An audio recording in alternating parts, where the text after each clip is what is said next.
The Pilgrims of New England ******* The Pilgrims of New England, A Tale of the Early American Settlers. By Mrs. J. B. Webb, author of Naomi, Lamech, etc. Preface. In the following story, an attempt has been made to illustrate the manners and habits of the earliest Puritan settlers in New England, and the trials and difficulties to which they were subjected during the first years of their residence in their adopted country. All the principal incidents that are woven into the narrative are strictly historical, and are derived from authentic sources, which give an impartial picture both of the virtues and the failings of these remarkable emigrants. Unhappily, some of these incidents prove but too clearly how soon many of these exiles for conscience sake forgot to practice those principles of religious liberty and toleration, for the preservation and enjoyment of which they had themselves abandoned home and kindred, and the church of their forefathers, and they tend to lessen the feelings of respect and admiration with which their piety, and their disinterested spirit, must necessarily inspire us. We cannot but regret to find how early, in many of the Puritan communities, that piety became tinged with fanaticism, and that free spirit degenerated into bigotry and intolerance in their treatment of others, who had an equal claim with themselves to a freedom of private judgment, and to the adoption or rejection of any peculiar forms or mode of discipline. It is hoped that a story founded on the history of these admirable, but sometimes misguided, men, may prove interesting to many who have hitherto been but slightly acquainted with the fate of their self-exiled countrymen, and may tend to remove the prejudice with which, in many minds, they are regarded, for, while we remember their errors and infirmities, we should also remember that their faults were essentially those of the age in which they lived, and the education they had received, while their virtues were derived from the pure faith that they possessed, and which was dearer to them than aught on earth beside. King's Pun House, Hereford. The Pilgrims of New England. Chapter I. The breaking waves dashed high on a stern and rock-hound coast, and the woods against a stormy sky, their giant branches tossed. And the heavy night hung dark the hills and waters o'er, when a hand of exiles moored their bark on the wild New England shore. Hemans. It was, indeed, a stern and rock-bound coast beneath which the gallant little Mayflower furled her tattered sails, and dropped her anchor, on the evening of the 11th of November, in the year 1620. The shores of New England had been, for several days, dimly descried by her passengers, through the gloomy mists that hung over the dreary and uncultivated tract of land towards which their prow was turned, but the heavy sea that dashed against the rocks, the ignorance of the captain and his crew with regard to the nature of the coast, and the crazy state of the deeply laden vessel, had hitherto prevented their making the land. At length the ship was safely moored in a small inlet, beyond the reach of the foaming breakers, and the Pilgrim Fathers hastened to leave the vessel in which they had so long been imprisoned, and, with their families, to set foot on the land that was henceforth to be their home.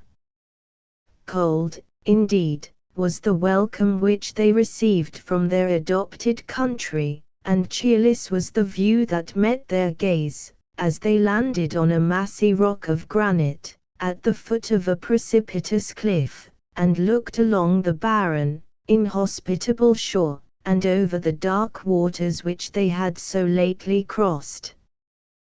But hope was strong in the hearts of these exiles, and the faith that had led them to seek these untrodden shores, had not deserted them during their long and tempestuous voyage, and they looked upward through the gloom and dreariness that surrounded them, and fixed their trusting eyes on Him who had guided them in safety over the great deep, and brought them at length to a resting place. Their first act was to kneel down on the cold rock, and offer up their prayers and praises to that God for whose sake they had given up country, and friends, and home, and to whose service they now dedicated themselves and their children, and strikingly grand must have been that act of worship. The manly voices of the sturdy pilgrims rose in deep and solemn unison, followed by those of the women and children, and resounded along the silent coast, while the heavy urges of the receding tide kept up a hoarse and monotonous accompaniment.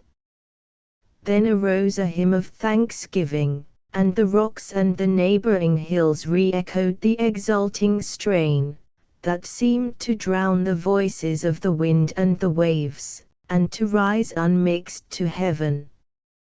It was the triumph of faith, the holy and heartfelt expression of undying trust and confidence in God. Surely, at that time, the pilgrims were meet objects for the admiring gaze of men and angels. But they were not always so. It was on the shore of Cape Cod Bay that the new settlers had landed, in the inlet now called New Plymouth Harbor, but this was not the place of their original destination. They had intended to steer for the mouth of Hudson's River, and to have fixed their habitation in that less exposed and inhospitable district. But the Dutch had already conceived the project, which they afterwards accomplished, of settling in that part of the new continent, and it is supposed that the captain of the Mayflower was bribed by them to convey the English emigrants further to the north, so that the first American land which they beheld was Cape Cod. They found that the place where they had landed was beyond the precincts of the territory which had been granted to them, and even beyond that of the company from which they derived their right of colonization, and after exploring hastily the neighboring coast, and finding it dreary and unpromising, they again embarked, and insisted on the captain's conveying them to the district which they had first desired to reach. They sailed to the south, and many days were lost in endeavoring to find a more convenient spot for their settlement, but it was in vain. The shoals and the breakers with which the coast was lined, presented obstacles that were insurmountable at that advanced, and unusually inclement, season, and, weary and disheartened, they returned to the place of their first landing. There they fixed their abode, and there they founded the infant city of New Plymouth. It was a desolate situation, and one that subjected the new settlers to many trials and privations, for the nearest English settlements then established were upwards of 500 miles distant. Winter having set in with more than common severity, they felt that no more time could be wasted in seeking for a better spot, on which to build their first American habitations. Sickness also had begun to show itself among the little band of men, women, and children who were all unaccustomed to the hardships and confinement of a long voyage, and it was necessary to disembark with all possible speed, and erect huts to shelter them from the daily increasing inclemency of the weather. For this purpose, the forests of oak, pine, juniper, and sassafras, that had grown undisturbed for centuries along the coast, furnished them with abundant materials, and the woods soon echoed to the unaccustomed sound of the hatchet and the saw, at which all the men, of every rank and condition, labored unremittingly, while the women and children gathered up the great mussels, and other shellfish, which abounded on the shore, and collected dry wood for firing. But before we follow the settlers in the detail of their sufferings and trials, and of their ultimate success and prosperity, it will be needful to go back a few years, and consider the motives that led these brave men to expose themselves and their families to such severe hardships, and to abandon their home and their kindred. A brief glance at their previous history will suffice for this purpose. It is well known that the Puritans were greatly dissatisfied with the state of the Church in England at the time when James I ascended the throne of this country. From him they hoped for protection and encouragement, but in this expectation they were grievously disappointed.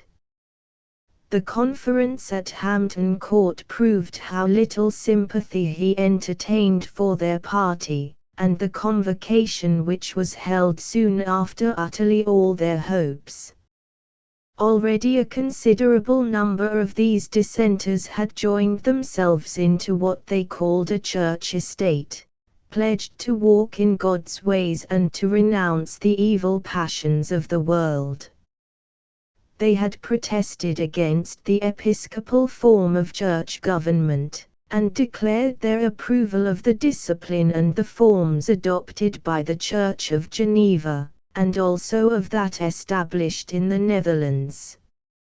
In order to enjoy the liberty in ecclesiastical matters which they so greatly desired, they made up their minds to retire to Amsterdam, under their excellent and respected pastor, John Robinson, and this project was effected by the greater number of their party, though some were discovered before they could embark, and were detained and imprisoned, and treated with much severity. Ultimately, however, they all escaped, and remained unmolested at Amsterdam and The Hague, until the year 1608, when they removed to Leiden with their pastor, where they resided for 11 years, and were joined by many others who fled from England during the early part of the reign of James.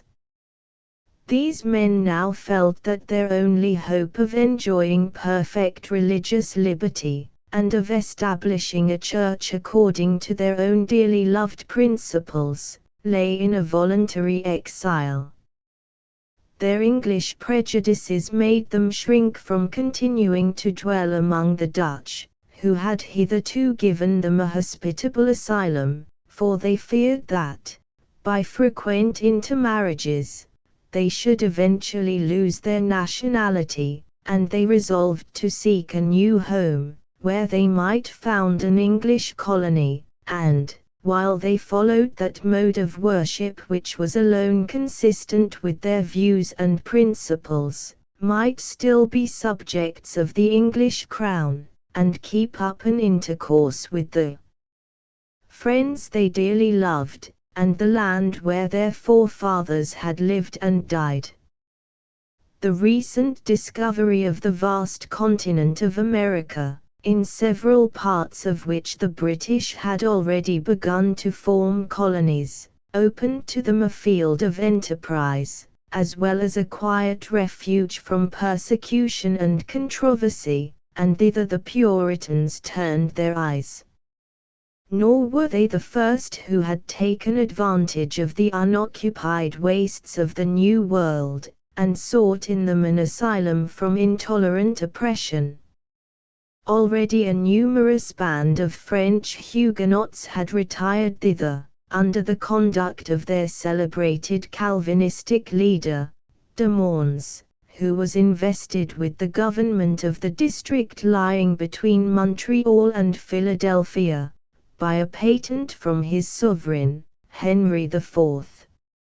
No traces of this colony now remain, while those planted by the English Puritans have taken root in the American soil, and flourished so greatly, that a few years ago their descendants were found to amount to 4,000,000, so remarkably has the blessing of God, at least in temporal matters, been bestowed on an enterprise which was, doubtless, undertaken in dependence on his protection, and was carried out with that fortitude and resolution which are the results of sincere piety struggling with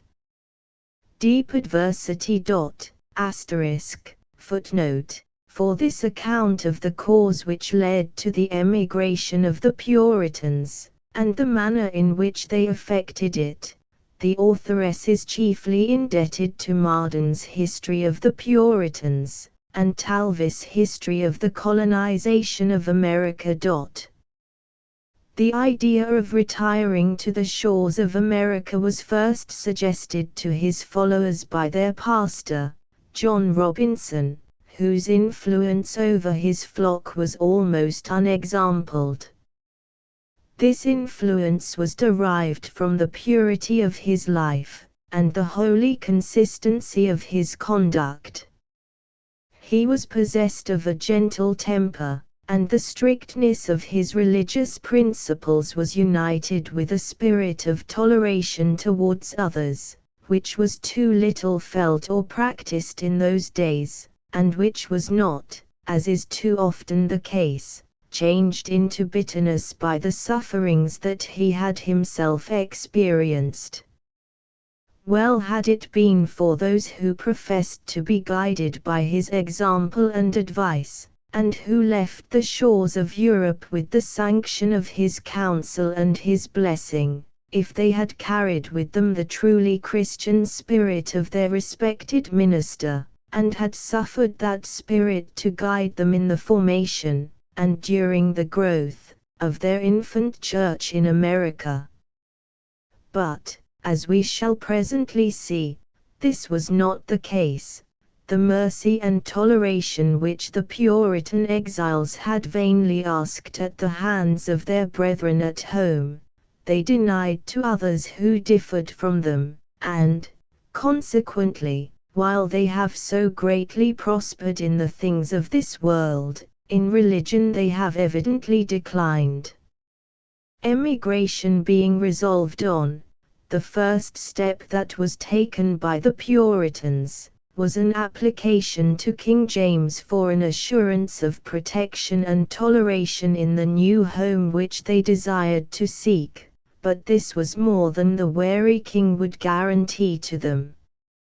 All that they could obtain was a vague promise, that so long as they conducted themselves peaceably, they should not be molested, and, relying on this promise, they immediately commenced a negotiation with the Virginian Company, for the possession of a tract of land within the limits of the patent which had been granted to them for colonizing that part of America. This was easily obtained, for the society had hitherto only been able to occupy a few isolated spots of their extensive territory, and, therefore, were willing to encourage fresh settlers. The congregation over which Robinson presided, amounted, at the time of their intended emigration, to upwards of 300 in number, but their resources were inadequate to the expense of moving all together, and it was therefore arranged that only a part of the flock should sail at first, under the guidance of William Brewster, while the rest should remain at Lydon, under the care of their pastor, and wait for the report of their friends before they followed them to their chosen place of exile. The names of the vessels which were engaged to convey the Pilgrims from the shores of Europe were the Mayflower and the Speedwell, names still cherished by heir descendants. When they were ready for sea, the whole congregation assembled themselves together, and observed a solemn fast, which concluded with prayer, and Robinson preached to them from Ezra 8:21. Then I proclaimed a fast there, at the river of Ahava, that we might afflict ourselves before our God, to seek of him a right way for us, and for our little ones, and for all our substance. He afterwards addressed them in a deeply impressive speech, in which he earnestly deprecated all party spirit and bigotry, and exhorted them to be guided only by the pure doctrines of God's Word. I charge you, said this truly Christian and evangelical minister, that you follow me no further than you have seen me follow the Lord Jesus Christ. The Lord has more truth yet to break forth out of his holy word. I cannot sufficiently bewail the condition of the Reformed churches, which are come to a period in religion, and will go, at present, no further than the instruments of their reformation. Luther and Calvin were great and shining lights in their times, yet they penetrated not into the whole counsel of God. The Lutherans cannot be drawn to go beyond what Luther saw, and the Calvinists, you see, stick fast where they were left by that great man of God. I beseech you, remember it. 'Tis an article of your church covenant, that you shall be ready to receive whatever truth shall be made known to you from the Word of God. Footnote: see Remarks on the Dangers of the Church by Reverend Edward Bickersteth. The congregation then repaired to the house of their pastor, and partook of a farewell repast together, after which they proceeded to Delft Harbour, and there the Pilgrims embarked. Again their minister offered up fervent prayer in behalf of this portion of his flock who were about to encounter the dangers of a long voyage, and to seek a home in an almost unknown land, and then in deep silence they parted. No cheers or noisy acclamations resounded along the shore, for such demonstrations were little in accordance with the usual serious habits of the Puritans, and still less so with the feelings of sadness which now oppressed their hearts. But a volley of small shot, and 3 pieces of ordnance, writes Winslow, one of the emigrants, announced to those on shore the hearty courage and affectionate adieus of those on board, and so, lifting up our hands to one another, and our hearts to the Lord, we departed. Thus the Pilgrims set sail, with mingled feelings of hope for the future, and regret for what they left behind, and greatly would their sorrow have been increased, had they known that they would never again behold on earth the countenance of their much-loved pastor. They fully anticipated his following them, with the rest of their brethren, as soon as they should have found a suitable place of settlement for the whole congregation. But poverty and other obstacles detained him in Europe, and he terminated his useful and exemplary life at Leyden. The emigrants had not proceeded far on their voyage, when it was discovered that the Mayflower, commanded by Captain Jones, was in need of some repairs, and the 2 vessels put into Dartmouth, not to sail together again. The captain of the Speedwell declared that he was afraid to encounter the voyage, and from this, or some other motive, he positively refused to proceed any further. Several of the passengers also had already begun to feel disheartened, and they returned with him to London, and abandoned the enterprise altogether.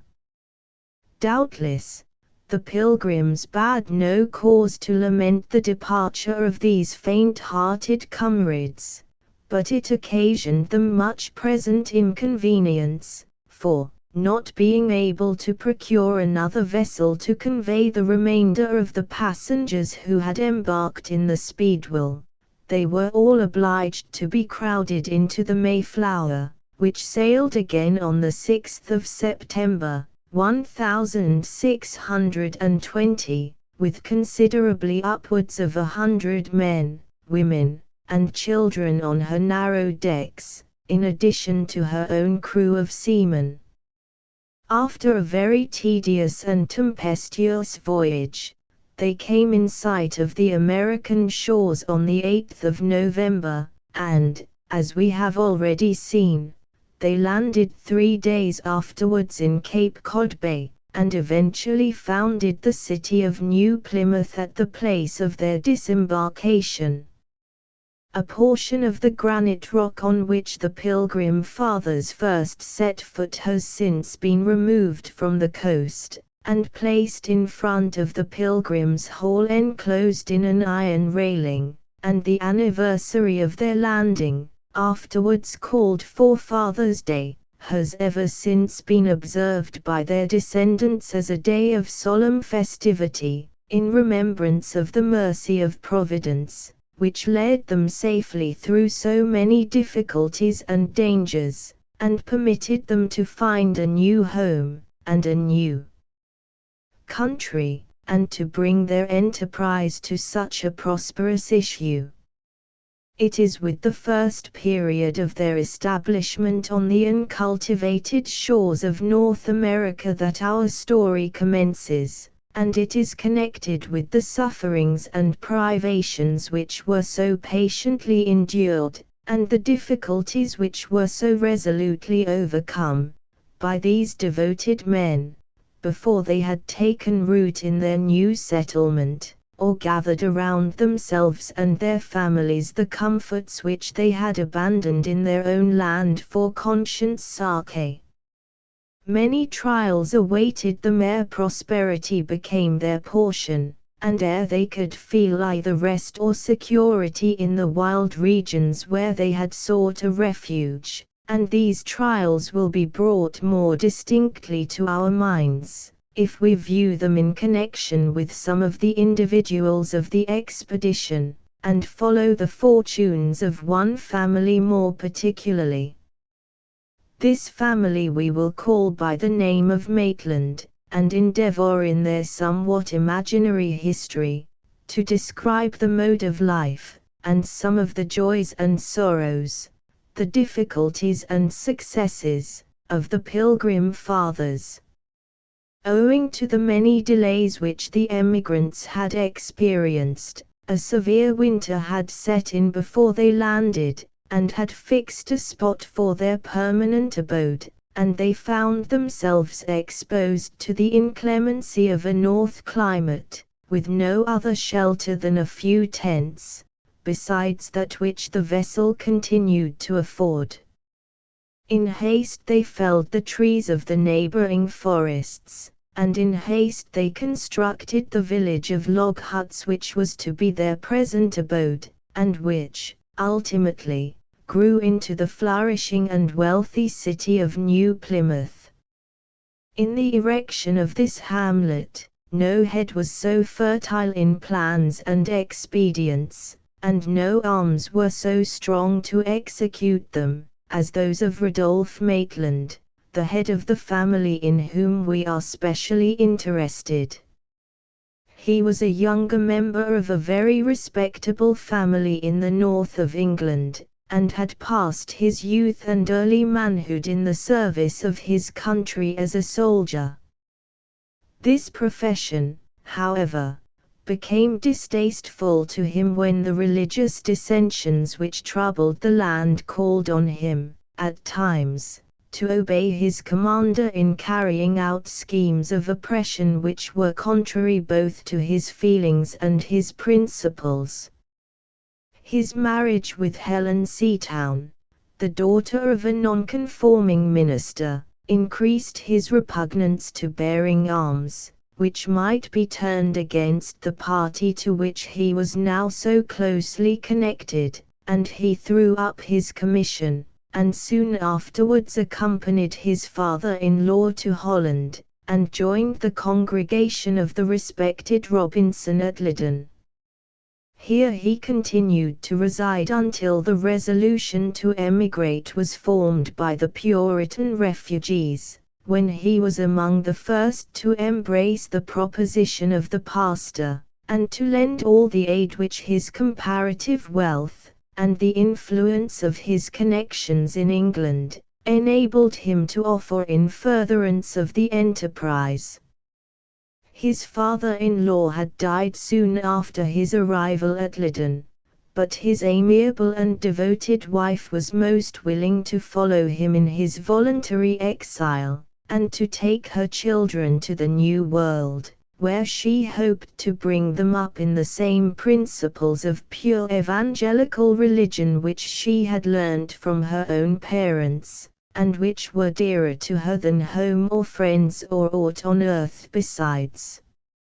At the time when the Pilgrims reached America, the Maitland's family consisted of 2 sons, Henrich and Ludovico, the elder of whom was 16 years of age, and the younger about 7, and one little girl between 10 and 11, named Edith. In the thoughtful seriousness of his eldest boy, which was united with great intelligence and spirit, and a manly resolution beyond his years, Rodolphe saw his own character again depicted, and Helen proudly hoped that her Henrich would one day manifest all those qualities of mind and person by which his father had first won her admiration and love, and by which he had since gained the esteem and affection of all who were in any way connected with him.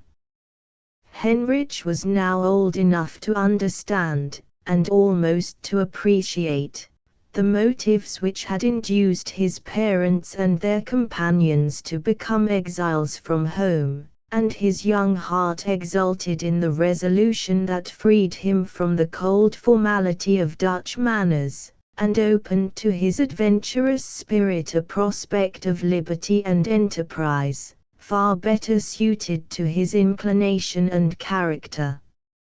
Religious freedom he desired, because he had been taught that it was his rightful privilege, and that the want of it had occasioned those troubles which first drove his parents and friends from their native land. But personal freedom he yearned for with his whole soul, and the wild shores of New England, and the depths of the unexplored forests that now met his eager gaze, filled his ardent mind with anticipations of adventurous joys hitherto unknown to him. These anticipations were destined to be fulfilled, ere long, in a manner which he neither foresaw nor desired. His brother Ludovico was a playful child, too young to share all the feelings of the earnest Henrich, who always acted as his guide and protector during their sports and rambles, but in the gentle little Edith he found a kindred spirit, and a heart that could sympathize in all his joys and sorrows.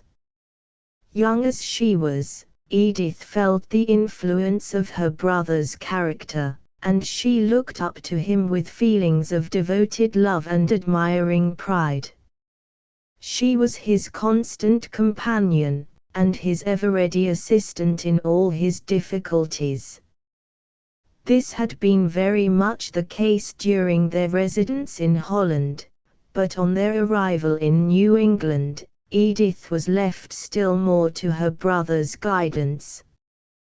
Their parents were necessarily too much occupied with the cares and anxieties which their new situation brought upon them, to devote much time to their children, and when the light labours in which Henrich and Edith were able to render any assistance were over, they and Ludovico amused themselves by wandering along the shore in search of shells and seaweed, or else they followed the woodcutters into the forest, to seek for such flowering plants as still were to be found in the more sheltered spots, and to transplant them to the garden that was to surround and embellish their rude dwelling. As soon as a tolerable shelter had been obtained, by the erection of a sufficient number of log huts, to contain the families of the settlers, it was resolved that a party of men should go on an exploring expedition, and endeavor to ascertain the nature and resources of the coast on which they had landed, and, also, whether it was inhabited by any tribes of native Indians. Hitherto they had seen no human beings, and they had remained undisturbed possessors of the soil. But they could hardly expect that this state of things would long continue, and they were anxious, if possible, to discover the native inhabitants and natural possessors of the country, and to establish friendly relations with them. 16 of the Pilgrims volunteered for this expedition, headed by Rodolph Maitland, whose military experience and superior intelligence well fitted him to be the leader of the party. The rest of the men remained to protect their families, and to complete the village, which already presented a very respectable appearance, and promised to afford a tolerably comfortable residence to the new settlers, until they should have leisure and means to erect dwellings more in accordance with their previous habits of life. The government of the little colony was unanimously confided to John Carver, who was elected president for 1 year, but he did not live long to exercise his authority, or to enjoy the confidence reposed in him by his fellow settlers. During the short period, however, that he was spared to them, he exerted himself successfully to promote the welfare of the community, and to preserve peace and unanimity among the members of which it was composed, and before the departure of the exploring party, he called on all the Pilgrim Fathers to sign a covenant, which had been drawn up during the voyage, and which contained a statement of the peculiar religious principles of the congregation, and also of the mode of civil government that they proposed to establish in the colony. This government was not to be independent of the mother country, for the Pilgrims regarded themselves as still being the subjects of King James, and the patent which they had procured to enable them to settle in New England was granted by the company to whom the king had assigned the right of colonizing that part of North America. They, therefore, intended to be governed mainly by English laws, and to keep up a constant and intimate connection with their English brethren. It may be well here to mention that their plan of civil government consisted in the election of a governor or president by general vote, and of 7 councillors to assist him, the only privilege granted to the president being that his vote counted double. This state of things continued for 18 years, after which time the growth of the colony rendered a change expedient, and each new town that was founded sent delegates to a general court. It would, however, be useless here to follow the political changes of these early settlers, as it is only with their first form of government that our story is concerned. According to the habitual custom of the Pilgrims, the Sabbath which preceded the sending forth this band of spies to search the land, was observed with the utmost solemnity, for no press of occupations, no necessity for haste, ever induced them to neglect this duty.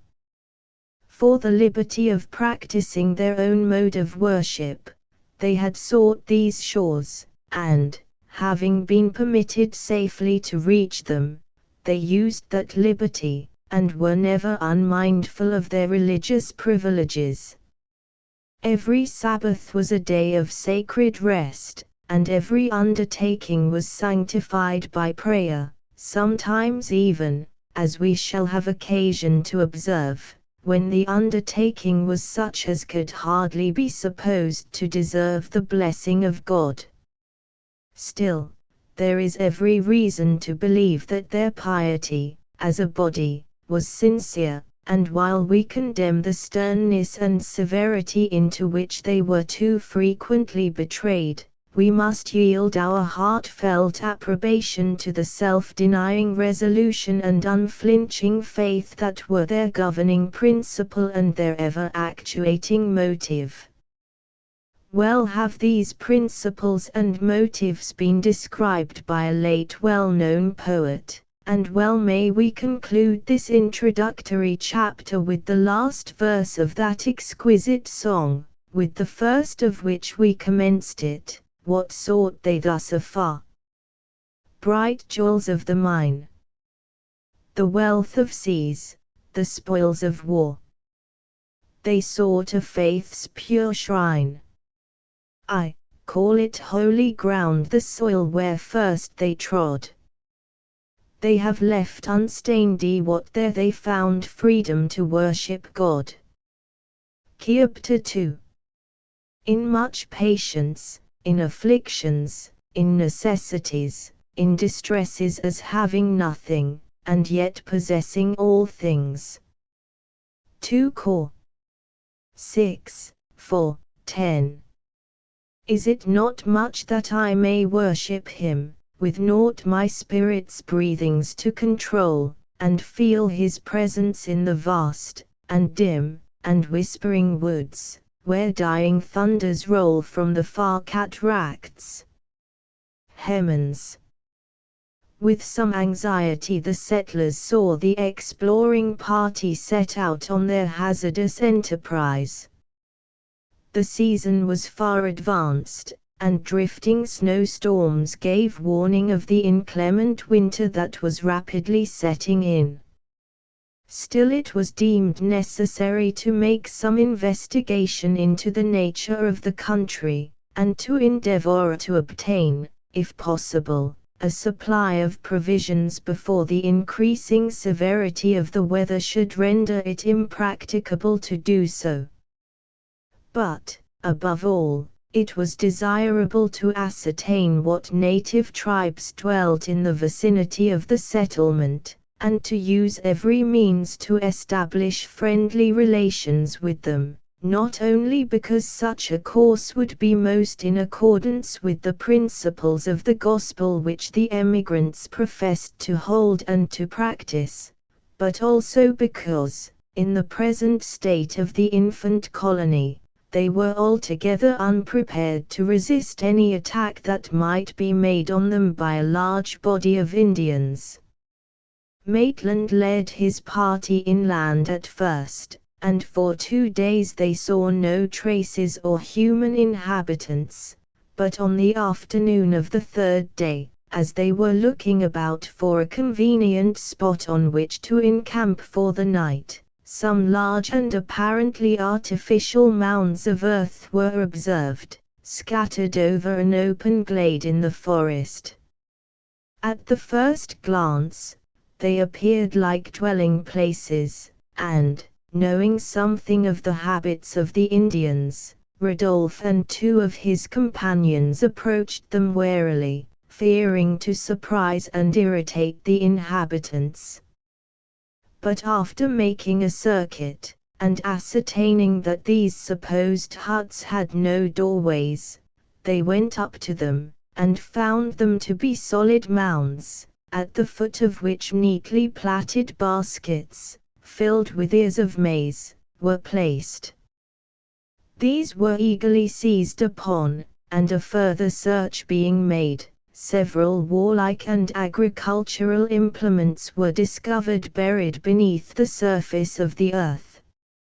It was evident that these mounds were native graves, and that they had recently been visited by the tribe to which they belonged, who most probably resided in the neighborhood.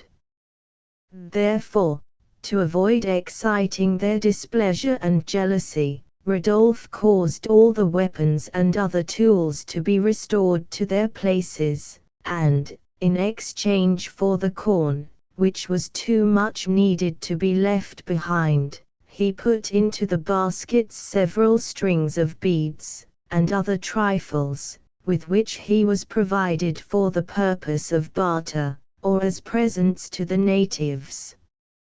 It did not appear either safe or desirable to remain near a spot so sacred to the Indians. The party therefore moved further into the depth of the forest, where they erected their tents, which consisted merely of blankets supported on poles, and, lighting large fires, they slept by turns, while half their number kept a vigilant watch.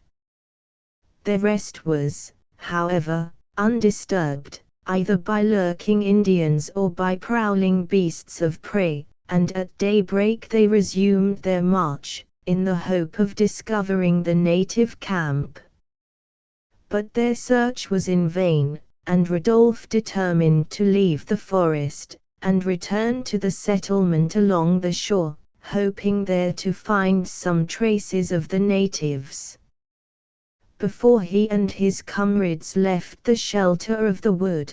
they fired their muskets at the small game which abounded in every direction, partly with a view to supply themselves with food, and partly to attract the notice of any straggling Indians who might be wandering near, and who would conduct them to their wigwams.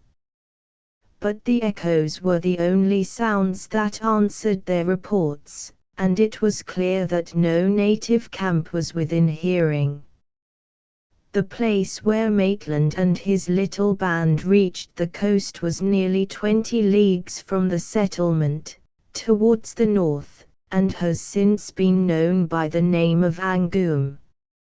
Here they found 2 empty huts, containing all the curiously worked utensils used by the Indians of that district's bowls, trays, and dishes, formed of calabashes and carved wood or bark, and beautiful baskets constructed of crab shells, ingeniously wrought together, with well-woven mats of grass and bulrushes, dyed of various brilliant colors. The inhabitants had probably gone on a fishing expedition, and would return in a few days, as they had left behind them a considerable quantity of dried acorns, which, at that period, formed a common article of food with these children of the forest. Rodolphe suffered nothing to be taken from the huts, but proceeded along the coast in a southerly direction and, at length, he perceived 2 canoes at a considerable distance from the shore, containing several Indians, who took no notice of the signals they made, but rowed rapidly away on an opposite course. Finding it useless to linger any longer in this part of the bay, Maitland led his party back to the settlement at New Plymouth, taking accurate observations of the line of coast, and communicated to President Carver all the information that he had been able to collect. This was not very satisfactory, and the governor resolved to send out a second party, well armed, who should proceed in the shallop to the southern part of Cape Cod Bay. This expedition was placed under the command of Captain Standish, who was regarded as the military chief of the settlers, and Maitland again formed one of the number.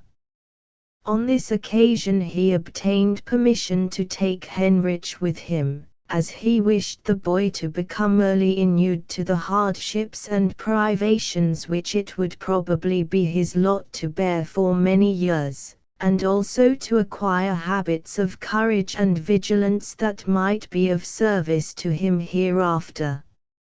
Henrich was delighted with this arrangement, which gratified his desire for adventure, and also proved that his father now placed some confidence in him, and no longer regarded him as a mere child.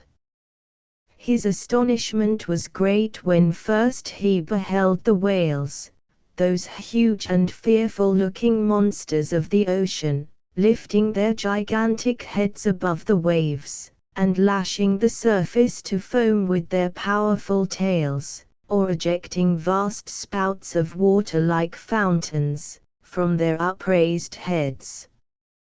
These, and many other strange objects, attracted his attention as the boat moved down the bay, but all were forgotten in the absorbing interest with which he regarded, for the first time, the wild red men that met his view as the boat neared the shore, at a spot about 8 leagues from New Plymouth, called by the Pilgrims Thievish Harbour.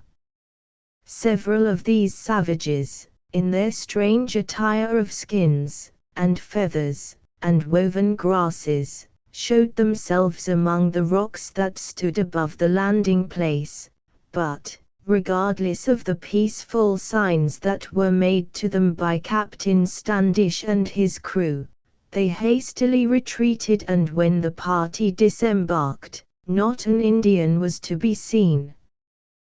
With much circumspection, the captain advanced at the head of his resolute band, who all held their muskets ready for action, if self-defense should compel them to use them, but with a positive order from their commander to refrain from any act of hostility so long as it was possible to do so. This command could not, however, be long obeyed, for as the party proceeded through the rocks and stunted trees that lined the coast, they came in sight of a burial ground, similar to that which had been discovered in the first expedition, except that, in this case, the mounds of earth were enclosed by a strong palisade of upright poles, bound together firmly at the top. Through the interstices of these poles, Standish and his men saw the glittering eyes of the savages watching their approach, and before they could decide whether to advance or retreat, a shower of arrows was discharged, several of which took effect, though not mortally. This wanton aggression roused the spirit of the sturdy Englishmen, and regardless of the efforts which Captain Standish made to restrain them, a volley of musket balls instantly replied to the challenge of the red men, and the wild cries that arose from the cemetery plainly told that they had not sped in vain. Even Rodolphe Maitland was surprised out of his usual calm resolution and presence of mind, for he saw his son fall bleeding to the ground, pierced through the leg by an arrow, and almost involuntarily he fired off his musket at an Indian whose body was more exposed than the rest, and whose greater profusion of ornament showed him to be one of their chief warriors. Rodolphe saw him fall from the palisades on which he had climbed to take a better aim at the white men, and instantly a gate was opened in the enclosure, and, with a hideous yell, the savages rushed forth, brandishing their spears and battle-axes, and shouting their war cry, "Woj! Woj! Ha, ha, hack, Woj!" Their number appeared to be about 30 men, and Standish knew that his party, several of whom were already slightly wounded, could not resist the fury of their attack. He therefore gave the word for an instant retreat to the boat, as the only means of safety. His gallant band would gladly have pressed on, and met the savages in close combat, but they had promised to obey their leader, and reluctantly they followed him to the shore. The path by which they had emerged on the burial place was narrow and winding, and they were soon hidden from the sight of the Indians, but they heard their wild whoop among the rocks and bushes, and knew that they were in eager pursuit. Maitland had caught up his wounded boy in his arms, and now bore him rapidly forward, but the weight of his burden, and the roughness of the way, retarded his steps and, powerful as he was, he could not keep up with his comrades, who were unconscious that he had fallen behind them. He thought of his wife, of Heinrich's mother, and he put forth his utmost strength. Still the war cry came nearer and nearer, and Heinrich, who had hitherto uttered no sound of pain, or word of complaint, exclaimed wildly, "Father! I see them! There, they have entered the thicket, and one has climbed the rock, and will soon overtake us. Oh, Father, fly!" For his battle axe is lifted up, and his eyes glare terribly. Maitland's heart beat furiously. He could not pause, or turn, to look at the coming foe, but his quick and ready mind was active in devising some means of saving the life of his child. "Load my gun, Heinrich," he exclaimed. "I cannot long continue this speed. Be steady, and be quick, our lives depend upon it."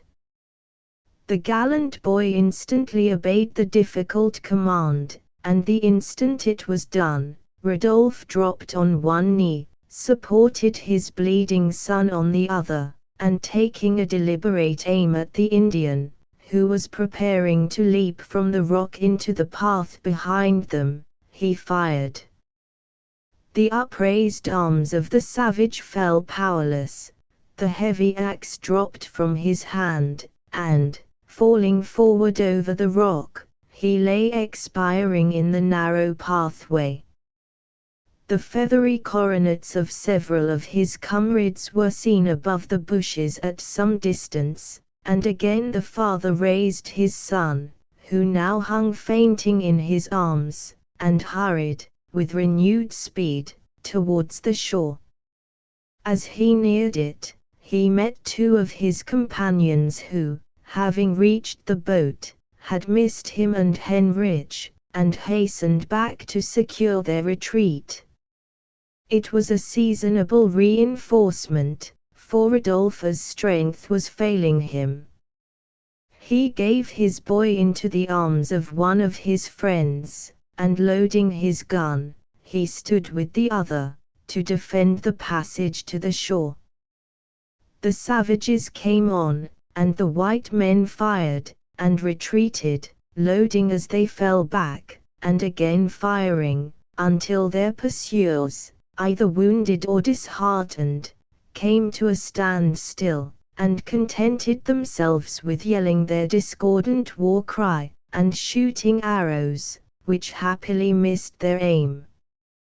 The whole party embarked safely, and were soon beyond the reach of the missiles which the Indians continued to discharge, and Maitland had the joy of seeing young Heinrich speedily recover his senses, and his spirit too.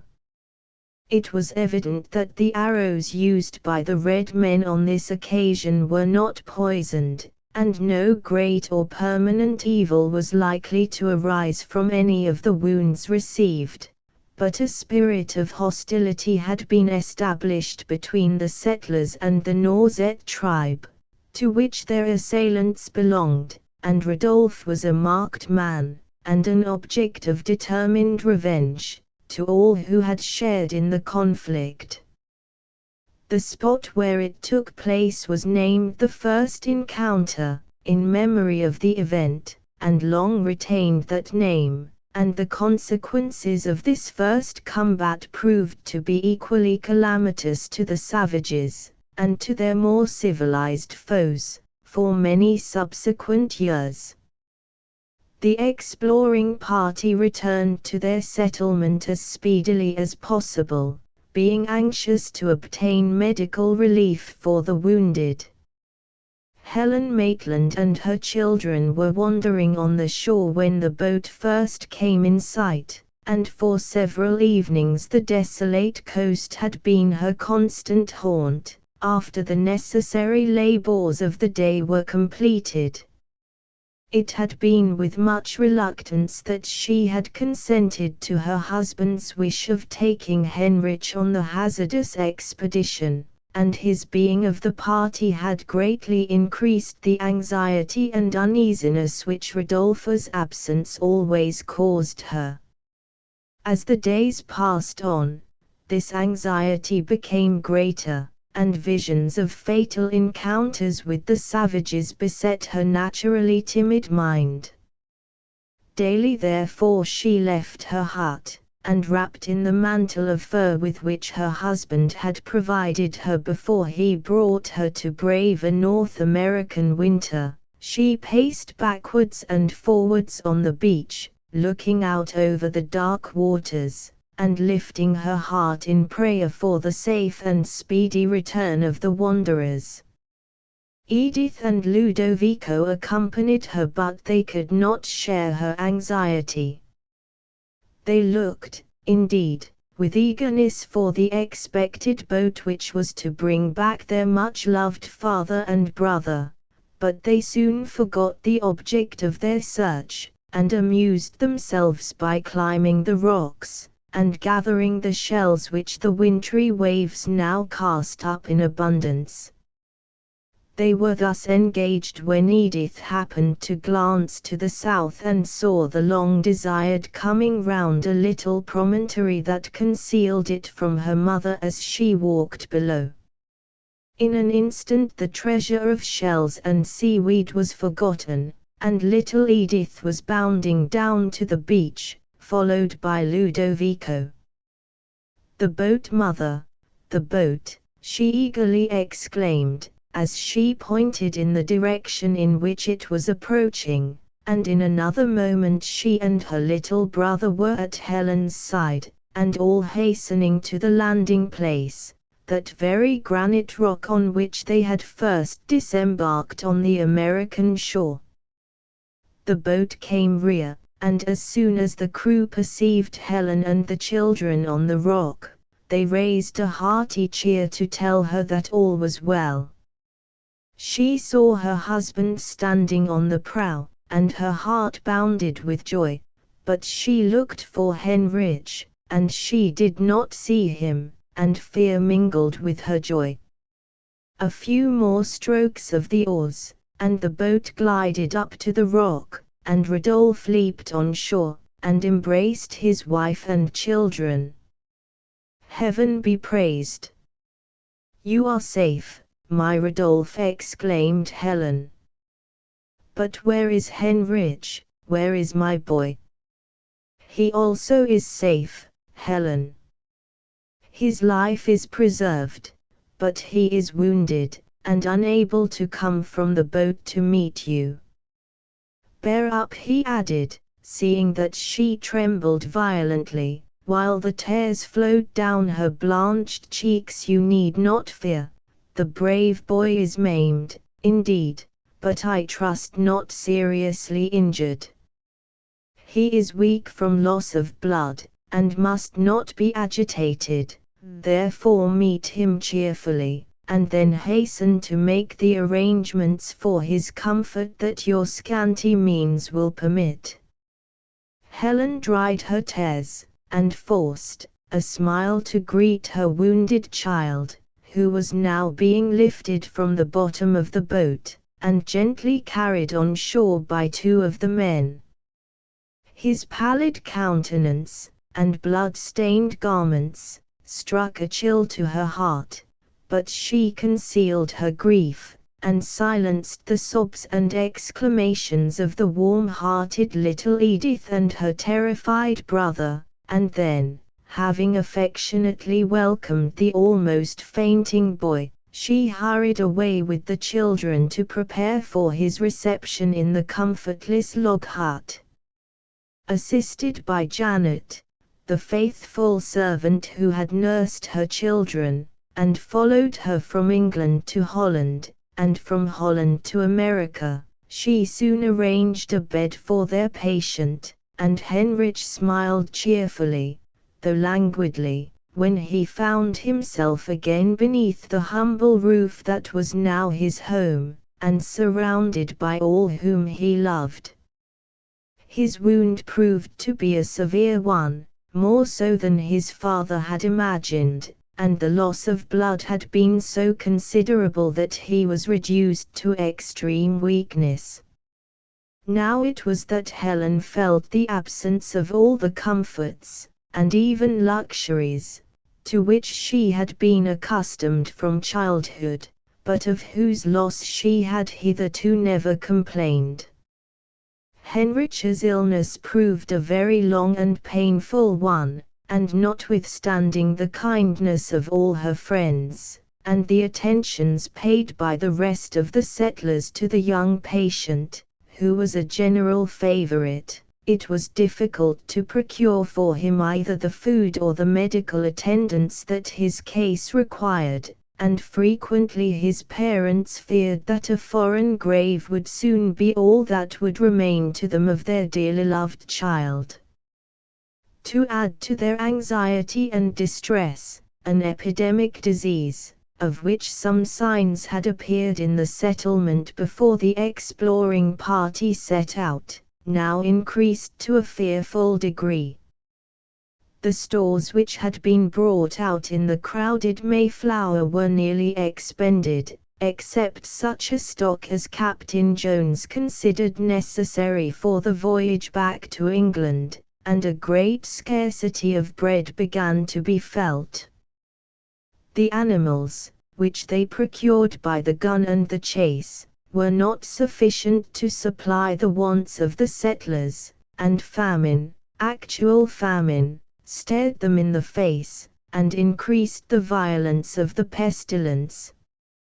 Many sank beneath the accumulated evils of hardship, privation, and sickness, and the number of the little settlement was sadly reduced during the inclement months of January and February. The constant care which was bestowed on Heinrich at length proved effectual in healing his wound, and partially restoring his strength, and his parents had, eventually, the happiness of seeing that their anger was past, and their son was restored to them. They also had cause to acknowledge, with gratitude, that the affliction had been blessed to him as well as to themselves. The elders of the community, who acted as the pastors of the infant colony, were unwearied in their attentions to their weaker and more distressed brethren. They were, indeed, the physicians both of their bodies and souls, and Heinrich was not neglected by them. The excellent and venerable William Brewster was the intimate and valued friend of Rodolphe Maitland and his wife. He had been both their friend and adviser for many years of comparative peace and prosperity, and now that he shared their troubles and adversities, his ready sympathy, and active kindness, rendered him dearer to them than ever. Brewster was a man whose character and position in life naturally gave him great influence with the Pilgrim Fathers. He had received a liberal education, and possessed a far greater knowledge of the world than the generality of his companions in exile, having been brought up as a diplomatist under Davison, when he was Secretary of State to Queen Elizabeth. He was devoted to the cause of religious liberty, and it was he who had assisted his friend, John Robinson, in withdrawing his congregation from the persecution that threatened them in England, to a peaceful asylum in Holland.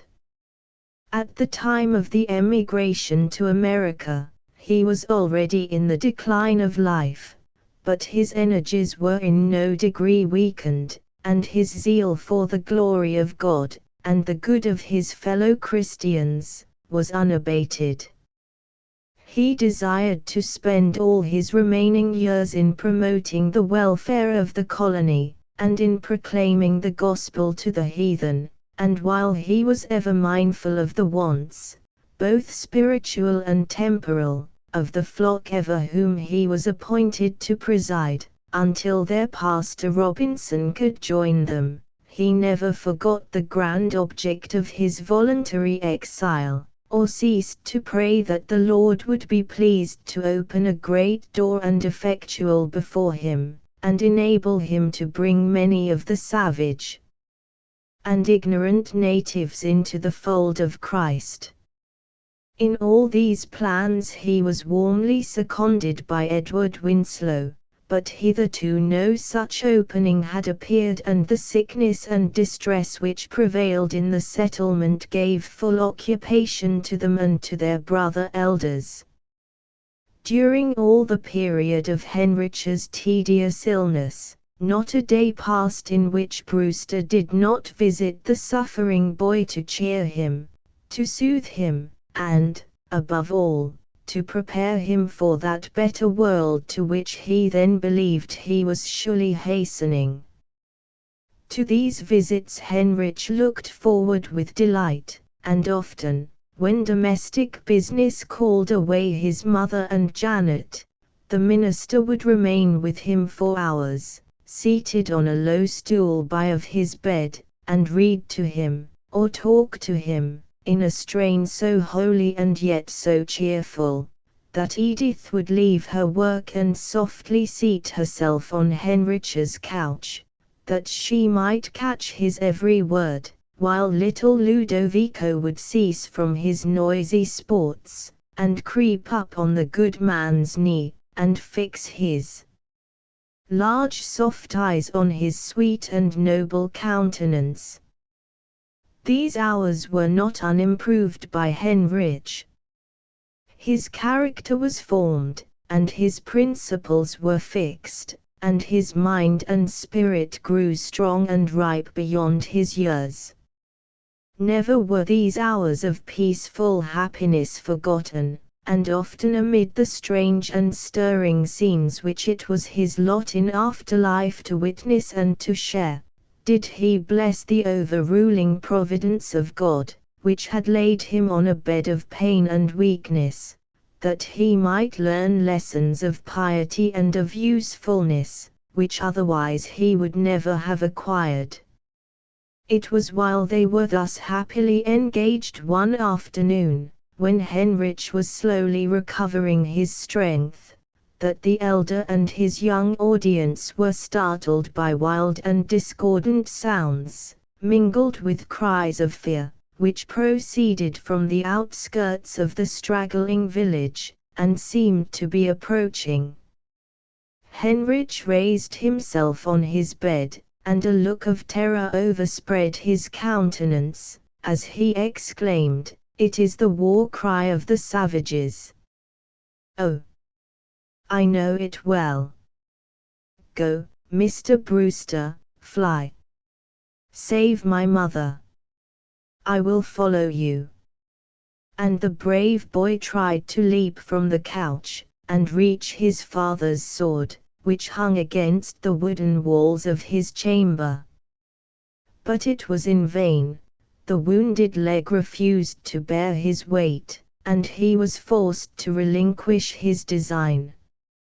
Brewster, however, snatched the sword, and drawing it, rushed from the hut, leaving Edith and Ludovico clinging with trembling hands around their brother.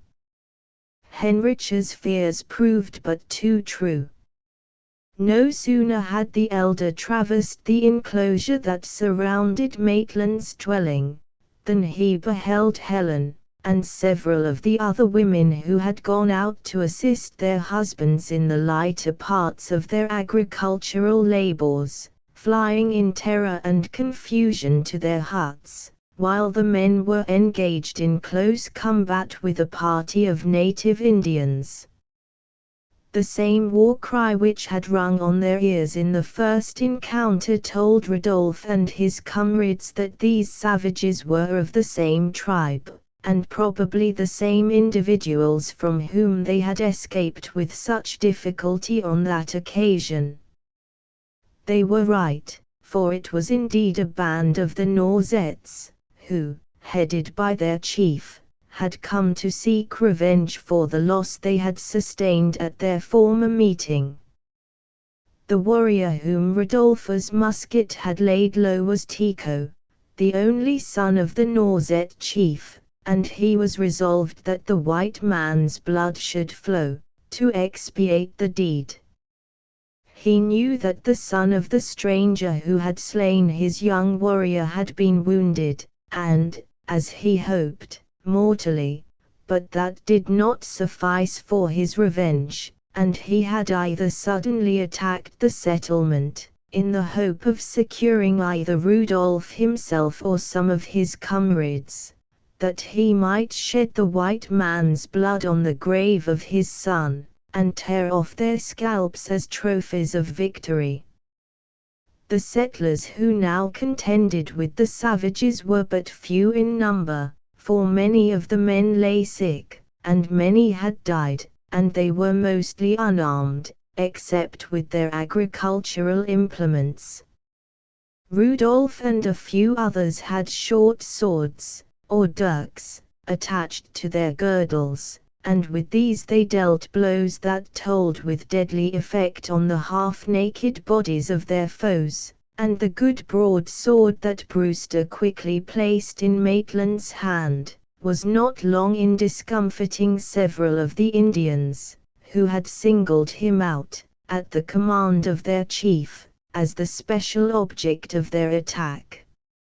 Meanwhile, many of the women, and such of the invalids as had power to rise, had again left the huts, and borne to their husbands and friends the arms which had been left in their dwellings, and in spite of the arrows and darts of the Indians, by which several of them were wounded, they continued to load the guns for the combatants while the conflict lasted.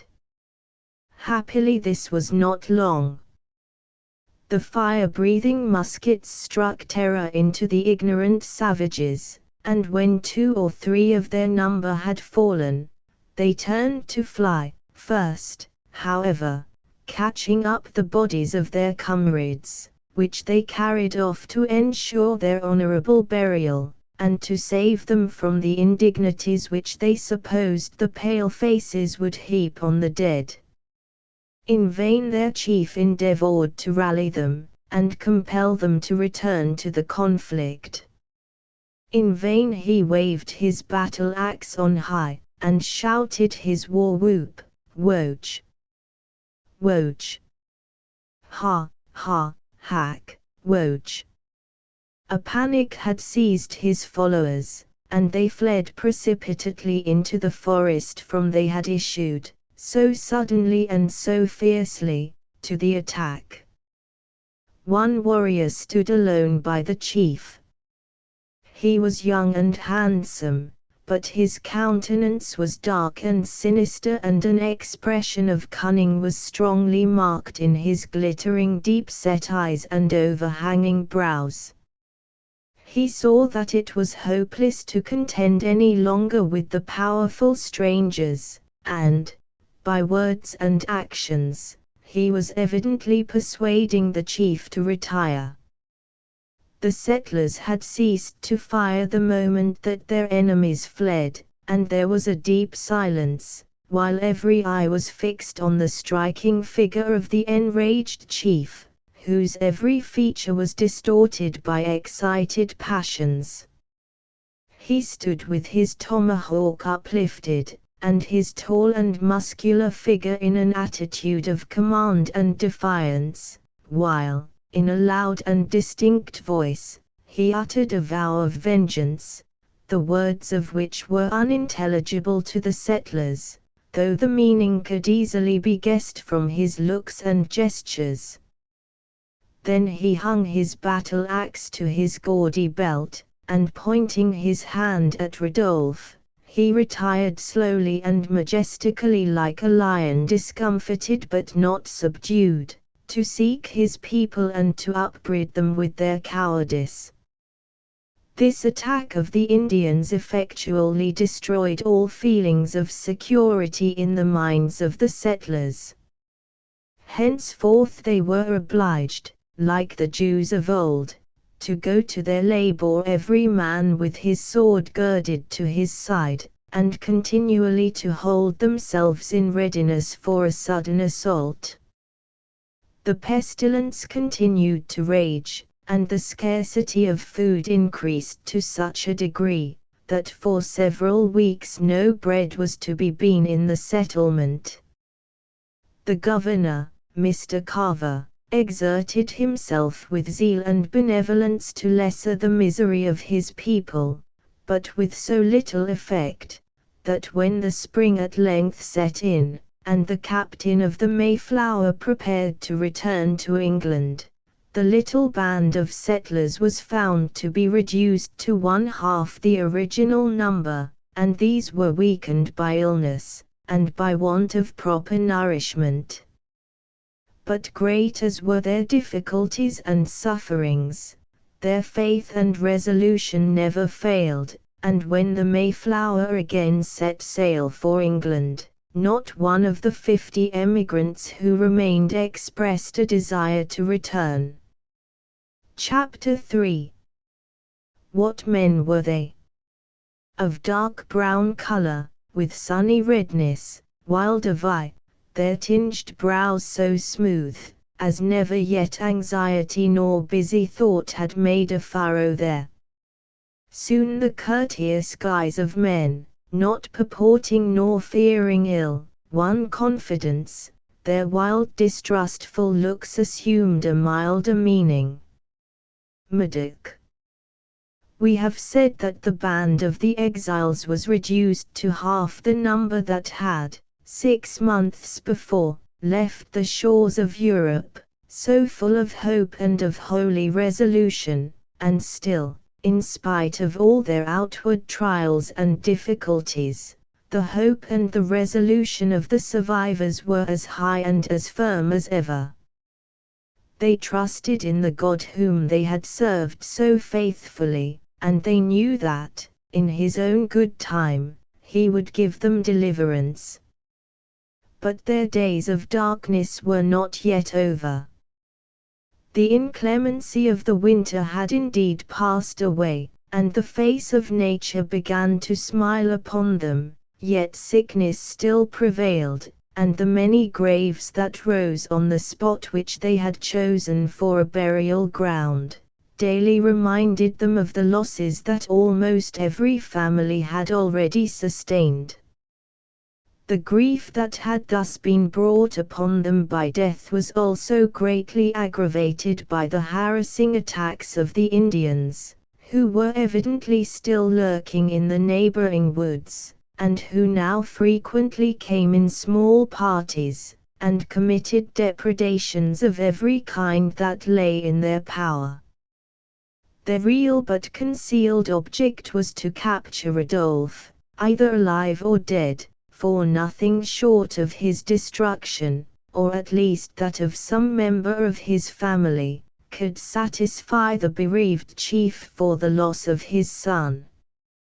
He, therefore, left a party of his bravest and most subtle warriors in an encampment about a day's journey from the Christian village, with orders to make frequent visits to the settlement, and leave no means untried which either force or cunning could suggest, that might lead to the full gratification of his revenge. The old chief himself returned to his wigwams, which lay some distance from New Plymouth, near the burial ground where the first encounter had taken place. The detachment was left under the command and guidance of Coubertin, the young warrior who had stood by him to the last in the conflict at the village, and who was, since the death of Tisquantum's son, regarded as the most distinguished of the young braves of that part of the tribe over which the Sachem ruled. His cunning, and his ferocious courage, well fitted him for the task assigned to him, and as the young warrior who fell at the first encounter had been his chosen friend and companion in arms, his own desire for vengeance was only second to that of the chief, and the malignant gaze which he had fixed on Rodolphe when he led Tisquantum from the field, well expressed the feelings and the determination of his heart. That glance had been seen by Janet, who, on that occasion, had displayed a courage and resolution hardly to be expected at her advanced age. She had easily induced her trembling mistress to remain in the house, whither they had both fled at the first attack of the Indians, but she had herself returned to the place of conflict, bearing Rodolphe's musket and ammunition, and she bad remained by the side of Brewster, to whose ready hand she transferred it, until all danger was over. Then she had fixed her attention on the chief and his companion, and the fine form and handsome features of the young Indian warrior appeared like a statue of bronze, while he stood motionless by Tisquantum. But when he turned to follow his chief, the expression with which he looked at Rodolphe transformed his countenance into that of a demoniac. Janet never forgot that look. The state of continual watchfulness and suspense in which the emigrants were kept by their wary and active foes, was extremely harassing to their weakened force, so much so, that the President resolved to make another attempt to establish a friendly intercourse with some other native tribe, who might, possibly, assist them in driving of the Norsettes, and whose friendship would also be useful to them in various ways. An opportunity for this attempt soon presented itself, for a party of the settlers, in following the windings of a brook that flowed through their new town into the sea, in pursuit of wildfowl, came upon two large and beautiful lakes, about 3 miles inland. The shores of these lakes were adorned with clumps of lofty and majestic trees, and the grass was spangled with wild flowers, and studded with graceful shrubs and underwood. Among the bushes they descried several fallow deer, and the surface of the water was animated by flocks of waterfowl, among which the brilliant and graceful wood duck was conspicuous. But the objects that chiefly attracted the notice of the sportsmen were several wigwams that stood on the further side of the lake, beneath the shade of some overhanging trees. In front of these huts the whole naked children were playing, while the women were pursuing their domestic occupations. Some were weaving baskets and mats, and others washing their fishing nets in the lake. But no men were to be seen, and Rodolphe, who, as usual, led the hunting party, determined to approach the wigwams. In order to show his peaceful intentions, he gave his musket to one of his companions, and inviting his friend Winslow to do the same, and to accompany him, he proceeded round the lake. As soon as the women perceived them, they uttered wild cries of fear, and, snatching up their children, attempted to escape into the thicket behind their huts.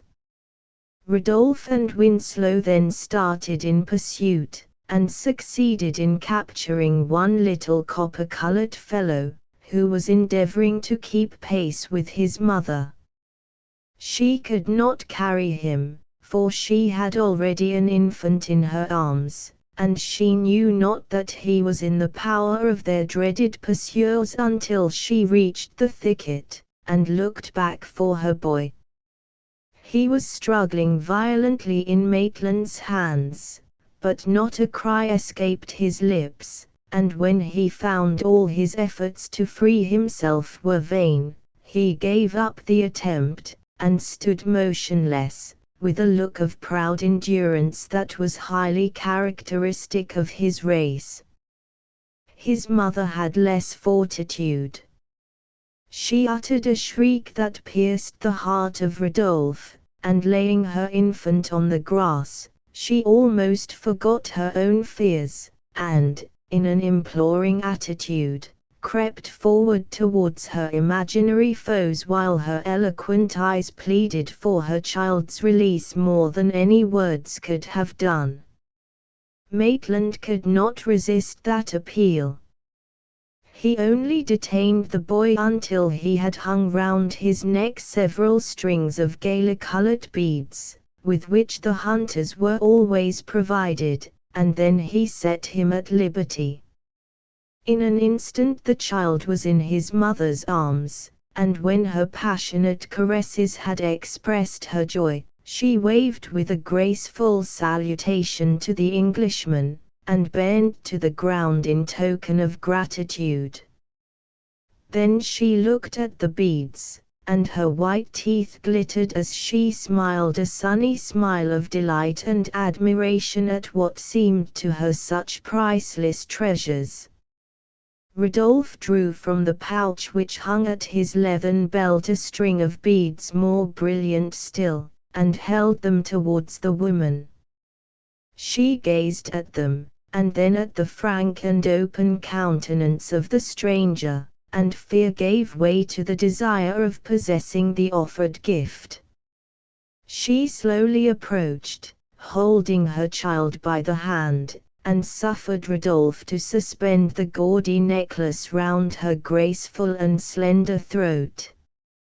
Then she motioned to him to remain, and ran swiftly to the thicket to bring back her companions, who had paused in their flight, and were now watching with eager eyes the actions of the white man.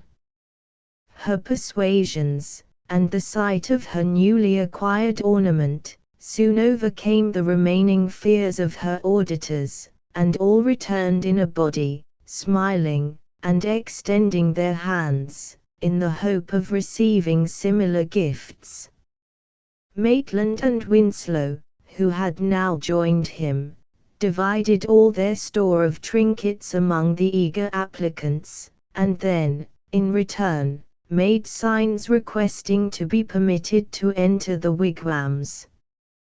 This request was acceded to, and Apono, for that was the name of the female who had first approached the strangers, led the way to the hut in the center of the village, which was larger and better appointed than any one of the rest. It was evidently the dwelling of the chief of the tribe, and the beautifully carved implements which hung to the walls, and the skulls and scalps that adorned the roof, showed that its possessor was a distinguished warrior. Apono brought forth the best refreshment that her hut afforded, and placed it with a native grace before her guests, inviting them to partake of it, and first tasting of each article herself, to show that it was harmless. Her gentle and intelligent manners greatly interested Rudolph and his companion, and by degrees they succeeded in obtaining from her, and the other women who crowded the wigwam, such information as they chiefly desired.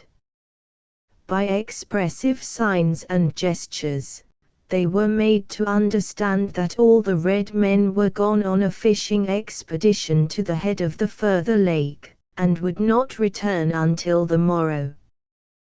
They afterwards learnt, also, that the village had only been occupied for a few days, as it was merely the summer residence of a part of the tribe of the Wampanoag Indians, who, with their chief, annually repaired to that beautiful station for the purpose of fishing in the extensive lakes. The rest of the tribe were located in various places to the west, occupying the district since known as the state of Rhode Island. Maitland and Winslow took leave of their new friends, intimating that they would return and seek an interview with the chief in 2 days, and bearing with them a supply of fish and dried maize, which they received from Apano as a pledge of amity, and which they knew would be most welcome to the invalids who were still suffering from disease at the settlement. They quickly rejoined the rest of their comrades, who had remained at a distance, for fear of alarming the timid Indian females, and all returned to New Plymouth. The intelligence they brought, and the seasonable refreshment they bore to the sick, were joyfully welcomed by the whole community, and the spirits of the settlers rose at the prospect of securing Indian friends and allies, who might, under their present distressing circumstances, afford them such essential help and security. The necessity for such aid had lately become more urgent than ever, for a party of their untiring enemies, the Norsettes, had very recently invaded the enclosure within which lay the loved remains of all who had perished since their arrival in America. The graves were sadly numerous, and the sorrowing survivors had reverently decked the mounds that covered them with shrubs and green boughs from the evergreens that abounded in the neighboring woods, as emblems of their abiding grief, and also of their immortal hopes. These marks of affectionate regard the savages had rudely torn away, and not content with this, they had even, in some instances, removed the fresh-laid turf, and dug up the earth, so as to expose the coffins that lay beneath. No other injury or outrage could have so deeply wounded the feelings, or aroused the indignation, of the emigrants, as this desecration of the homes of the dead, and they earnestly desired to form some alliance with another tribe, which might enable them to punish and to prevent such gross and wanton indignities. In the meantime, in the hope of avoiding a recurrence of so distressing a calamity, the colonists plowed over the whole surface of their cemetery, and sowed it with corn, thus concealing what was to them so sacred from the eyes of their wild and ruthless foes. The day after Maitland's visit to the wigwams, the emigrants were astonished at the appearance of a fine athletic Indian, armed with a bow and arrows, who walked up to the common hall, near the center of the village, and saluted the governor and those who were with him, in the words "Welcome, Englishmen." In reply to their eager inquiries, he informed them that his name was Somerset, and that he was a Sagamore of a northern tribe of Indians dwelling near the coast of Maine, where he had acquired a slight knowledge of the English language from the fishermen who frequented the island of Munnigan near that shore. He had been for several months residing among the Wampanoags, and on the return of the chief and his followers to the wigwams, he had heard from the squaw Sakem, that 2 strangers, who, from her account, he concluded to be Englishmen, had visited the encampment, and proposed to do so again in 2 days. He had, therefore, by desire of the chief, Moanam, come over to the British settlement, to assure the emigrants of a friendly reception, and to conduct the embassy to the presence of the Sagamore. His kind offices were gratefully and joyfully accepted by the governor, and Somerset remained that day as his guest. Although the Indians' knowledge of English was very limited, the Pilgrim Fathers learned from him the name, and something of the history, of their inveterate foes, the Norsettes, and also, that the commencement of their enmity to the settlers arose not merely from their being intruders on their domains, but from the remembrance of an injury which they had received, some years previously, from an English captain of the name of Hunt, who, when cruising on these shores, had allured a number of natives on board his ship, and had then treacherously carried them off, and sold the greater part of them at Malaga, as slaves. Two he took with him to England, and they at length got back to Cape Cod Bay, in a vessel belonging to the Plymouth Company. This scandalous action had filled the Norsettes and Poconockets, who were the injured tribes, with bitter hatred against the white men, and 5 years afterwards, they would have sacrificed the life of Captain Dermer, when he was skirting these shores, had he not been saved by Squanto, one of the kidnapped Poconockets, whom he had brought back in his vessel, and who had become attached to the English. Footnote: the Poconocket dwelt on the peninsula which forms the Bay of Cape Cod, and on a small port or Rhode Island, the rest being occupied by the Wampanoag, of whom Massasoit was Grand Sagamore. The feeling of animosity thus engendered had been aggravated by the slaughter of Tisquantum's only son, and little hope could be entertained of establishing a friendly intercourse with a tribe who felt that they had so much to revenge against the white race. In 2 days, according to the intimation of Rodolphe to the Indian women, a deputation of the settlers, headed by Captain Standish, and accompanied by Maitland, repaired to the Indian village under the guidance of Somerset. They were expected by the inhabitants, and, as soon as they were perceived approaching round the margin of the lake, 2 young men came forth to meet them, and accompany them to the tent of the chief.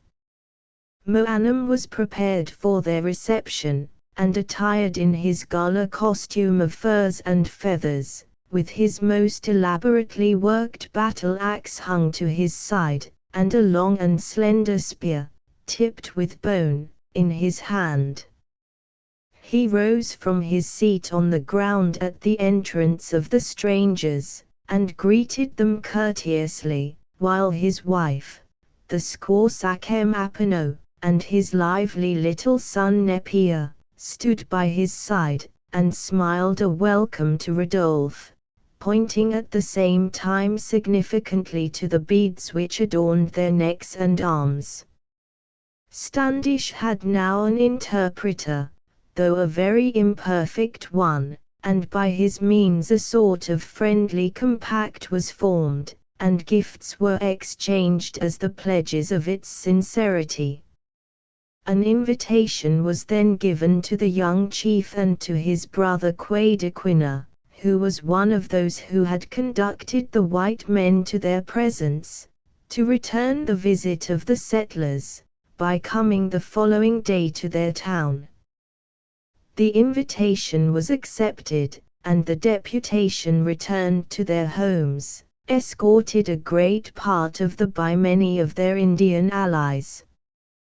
Great preparations were made at New Plymouth for the reception of the Red Chief and his attendants, in such a manner as to impress them with the wealth and power of emigrants. The large wooden building, which was intended as a sort of council chamber and public hall, was hung inside with cloth and linen of various colors, and ornamented with swords, and muskets, and pistols that the colony could produce. An elevated seat was placed for the governor at the upper end of the apartment, and tables composed of long planks were laid down on each side, on which were arranged such viands as the settlers could produce. The repast was humble, but Helen and her female friends arranged it with taste, and the children gathered the bright wild flowers that so early enliven the groves and meadows when an American winter has passed away, to deck the tables, and form garlands along the walls.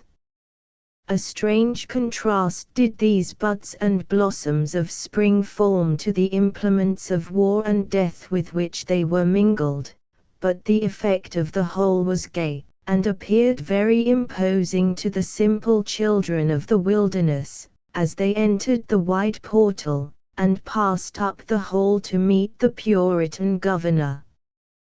John Carver and his attendants were clad in the dark-colored and sober garments which were usually adopted by their sect, and their long beards and grave countenances struck a feeling of awe and reverence into their savage guests. But the red men betrayed no embarrassment or timidity. They advanced with a step at once bold and graceful, and even controlled their natural feeling of curiosity so far as to cast no wandering glances at the novelties that surrounded them. They kept their eyes steadily fixed on the governor, and returned his salutation with a courteous dignity that did credit to their native breeding, and then the chief and Quadequina seated themselves on the high-backed chairs that were placed for them on each side of the seat of the president. Such a mode of sitting was certainly altogether new to these sons of the forest, and they found it both awkward and disagreeable, yet they showed no discomposure or restraint, and not a smile betrayed their surprise, either at this or any other of the strange customs of their hosts. After a few rather amusing efforts to carry on a communication with his guests, through the intervention of Somerset, Carver invited them to table, and again had occasion to admire the readiness and the natural grace with which they accommodated themselves to customs so new and so wonderful as those of the white men. When the repast was concluded, the president led Moanam and his party round the village, and showed them everything that was worthy of attention, and so intelligent did he find them, that he had no difficulty in making them comprehend the use of many European implements, and many of the inventions and contrivances of civilized life. With much satisfaction the good pastor, Brewster, marked the sparkling eyes and speaking countenances of these gentle savages, for he there hoped he saw encouragement to his ardent hope of ere long bringing them to a knowledge of the simple and saving truths of the gospel. With the governor's permission, he led them to the plain and unadorned edifice which was the emigrants' place of worship, and easily made them understand that it was dedicated to the service of the one great Spirit who reigns over all. And from thence they were conducted to the cemetery, and shown, by expressive signs, the insult that had been offered to the dead by men of their own race. Some warlike implements that had been picked up after one of the recent skirmishes were shown to Moanam and his brother, when they instantly exclaimed, "Nauset," and knitting their brows, and putting themselves into an attitude of defiance, they plainly intimated that the tribe was one with which they were at enmity.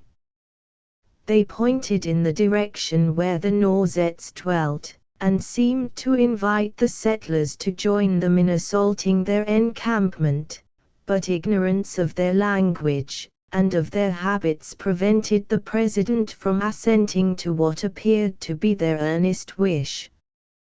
As the sickness that had so long raged in the colony had now nearly disappeared, and the advance of the season promised soon to open sources of plentiful provision in the fields and streams, Brewster felt that he could be spared for a time from the settlement, and he proposed to Mr. Carver that he should return with Moanam to his village, and endeavor to acquire such a knowledge of the native language as should enable him to act as an interpreter, and also give him the means of imparting to the red men the spiritual knowledge that he so ardently desired to bestow. The governor willingly consented to this proposal, and when it was explained to the Indian chief, he gave the most cordial and ready assent. The mild yet dignified countenance of the elder had won his respect and confidence, and he hoped to gain as great advantages from a more intimate connection with the white men, as they expected from his alliance and support. Henrich was now able to leave his couch, and again to join Edith and his young companions out of doors, but he still looked delicate, and his former strength and activity had not fully returned. He was, however, able to walk with the assistance of a crutch that his father had made for him, and he formed one of the group that followed the Indians in their procession through the village, and also escorted them as far as the confines of the wood in whose depths their village lay. The chief remarked the boy, and showed sympathy for his lameness, which he was given to understand was owing to an aggression of the Norsettes, and his eyes flashed, and his nostrils dilated, and his whole countenance was changed from its habitual expression of gentle dignity to one of fierce hostility.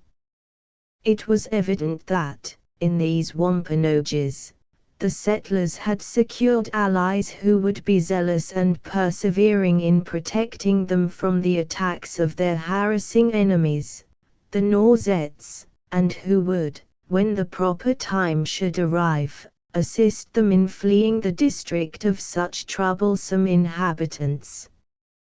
The Indians returned to their wigwams, and the elder accompanied them, and became an inmate of Moanam's lodge. He soon began to acquire some knowledge of the language of his host, and also to instruct him and his wife in many English words and phrases, in which their aptitude to learn astonished him. A constant communication was kept up between the Indian village and that of the settlers, and a real regard and esteem sprang up between them. As the spring advanced, Henrich was able to throw aside his crutch, and to accompany his father and mother in their frequent visits to the wigwams, and much of his leisure time was passed in the company of the young Indians of his own age, whose activity and address in all their sports and games he admired and emulated. The presence of his friend Brewster in the Wampanoag village also gave it increased attractions in the eyes of Henrich. The good man was still his friend and preceptor, and with his assistance, he made considerable progress in the acquirement of the native language, as well as in every other kind of knowledge that Brewster was able to impart.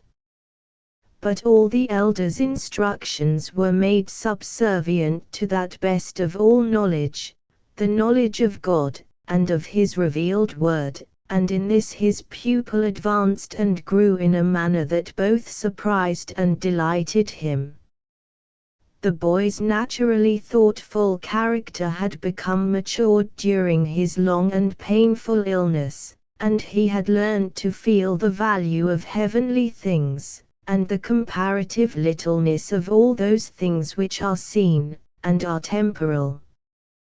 He entered warmly into all the elders' benevolent desires and intentions for the conversion of the dark heathen among whom their lot was cast, and he already looked forward to being his assistant in the holy work. Brewster regarded him as destined to become both a pastor and a zealous and successful missionary, when he should arrive at a proper age, and he frequently spoke of him as his own appointed successor in the spiritual direction of the congregation. This sacred office Henrich anticipated with pride and satisfaction, for where could he find a more fitting exercise for his adventurous and enterprising spirit, and also for his love of the truth, than in seeking the wild men amid their forests and wildernesses, and winning them to peace, and happiness, and civilization, by the knowledge of the all-powerful doctrines of the gospel. With the Indians he soon became a great favorite, and the readiness with which he acquired the use of the bow, and learned to cast the dart, and wield the light tomahawks that were used by the Indian boys to practice their young hands, excited their warmest admiration, and made them prophesy that he would one day become a distinguished brave. His skill in hunting and fishing also became considerable, and he learned from his copper-colored friends many of their songs and dances, with which he delighted Edith and Ludovico at home. His new companions did not draw away his affections from his sister. She was still the object of his warmest love, and to give her pleasure was the strongest desire of his heart.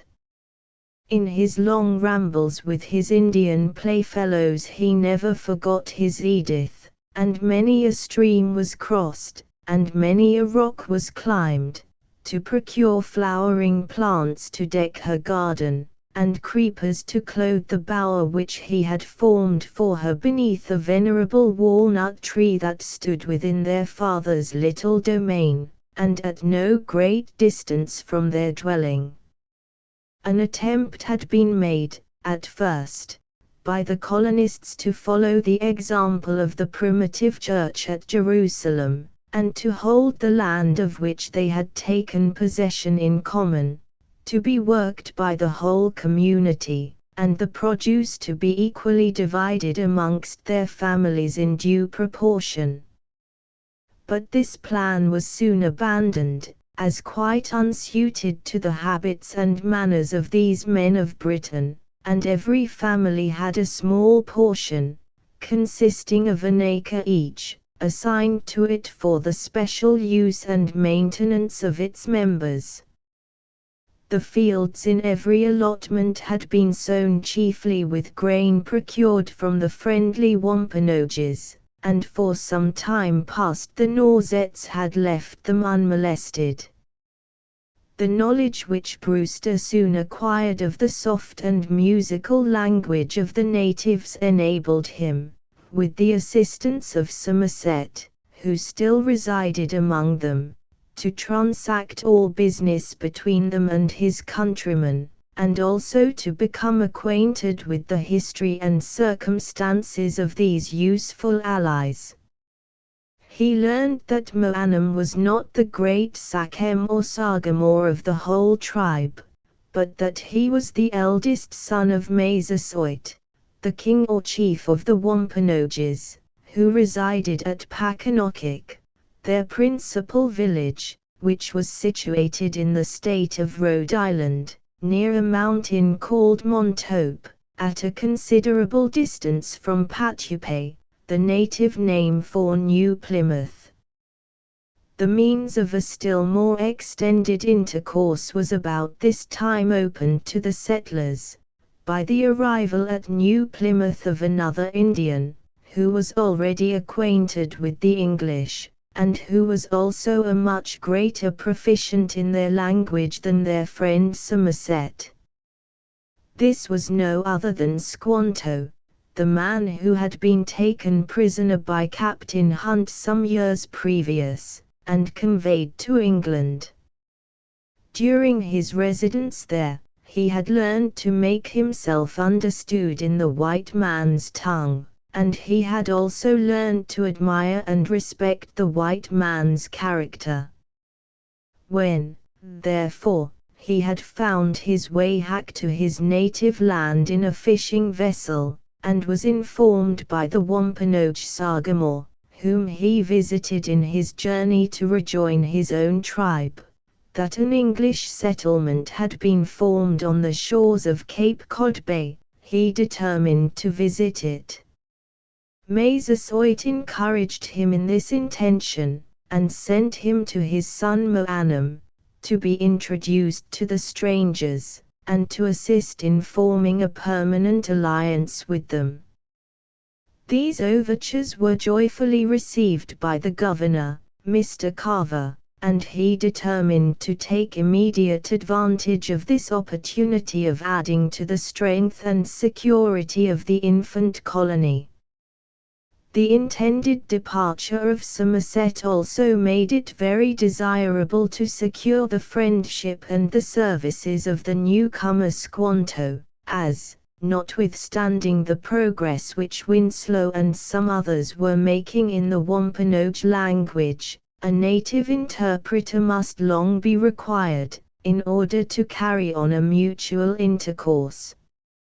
An embassy to the great Sagamore was therefore resolved on, with a view to confirm and strengthen the alliance that had been formed with his sons, and again Rodolph was selected to accompany Captain Standish as his aide-de-camp, while Somerset and Squanto were to act as interpreters. The journey was long, and Maitland was obliged reluctantly to refuse Henrich's request to attend him. He feared the fatigue of so many days travelling on foot would be too much for his son's strength, and Helen strongly opposed his going. He therefore gave up the much-desired expedition, and endeavoured to chase away his feeling of disappointment by renewed exertions in ornamenting the garden, and putting the grounds into a state of perfect order, to please his father on his return.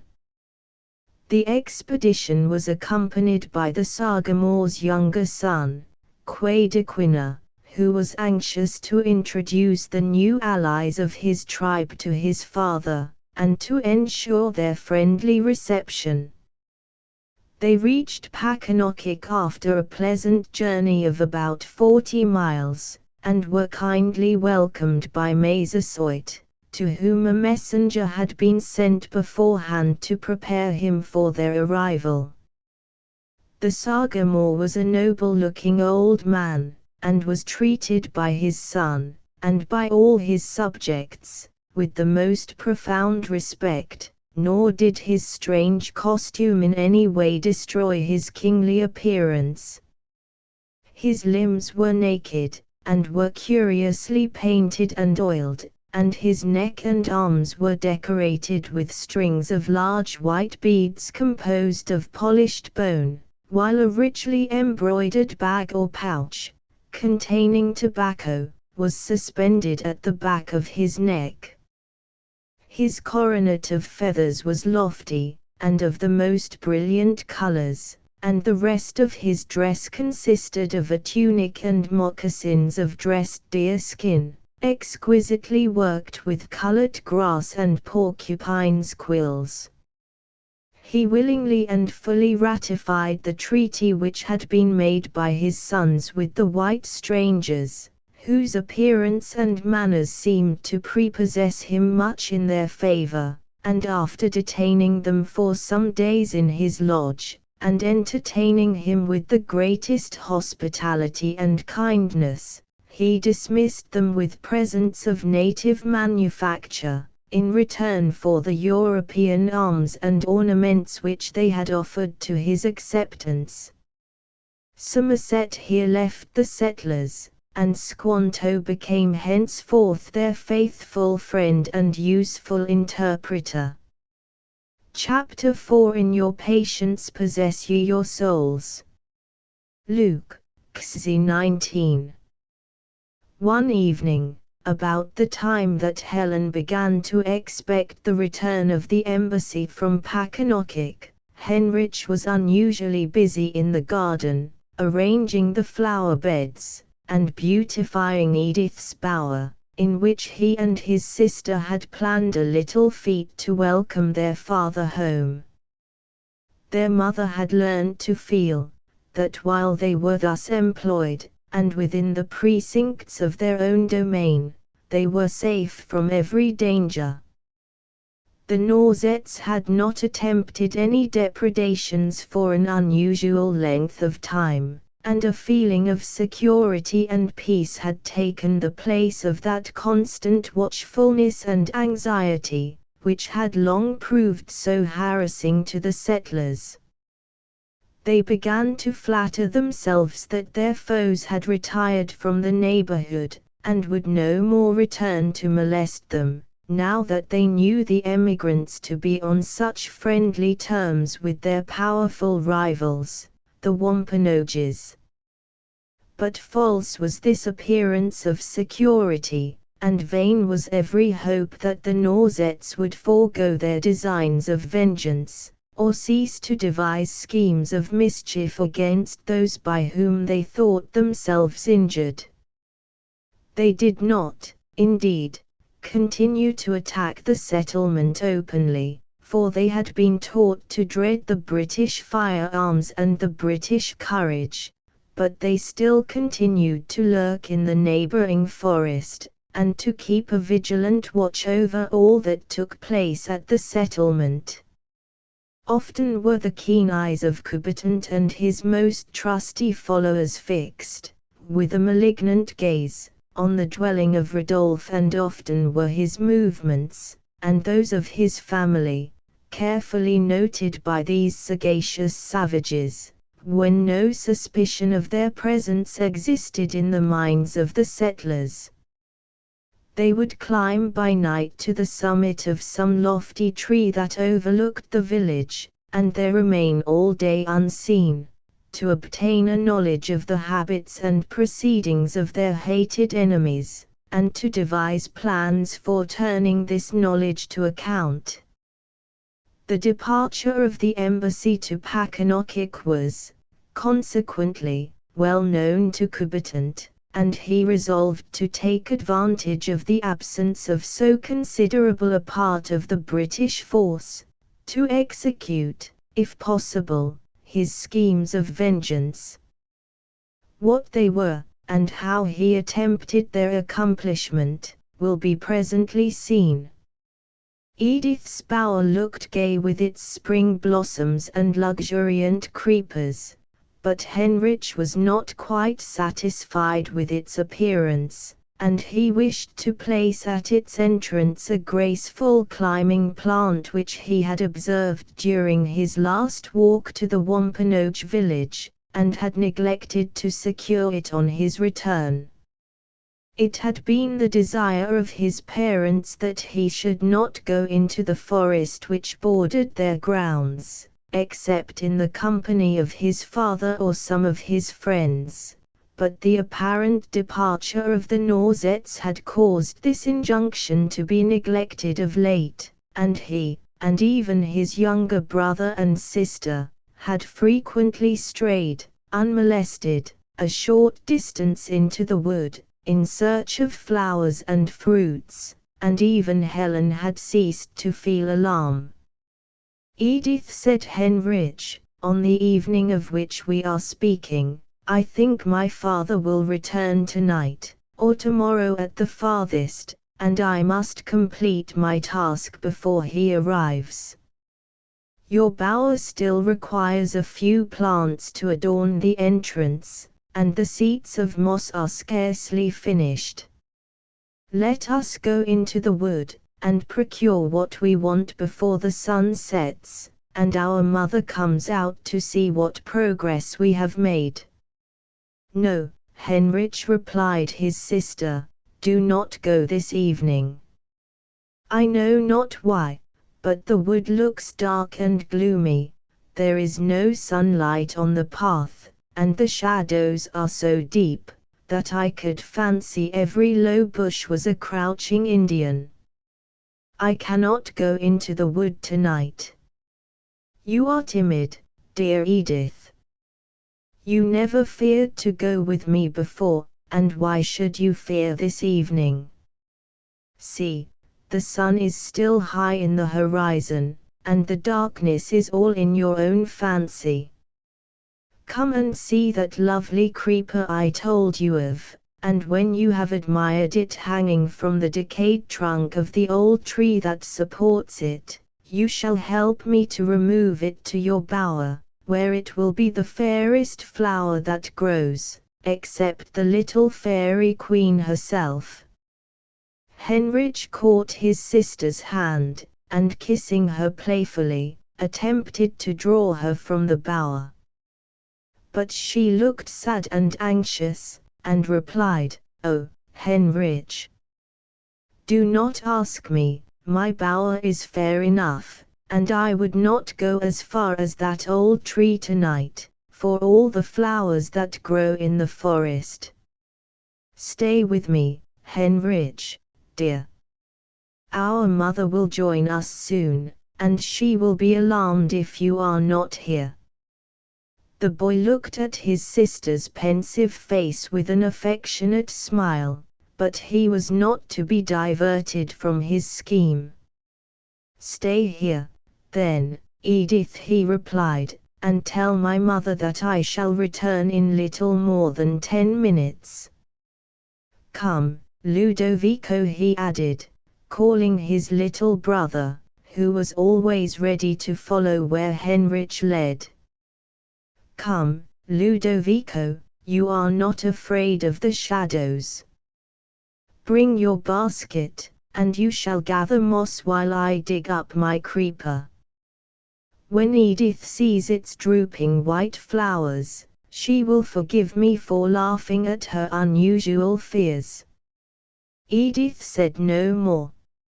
She was sure that Heinrich knew best, and she silently watched him leave the garden, and enter the shade of the thick forest, accompanied by her joyous little brother.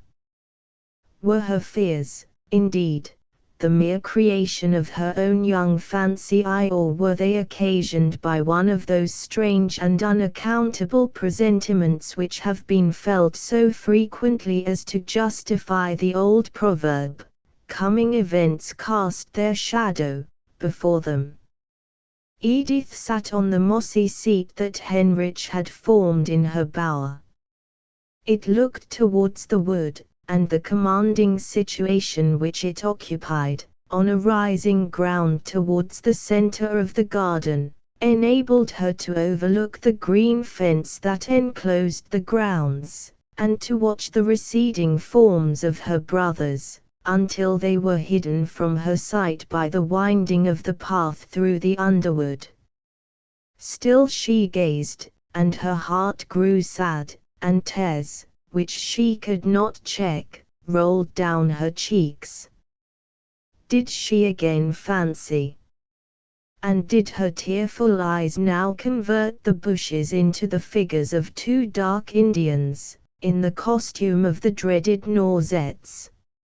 Surely those were human forms that moved so swiftly and so silently from the dark stem of a gigantic oak, and crossing the forest path, were instantly again concealed. Edith wiped her glistening eyes. She held her breath, and feared to move, but the beating of her young heart was audible. No sound met her listening ear, no movement again was detected by her straining eye, and she began to think that her own fears had conjured up those terrible forms. But what was that distant cry that sounded from the wood in the direction in which her brothers had gone? And why does she now behold Ludovico running wildly, and alone, down the path, with terror depicted in his countenance. Edith flew to meet him, but ere she reached him, the dreadful truth was made known to her by his agonized cry. "Oh, my brother! My brother! They have taken him, Edith, they are dragging him away. They will kill him," he shrieked aloud, as he threw himself into Edith's arms, almost choked with the violence of his feelings, and the speed with which he had fled. What could Edith do? She dared not leave him, to be carried off, perhaps, by some other prowling savage, who might still be lingering near, and she could not carry him home. Slowly she drew him on, while every moment seemed an hour, that delayed her from giving the alarm, and sending friends to the rescue of her darling brother. "Oh! Why did he leave me?" she murmured. "Why did he go, when I knew that danger was near?" As soon as she had brought the panting and terrified Ludovico within the precincts of the garden, she left him, and ran towards the house, calling loudly on her mother, who rushed out on hearing her voice of terror, and was instantly made acquainted with the appalling fact that had occurred. Who shall tell the agony of her feelings, or describe the sufferings of that mother's heart, when she knew that her child was in the power of the savage and relentless enemies of the white men? She was, indeed, ignorant of the peculiar vengeance that they desired to wreak on her husband and all his race, but the malevolent character of the Nausettes had been sufficiently manifested in their repeated and destructive attacks on the settlement, and their wilful desecration of the graves of the exiles, to awaken the most poignant fears in her breast. Rodolphe, too, was absent, and Brewster was still at the Wampanoag village, and where should she seek for succor or for counsel? Hastily calling Janet, who was the only domestic at home, she committed Ludovico to her care, and taking Edith by the hand, she hurried from the garden, scarcely knowing whither she bent her steps, but in the vague hope of meeting some of the settlers returning from their labors in the fields, and inducing them to go to the rescue of her boy. Onward she fled along the skirts of the forest, towards the fields of her husband's friend Winslow, who, she well knew, would aid her with all his power, but she found him not, and no human being appeared in sight to listen to her appeal for succor. The sun was setting, and all had returned to the village. What then could Helen do? To retrace her steps, and seek her friends and neighbors in their homes, would be to lose precious moments, on which the life and liberty of her Heinrich might depend. To strike into the depths of the forest, and cross the belt of wood that divided the settlement from Moanum's encampment would be the quickest plan, and probably the most effectual, as her Wampanoag friends would know far better than the settlers how to follow in the train of the fugitives, and how either to persuade or to compel them to release their prisoners. Helen had never dared to enter the wood, except under the protection of her husband, even in the broad light of day, and now the gloom of evening was gathering around her, and the path that led into the wood was obscured by the shadows of the thick foliage above. But where were all her fears and apprehensions? She was unconscious of such feelings now. The timid woman's heart was nerved to the occasion, and no danger could now make her shrink. She turned rapidly into the narrow path, and pursued her way with a firmness and decision, of which, at any other time, when she was trusting to the arm and guidance of Rodolphe, she would have believed herself incapable. She knew the direction in which the Indian village lay, and the slanting rays of the declining sun occasionally penetrated the thick wood, and cast bright streaks of light on the mossy ground, and the boles of the giant trees around, but soon they faded away, and a deep gloom overspread her path. "Mother," said the trembling little Edith, as she clung to Helen's hand, and exerted her utmost strength to keep up with her rapid steps, "Mother, do you not fear to pass through this forest now? Shall we not meet more of those dreadful savages who have taken away my brother? Oh, Heinrich! Heinrich!" she cried, while tears burst afresh from her eyes at the recollection of her brother's fate. "Why did you venture into this wood to seek plants for my bower?" And the child sobbed convulsively, from mingled grief and fear. "Cease, Edith, cease," replied the deeply distressed, but now firm and courageous Helen. "I fear nothing while I am seeking aid for Heinrich. God will protect us, my child," she added, and she raised her glistening eyes to heaven, and gazed, hopefully and trustingly, on one bright star that shone upon her between the summits of the lofty trees. Her heart was strengthened by her pious confidence in her heavenly Father. She remembered also that Edith looked to her for protection, and all personal fears were absorbed by that generous and elevating feeling of self-devotion, which is shared even by the lower and weaker animals when their offspring are in danger. So Helen forgot herself, and felt strong to guard her child, and strong to seek and obtain aid for him whose peril was more real and urgent. Onward she pressed in silence, but her soul was pleading eloquently with God. Soon Edith checked her suddenly, and exclaimed, as she stumbled over something in the pathway, "Oh mother, here are Heinrich's tools, and there I see Ludovico's basket full of moss.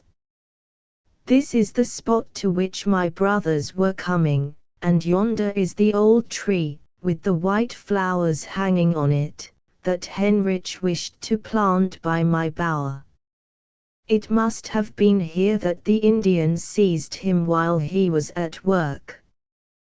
That part of the wood was more light and open than the rest of their way had been, and Helen hastily surveyed it, that she might be able to guide the Wampanoags thither, and point out to them where to commence the pursuit.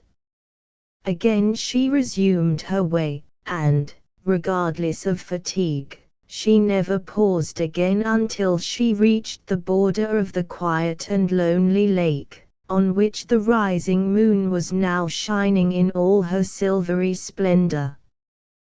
The huts of the friendly natives stood out, clear and dark, on the level shore of the lake, and Helen and her weary child soon reached them, and hastened to Moanam's lodge.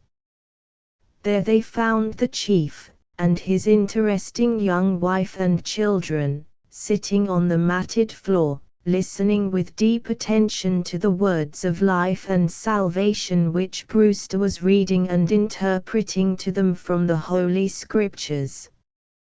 The hurried entrance of Helen startled and alarmed them, for her countenance plainly told them that some calamity had occasioned her unlooked-for appearance at such an unwanted time. With breathless haste she told her sad errand, and Brewster quickly explained her words to the chief. Moanam seized his arms, and rushed from the lodge, calling, in a loud and commanding voice, on his people to arm themselves and accompany him in the pursuit of the cruel and vindictive Norsettes. All was hurry and excitement throughout the village, and every swarthy warrior pressed forward, and desired to share in the expedition to save their young English favorite.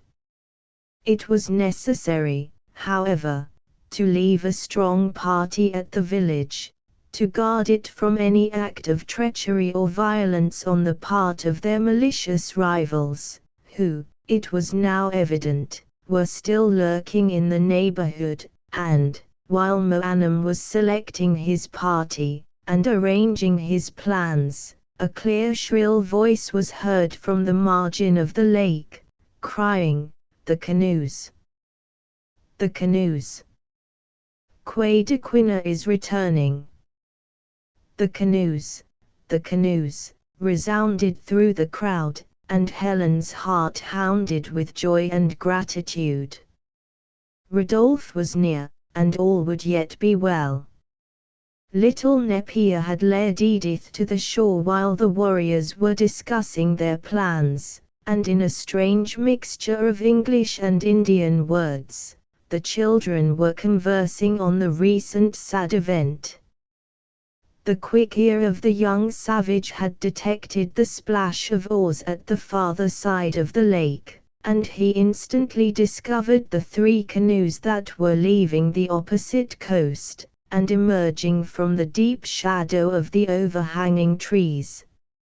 He had raised that joyful cry, and now all the inhabitants of the village rushed down to the shore to welcome their brethren, and to tell the startling news. Nearest to the brink stood Helen and her little girl, closely attended by Moanam and the squaw Sakem Apano, who shared her impatient anxiety for the return of the embassy, that they might have the benefit of Maitland's counsel, and also obtain an addition to their forces. The elder, Brewster, was deeply moved at the misfortune that had befallen his young friend, Henrich. But he knew that not a moment was to be lost. And, while all others were crowding down to the lakeside, he busied himself in arranging the volunteers for the pursuit, and seeing that his own musket was in a proper state for active service. The canoes sped swiftly across the moonlit waters, and as they neared the shore, Rodolphe perceived the forms of his wife and daughter, surrounded by the dark Indians, and ready to receive him. But he felt only pleasure at this unexpected and welcome meeting. No feeling of alarm crossed his breast, until he drew near enough to distinguish Helen's countenance, and then he knew that she had come with evil tidings.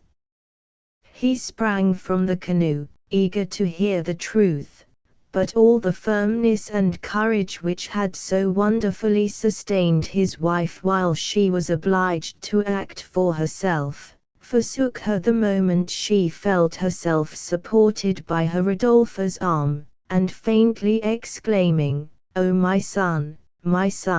she fainted, while little Edith burst into tears, and sobbed out her brother's name.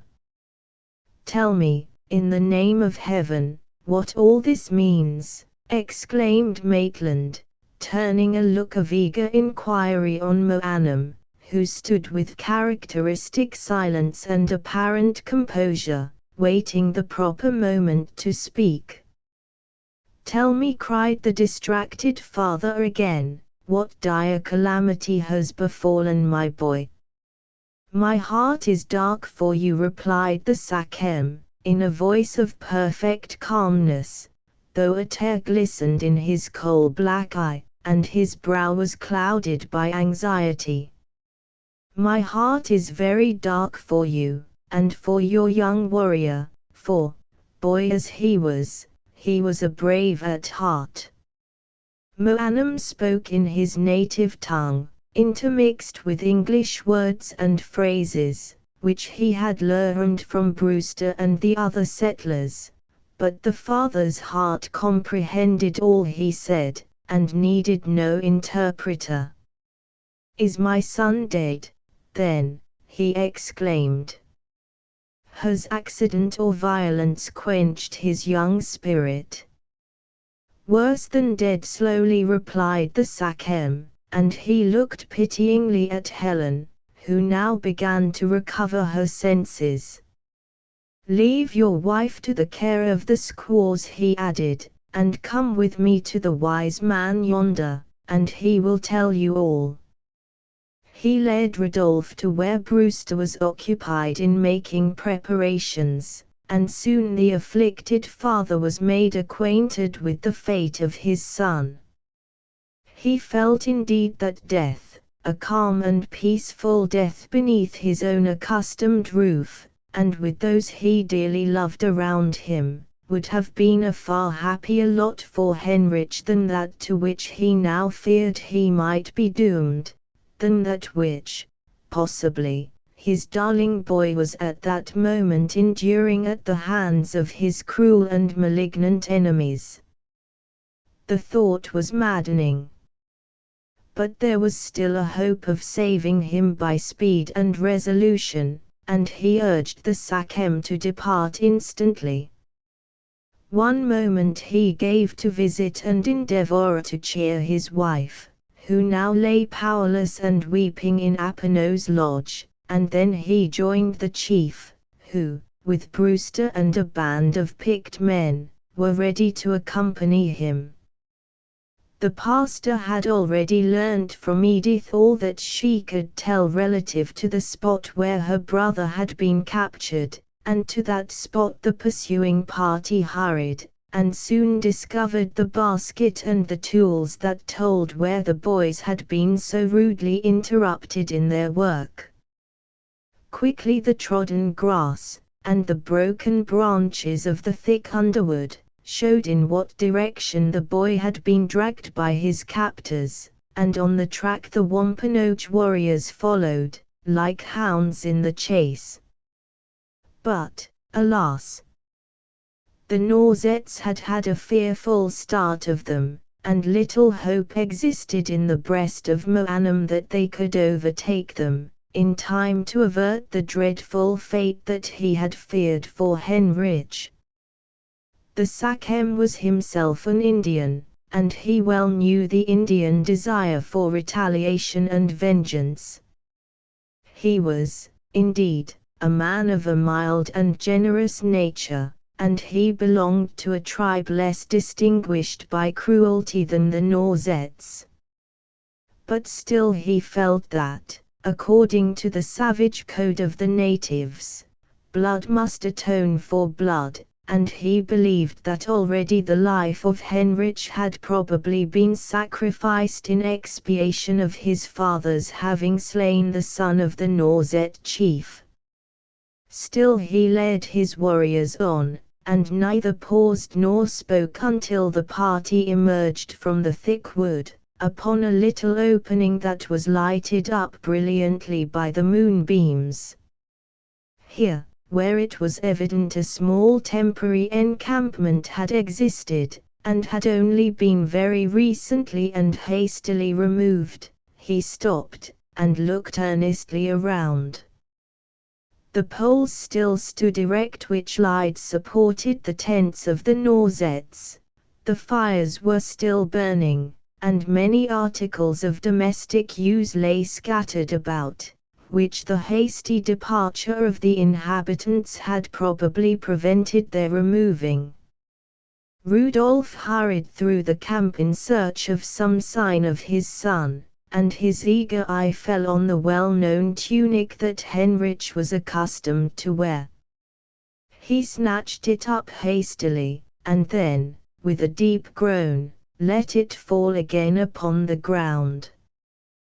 The breast of the tunic was pierced through in several places, and the whole dress was stained with blood, blood that was newly shed. Maitland pointed to this evidence of his son's death. And when the Sachem had examined it, he set his teeth together, and drew in his breath with an oppressed, hissing sound, as of severe pain. "It is over, my friend," he said, in a low deep voice to Rodolphe, "it is over, and we are too late. Naught now remains but to take revenge, full, ample revenge. Let us follow the miscreants." Rudolph turned, and looked at him. He fixed on him such a searching gaze, a gaze so full of gentle reproof and of deep-settled grief that the warm-hearted chief stood silent, and almost abashed before his Christian friend. "Is it thus you have learned of Brewster?" said the sorrowing father. "Is it thus that you are taught in that book which the Great Spirit has dictated?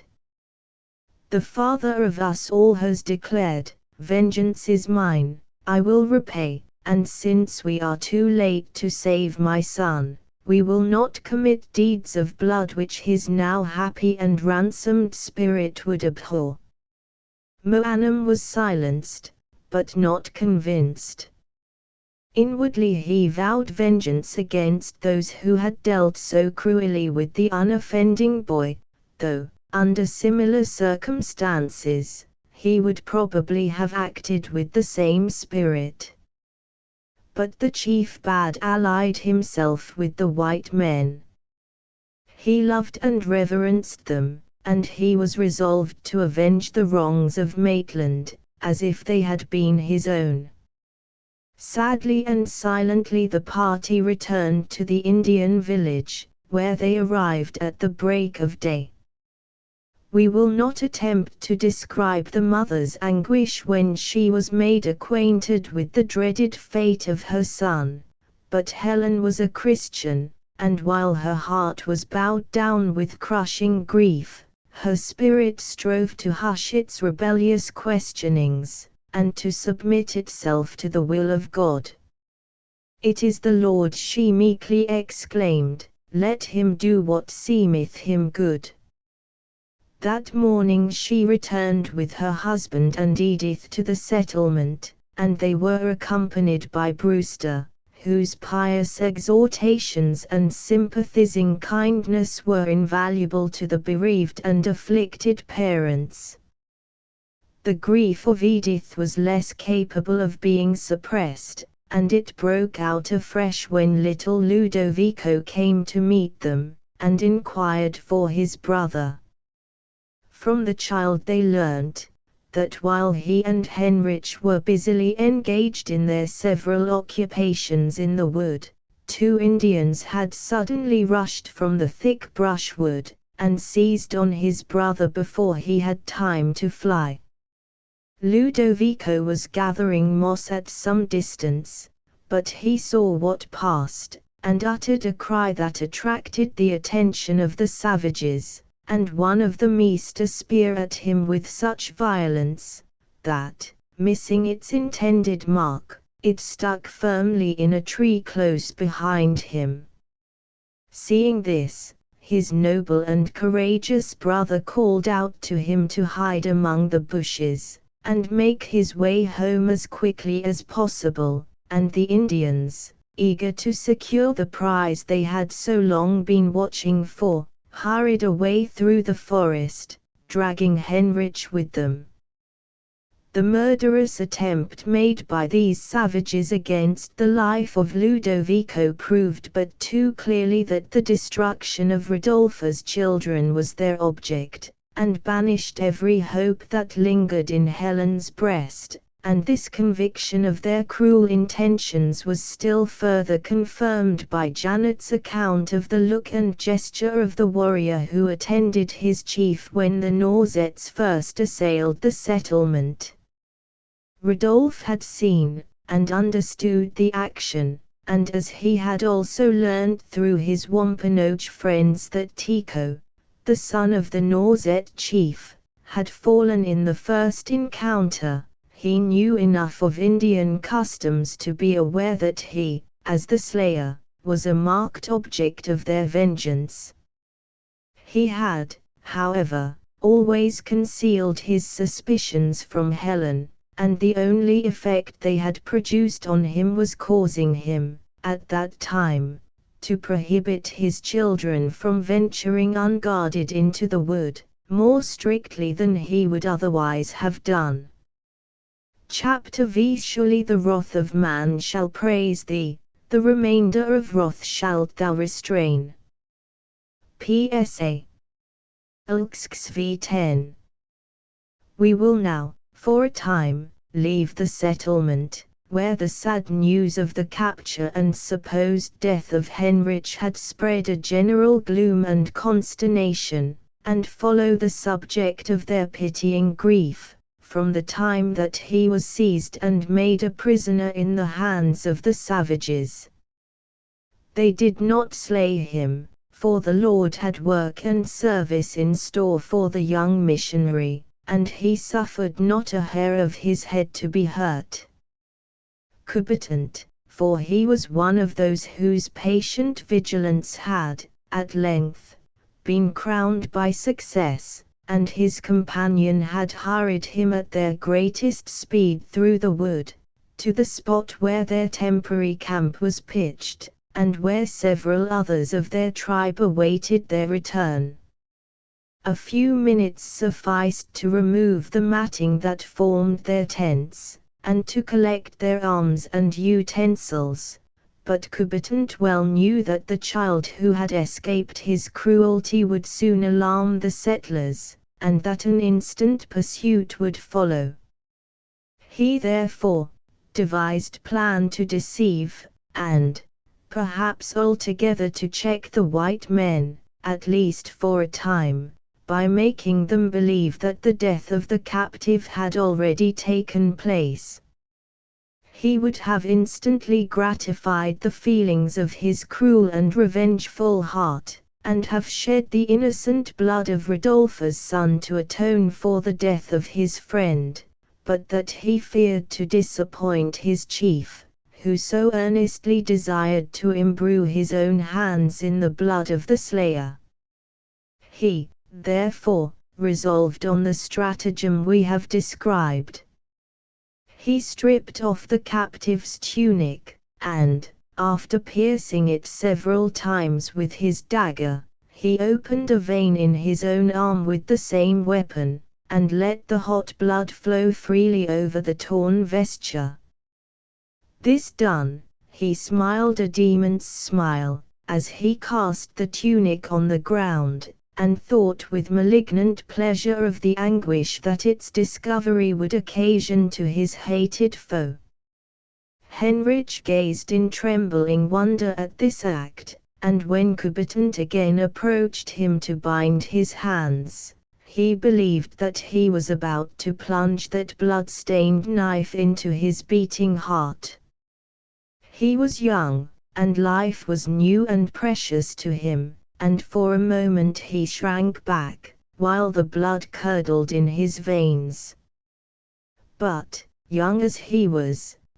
also a child of God, and he knew that all events are governed by his almighty power, and overruled by his wisdom and love.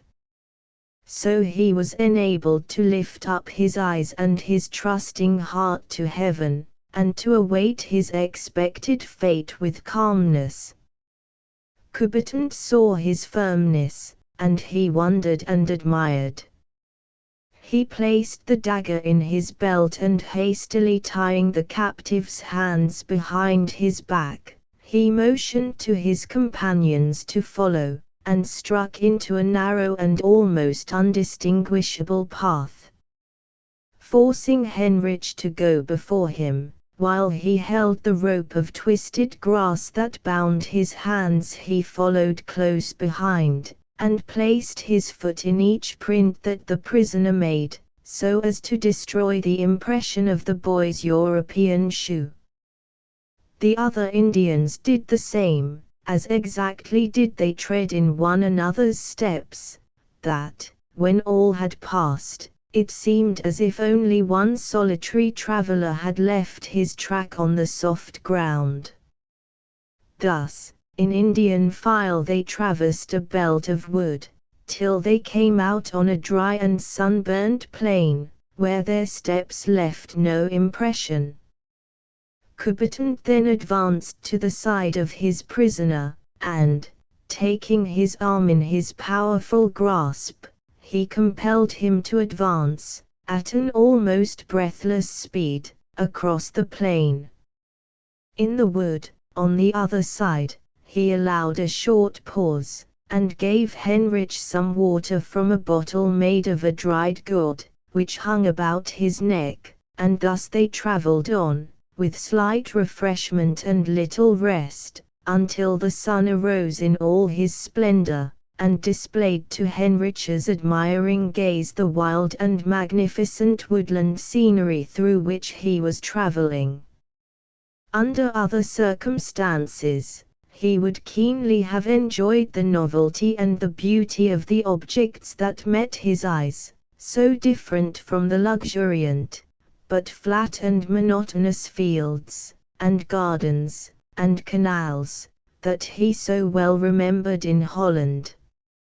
Here all was wild and varied, and all was on a scale of grandeur that inspired him with a feeling of awe and solemnity, heightened, no doubt, by the fearful uncertainty of his fate, and the thought that, perhaps, this was the last time that he should look upon these glorious hills, and ancient forests, and wide-rushing rivers, the handiworks, and the visible teachers of God's power. Something of American scenery he had become acquainted with in his rambles round the Indian village, but only enough to make him long to see more, and had he now been travelling by the side of his father, or his friend Brewster, the elastic morning air, and the splendid and ever-varying views, would have made his young heart bound with joy and health. As it was, the silent beauty of nature was not without its influence on the captive boy. He seemed to feel more strongly the presence and the goodness of his heavenly Father, and his young spirit was cheered to endure his present desolate situation, and strengthened to meet whatever future trials might await him. He had learned from Brewster to make himself understood in the Wampanoag language, and he resolved to try whether his Nauset guide would reply to his questions in that tongue. He therefore besought him to tell him whither he was leading him, and for what purpose.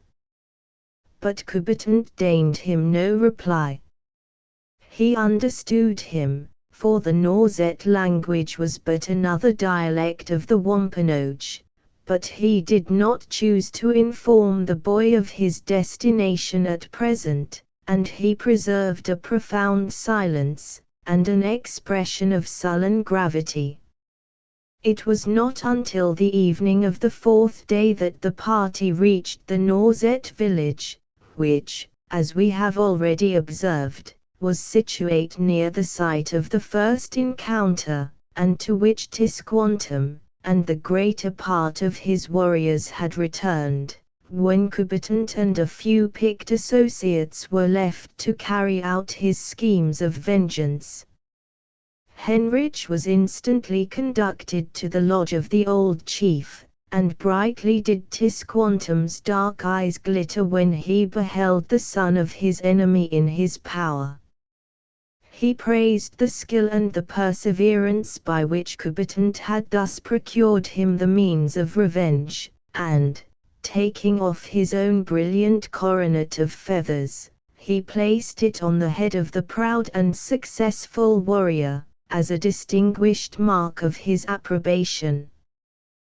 Coubertin was highly gratified, but his desire for vengeance was stronger than his vanity, and forgetting the honor that had been conferred upon him, he entreated the chief to allow him instantly to drive his spear into the boy's heart, or else with his own weapon to take the life of the slayer's child.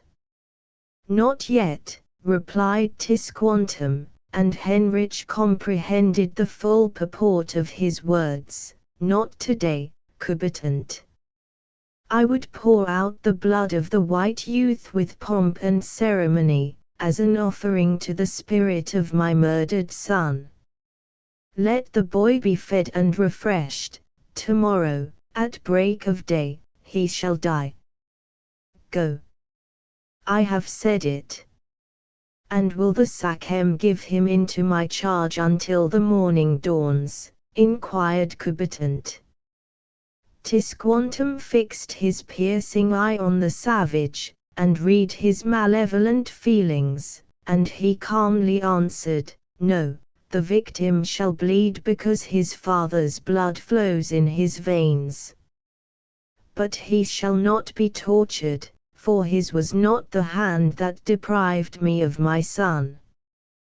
The boy shall remain in my own lodge, and sleep securely for this night beneath the same roof that shelters my last remaining child, my lovely Oriana." Had the chief observed Heinrich's changing countenance, he would have perceived that all he said was understood by the intended sufferer. But he marked him not, and the boy commanded himself, and kept silence, determined to await Coubertin's departure before he made one effort to move the chief to pity. He had, however, no opportunity of trying the effect of his earnest appeal, for Tisquantum ordered one of his attendants to remove him at once to the inner division of the lodge, and to secure him there for the night, and then, motioning Coubertin to retire, and resuming his pipe, he proceeded to drink smoke as composedly as if his evening repose had not been interrupted. But, notwithstanding his outward composure, the Nauset chief was not unmoved by the event that had just occurred. The sight of the son of him whose hand had slain his young Tycho brought back the image of his brave young warrior, as he stood beside him at the fatal burial ground, full of youthful ardor, to combat the invaders of his land, and the supposed enemies of his race. He recalled his daring look as he mounted the palisade, and placed in his unerring bow the arrow that wounded the English boy. And then he seemed to hear again the sharp report of the white man's musket, and to behold once more the sudden fall of his son, bleeding and expiring, to the ground. Tisquantum thought on that hour of anguish, when his duties as a chief and a warrior had forbidden all expression of his grief, and he thought of his return to his lodge, where only Oriana remained to welcome him, for the mother of his children, whom he had loved with unusual affection, was dead, and tears gathered in the Sachem's eyes. Oriana had deeply mourned her brother's death, for since she had lost her mother, she had been permitted to enjoy much more of his society than had previously been allowed her, and her father, also, had seemed to transfer to her much of the love that he had borne towards his wife. Now his daughter was his only domestic tie, and his chief object in life was to give her in marriage to a warrior as brave as her young brother, and who would supply to him the place of his departed son. At present, this prospect was not immediate, for Oriana was only in her 14th year, but the Sachem was resolved that she should be worthy of the hand of the greatest warriors of her tribe, and he took pains to have her instructed in every art that was considered valuable or ornamental to an Indian female. Already she could perform the most elaborate patterns in native embroidery on her father's pouches and moccasins, and her own garments were also delicately and fancifully adorned in the same manner, with feathers, and shells, and colored grasses. Besides this accomplishment, her skill in Indian cookery was very great, and she could also use a bow and arrows, or cast a light javelin, or swim across a rapid river, with a grace and activity that delighted her proud father. Oriana, too, was gentle as her mother, and her influence over Tisquantum bade fair to equal that which his much cherished and deeply regretted wife had exercised over him. That influence had ever been employed in the cause of mercy. And many an enemy, and many a subject, had lived to bless the name of the squaw Sachem Oriana, when she had quelled the wrath of the offended chief, and turned aside his intended vengeance. It was to the inner apartment of his spacious lodge, where his daughter and her attendants were busily engaged in their domestic occupations, that Henrich bade been laid. His arms were still tied behind his back, and the end of the rope that bound them was secured to a post in the wall. The Indian who, at his chief's command, conducted him thither, briefly informed Oriana that he was a prisoner, and desired her women to look to his security, and then he left the captive to his strange and inquisitive jailers.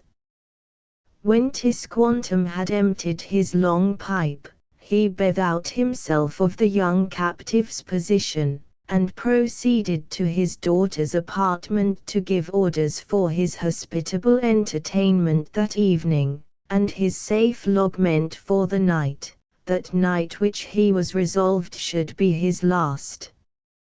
As he approached the thick curtain of deerskins that hung over the aperture between the two apartments, he thought he heard a strange sweet voice speaking the Indian language with a foreign accent, and hastily drawing aside the heavy drapery, he was astonished to see his prisoner, and intended victim, liberated from the cord that had bound him, and reclining on the furs and cushions that formed Oriana's usual resting place, while his gentle Indian child knelt beside him, and offered him the food of which he was so much in need. Henrich was gratefully thanking her, and as the Sachem entered, he heard him exclaim in mournful accents, "But why do you thus so kindly treat me?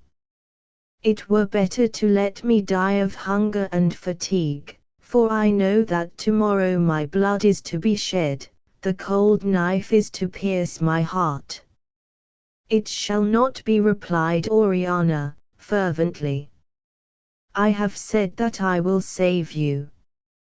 And then she raised her sparkling eyes as she heard her father's entrance, and springing on her feet, she darted forward, and caught his arm. "Father," she cried, and now she spoke so rapidly and energetically, that Henrich could only guess the purport of her words, and read it in her sweet expressive countenance. "Father, do not slay the white boy. He says that he is doomed to die because his father caused my brother's death. But surely Tico's generous spirit does not ask the blood of a child. My brother is now happy in the great hunting grounds where our fathers dwell. He feels no wrath against his slayer's son, he never would have sought revenge against an innocent boy. Give me the captive, O my father, and let him grow up in our lodge, and be to me a playfellow and a brother." Tisquantum gazed at his child in wonder, and his countenance softened. She saw that he was moved, and hastily turning from him, she approached Henrich, who had risen from the couch, and now stood an earnest spectator of the scene, on the issue of which his life or death, humanly speaking, depended.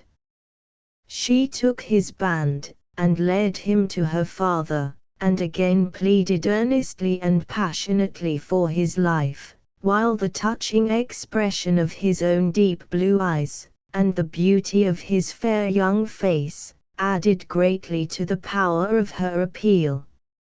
"I have a little sister at home," said Heinrich, and the soft Indian language sounded sweetly from his foreign lips, "and she will weep for me as Oriana has wept for her brother. Let me return to Patupe, and she and my parents will bless you." At the mention of his parents, Tisquantum's brow grew dark again. He thought of Rodolphe as the destroyer of his son, and he turned away from the two youthful suppliants, whose silent eloquence he felt he could not long resist. "Your father killed my young Tico," he replied. "His fire weapon quenched the light of my lodge, and took from me the support of my old age. Should I have pity on his son? But let him dwell in our lodge, and fill my brother's vacant place," exclaimed Oriana. "Do not send him back to the white men, and his father, and his mother, and his little sister will still weep for him, and believe him dead." The same idea had crossed Tisquantum's breast. He looked again at the boy, and thought how much Oriana's life would be cheered by such a companion. His desire of revenge on Rodolphe would also be gratified by detaining his child, and bringing him up as an Indian, so long as his parents believed that he had met with a bloody death, and, possibly, he felt a time might come when the possession of an English captive might prove advantageous to himself and his tribe.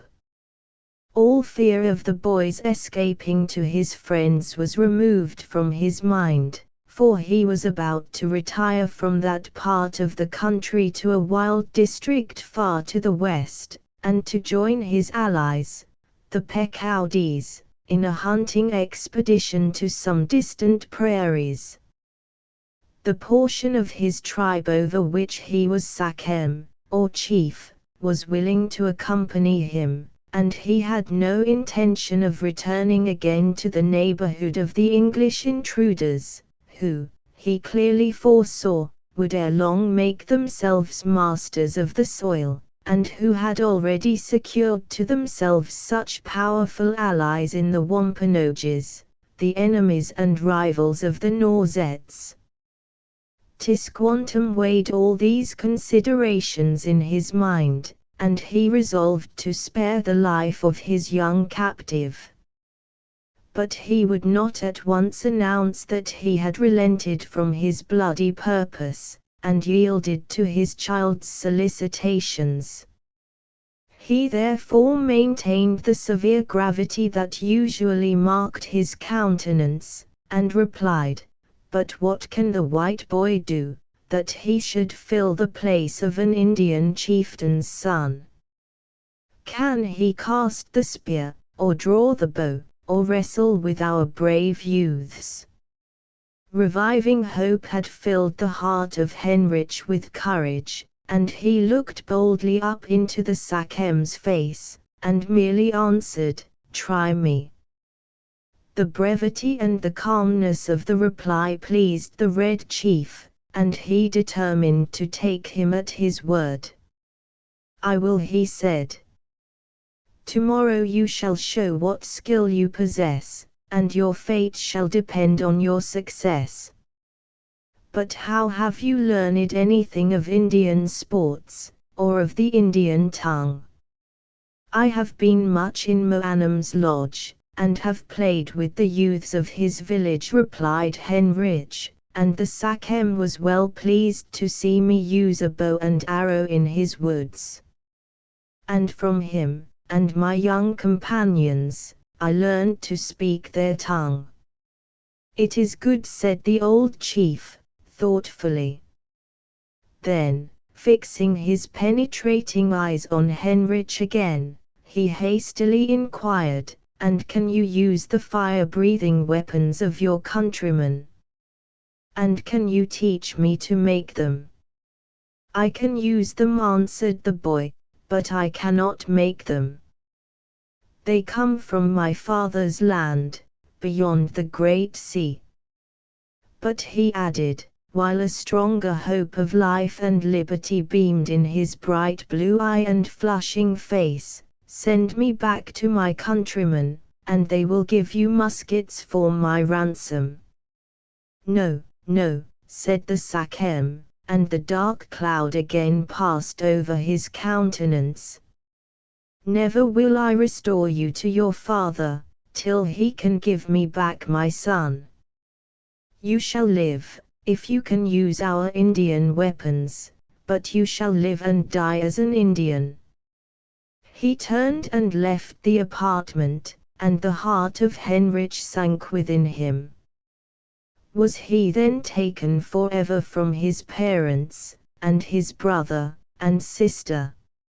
Should he behold his friends, and his teacher, no more? And must he dwell with savages, and lead a savage life? Death, he thought, would be preferable to such a lot, and he half resolved to conceal his skill and dexterity in Indian exercises, that Tisquantum might cast him off and slay him, as unfit to dwell among his tribe.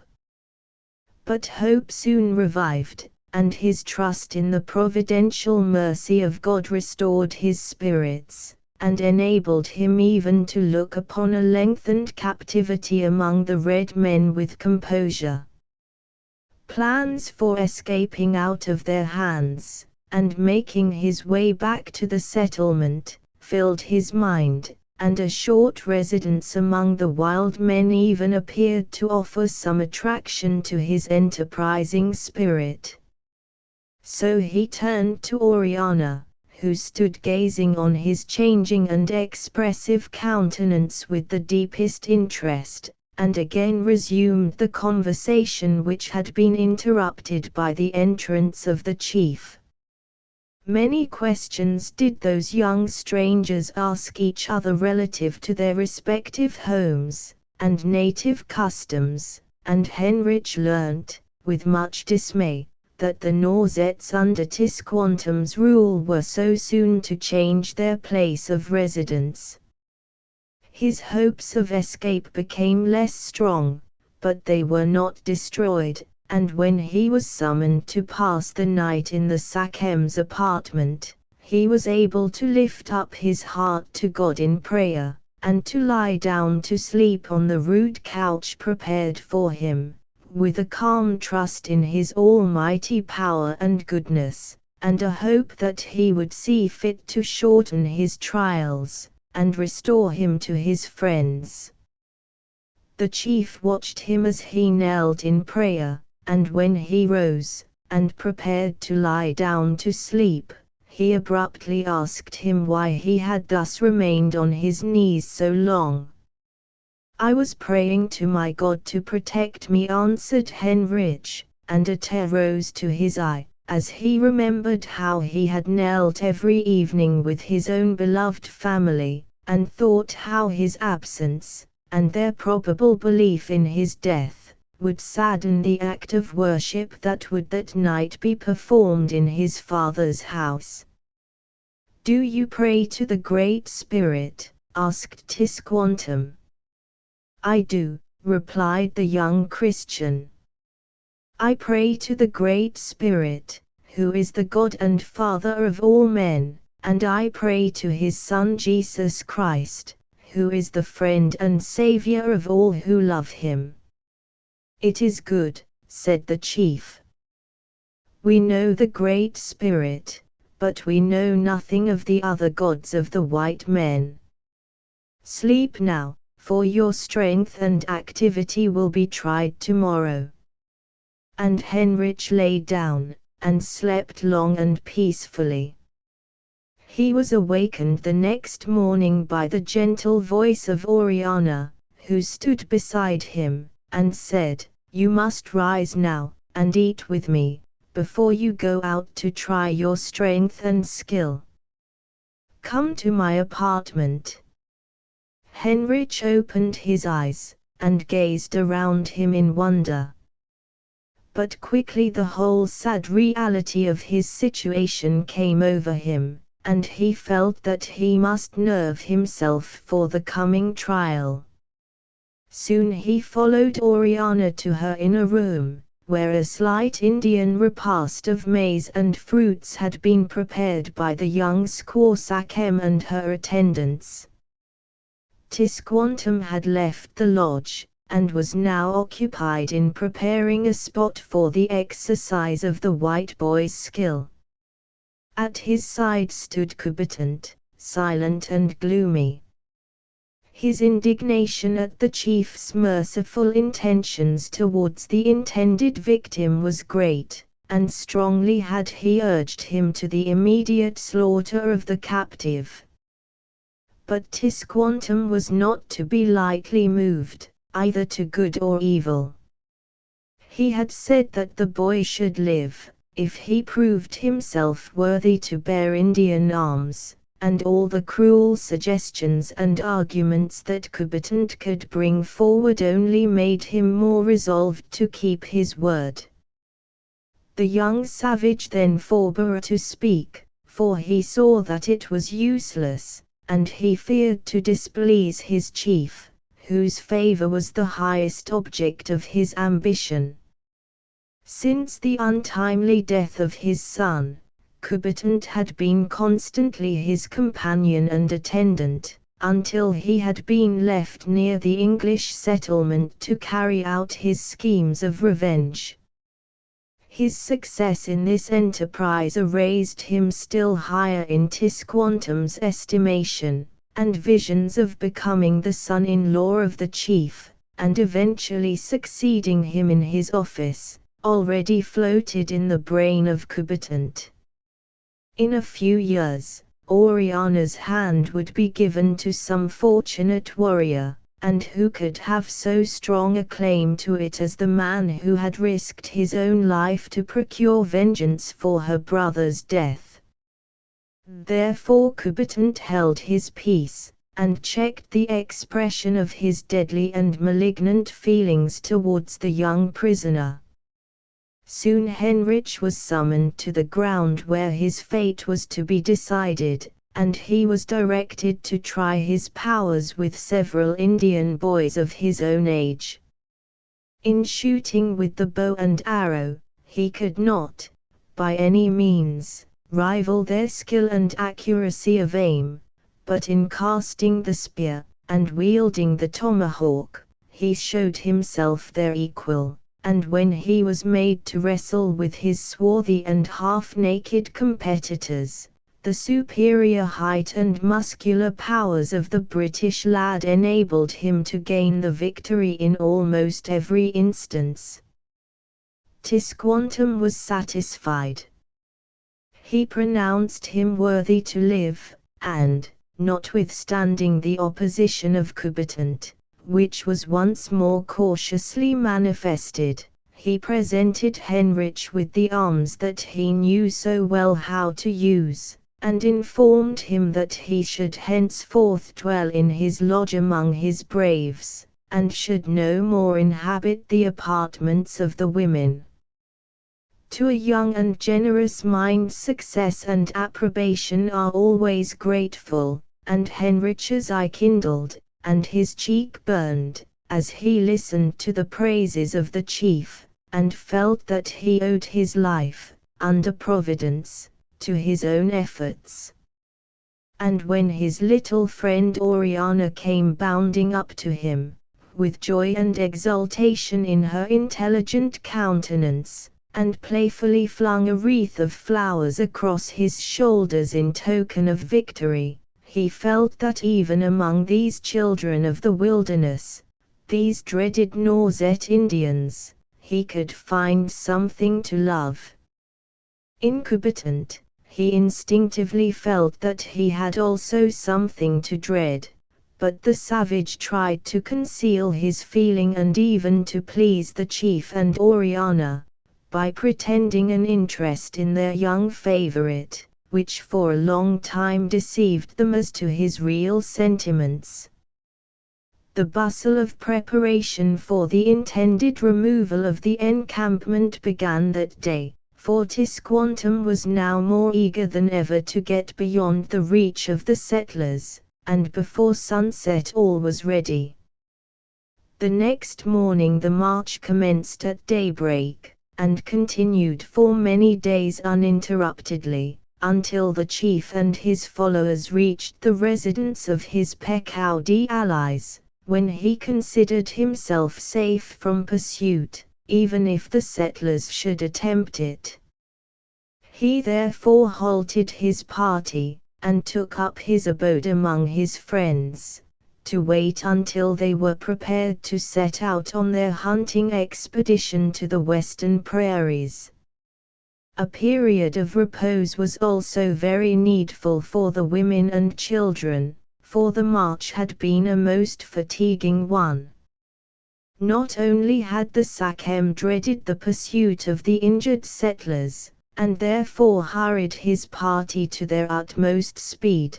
but the country through which they had travelled was inhabited by the Narragansett tribe, the ancient and hereditary foes of the Pequawdees. It was, consequently, desirable for the Norzets, as allies of the latter, to spend as little time as possible in the territories of their enemies, and little rest had been permitted to the travelers until they had passed the boundary of the friendly Pequawdees. Chapter 6. The Woodsaw. Solemn are the boundless woods of the great western world, when day declines, and louder sounds the roll of distant floods, more deep the rustling of the ancient pines, when dimness gathers on the still air, and mystery seems o'er every leaf to brood. Awful is it for human heart to bear the might and burden of the solitude. Hemans. Many weeks elapsed after the Norzet party had joined the friendly Pequawdees, ere any preparations were made for journeying to the west, and these days were chiefly employed by Henrich in improving his knowledge of the Indian language, and especially of the Norzet dialect, by conversing with Oriana and her young companions, both male and female. He also endeavored to learn as much as possible of the habit and the ideas of the simple people among whom his lot was now cast, for he hoped, at some future time, when he had succeeded in returning to his own countrymen, that such a knowledge might prove useful both to himself and them. He was treated with much kindness by Tisquantum, and his favor with the chief ensured the respect and attention of all his dependents and followers. From the day that the white boy had been spared from a cruel and violent death, and established as a regular inmate of Tisquantum's dwelling, it seemed as if he had regarded him as a son, and had adopted him to fill the place of him whose death he so deeply deplored, and Oriana already looked on him as a brother, and took the greatest delight in his society. No apprehensions were now felt of his escaping to the settlement, for the distance which they had travelled through woods, and over hills and plains, to reach the Pequawdee encampment, was so great, that it was utterly impossible for anyone but an Indian, well accustomed to the country, to traverse it alone. Henrich was, therefore, allowed to enjoy perfect liberty, and to ramble unmolested around the camp, and it was his greatest pleasure to climb to the summit of a neighboring hill, which was crowned by a few ancient and majestic pines, and there to look in wonder and admiration at the scenery around him. To the west, A vast and trackless forest spread as far as the eye could reach, unbroken save by some distant lakes, that shone like clear mirrors in their dark green setting. Trees of gigantic growth rose high above their brethren of the wood, but wild luxuriant creepers, many of them bearing clusters of bright blossoms, had climbed ambitiously to their summits, seeking the light of day, and the warmth of the sunbeams, which could not penetrate the thick underwood that was their birthplace. It was a sea of varied and undulating foliage, beautiful and striking, but almost oppressive to the spirit, and Heinrich gazed sadly over the interminable forest, and thought of the weeks, and months, and, possibly, the years that this wilderness was to be his home. Escape, under present circumstances, he felt to be impossible, and he endeavored to reconcile himself to his fate, and to look forward with hope to a dim and uncertain future. Could his parents and Edith but have been assured of his safety, he thought he could have borne his captivity more cheerfully, but to feel that they were mourning him as dead, and that, perhaps, they would never know that his blood had not been cruelly shed by his captors, was hard for the affectionate boy to endure. To Oriana, alone, could he tell his feelings, and pour out his griefs and anxieties, and Edith herself could not have listened to him with more attention and sympathy than was shown by the young Indian girl. When her domestic duties were accomplished, she would accompany her new friend to his favorite retreat on the hilltop, and there, seated by his side beneath the tall pines, she would hold his hand, and gaze into his sorrowful countenance, and listen to his fond regrets for his distant home, and all its dearly loved inmates, till tears would gather in her soft black eyes, and she almost wished that she could restore him to his countrymen. But this she was powerless to do, even if she could have made up her mind to the sacrifice of her white brother as she called him. She had, indeed, wrought upon her father so far as to save his life, and have him adopted into their tribe and family, but she well knew that nothing would ever induce him to give up his possession of Rodolphe's son, or suffer his parents to know that he lived. All this she told to Heinrich, and his spirit, sanguine as it was, sickened at the prospect of a lengthened captivity among uncivilized and heathen beings. He gazed mournfully to the east. He looked over the wide expanse of country that he had lately traversed, and his eye seemed to pierce the rising hills, and lofty forests, that lay between him and his cherished home, and in the words of the psalmist he cried, "Oh that I had wings as a dove, for then would I flee away and be at rest." "Would you leave me, my brother?" said Oriana. In reply to this unconscious utterance of his feelings, "would you leave me again alone, to mourn the brother I have lost? The Sachem loves you, and I love you, too, and you may be happy in our lodge, and become a brave like our young men. Yes, Oriana, you and your father are kind to me, and I had never known any other mode of life. I might be happy in your lodge. But I cannot forget my parents, and me dear Edith who loved me so fondly, and my little brother also.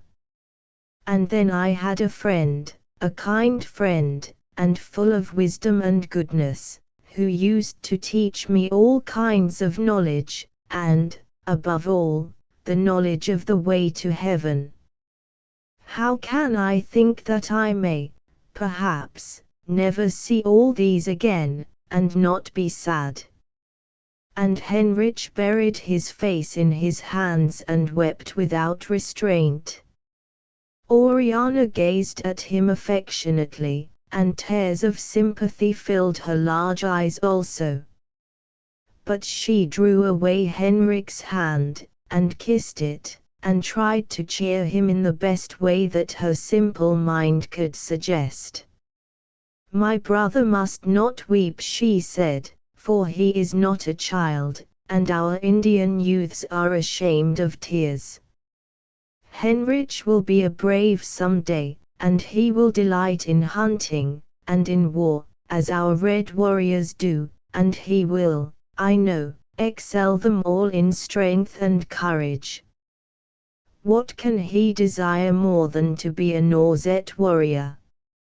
"Oh," Oriana replied the boy, as he wiped away his tears, and almost smiled at her attempts to console him by such a future prospect, "I desire to return to my home, and my friends, and the worship of my God. Among your people none know anything of the true God, and none believe in his Son. I have no one to speak to me as my parents, and my venerable teacher, used to do, and no one to kneel with me in prayer to the Almighty. Do not you worship the great Manito, the mighty spirit from whom every good gift comes?" asked Oriana, with surprise. "He is the one true God, and all the red men know and worship him." "Yes, Oriana, I do worship the one great spirit, the God and Father of all men of every color and of every clime. But the Christian's God is far more wise, and good, and merciful than the Indian's Manito, and he has told his servants what he is, and how they ought to serve him." "Does your Manito speak to you?" asked the Indian girl. "Could I hear him speak?" "He has spoken to our fathers long ages ago," replied Heinrich, "and we have his words written in a book. Oh, that I had that blessed book with me! How it would comfort me to read it now! And you would read it to me, my brother. But tell me some of your Manito's words, and tell me why you say he is greater and better than the good spirit who protects the red men." "I will gladly tell you all I know of the God whom I have been taught to love and worship ever since I was a little child. I wish I could make you love him too, Oriana, and teach you to pray to him, and to believe in his Son as your friend and Savior." "I will believe all you tell me, dear Heinrich," answered the ingenuous girl, "for I am sure you would never say the thing that is not ... But what do you mean by a savior? Is it someone who will save you from the power of the evil spirit Hobamok, the enemy of the red men?" Footnote: the Indian expression for speaking a falsehood. Then Heinrich told her of Jesus the Merciful, him who came to save a world that was lost and ruined through sin, and to die for those who deserve nothing but wrath and condemnation.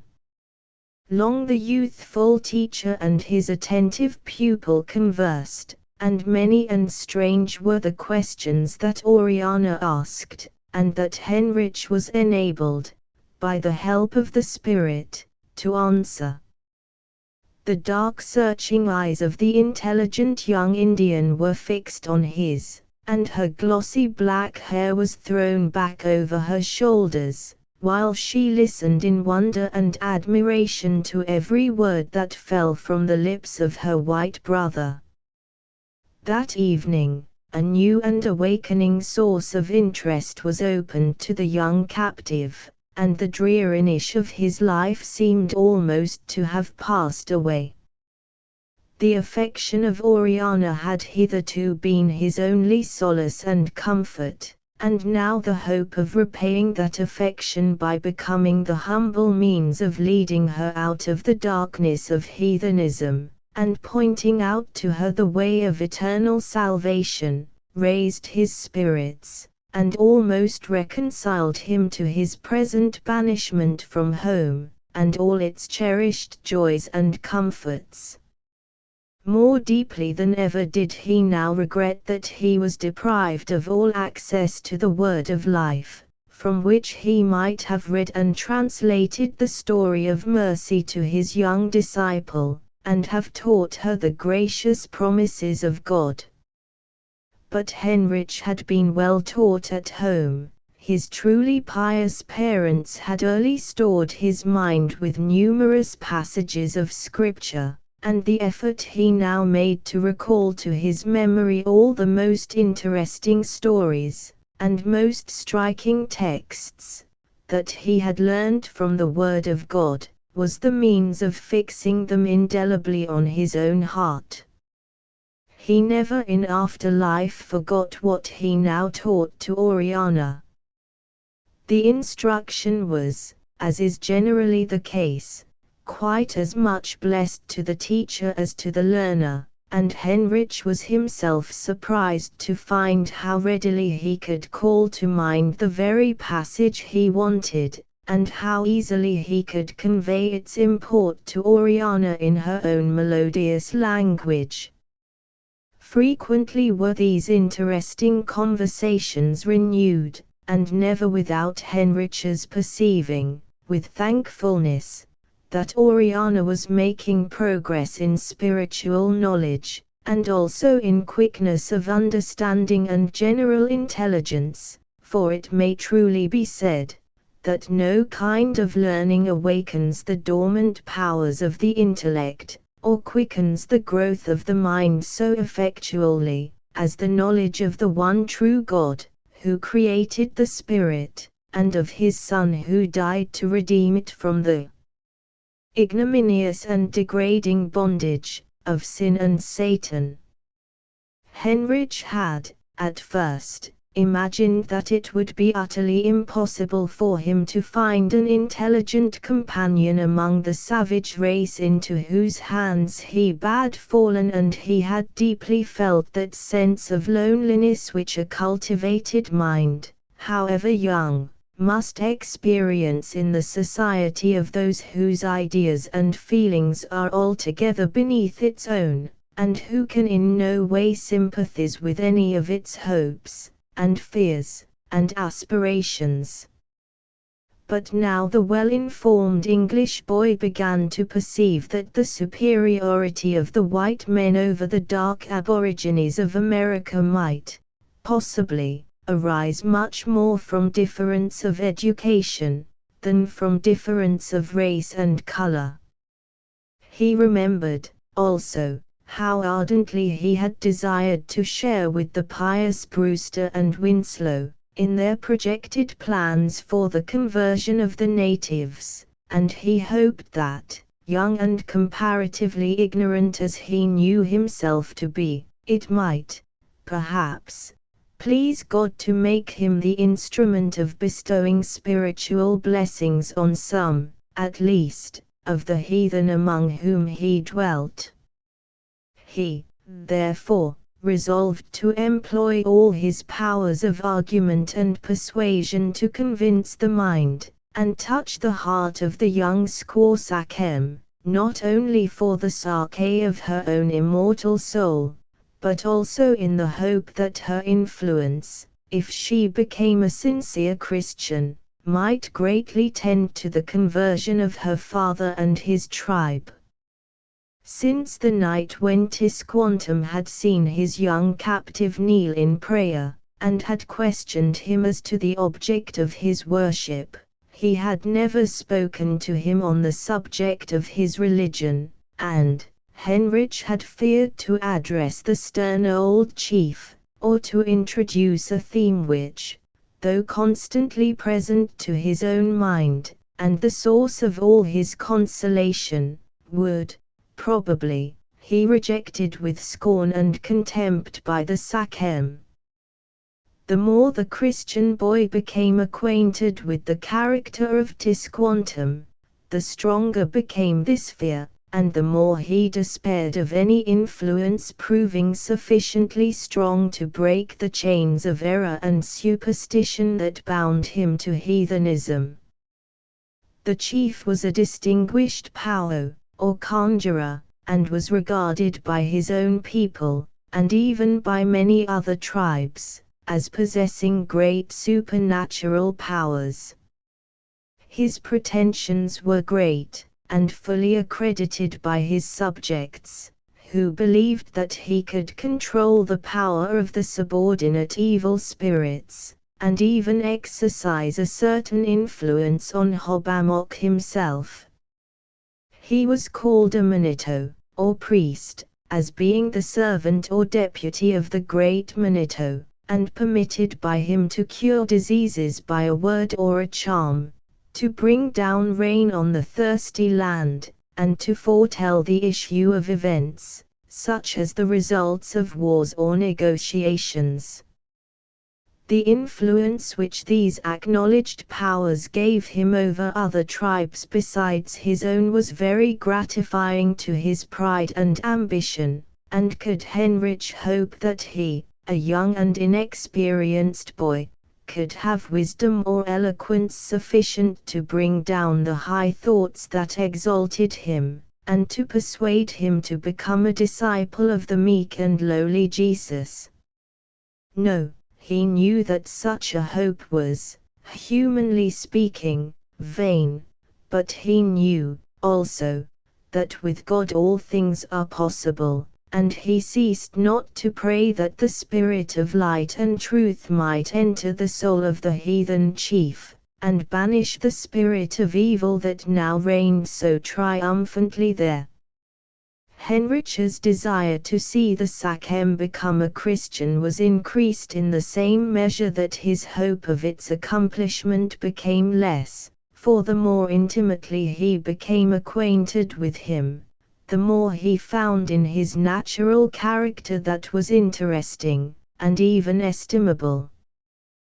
Tisquantum was brave, and he was also generous and sincere, far beyond the generality of his race.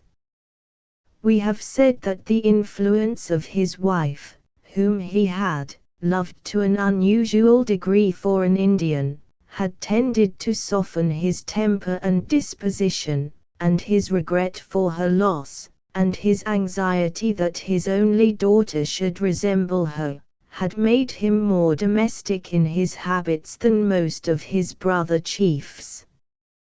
He was kind, also, when not roused to harshness and cruelty by either revenge or superstition, and he was capable of strong attachments where he had once taken a prepossession in favor of any individual.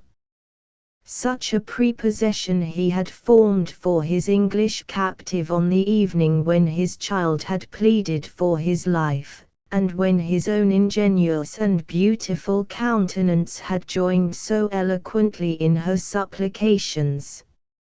No insidious efforts of the wily combatant had availed to change the Sachem's sentiments, and he continued to treat Heinrich as an adopted son, and to allow him all the privileges and indulgences that had once been bestowed on his beloved Tycho. The white boy was permitted to enjoy full and unrestricted liberty, now that he was beyond all possible reach of his countrymen. He was encouraged to hunt, and sport, and practice all athletic games and exercises with the Norzet and Pecaudi youths, and he was presented with such of the arms and ornaments of the lost Tycho as were deemed suitable to his use, and his unusually tall and muscular figure. Often when adorned with these strange and curious specimens of Indian art and ingenuity, did Haunch smile to think how Edith and Ludovico would wonder and admire if they could see him thus attired, and then he would sigh as he remembered that months and years must probably elapse, and possibly even his life might come to an end, ere he could hope to see their loved countenances, or to excite their surprise and interest by a relation of all his perils and adventures. To Oriana, alone, could he unburden his mind on such subjects, and from her he always met with deep attention and heartfelt sympathy, but every day she felt his presence to be more necessary to her happiness, and her dread of his escaping to his own people to become greater. Not only did she shrink from the idea of parting with her white brother, her newly found and delightful friend and companion, but daily, as she grew in the knowledge of Heinrich's religion, and learned to know and love the Christian's God and Saviour more sincerely, did she fear the possibility of losing her zealous young teacher, and being deprived of all intercourse with the only civilized and enlightened being whom she had ever known. She therefore rejoiced when the time arrived for leaving the Pecaudi village, and pursuing the intended route to the west, for in spite of the distance and the many difficulties and obstacles that divided Heinrich from the British settlement, she had lived in continual fear and expectation of either seeing a band of the mighty strangers come to demand his restitution, or revenge his supposed death, or else of his escaping from the camp, and braving every danger, in the attempt to return to his happy Christian home.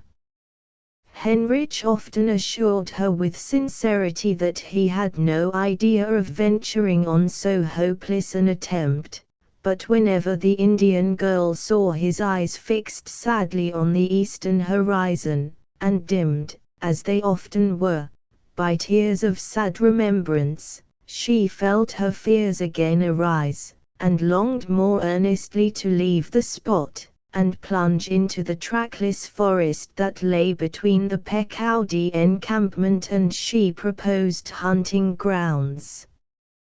The summer had passed away and autumn was beginning to tinge the varied foliage of the forest with all its gaudy hues of yellow, and scarlet, and purple, when the Norsettes, and such of their Pecaudi friends as desired to share in their hunting expedition, set forth from the village.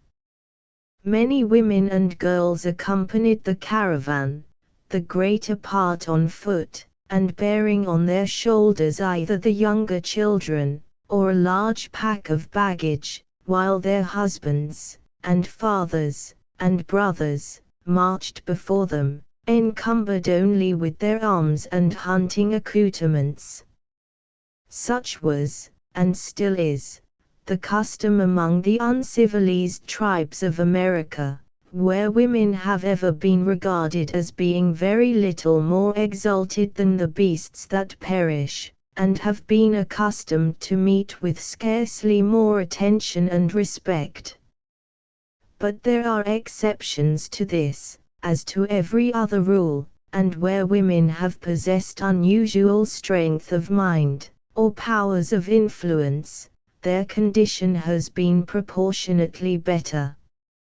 Such had been the ease with Tisquantum's wife, and he had ever treated her with gentleness and respect, and had never imposed on her any of those servile duties that commonly fall to the lot of Indian squaws, even though they may be the wives and daughters of the most exalted chiefs. To his daughter the Sachem was equally considerate, and none but the lightest toils of domestic Indian life were ever required from her, nor was any burden more weighty than her own bow and quiver ever laid upon her slender and graceful shoulders, when she followed her father in his frequent wanderings. On the present occasion, as the journey promised to be unusually long and uninterrupted, Tisquantum obtained for her a small and active horse of the wild breed, that abounds in the western woods and plains, and of which valuable animals the Pequawdees possessed a moderate number, which they had procured by barter from the neighboring Cree Indians. The purchase of this steed gave Henrich the first opportunity of remarking the Indian mode of buying and selling, and the article that formed their medium of commerce, and was employed as money. This consisted of square and highly polished pieces of a peculiar kind of a peculiar mussel shell, called quahog, in each of which a hole was bored, to enable it to be strung on a slender cord. The general name for this native money was wampum, or white, from the color of those shells most esteemed, but a dark-colored species was called lukey, or black, and both were used, of various forms and sizes, as ornaments by the warriors, and their copper-colored wives and children. Several strings of wampum, both white and purple, were silently offered by the Sachem for the horse which he selected as most suitable for his daughter's use, and, after a pause, were as silently rejected by the possessor. Another pause ensued, and Tisquantum added a fresh string of the precious shell to the small heap that lay before him, and the same scene was repeated, until the owner of the horse was satisfied, when he placed the halter in the hands of the purchaser, gathered up his treasure, and, with a look of mournful affection at the faithful creature whom he was resigning to the power of another master, hurried away to his wigwam.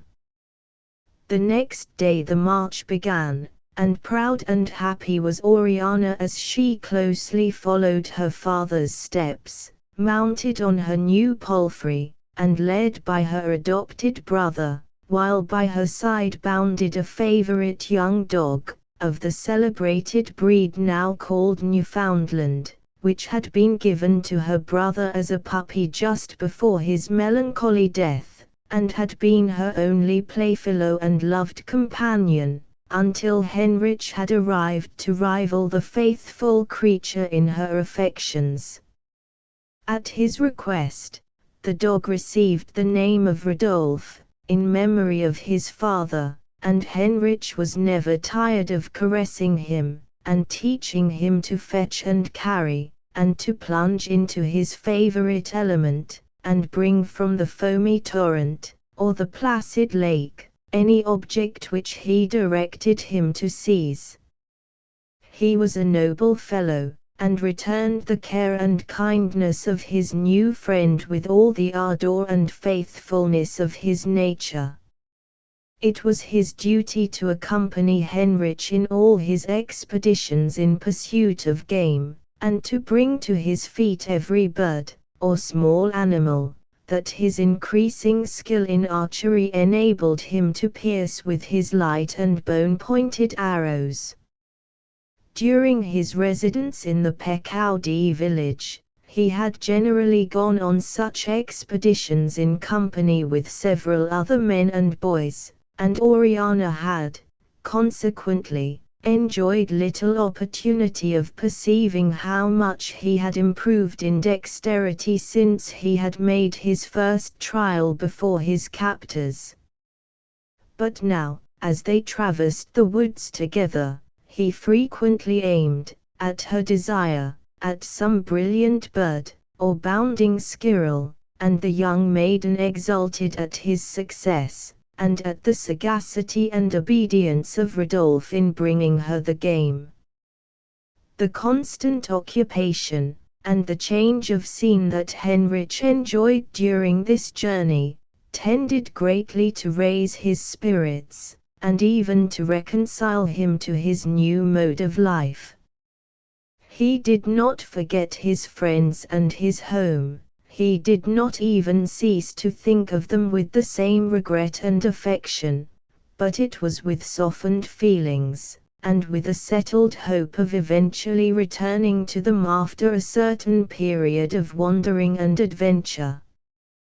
The kind of life which he had often longed to try was now his lot, and he enjoyed it under peculiarly favorable circumstances, for he partook of its wildness and excitement, without enduring any of its hardships.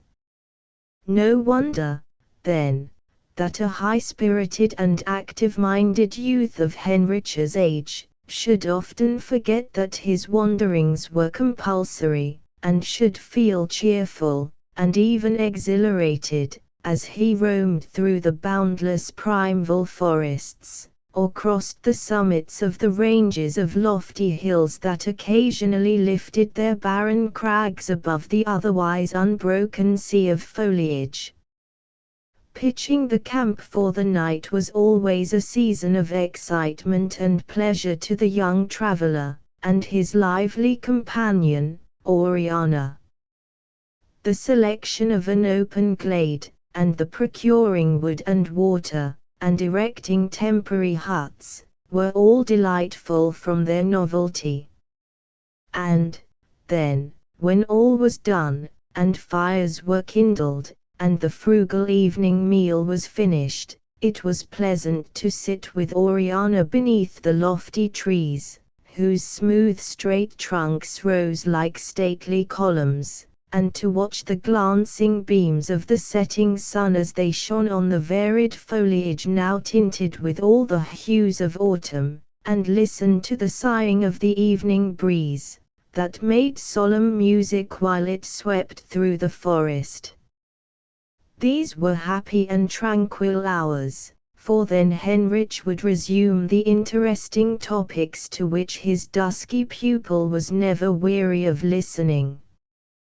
He would tell her, but no longer with tears, of his home, and all its occupations and joys. He would repeat the holy instructions that he had himself received, and, when far removed from the observation of other eyes and ears, he would teach her to kneel by his side, as Edith used to do, and to join him in supplications to the high and lofty one that inhabiteth eternity, but who yet listens to the humblest prayers that are addressed to him in sincerity, and hears every petition that is offered up in the name of his beloved Son. The heart of Oriana was touched, and with a beautiful childlike simplicity, she received all the blessed truths that her white brother taught her. Her affections were strongly drawn towards the character of Jesus the Merciful, as she always called the Saviour, and she became sensitively alive to the guilt of every sin, as showing ingratitude to the benefactor who had laid down his life for his creatures. Oriana was, in fact, a Christian, a young and a weak one, it is true, but she possessed that faith which alone can constitute anyone a branch in the true vine, and Heinrich now felt that Lai had found a sister indeed. As the young Indian grew in grace, she grew also in sweetness of manner and refinement of taste and behavior. She was no longer a savage, either in mind or in conduct, and Heinrich often looked at her in wonder and admiration, when she had made her simple toilette by the side of a clear stream, and had decked her glossy raven hair with one of the magnificent water lilies that he had gathered for her on its brink, and he wished that his mother and his fair young sister could behold his little Indian beauty, for he knew that they would love her, and would forget that she had a dusky skin, and was born of a savage and heathen race. Chapter 7. We saw thee, O stranger, and wept. We looked for the youth of the sunny glance, whose step was the fleetest in chase or dance. The light of his eye was a joy to see, the path of his arrows a storm to flee. But there came a voice from a distant shore, He was called He is found midst his tribe no more. He is not in his place when the night fire burn, but we look for him still, he will yet return. His brother sat with a drooping brow, in the gloom of the shadowing cypress bough. We roused him, we bade him no longer pine, for we heard a step, but that step was thine. Hemans. What was that cry of joy, Oriana? Exclaimed Henrich, as one evening during their journey, he and his companion had strayed a little from their party, who were seeking a resting place for the night. What was that cry of joy, and who is this Indian youth who has sprung from the ground so eagerly, and is now hurrying towards us from that group of overhanging trees? Is he a friend of yours? I know him not, replied Oriana. I never passed through this forest before, but I have heard that it is inhabited by the Crees. They are friendly to our allies, the Pequawdees, so we need not fear to meet them. As she spoke, the young stranger rapidly approached them, with an expression of hope and expectation on his animated countenance, but this changed as quickly to a look of deep despondence and grief, when he had advanced within a few paces, and fixed his searching eyes in Henrich's face.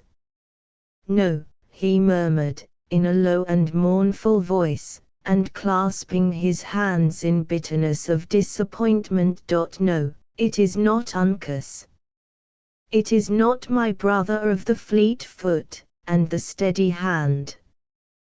Why does he yet tarry so long? 4 moons have come, and have waned away again, since he began his journey to the land of spirits, and I have sat by his grave, and supplied him with food and water, and watched and wept for his return, and yet he does not come. O, Uncas, my brother! When shall I hear thy step, and see thy bright glancing eye? I will go back, and wait, and hope again. And the young Indian turned away, too much absorbed in his own feelings to take any further notice of Henrich and Oriana, who, both surprised and affected at his words and manner, followed him silently. Several other Indians of the Cree tribe now made their appearance among the trees, and hastened towards the travelers. But a look of disappointment was visible on every countenance, and the young travelers wondered greatly. 1 and 2, footnote 1, Jre pass moi meme chez un peuple indien, qui se prenait pour la vue d'un voyageur. Parce question il lui rappelait des amis partis pour la contrée des amis, et depuis longtemps en voyage. Chateaubriand. Footnote 2. They fancy their deceased friends and relatives to be only gone on a journey, and, being in constant expectation of their return, look for them vainly amongst foreign travellers. Pickett. But, though evidently grieved at not meeting the being they looked for so earnestly, the elder Crees did not forget the duties of hospitality. With simple courtesy they invited Henrich and his companion to accompany them to their wigwams, which were situated in a beautiful glade close by, and were only concealed by the luxuriant growth of underwood, that formed a sort of verdant and flowering screen around them. The invitation was gratefully accepted, for the countenances of the Crees inspired confidence, and Oriana knew that her father intended to visit a settlement of these friendly people, in the district they were now traversing. She also felt her curiosity strongly excited by what had just occurred, and she longed for an explanation of the conduct of the interesting young savage who had first accosted them. She therefore requested one of their new acquaintances to go in search of the main body of their party, and to inform the Sachem that she and Henrich had preceded them to the wigwams, and then, with a dignity and composure that were astonishing in one so young and accustomed to so wild a life, she guided her palfrey into the narrow path that wound through the undergrowth of evergreens, while Henrich walked by her side, and Rodolphe bounded before her.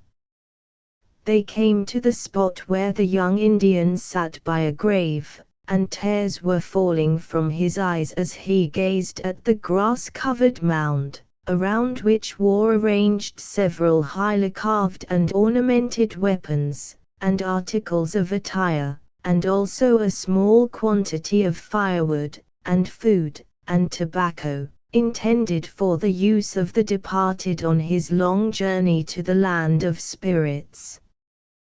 This is a well-known custom of most of the North American tribes, but the Crees have several superstitions peculiar to themselves, especially that melancholy one to which we have just alluded, and which subjects them to such lengthened sorrow and disappointment, for they watch and look for the return of their lost and lamented friends, who can never come again to gladden their eyes on earth. Oh, that they were taught to place their hopes of a blessed reunion with those they love on the only sure foundation for such hopes, even on Him who is the resurrection and the life. Then they need never be disappointed. It was this strange expectation of the reappearance, in human form, of the lately dead, that occasioned the incident we have just related. An epidemic disease had been prevalent in the Cree village, and, among those who had fallen victims to it, Uncas, the eldest orphan son of the principal man of the village, was the most deeply regretted, and his return was the most anxiously desired. Especially was this vain hope cherished by his younger brother Gianna, to whom he had been an object of the fondest love and most unbounded admiration, and who daily, as the evening closed, took fresh food and water to the grave, and sat there till night closed in, calling on Uncas, and listening for his coming footsteps. Then he retired sadly to his wigwam, to lament his brother's continued absence, and to hope for better success the following evening. During each night the dogs of the village, or the wild animals of the forest, devoured the food designed for Uncas, but Gianna believed it had been used by his brother's spirit, and continued still to renew the store, and to hope that, at length, the departed would show himself, and would return to dwell in his wigwam.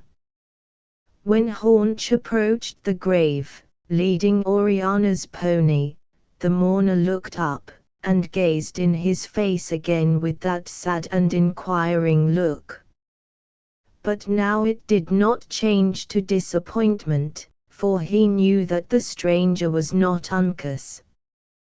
There was even pleasure in his countenance as the clear glance of the English boy's deep blue eye met his own, and he rose from his seat at the head of the grave, and, going up to Henrich, gently took his hand, and said, "Will the white stranger be Gianna's brother?"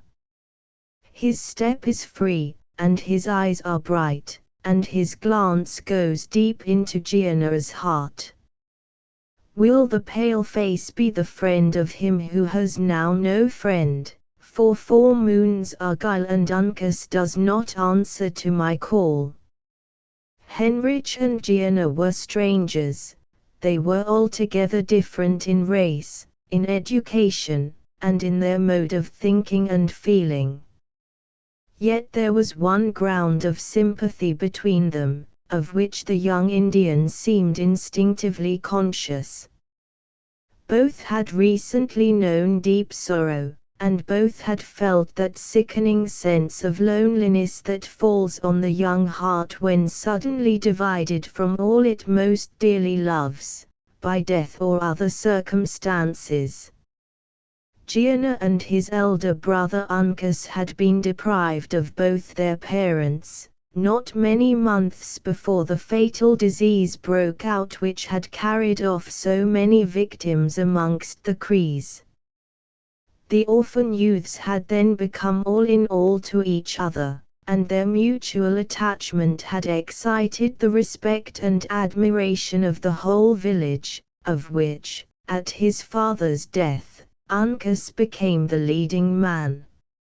Had he lived, his brother would have assisted him in the government and direction of that portion of the tribe, but when he fell before the desolating pestilence, Gianna was too young and inexperienced to be made Sachem, and the title was conferred on a warrior who was deemed more capable of supporting the dignity of the community. Thenceforth the youth was alone in his wigwam. He had no sister to undertake its domestic duties, and no friend with whom it pleased him to dwell. He saw something in Henrich's countenance that promised sympathy, and he frankly demanded his friendship, and the open-hearted English boy did not refuse to bestow it on the young Indian. He spoke to him in his own tongue, and Gianna's black eyes sparkled with joy as he heard words of kindness from the lips of the pale-faced stranger.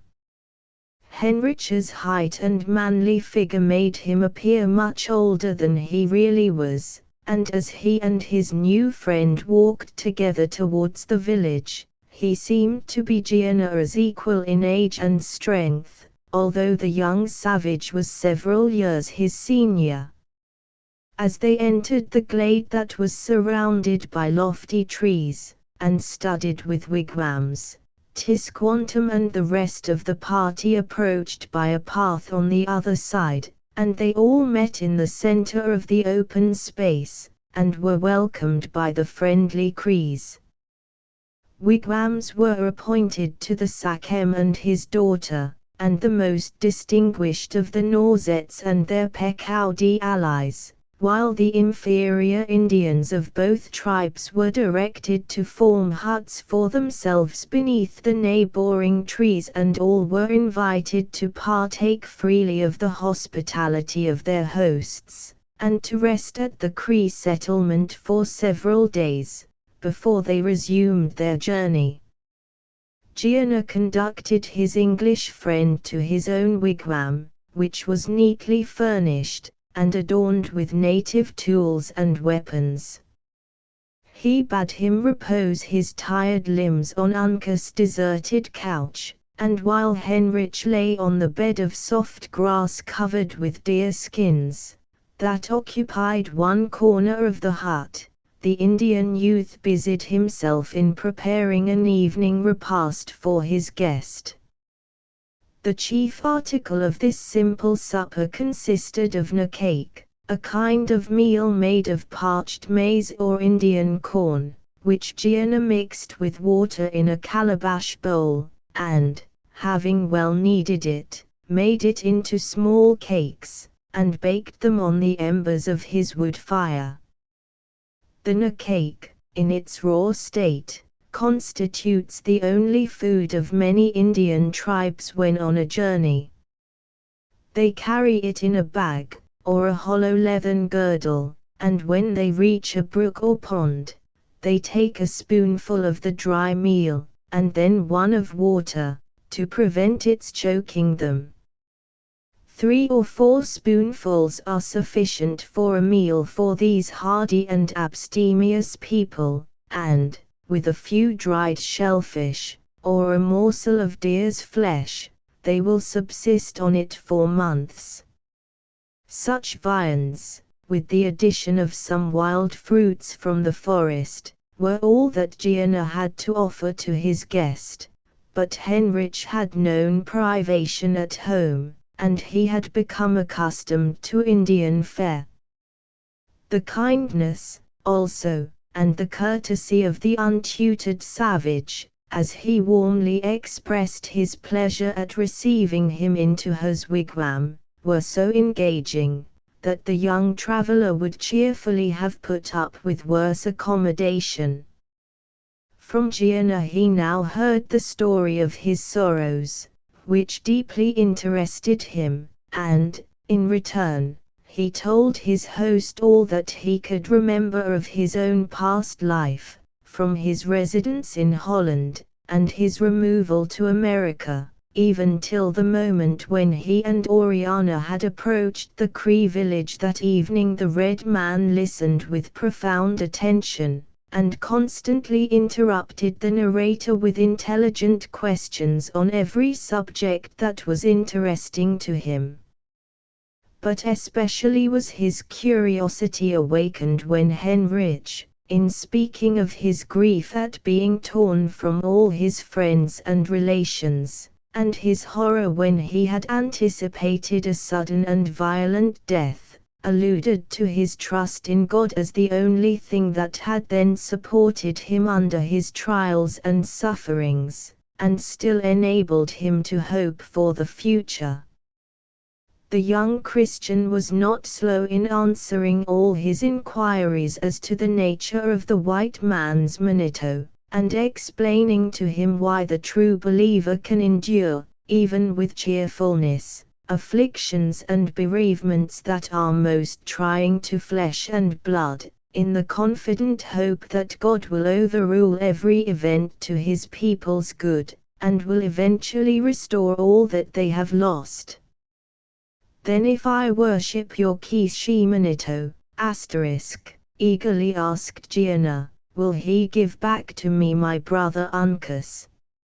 I have called on my Manito for 4 long moons in vain. I have offered him the best of my weapons, and the chief of my prey in hunting, and I have promised to pour on Uncas' grave the blood of the first prisoner I capture in war, or the first of our enemies that I can take by subtlety. Still Manito does not hear me. Tell me, then, Paleface, would your God hear me? Footnote: Kishi Manito, or Great Master of Life, is the name given by the Crees to their notion of the Supreme Being. Maish Manito is the Great Spirit of Evil. Heinrich was much moved at the impassioned eagerness of the Indian, whose naturally mild and pensive expression was now changed for one of bitter disappointment, and even of ferocity, and then again animated with a look of anxious hope and inquiry. Yes, Gianna, he replied, with earnest solemnity, my God will hear you, but he will not give you back your brother in this world. If you learn to believe in him, and to serve him, and to pray to him in sincerity, he will guide you to that blessed land where, after death, all his people meet together, and where there is neither sorrow nor separation. But is Uncas there? Cried the young savage. Is my brother there? For I will serve no Manito who will not restore me to him. Our young theologian was disconcerted, for a moment, at this puzzling question, which has excited doubts and difficulties in wiser heads than his, and to which Scripture gives no direct reply.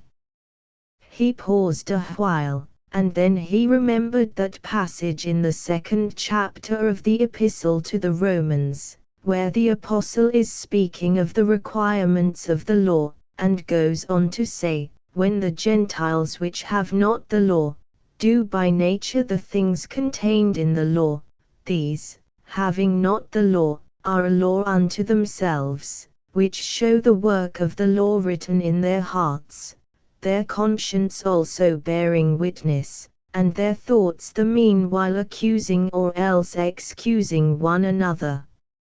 If St. Paul could say this of the severe and uncompromising law, surely thought Heinrich the gospel of love and mercy must hold out equal hope for those heathen who perish in involuntary ignorance, but who have acted up to that law of conscience which was their only guide. He also recollected that Jesus himself, when on earth, declared, that he that knew not, and did commit things worthy of stripes, shall be beaten with few stripes, and, therefore, he felt justified in permitting the young Indian to hope that, hereafter, he might again behold that brother whose virtues and whose affection were the object of his pride and his regret. I believe, he replied, that your brother, who you say was always kind, and just, and upright while he lived on earth, is now, through the mercy of God, in a state of happiness, and I believe that, if you also act up to what you know to be right, you will join him there, and dwell with him forever. But I can tell you how to attain a more perfect happiness, and to share the highest joys of heaven in the kingdom that God has prepared for his own Son. I can tell you what he has declared to be his will with regard to all his human creatures, even that they should love that Son, and look to him as their Saviour and their King. Oh, Gianna, ask Oriana if she is not happier since she learned to love and worship the God of the Christians, the only God who can be just, and yet most merciful. In the vehemence of his feelings, Heinrich Bad rather outstripped his companion's powers of following and comprehending him.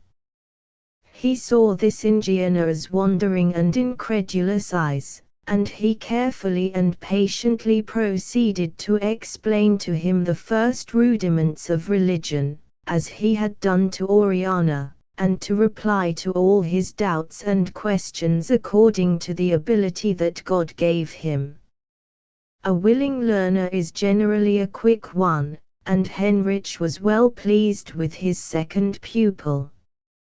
If he was not ready to relinquish his old ideas and superstitions, he was, at least, well inclined to listen to the doctrines of his new friend, and even to receive them in connection with many of his heathen opinions.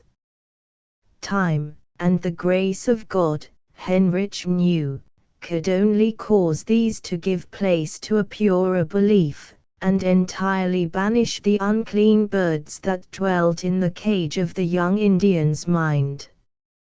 But the fallow ground had already been, in a manner, broken up, and some good seed scattered on the surface, and Heinrich lay down to rest with a fervent prayer that the dew of the Spirit might fall upon it, and cause it to grow, and to bring forth fruit. From the time of Heinrich's captivity, he bad endeavored to keep up in his own mind a remembrance of the Sabbath, or the Lord's Day, as it was always called by the Puritans, and, as far as it was in his power to do so, he observed it as a day of rest from common occupations and amusements. On that day, he invariably declined joining any hunting or fishing parties, and he also selected it as the time for his longest spiritual conversations with Oriana, as he desired that she, also, should learn to attach a peculiar feeling of reverence to a day that must be sacred to every Christian, but which was always observed with remarkable strictness by the sect to which Heinrich belonged. In this, as in all other customs that the young paleface wished to follow, he was unopposed by Tisquantum, who seemed entirely indifferent as to the religious feelings or social habits of his adopted son, so long as he acquired a skill in the arts of war and hunting, and, in these respects, Heinrich's progress fully answered his expectations. He was, like most youths of his age, extremely fond of every kind of sport, and his strength and activity, which had greatly increased since he had adopted the wild life of the Indians, rendered every active exercise easy and delightful to him. He consequently grew rapidly in the Sakem's favor, and in that of all his companions, who learned to love his kind and courteous manners, as much as they admired his courage and address. One only of the red men envied him the esteem that he gained, and hated him for it. This was Coubertin, the aspirant for the chief place in Tisquantum's favor, and for the honor of one day becoming his son-in-law. From the moment that the captor's life had been spared by the Sakem, and he had been disappointed of his expected vengeance for the death of his friend Tycho, the savage had harbored in his breast a feeling of hatred towards the son of the slayer, and had burned with a malicious desire for Heinrich's destruction. This feeling he was compelled, as we have observed, to conceal from Tisquantum, but it only gained strength by the restraint imposed on its outward expression, and many were the schemes that he devised for its gratification. At present, however, he found it impossible to execute any of them, and the object of his hate and jealousy was happily unconscious that he had so deadly an enemy continually near him. An instinctive feeling had, indeed, caused Heinrich to shun the fierce young Indian, and to be less at ease in his company than in that of the other red warriors, but his own generous and forgiving nature forbade his suspecting the real sentiments entertained towards him by Coubertin, or even supposing that his expressions of approval and encouragement were all feigned to suit his own evil purposes. Oriana had never liked him, and time only strengthened the prejudice she felt against him. She knew that he hoped eventually to make her his wife, or rather his slave, for Coubertin was not a man to relax from any of the domestic tyranny of his race, and the more she saw of her white brother and the more she heard from him of the habits and manners of his countrymen, and of their treatment of their women, the more she felt the usual life of an Indian squaw to be intolerable. Even the companionship of the young females of her own race became distasteful to her, for their ignorance, and utter want of civilization, struck painfully on her now partially cultivated and awakened mind, and made her feel ashamed of the coarseness of taste and manners occasionally displayed by her former friends and associates. In the Christian captive alone had she found, since her mother's death, a companion who could sympathize in her tastes and feelings, which had ever been above the standard of any others with whom she was acquainted. And Heinrich could do more than sympathize in her aspirations, he could instruct her how they might be fully realized in the attainment of divine knowledge, and the experience of Christian love. No wonder, then, that Heinrich held already the first place in her heart and imagination, and was endowed by her lively fancy with every quality and every perfection, both of mind and body, that she could conceive to herself. The simple-minded girl made no concealment of her preference for the young stranger, whom she regarded as a brother, but a brother in every way immeasurably her superior, and her father never checked her growing attachment.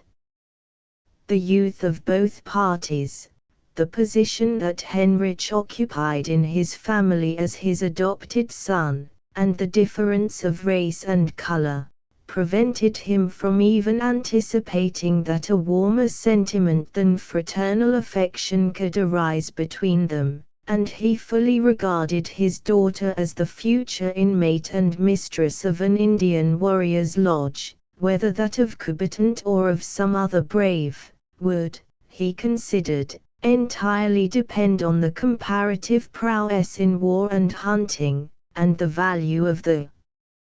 presents that would be the offering of those who claimed her hand.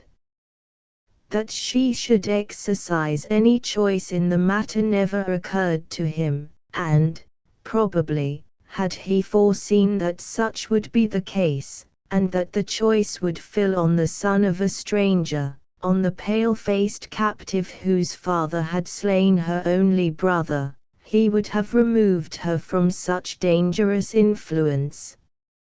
But he thought not of such consequences resulting from the intimacy of Heinrich and Oriana. He only saw that his child was happy, and that she daily improved in grace and intelligence, and in the skillful and punctual performance of all her domestic duties, and he was well satisfied that he had not shed the blood of the Christian youth on the grave of his lost Tycho. His own esteem and affection for his adopted son also continued to increase, and, young as Heinrich was, the influence of his superior cultivation of mind, and rectitude of principle, was felt even by the aged chief, and caused him to treat him, at times, with a degree of respect that added bitterness to Kubertant's malicious feelings. He saw how fondly Oriana regarded her adopted brother, and personal jealousy made him more clear-sighted as to the possibility of her affection ripening into love than her father had as yet become, and gladly would the rival of the unsuspecting Heinrich have blackened him in the eyes of the chieftain, and caused him to be banished from the lodge, had he been able to find any accusation against him. But in this he invariably failed, for the pale-face was brave, honest, and truthful, to a degree that baffled the ingenuity of his wily foe, and Kubertant found that, instead of lowering Heinrich in the regard of the Sachem, he only excited him to take his part still more, and also ran a great risk of losing all the favor which he had himself attained in Tisquantum's eyes. The sudden friendship that the young Gianna had conceived for the white stranger, and the consequent favor with which he was looked upon by Oriana, tended still more to irritate the malignant savage, and when, a few days after the arrival of Tisquantum's party at the Cree village, he saw the three young friends seated amicably together beneath a shadowing tree, and evidently engaged in earnest conversation, he could not resist stealing silently behind them, and lurking in the underwood that formed a thick background to their position, in order to listen to the subject of their discourse. How astonished and how indignant was he to find that Heinrich was reasoning eloquently against the cruel and ridiculous superstitions of the Indian tribes, and pointing out to his attentive hearers the infinite superiority of the Christian's belief and the Christian's practice. The acquiescence that Oriana expressed to the simple but forcible arguments of the pale-face added to his exasperation, and he was also angry, as well as astonished, to perceive that the young Cree, although he was yet unconvinced, was still a willing listener, and an anxious inquirer as to the creed of his white friend.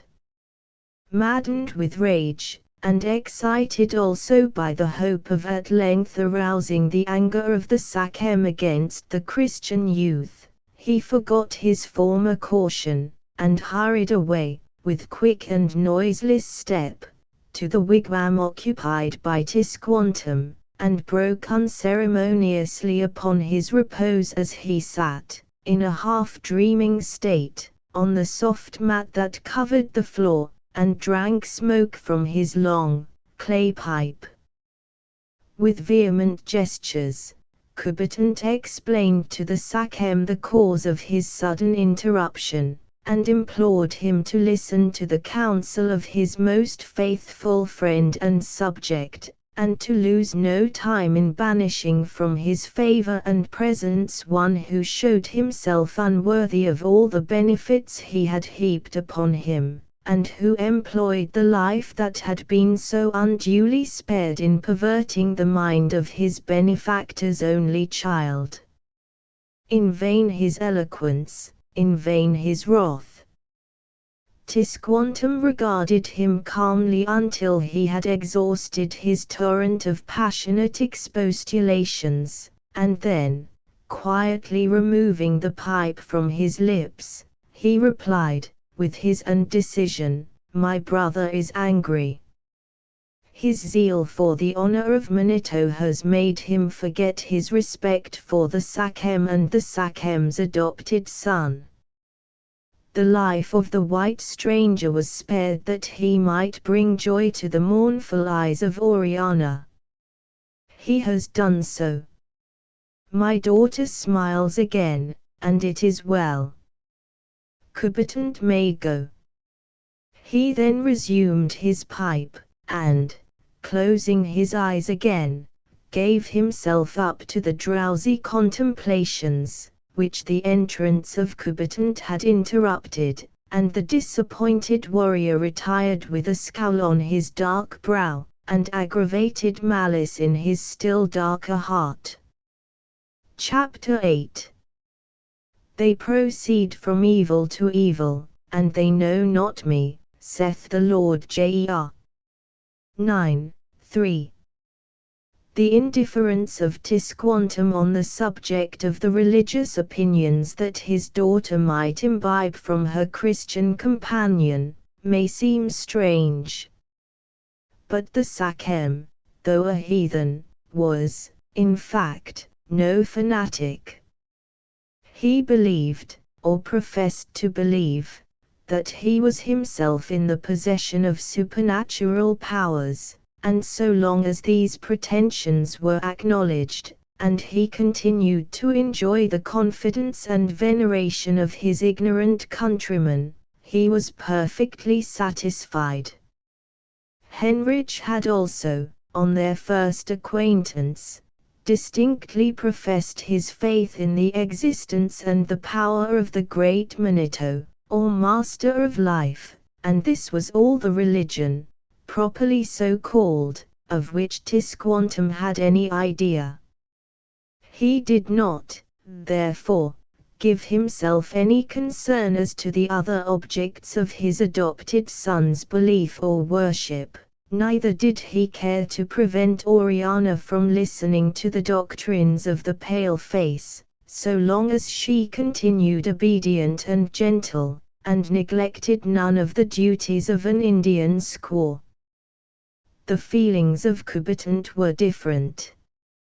Not only did he burn with an eager desire to deprive his rival of the Sachem's love and esteem, but he also entertained a strong abhorrence of the religion of the white men, as he had seen it practiced, and knew it was disseminated, by the Spanish settlers in Mexico, whither he had traveled in his early youth.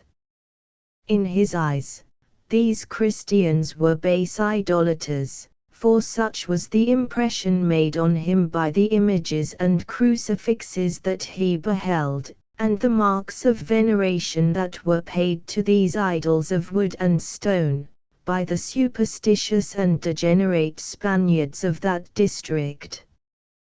When, therefore, he heard Henrich endeavoring to inculcate the worship of Jesus, as the Son of God. On Oriana and Gienah, he not unnaturally regarded him as a believer in all the deities whose images he had seen associated with that of Jesus, and receiving equal homage. Such, unhappily, has too often been the impression made on the minds of the heathen, in every quarter of the globe, by the vain and superstitious observances of the Roman Church, when her ministers have proposed to their acceptance so corrupt a form of Christianity, instead of the pure and holy doctrines of unadulterated Scripture. To those nations already given over to idolatry, it has appeared that their civilized teachers were only offering them another kind of image worship. But to the Indians of North America, who make use of no images of their deity, and generally acknowledge but one great spirit of universal power and beneficence, and one spirit of evil, the carved and painted figures of the Spanish invaders naturally gave the idea of a multitude of gods, and, in some of them, excited unbounded indignation and hatred. This was the case with Coubertin, who, though totally uninfluenced by any love or fear of the great Manitou whom he professed to worship, was yet, like many other bigots of various countries and creeds, keenly jealous of any innovations in the religion of his nation, and ready to oppose, and even to exterminate, all who attempted to subvert it. He now regarded Heinrich as such an aggressor on the national faith and practice, and he consequently hated him with a redoubled hatred, and ceased not to plot in secret his ultimate destruction. Meanwhile, his intended victim was passing his time in considerable enjoyment, and with a sense of perfect security, among the Crees. This tribe was at that time remarkable for hospitality, and likewise for courage and integrity. These good qualities have sadly degenerated since their intercourse with Europeans has enabled them to gratify the passion of all savages for intoxicating liquors, but at the period of which we are speaking, they were a singularly fine race of Indians, and their renown as warriors enabled them to extend protection to such of the neighboring tribes as entered into alliance with them. Disease had, indeed, recently reduced their numbers in many of the villages that were situated in the dense forest, and were thus deprived of a free circulation of air, and the wigwams at which Tisquantum's party had arrived were among those that had suffered most severely. Several of the lodges had been altogether deserted, in consequence of the death of the proprietors, in which case the Indians frequently strip off the thick mats which form the outer covering of the wigwam, and leave the bare poles a perishing monument of desolation. This is only done when the head of the family dies. The property of which he has not otherwise disposed during his life, is then buried with him, and his friends continue, for a long period, to revisit the grave, and make offerings of food, alms, and cooking utensils.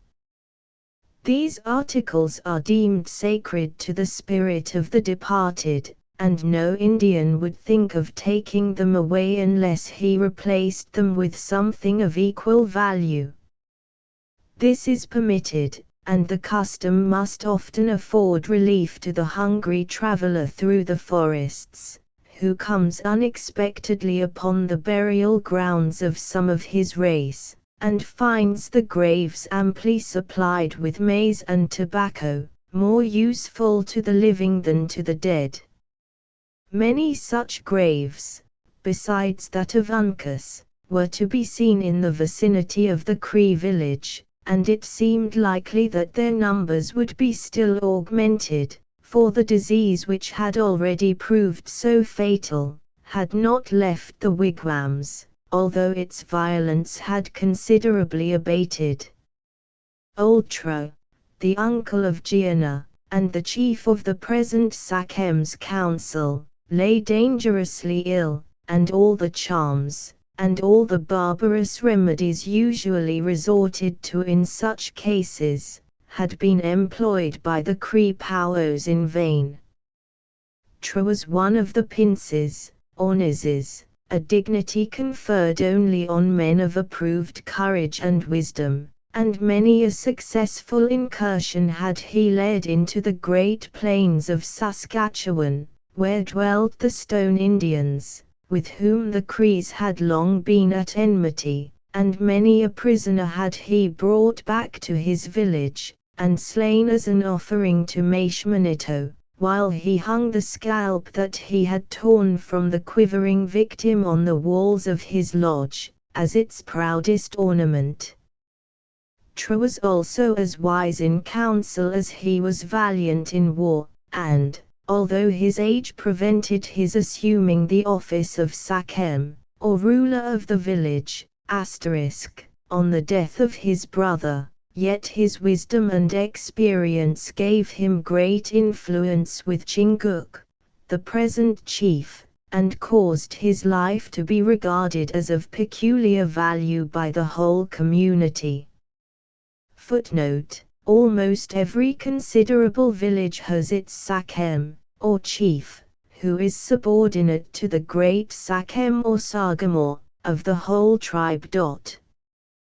The arrival of so celebrated a power as Tisquantum during a time of sickness, and especially when the death of so important a personage as Tro was apprehended, was hailed with great joy by the whole village, and presents of food, clothing, and arms poured into the lodge that formed his temporary abode, from such of the Crees as desired to secure his medical and supernatural aid for the relief of their suffering relatives.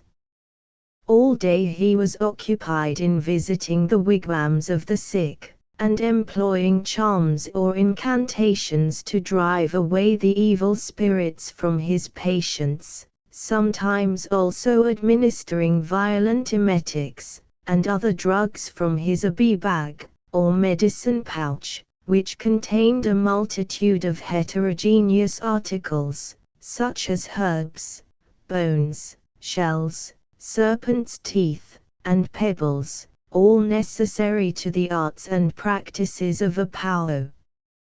On the venerable Tra his skill and patience were principally exercised, and many were the torments that he inflicted on the dying old savage, and which were borne by the Pince with all the calm endurance that became his dignity and reputation.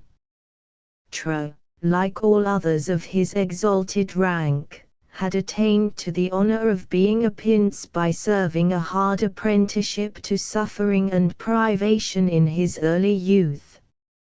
He had passed through the ordeal triumphantly, and he who had run barefoot through sharp and tearing thorns, who had endured to have his shins beaten with a hard and heavy mallet, and his flesh burned with red-hot spear-songed, had not even betrayed a sense of pain, in order to attain the rank of a great counselor, and the privilege of attending the Sakem as one of his guard of honor, did not shrink when his barbarous physician burned a blister on his chest with red-hot ashes, and scarified the horny soles of his feet till the blood flowed plentifully. Those, and strong emetic herbs, which he forced his patient to repeat until he fainted away, constituted the medical treatment of Tisquantum, but much greater benefit was expected, and, such is the power of imagination in these ignorant savages, that it was often attained, from the practice of his charms and conjurations. As soon as Tisquantum saw his noble patient reduced to a state of unconsciousness by his physical treatment, he commenced a course of spiritual incantations. In a fierce and unnatural voice, he called on Hobamok, or Satan, who he declared was visible to him in one of his many forms of an eagle, a deer, a fawn, and sometimes a gigantic human being. He then adjured the evil spirit, and commanded him to remove the disease, promising, in return, to offer to him skins, and hatchets, and even the scalps of his foes. If any signs of returning consciousness appeared, the Powo speedily banished them by a repetition of his wild howling, which he continued for hours, at the same time throwing himself about with wild and unnatural gestures, and striking his hands violently on his legs, until he became as much exhausted as his unlucky patient. It was during one of these awful exhibitions of heathen cruelty and superstition, that Heinrich one evening drew nigh to the lodge of Tro, accompanied by Oriana, and paused at the open entrance, in amazement and horror at the scene he beheld. The dying man lay stretched on the ground, in the center of the outer room of the hut, where he had been placed that he might enjoy the full benefit of the great Powo's skill. His eyes were closed and his grey hairs hung matted and disordered on the ground, while his emaciated features appeared to be fixed in death. A frightful wound was on his breast, and blood was trickling from his lacerated feet, while the involuntary contractions of his limbs alone denoted that he was yet alive, and sensible to suffering, which he was now unable to make any effort to conceal. Around the walls of the hut stood many of his relatives and dependents, whose countenances expressed anxiety and hope, mingled with fear of the priestly Sachem. Among the bystanders, Heinrich instantly recognized his friend Gianna, and he shuddered to see the ingenious and inquiring youth assisting at such satanic rites. But the figure that chiefly attracted his attention, and to which his eyes became riveted, was that of Tisquantum, the father of his gentle and beloved Oriana. There stood the Sachem, he whose countenance he had seldom seen disturbed from his usual expression of gravity and composure, and whose dignity of manner had hitherto always commanded his respect. There he now stood, a victim to satanic influence.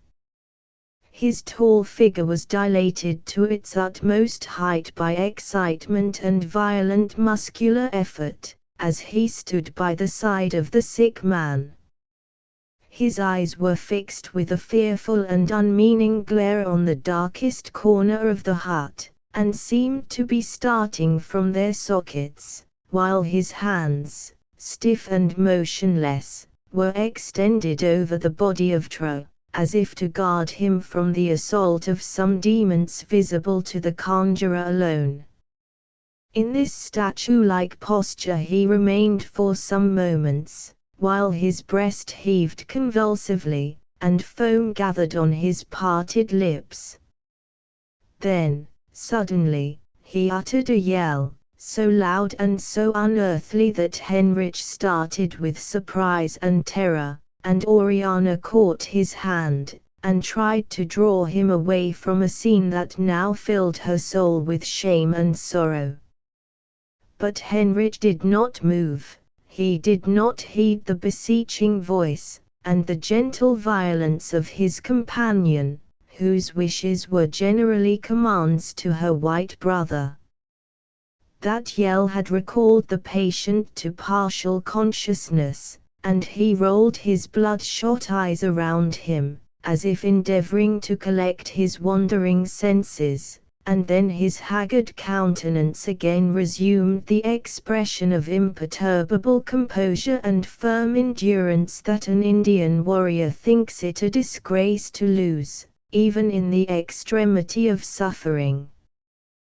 Then Tisquantum sank on one knee beside him, and burst forth into a passionate address to his deities, the powers of good and evil, whom he regarded as almost equally mighty to decide the fate of the patient.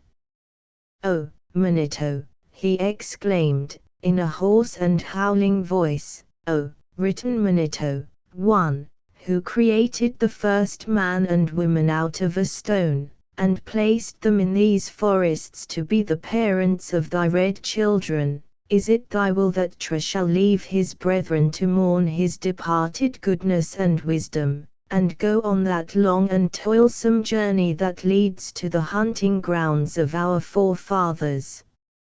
Surely when his spirit knocks at the door, it will be opened to him, and the warriors of our tribe will welcome him, while his foes will be driven away with the awful sentence, Quachet, to, yes, Tra, the wise in council, and the fearless in war, shall surely dwell in the fields of happiness, and again strike the prey with the renewed strength and skill of his youth. But not yet, Manito. Oh, not yet. I see Hobamok lurking there in the gloom. I see his fiery eagle eyes, and I hear the flap of his heavy wing, and I know that he hovers here to suck the blood of Tra, with all his murderous Wetakos around him. 3. But Tisquantum's charms are too strong for him, he cannot approach the sick man now. Ha! Maish Manito, he cried, and again he fixed his glaring eyes on the dark space in the far corner of the hut, from which the spectators had shrunk trembling away. Ha! Spirit of evil! I behold thee, and I defy thee. Tra is not thine, and my power has compelled thee to send the Ashkuk, for, with his healing tongue, to lick my brother's wounds, and Wobsakuk, with eagle beak, to devour the venom that clogs his veins, and makes his breath come short and thick. I feel them on my shoulders, as they sit there, and stretch out their necks to do my bidding. Tra shall live. Footnote 1, written, supposed to signify old, ancient of days, the maker. Footnote 2, Quachet, begone, or march off, supposed to be the sentence of condemnation uttered against the souls of the wicked, when they present themselves, and knock at the door that leads to the Indian paradise. Footnote 3, Wetako, a kind of vampire or devil, into which the Crees and other tribes suppose all who have ever fed on human flesh to be transformed after death. Footnote 4, Ashkuk, a demon in the form of a snake, who, with his brother fiend, Wobsakuk, are supposed to be sent by Hobamok to heal the sick, when forced, by the potent spells of the great Pow, to work good instead of evil. Tisquantum closed his wild oration with another loud and prolonged yell, to which all the spectators, who crowded the sides of the hut, replied by a short and yelping cry, and the Pow sank on the ground by the side of his patient, faint and exhausted by the violent and sustained exertions to which both his mind and body had been subjected for several hours without intermission.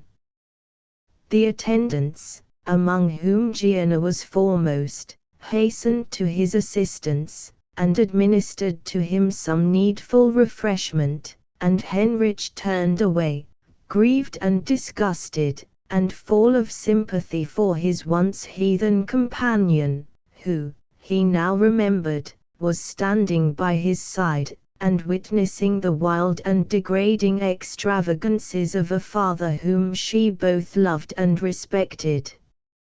He looked into her deep expressive eyes, and saw that they were filled with tears of humiliation and mental agony. How could it be otherwise? How could she, who had learned to love a God of mercy, and to believe in a meek and lowly Saviour, bear to see her father thus the slave of Satan, and the minister of cruel and heathen superstition? Especially, how could she bear that so degrading a scene should be witnessed by him from whom she had derived all she knew of the gospel of joy and peace, and whose esteem was more precious to her than the opinion of all the world beside? Silently she walked by Heinrich's side, for neither of them were inclined to speak the thoughts that filled their minds. And silently they would have proceeded to Oriana's dwelling, where her white brother proposed to leave her with her attendants, and then to return and seek his deluded friend Gianna. But ere they reached Tisquantum's lodge, they were overtaken by the Indian youth. Gianna had been too much engrossed by the exciting scene that took place in Tra's dwelling, and too eagerly watching for some favorable appearances that might encourage him to hope for the life of his only surviving relative, to observe that Heinrich was also a spectator of these heathen rites, until all was concluded, and the patient and his physician were alike overpowered by heat and exhaustion. Then he had glanced towards the door, and had seen the saddened expression that clouded the open features of the Christian youth, and the look of anguish that Oriana cast on her degraded father, and then all the truths that Heinrich had endeavored so simply and so patiently to impress upon his mind, all the arguments that his white friend had employed to win him from heathen darkness, and guide him into divine truth, rushed at once upon his memory.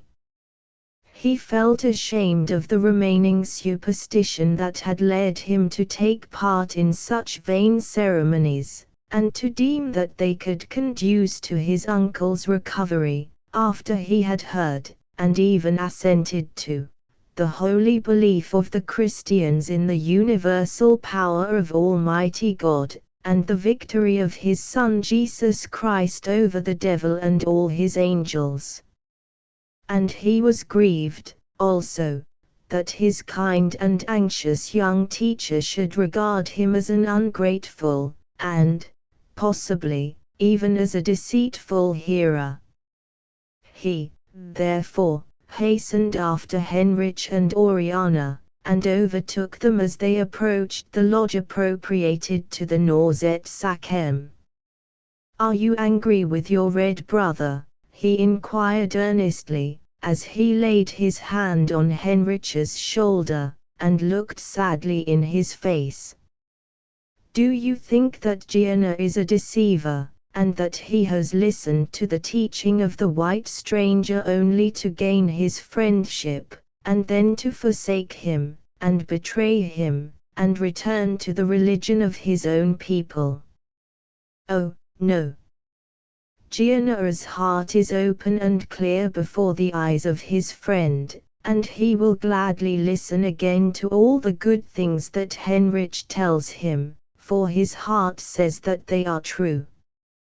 But his soul is still very dark, and when he saw Tra ready to die, and felt that, when he was gone, there would be none to love him among all his tribe, the cloud grew thicker and thicker, and Maishmanito seemed to look out of the midst of the deep gloom with wrathful eyes of fire, and beckon him to follow to Tra's lodge, and join in the worship which the great power was about to offer. "Will your Manito forgive him, Heinrich?" The heart of the Christian boy was penetrated with joy and thankfulness at this frank confession of the young Indian. He clearly saw that the struggle, the universal and enduring struggle, between the powers of good and evil, had already commenced in the soul of the red man, and he had full confidence in the blessed declaration, that he who hath begun a good work of grace in the immortal spirit, will surely perfect it unto the end. Therefore, he replied without hesitation, he will certainly forgive you, Gianna, and if you desire his help to make your soul light, and strong, and joyful, and ask for that help in sincerity and truth, he will most assuredly give it to you. Let us enter the lodge, and there unite our prayers to the Great Spirit, who is the God and Father of all his creatures, that he will graciously shed his light and his truth into all our hearts, and, especially, that he will remove all the doubts and fears that still lie sadly and heavily on our brother's spirit.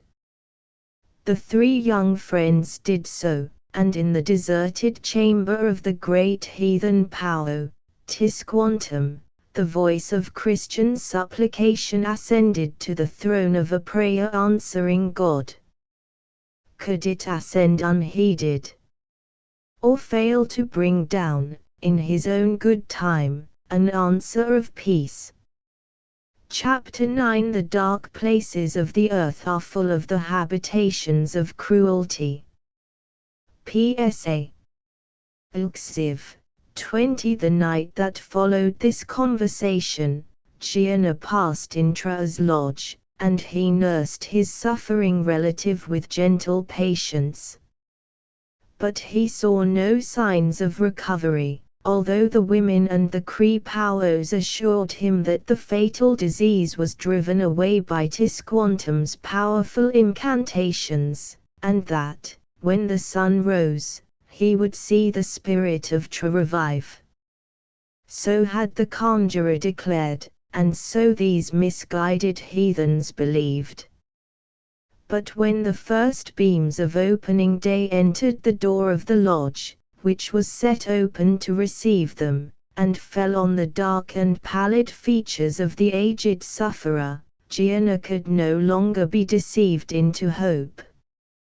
He saw that his revered uncle was dying, and he hastened to inform Henrich of the fact, and to entreat him to return with him to Tra's wigwam, and to pray to the Great Spirit in his behalf. Henrich readily complied, and he, too, was convinced, by the first glance at the dying Indian, that no human aid, however skillful, could long retain that once powerful spirit in its worn and wasted tenement of clay. He knelt down by the side of Tra's couch, and Gianna knelt with him, and, regardless of the wondering gaze of the ignorant attendants, he offered up a short and simple prayer to God for the soul of the departing warrior. The Cree Paos who had watched the sick man during the night, had left the lodge as soon as daylight set in, to collect materials for a great burnt offering they deigned to make, as a last resource, in front of the prince's dwelling. As Henrich and Gianna rose from their knees, the heathen priest entered, bearing strings of wampum, articles of furniture, of clothing, food, tobacco, and everything of any value that they had been able to obtain from the friends of Tra. All these various articles were displayed before the demise of the invalid, for whose benefit they were to be reduced to a heap of useless ashes, and a faint smile of satisfaction passed over Tra's countenance, but he spoke not. Gianna then bent down, and pressed his lips to the cold brow of his almost unconscious uncle, and hurried with Henrich from the lodge, for he could not bear again to witness any repetition of the heathen ceremonies that had caused him so much shame the preceding day, neither could he endure to see his last relative leave the world, surrounded by a spiritual darkness which it was not in his power to dispel. The young friends took their way into the forest, that they might be beyond the sight and the sound of those rites that were about to be performed for the recovery of one who had already begun to travel through the valley of the shadow of death. They had not, however, gone far in a westerly direction, before they chanced their intention, and resolved to return to the village. The cause of this change of purpose was their meeting with a band of Cree warriors, who had gone out, some weeks previously, on an expedition against a settlement of their enemies, the Stone Indians, and were now returning from the plains of the Saskatchewan, laden with spoils.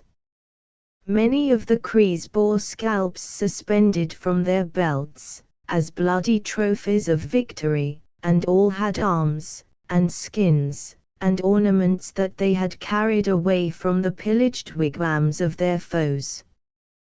Henrich could not help gazing with admiration at the party of warriors as they approached. The greater part of them were mounted on beautiful and spirited horses of the wild breed of the western prairies, which they rode with an ease and grace that astonished the young Englishman. They wore no covering on their heads, and their black hair was cut short, except one long scalp lock hanging behind, so that their fine countenances, which were rather of the Roman cast, were fully exposed to view. Their dress consisted of a large blanket, wrapped gracefully round the waist, and confined by a belt, so as to leave the bust and arms bare, and so perfect and muscular were their figures, that they had the appearance of noble bronze statues. Their native weapons, consisting of spears and bows, with highly ornamented quivers suspended from their shoulders, and battle-axes hung to their belts, added much to their martial and picturesque effect. Behind the horsemen followed a band on foot, who carried the stolen treasures of the wasted village, and Henrich looked with curiosity at the various and beautifully decorated articles of dress, and hunting equipments, that had formed the pride and the wealth of the defeated Stone Indians. But the part of the spoil that interested and distressed both Henrich and his companion more than all the rest, was a young Indian warrior, who, with his wife and her infant, had been brought away as prisoners to add to the triumph, and, probably, to glut the vengeance of their conquerors. There was an unextinguished fire in the eye of the captive, and an expression of fearless indignation in the proud bearing with which he strode by the side of his captors, that clearly told how bravely he would sell his life but for the cords that tightly bound his wrists behind him, and were held by a powerful Cree on each side. Behind him walked his wife, with downcast features and faltering steps, and at her back hung her little infant, suspended in a bag or pouch of deer skin, half filled with the soft bog moss, so much used by Indian squaws to form the bed, and, indeed, the only covering, of their children during the first year of their existence. The eyes of the captive young mother were fixed tearfully on the majestic form of her husband, who was too proud, perhaps, also, too sad, to turn and meet her gaze, while the eyes of his foes were upon him to detect his slightest weakness. Even the low wailing cry of her child was unheeded by this broken-hearted wife in that sad hour, for she well knew the customs of Indian warfare, and she had no hope for the life of her warrior, even if her own should be spared. Heinrich gazed on the little group in pity, for he instinctively read their story, and their coming fate, in their countenances, and in the cruel glances that fell on them from their guards. He looked at Gianna, and in his expressive features he saw a fell confirmation of his worst fears. They will sacrifice them to Manetho in the vain hope of lengthening Tra's life, he softly whispered in Heinrich's ear. Let us go back and seek Oriana. Perhaps, for her sake, Tisquantum may ask the lives of the squaw and her young child, and, as Chinguk's honored guest, they would be granted to him, but there is no hope for the warrior. His blood will surely be shed to appease Manetho, and to atone for the death of several of the Cree braves who have fallen this year by the hands of the Stone tribe. Hastily Heinrich turned, and, followed by Gianna, took a bypath well known to them, and entered the village before the arrival of the warriors and their unhappy prisoners. A brief explanation was sufficient to enlist all the kindly feelings, and all the Christian spirit, of Oriana in favor of their project, and she lost no time in seeking her father, who had again repaired to Tra's hut, to superintend the costly sacrifice that was being offered in his behalf. She found him exulting in a partial improvement in his patient, whose senses had again returned with a brief and deceitful brilliance, and attributing what he called the aged prince's recovery to the potency of his own spells.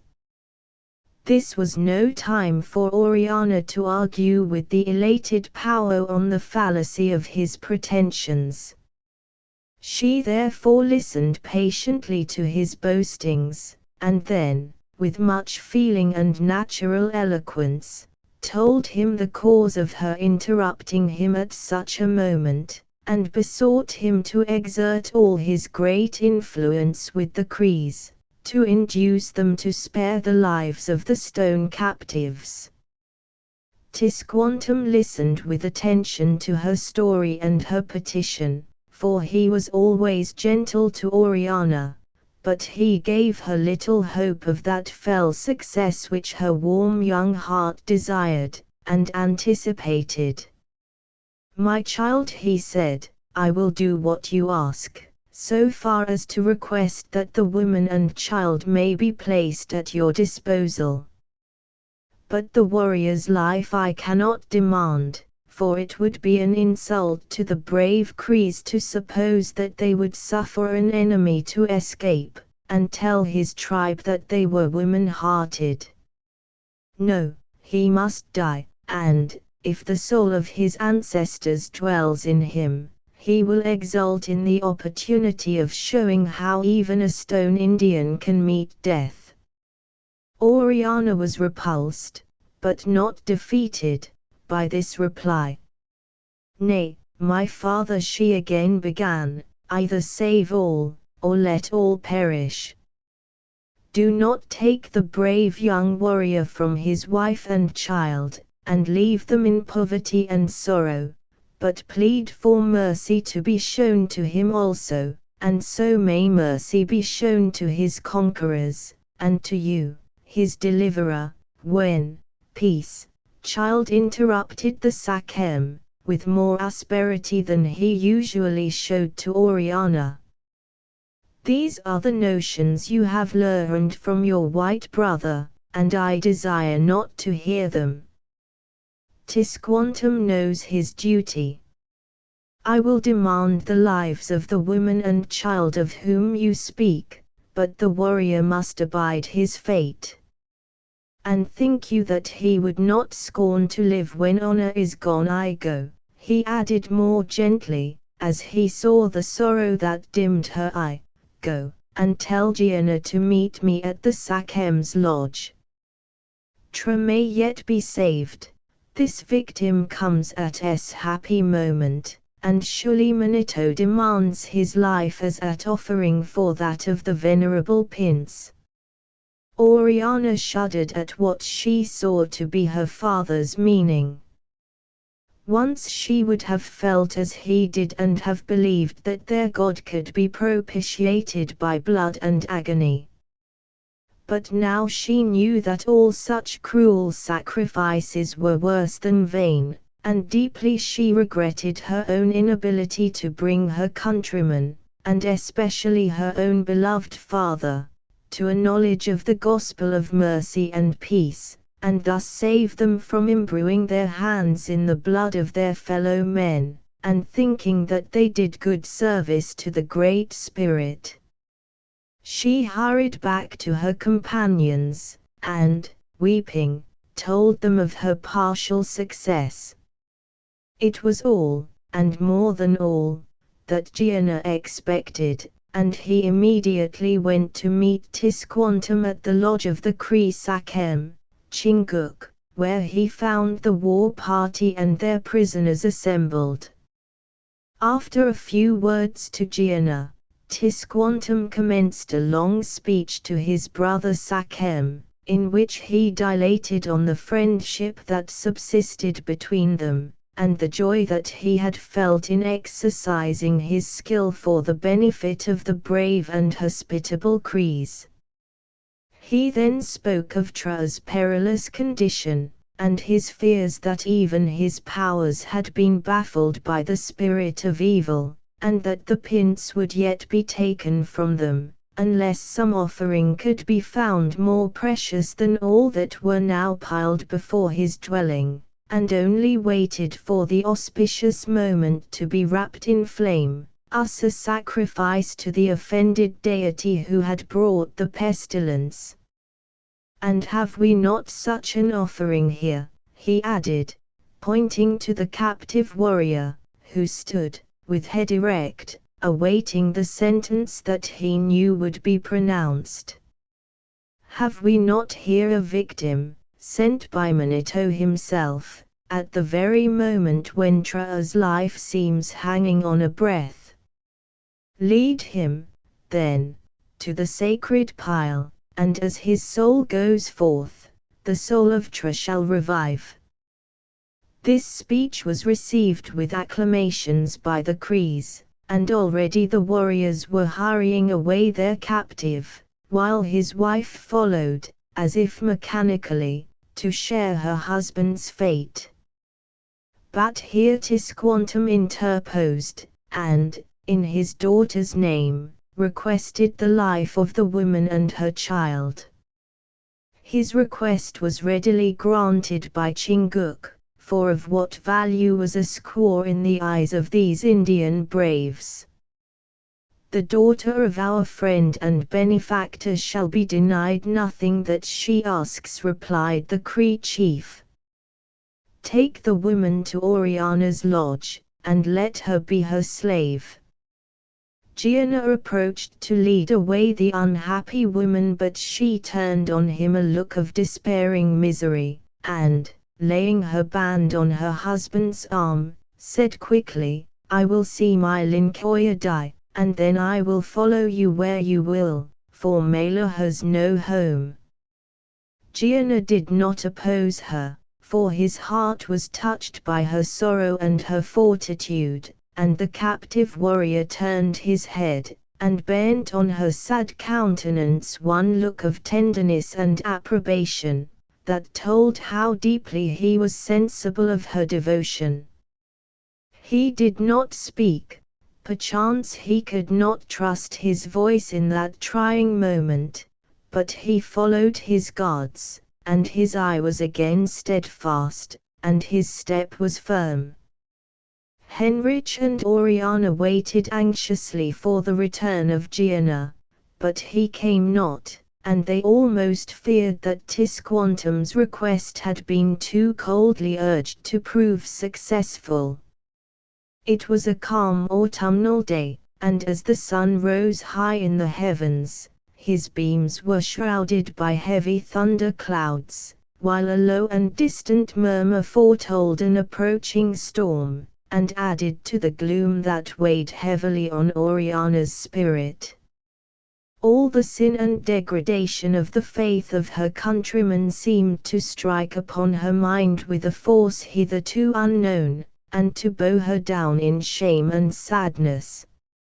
Even to Henrich, to her loved Christian friend and teacher, she could not now utter her feelings, and when, to divert her thoughts, and remove her from the village where he knew so cruel a scene would soon be enacted, he led her towards the forest, she followed him silently. They seated themselves beneath an overshadowing tree, and, for some time, no sound broke the oppressive silence save the soft rustling of the leaves, that seemed to be moved by the spirits of the air, for no wind was stirring. Presently a shriek, one single cry of agony, arose from the village, and all was still again.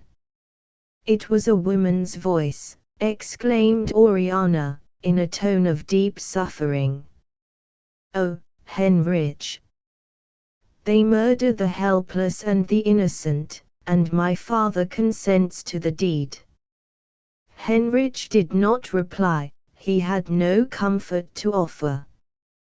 But they both gazed towards the village, as if hoping to discover, through the impervious wood that surrounded it, some indications of what was going on in those habitations of cruelty. Soon a dense cloud of smoke rose high in the still air, and flames shot up above the intervening trees. And then burst forth a mingled din of wild unearthly sounds, that told of sated vengeance, and malignant joy, and demoniac worship. Fiercely the war cry of the Crees rang in the air, while above it rose the shrill sound of clashing spears and tomahawks, and Oriana knew that the savages were dancing round a death fire, and calling on Manito to accept their bloody offering. But now the threatening storm broke suddenly on that dark place of the earth, and it seemed to Oriana's troubled spirit that the wrath of heaven was poured upon her benighted race. Peal after peal resounded in quick succession, and reverberated from the distant kills, while flashes of forked lightning followed one another rapidly, and dispelled, for a moment, the unnatural darkness. The young Indian clung trembling and terrified to her companion, and hid her face on his shoulder, to shut out the fearful scene, while Henrich spoke to her words of comfort and encouragement, and at length succeeded in calming her agitation. The rain poured down in torrents, but so dense was the foliage that hung over Oriana and her companion that it could not penetrate their place of refuge, and they remained awaiting its cessation, and watching the curling smoke, that seemed to die away as the falling torrent extinguished the fire. But as it disappeared, another cloud arose near the same spot, and wider and fiercer flames sprang up, that defied the rain, and continued to burn with more and more strength. Whence could they arise? Surely the wigwams were on fire. Henrich communicated this fear to Oriana, and they arose and hurried together towards the village, where an appalling scene met their eyes. In front of Tra's dwelling were the smouldering remains of the sacrificial fire, on which, still upheld by the stake to which he had been bound, the burnt and blackened form of a man was visible, while close by the ashes lay a woman, so motionless that she seemed as totally deprived of life as the wretched victim himself, and a child was reclining on her shoulder, whose faint wailing cry showed that it yet lived and suffered. None heeded the melancholy group, for the warriors, whose wild songs and frantic dances had been interrupted by the sudden violence of the storm, were all now engaged in fruitless efforts to extinguish the flames that were rapidly consuming the lodge of Tra. The lightning had struck it, and ignited its roof of reeds, and so rapidly had the whole dwelling become a prey to the dreadful element, that even the removal of the dying sage had been despaired of. But Gianna, who had been a silent spectator of all the previous scene of cruelty, was not to be daunted by the smoke and flame that burst through the entrance, and drove from the chamber of death all the attendants of the sufferer. Boldly he rushed into Tra's dwelling, and, just as Heinrich and Oriana entered the open space in front of it, they beheld him issuing forth, blackened with smoke and scorched with fire, and bending beneath the weight of his uncle's corpse. Yes, Tra was already a corpse. All the charms and incantations of the powers bad failed to banish the disease that was sent to summon him away. All the treasure that had been destroyed, and the precious life-blood that had been spilled to propitiate false deities, could not for one moment arrest the fiat of the true Master of life or detain the spirit which was recalled by him who gave it. That spirit had passed away amidst the noise of the tempest, and when Heinrich sprang forward, and assisted his friend to lay the body gently on the earth, they saw that the spark of life had fled. All further attempts at extinguishing the fire were now abandoned, and the Crees gathered round their departed friend to condole with Gianna, who was his nearest relative, and to commence that dismal howling by which they express their grief on such occasions. All the property of the dead man was already consumed, but the best mats and skins that Gianna's wigwam contained were brought to wrap the corpse in, and when the site of his former dwelling could be cleared of ashes and rubbish, a grave was speedily dug in the center of it, and the body laid by the simple sepulchre, around which the friends of the venerated Prince seated themselves, and howled, and wept, and detailed the virtues and the wisdom of the dead. Gianna was expected to act the part of chief mourner in these ceremonies, and the real affection he had entertained for his uncle induced him to comply, and to remain all that day, and all the following night, at the grate. But he refused to cover his face with soot, as is customary on such occasions of domestic sorrow, or to join the powers in their frantic cries and exorcisms, to drive off the Wheaticos from sucking the dead man's blood. The presence of Heinrich seemed to annoy and irritate these priests of Satan, and he was glad to retire from a scene so repugnant to his better feelings, and to return to Oriana, by whose care and direction the unhappy Mela and her infant had been promptly removed from the place of death and desolation, and conveyed to her own apartment in Tisquantum's lodge. Her kind efforts had restored the poor young widow to consciousness, and she now sat on the floor, with her child on her knee, listening with a calmness that almost seemed apathy to the words of comfort that were uttered by the gentle squaw Sakem. Mela was very young. Scarcely 16 summers had passed over her head, and yet, such is Indian life, she had already been a wife and a mother, and now, alas, she was a widow. Her grief had been passionate at the last, and had burst forth in that one wild cry that had startled Oriana's ear in the forest. But that was over now, and she seemed resigned to her hard fate, and willing to endure it. Perhaps this was for her infant Sake, and, perhaps, her sensibilities were blunted by the life she had led, in common with the rest of her race and sex, a life in which the best feelings and sympathies of our nature are almost unknown. It was not until Oriana led her to speak of her past life, and the home of her youth, now desolate and in ruins, that tears of natural grief flowed from her eyes.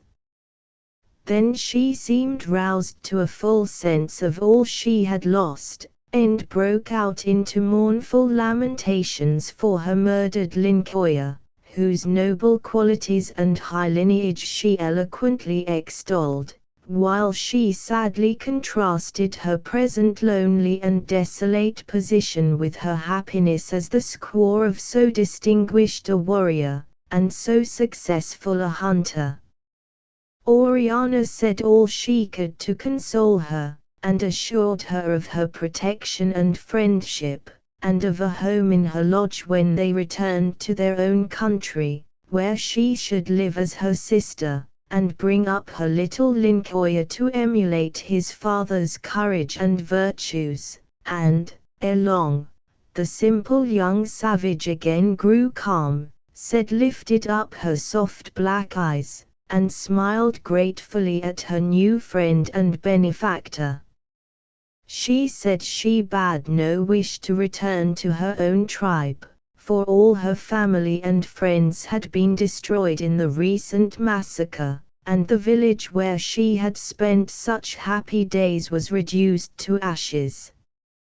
She, therefore, was well content to remain with the youthful squaw Sakem, to whose intercession she knew she owed her own life and that of her child, and in whose service she professed her willingness to live and die.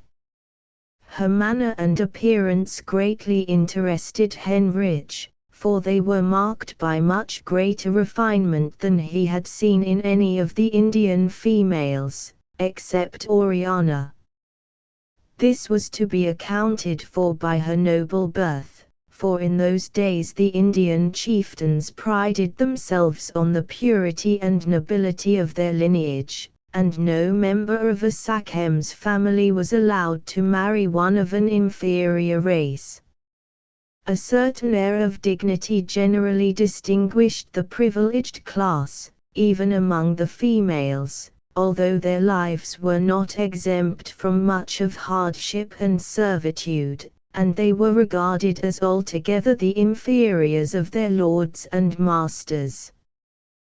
To Oriana the arrival of the young mother and her playful child was a source of much pleasure and comfort, for she had begun to feel the want of female society, and the women who accompanied Tisquantum's party, and assisted her in the domestic duties of the family, were no companions to her. In Mela she saw that she could find a friend, and her kindness and sympathy soon attached the lonely young squaw to her, and even restored her to cheerfulness and activity.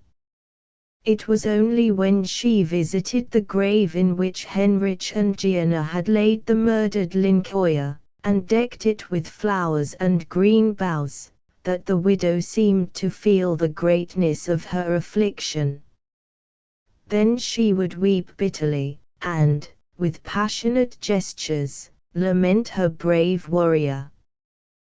But, at other times, she was fully occupied with the care of her little Lincoya, or in assisting Oriana in the light household duties that devolved upon her.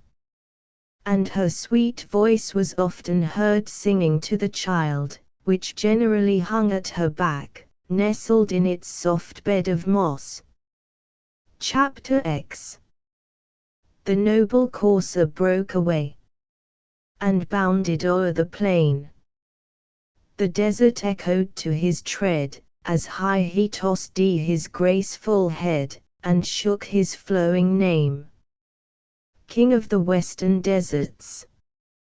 thou art still untamed and free.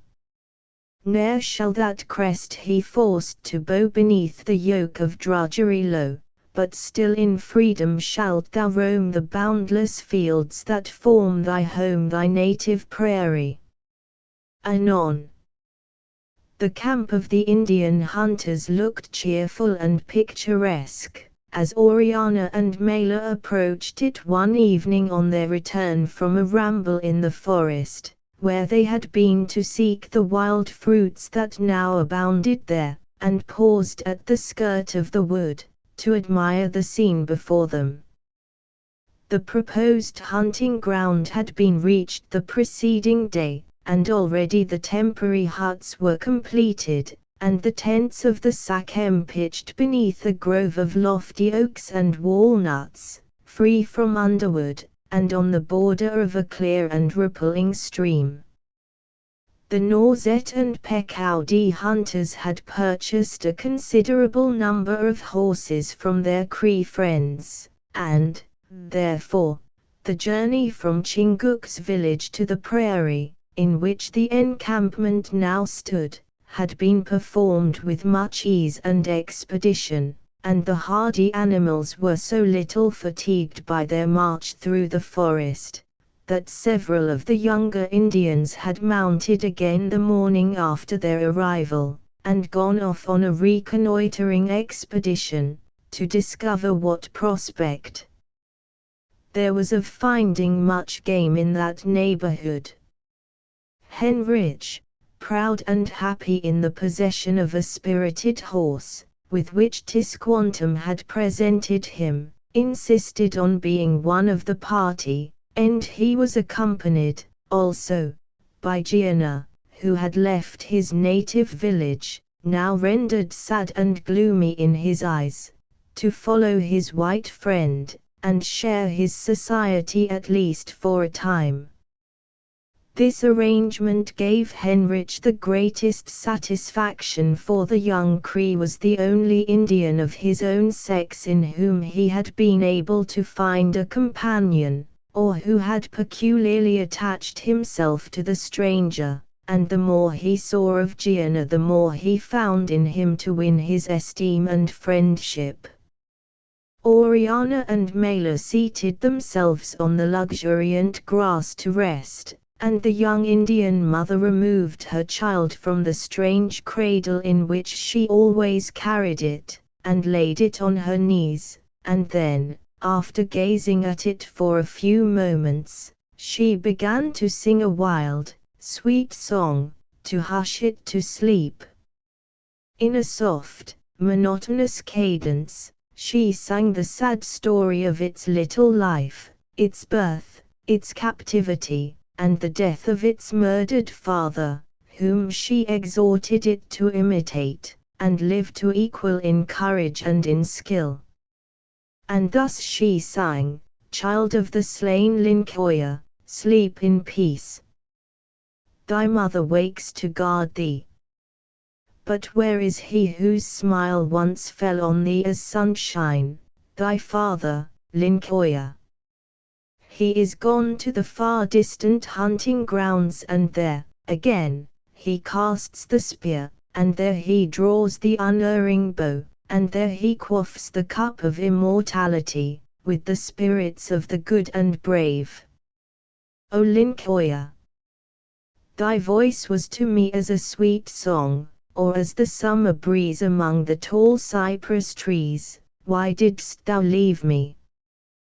Thy step was swift and graceful as the roe upon the mountains. Why didst thou leave me? But I will follow thee, my warrior. The death bird has called me, and I come to thee. Thy child shall live, for Manito has given him friends and a home. He shall grow up like thee, and Oriana shall be O mother to him when I am gone, and the blue-eyed stranger, whom she loves as I loved thee, shall guide his hand in war, and in the chase. Lincoya, I come to thee. Oriana listened to the mournful chant of the young widow with much interest and sympathy, but when she spoke of her love for her white brother, in terms so new and strange, she almost felt offended. She did not, however, remark on her friend's allusion to herself, but turned the discourse to Mela's sad prophecy of her own early death, which she knew could only be grounded on one of the wild superstitions of her race. "Why do you talk of dying, Mela?" she asked. "You are young and strong, and you may again be happy. Why do you say you will leave your child, and go to the land of spirits? The deathbird,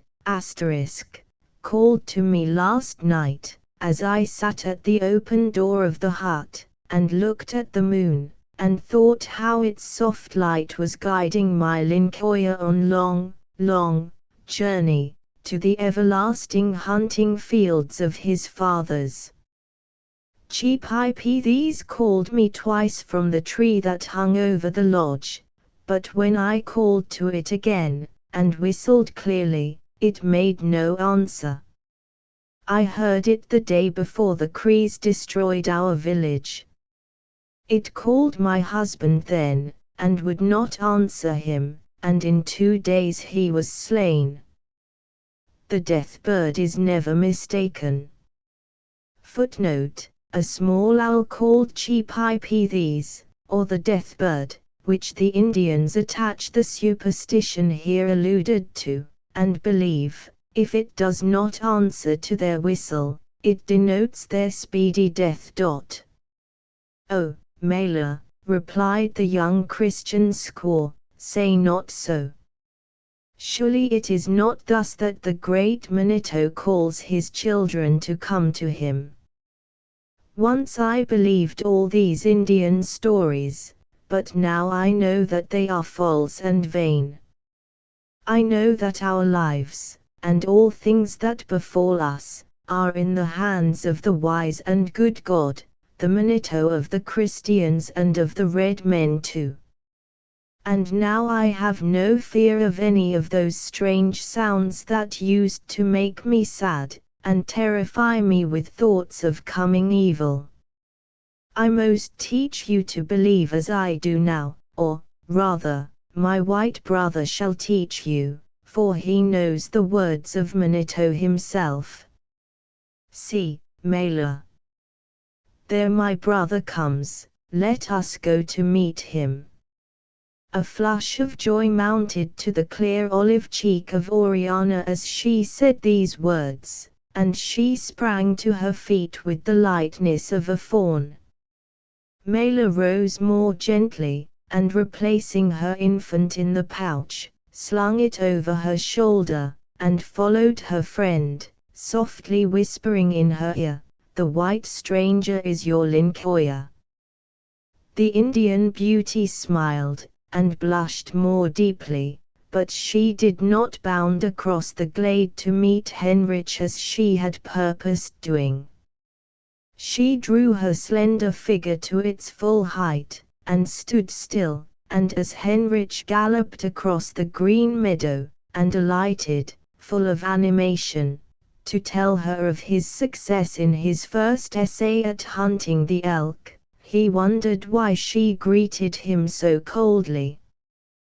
The fact was that Oriana was beginning to find that the blue-eyed stranger possessed even more interest in her eyes than she had ever felt for her own dark brother, Tikan, and when Mela had openly alluded to this sentiment, which she thought unknown to all but herself, her natural and instinctive delicacy was wounded. But the feeling quickly wore away, and as Henrich and Gianna detailed the exciting sports of the day, she forgot all but the pleasure of listening to his voice, and gazing at his fine countenance and bright sweet smile. She was happy, and she though not of the future. And Heinrich was happy, too. He had now found companions whom he could love, and the life of the Indian hunters was all that he had ever pictured to himself of freedom and adventure. The beauty of the scenery, the clearness of the sky, and the glow of health and excitement that animated his whole frame when he joined in the chase with his savage friends, were all so entirely different to the life he had led in damp and foggy Holland, that it was no wonder he enjoyed it, and that his youthful spirits enabled him to subdue the oft-recurring grief that he felt at each remembrance of his family and his home. Hope was strong in his breast, and he trusted once again to meet all whom he loved so dearly, and the present was so bright and inspiring that he could not desire to change it yet. For many weeks the camp remained pitched in the same lovely situation, and the time of the hunters was fully occupied in the discovery and pursuit of the various wild animals that abounded in the uncultivated, but richly verdant, prairie. Of these, the elk and the buffalo were the most common victims to the spears and arrows of the Indians, and every evening large quantities of meat were brought into the camp, and given to the care of the squaws to dry and cure for winter consumption. These larger animals were too heavy to be transported whole to the huts, and therefore the hunters always skinned them and cut off the flesh where they fell, and left the carcasses to the wolves and the birds of prey that were ever ready at hand.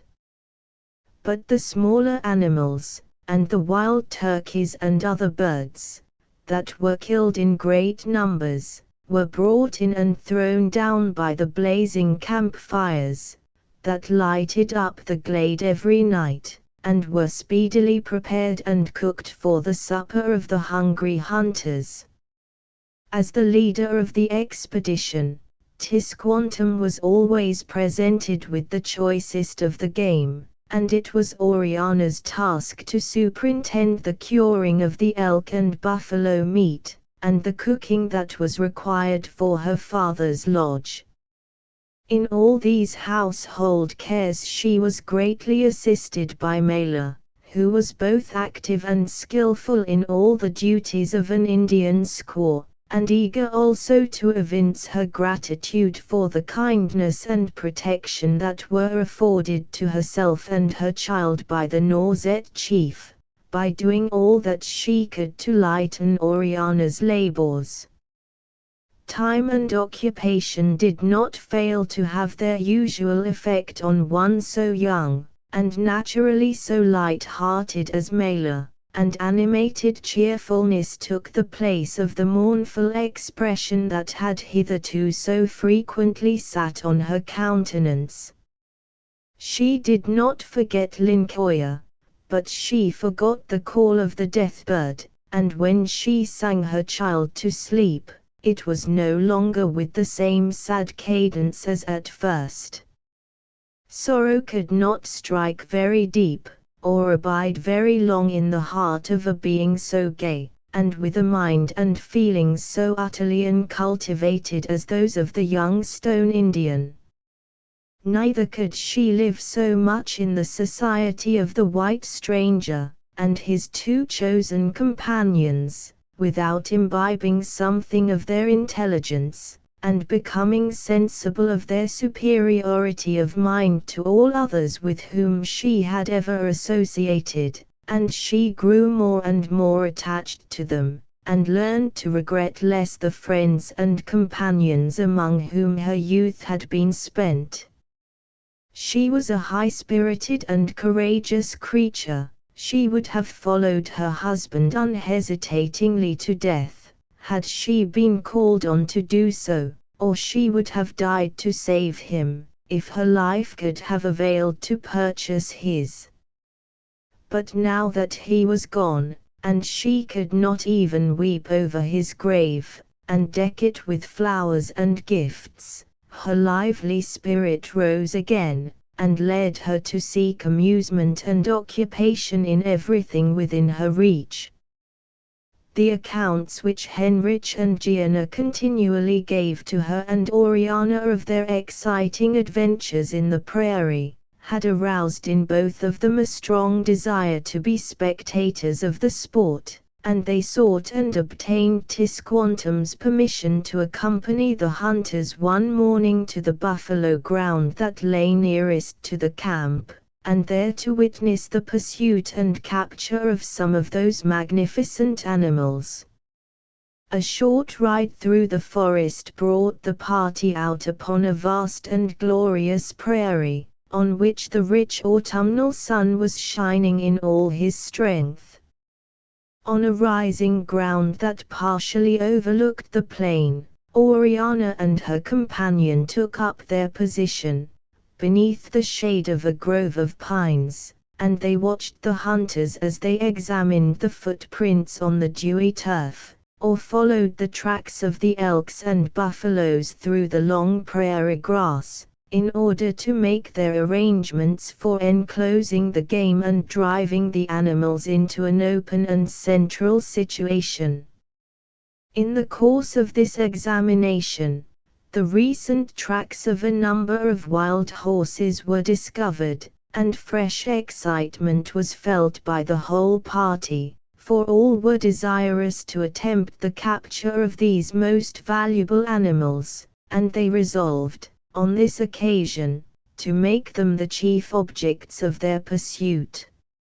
A ring was, therefore, formed by the numerous company of horsemen, enclosing a very large space of the beautiful park-like ground, which was studded with trees, either single or in groups, while underneath them, in the distance, could be seen many buffaloes lying down or grazing. The scene had the appearance of a wide extent of finely cultivated pasture, ornamented with timber of every kind, and it forcibly recalled to Heinrich's memory the fields and the cattle that had surrounded his European home. But the size of the trees, the extent of the natural meadow, and, above all, the wild aspect of the red hunters with their spears, and bows, and tomahawks, soon destroyed the fancied resemblance, while the eagerness and excitement of the novel sport banished all the sad recollections to which it had given rise.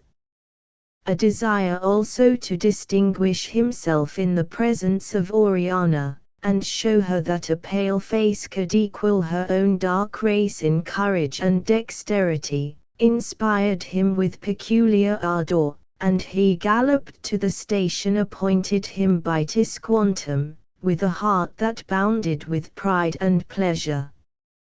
The hunters were each provided with a long coil of grass rope, with a noose at the end, now called a lariat or lasso, used by the Indians for casting over the horns of the elks and buffaloes, or the necks of the wild horses, that they desired to capture. These they carried in such a manner as to be ready to throw them off in an instant to their whole length, if necessary, but much practice is required to do this with precision, and Heinrich did not yet hope for success in the difficult art.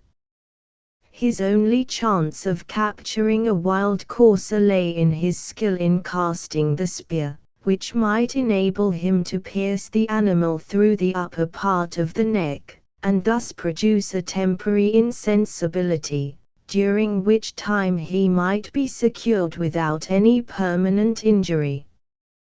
This also requires great precision and address, but Heinrich had become an adept in the use of the light lance, and he felt sanguine of success if the opportunity should be afforded him. The string of horsemen slowly and warily drew in towards the open spot that was intended to be the scene of their operations, and of which Oriana and Mela had a good view from their safe and elevated position, and soon a troop of wild horses were disturbed by one of the hunters, and burst forth from a thick grove of trees that had previously concealed them. They rushed madly over the plain, mingling with the affrighted buffaloes and American deer, that had not hitherto perceived the stealthy approach of their foes. At every point where they attempted to escape from the enclosure they were met by a mounted huntsman, and were driven back, with shouts and cries, towards the center. All other game was now forgotten, and each hunter singled out, for his own object of pursuit, the steed that pleased him best, and of which he thought he could most easily gain possession. But one there was, the leader of the troop, on which many eyes were fixed with eager desire. He was a noble creature, of perfect form and proportions, and as he pranced before his companions, with neck erect, and throwing his head from side to side, as if to reconnoiter his assailants, while his mane and tail floated in the breeze, and his glossy coal-black skin gave back the rays of the morning sun, he looked like the king of the prairie, going forth in the pride of perfect freedom. The ring grew smaller and smaller, and every hand was steady, and every eye was fixed for the moment of trial, and soon the headlong pursuit commenced. At the first scattering of the wild troop, several of the younger and more feeble horses were secured, and some of the hunters, who despaired of nobler game, contented themselves with capturing or slaying either elks or buffaloes. But the finest horses escaped the first assault, and broke through the circling ring into the boundless meadow, where they were followed at mad speed by the hunters, poising their spears, and swinging their nooses round their heads, ready for a cast. Henrich and Gianna, and several others of the best mounted Indians, had joined in the chase of the black leader, and dashed furiously after him over the plain.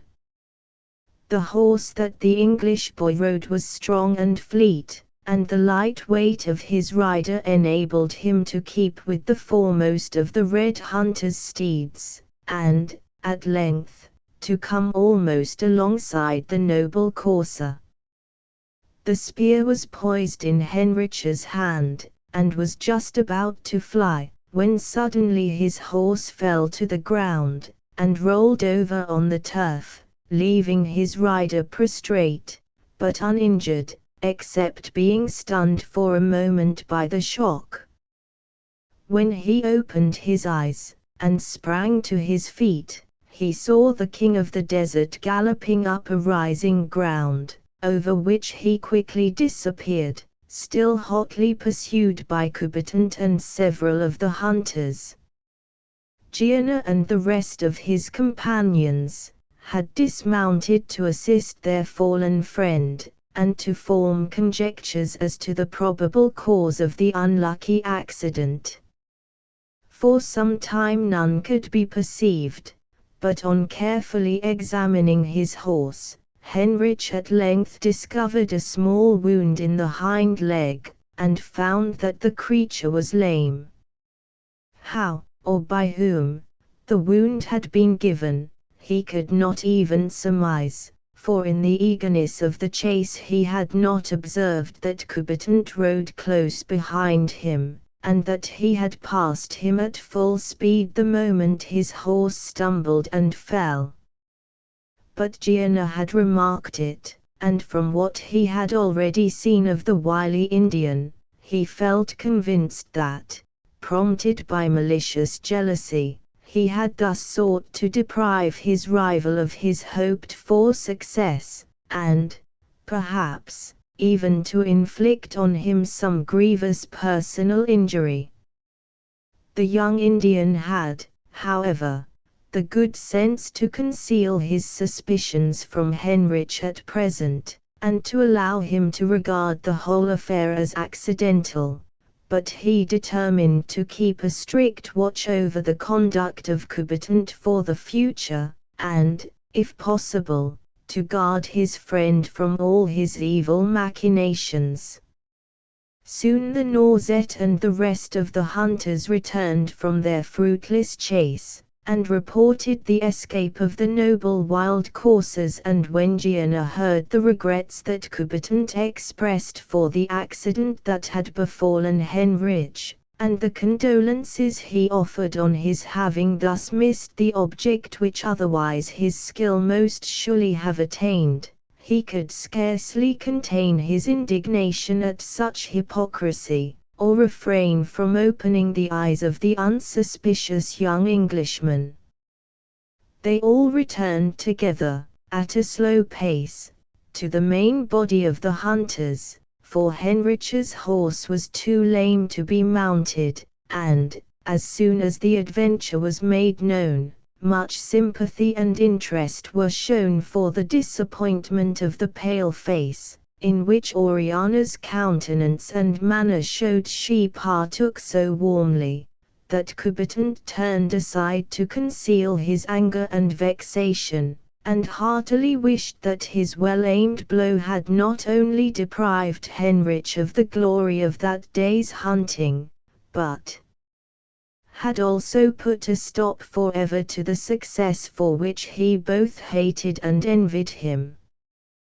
The sport continued, after this interruption, as actively as before, but neither Heinrich nor his horse could take any further share in it, and he remained with Oriana and Mela, enjoying the beauty of the scenery, and gathering flowers and fruit for his companions, and for the little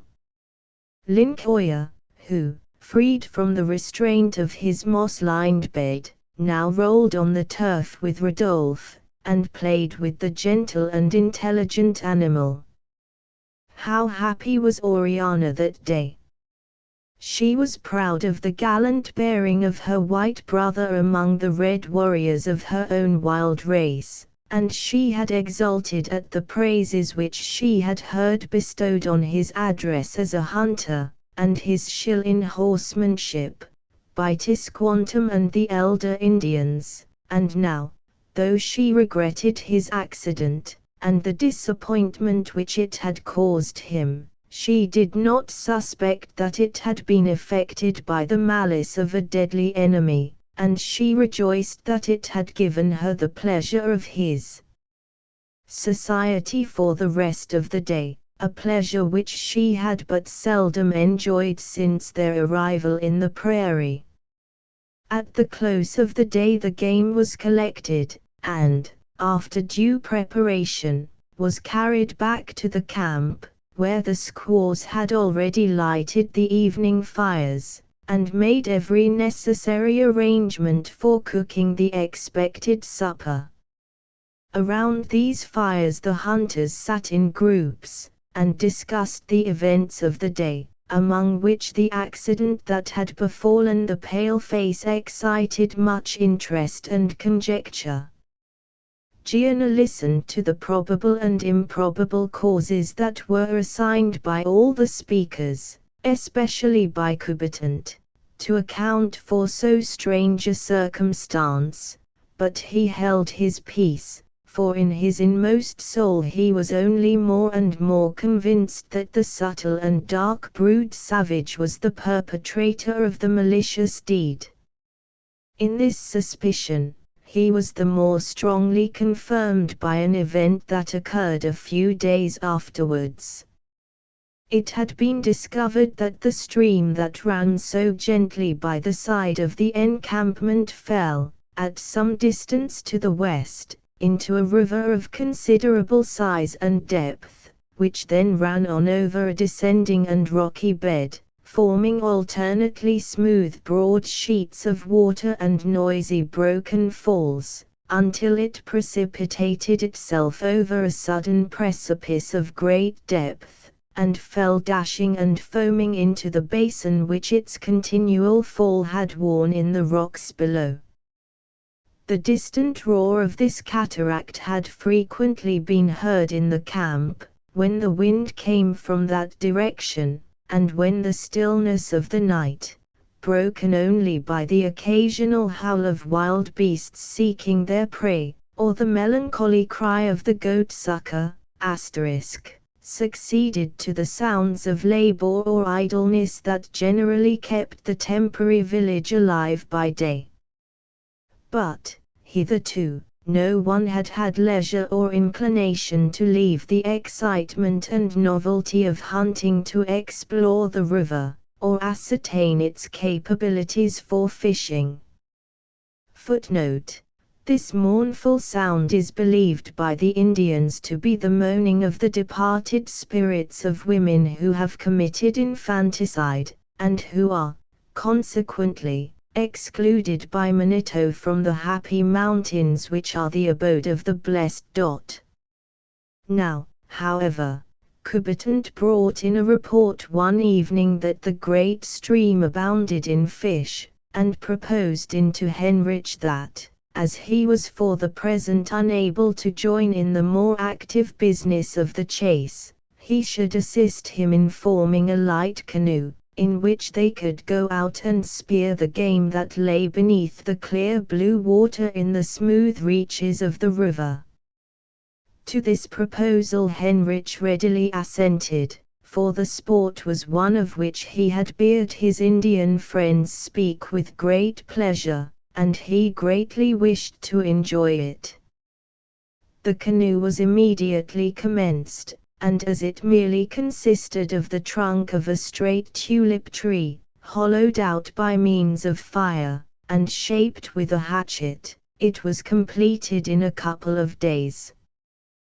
The light spears that were to pierce the fish were prepared, and long slender lines of twisted grass were fastened to their shafts for the purpose of drawing in their prey, and the following morning, when the hunters were ready to set out on their usual expedition, Coubertin desired Henrich to accompany him to the riverside, where their little bark lay ready to receive them. Why, on hearing this proposal, did Gianna still linger when all the rest of the hunters were mounted, and his own steed was pawing the ground, impatient of his master's delay? And why, after gazing a few moments at Coubertin's dark countenance, did he declare his wish to join the fishing party, and requested the Norzet to allow him to take a place in the canoe? Did he see treachery in that eye of fire? Gianna could lend his horse to the pale-face, if he should happen to wish to hunt. His request was, however, negatived decidedly by Coubertin, who assured him, with assumed courtesy, that he regretted the size of the boat was too small to admit of its carrying a third sportsman with safety, but invited him to join him in the same sport the following day, when, he added, with that smile that Oriana hated, Gianna could lend his horse to the pale-face, if he should happen to wish to hunt. The young Cree was baffled. He would gladly have prevented his friend from accompanying Coubertin on the expedition, but he had no means of doing so, or even of putting him on his guard against any possible evil designs on the part of his companion. So he sprang upon his eager horse, and galloped after the hunters, hoping that his fears and suspicions were unfounded. Oriana and Mela, attended by their faithful companion Rodolphe, walked down to the edge of the river, to see the fishermen embark in their frail vessel, and, for some time, they watched the sport with considerable interest, and admired the skill with which Coubertin pierced and brought up several large fish. These he attracted towards the canoe by means of some preparation that he scattered on the surface of the water, and when the fish appeared within reach of his spear, he darted it with unerring aim, and drew in his struggling victim with the line that was attached to it. Henrich was also provided with weapons, but as the sport was entirely new to him, he found it difficult to take a steady aim, and his success was slight.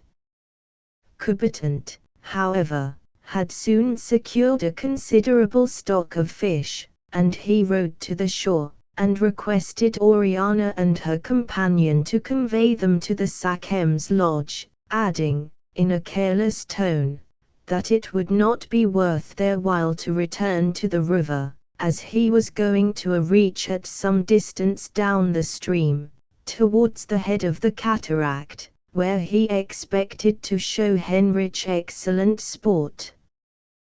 The two young women returned to the camp, and, having committed the fine fish to the care of the inferior squaws, they agreed to go again towards the river, and take this opportunity of visiting the falls, which they much desired to see, and near which they should probably again meet the fishermen.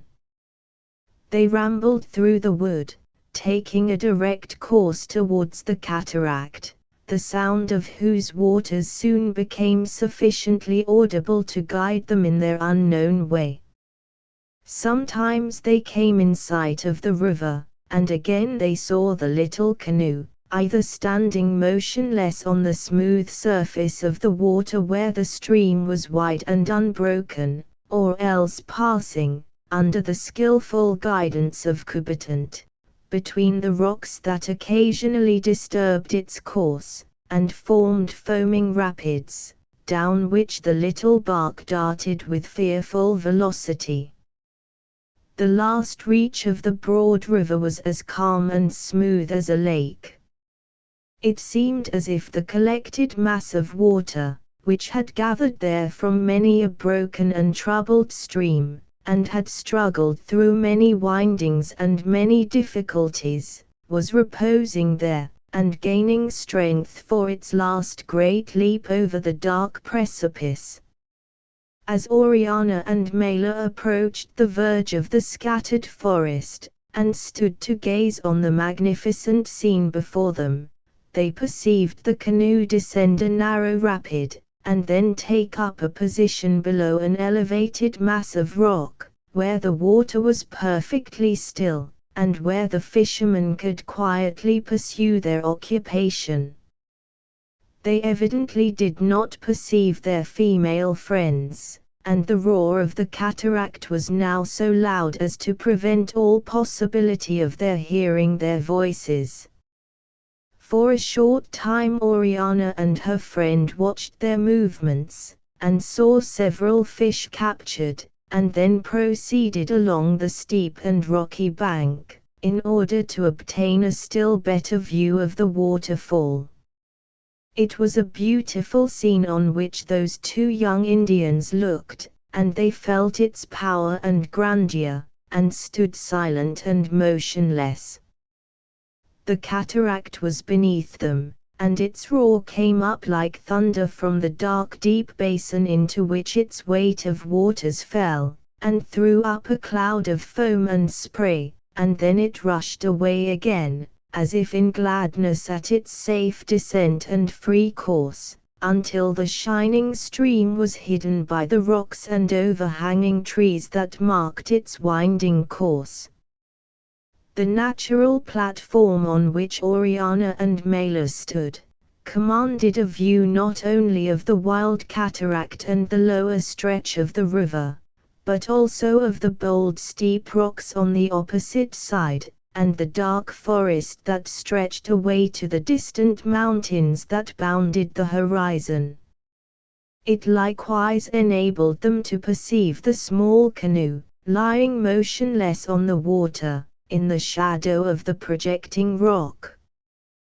By and by the boat was rowed into the center of the river, and Coubertin appeared to be seeking for a good fishing spot, as he pointed in different directions, and once or twice darted his spear into the water, and drew it out again without any success. Meanwhile, the canoe floated slowly down the stream, but its motion gradually increased as it approached the fall, and Oriana gazed at it, expecting every moment that Kubertant, who had now taken the oar in his powerful grasp, would turn its course, and either draw towards the shore, or else row back again up the river, and land below the first rapids.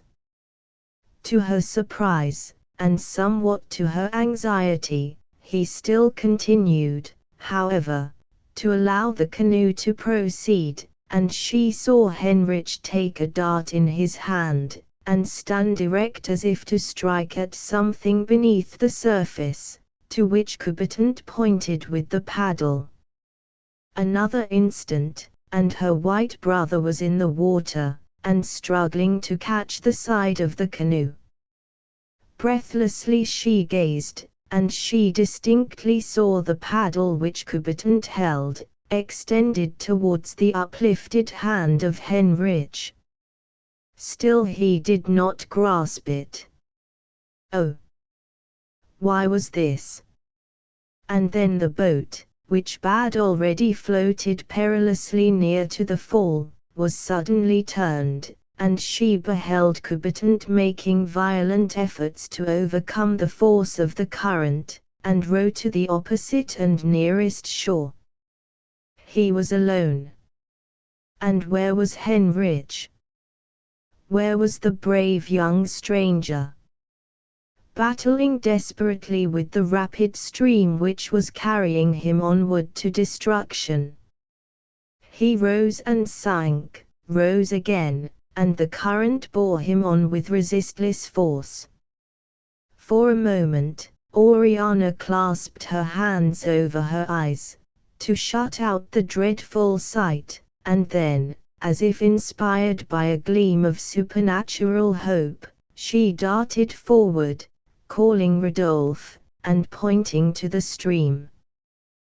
The intelligent creature had seen the form of Heinrich in the water, and only waited his mistress's command to risk his life in the attempt to save him.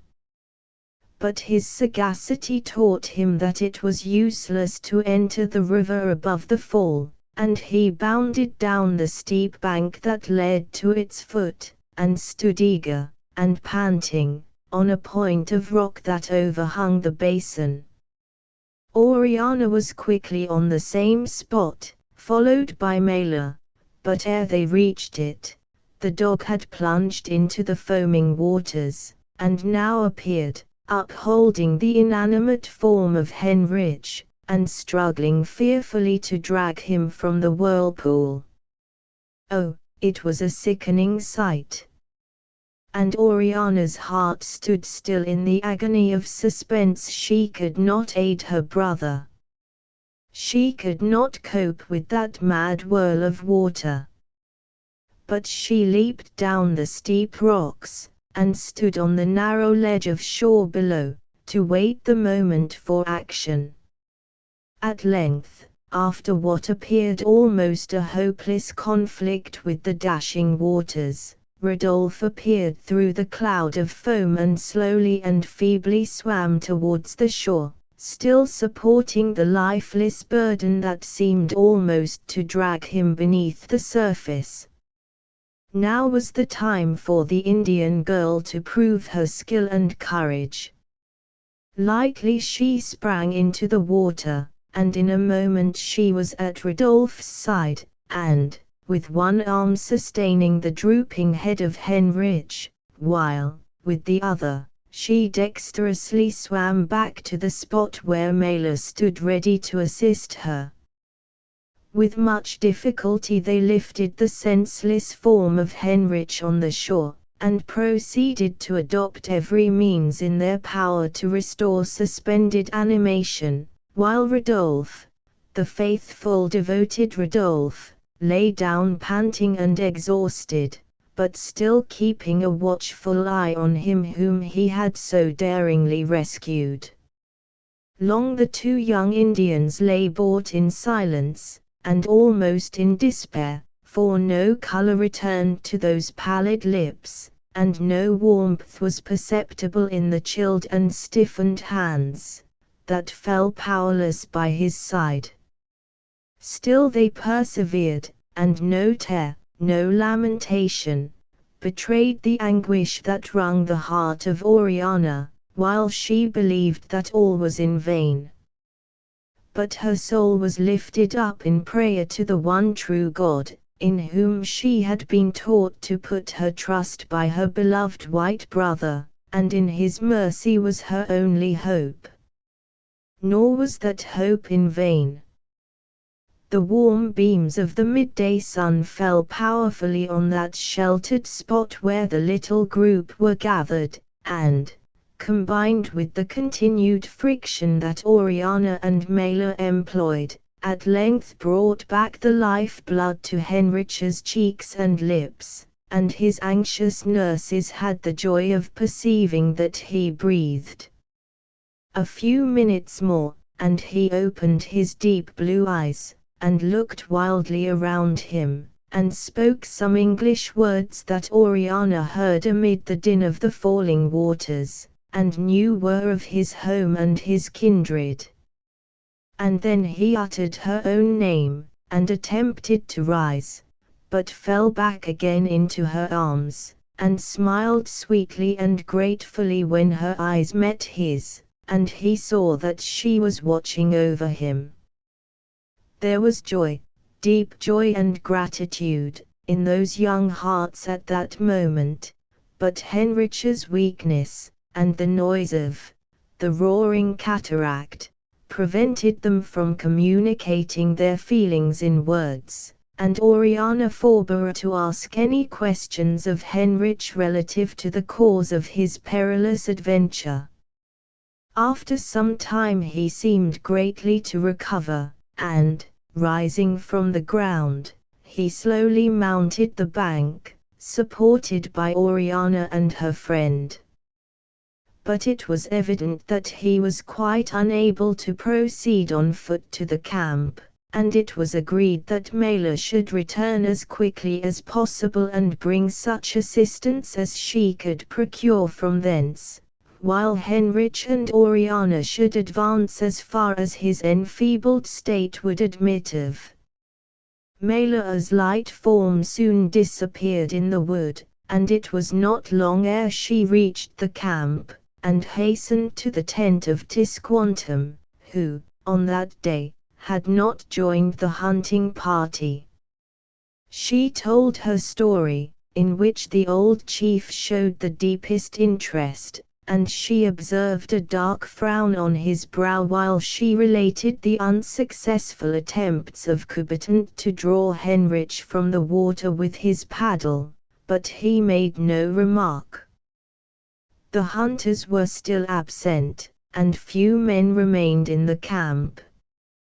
These were all engaged in felling wood and other laborious employments, and Tisquantum prepared to lead his own horse out to meet his adopted son.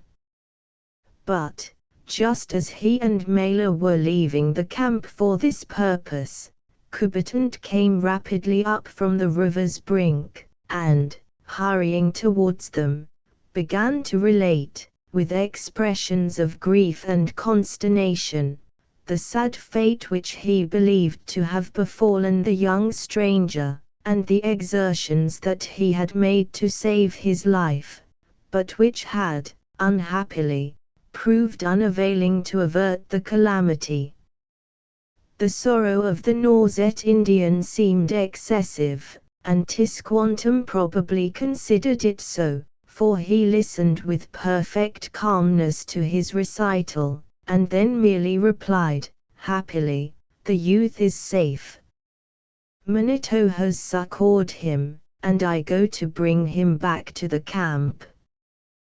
Coubertin started, and he looked embarrassed for a moment, when he caught the penetrating eye of Mela fixed on his countenance, but he quickly recovered his self-possession, and manifested such joy at the escape of the white stranger from a watery grave, that Mela almost chid herself for her dreadful suspicions.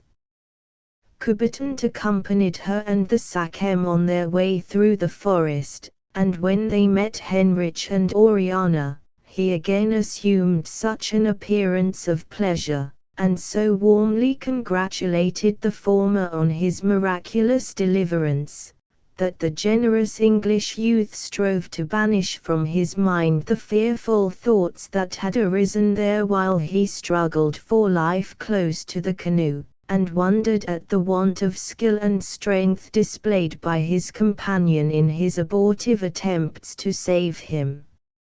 Oriana coldly received his greeting. She had long suspected that he regarded Henrich with hatred and jealousy, and her worst suspicions had that day received a strong confirmation. Still she resolved to conceal them, at least at present, from all but Gianna, whose friendship for Henrich would, she knew, render him peculiarly alive to all that concerned his safety. She had not long to wait, for the hunters soon returned, and she observed that, when Gianna heard the story of the day's adventure, he cast a glance on Coubertin that made the conscious savage quail. But when she related to the young Creole that she and Mela had observed, he could restrain his feelings no longer, and plainly told her that he was convinced that Coubertin was the author of the calamity, and that it was not the first attempt he had made at Henrich's life. They resolved that he should communicate all his suspicions to the Sachem the following morning, and urge him to take measures for the safety of his adopted son. But what was Gianna's surprise, when he opened the subject to Tisquantum, at being informed that Coubertin had already left the camp with the Pecaudis.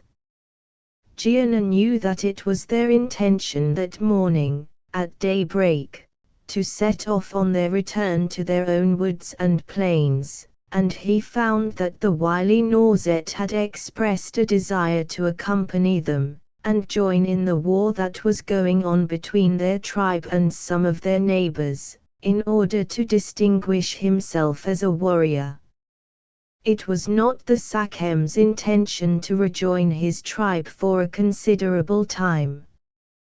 He was fond of wandering, and proposed to travel towards the north when the hunting season should be over, and he also felt a reluctance to take his now greatly beloved captive back to that part of the country where it was possible he might gain intelligence of his friends, or, perhaps, even make his escape to them. He had, therefore, consented to Coubertin's request, and evidently felt an undefined satisfaction in his absence. This being the case, and the departure of Coubertin having removed all present danger to Henrich from his malicious schemes, Gianna forbore to express all he felt to the old Sachem, and he returned to Oriana with the pleasant intelligence that the enemy of her white brother had departed. To the young squaw Sachem this news imparted infinite relief, and even Henrich could not regret it, although he found it difficult to believe that all the suspicions of his friends were well founded. Still the events of the preceding day were quite sufficient to make him doubt more than ever the sincerity of Coubertin's professed regard, and he felt that he should be happier now that the dark-browed savage was gone. To his pleasant life of freedom we will now leave him, and return to New Plymouth, where many events, deeply interesting to the settlers, had occurred since his involuntary departure, and supposed death. Chapter 11. there went a dirge through the forest's gloom. An exile was borne to a lonely tomb, brother, so the chant was sung in the slumberer's native tongue, friend and brother. Not for thee shall the sound of weeping be. Hemans. Sadly and slowly the Pilgrim Fathers passed along the scattered village of log huts which was their home in their voluntary exile, and wound up the pathway that led towards the summit of the mount, afterwards called the Burying Hill, on which they had constructed a rude fort or storehouse, and whither they were now bearing to his last earthly home the chief and the most respected of their community. The Governor Carver, he who had presided over their councils, and directed all their movements since the memorable day of their landing, and had been the friend, the physician, the comforter of his little flock, through all their trials and all their sufferings, had fallen a victim to disease and over-exertion, just as spring, with all its brighter hopes for the future, had set in. It was but a few days after Henrich's capture that this heavy affliction befell the colony, and added greatly to the gloom which the loss of young Maitland had already cast over the whole village. The departure, also, of the vessel in which the Pilgrims had come out to America, occurred at the same time, and, although not one of the exiles desired to return to the land of their birth, and to abandon the enterprise on which they had entered so devotedly, yet it was a melancholy hour when they bade adieu to the captain and his crew, and saw the Mayflower sail away towards their still much-loved country.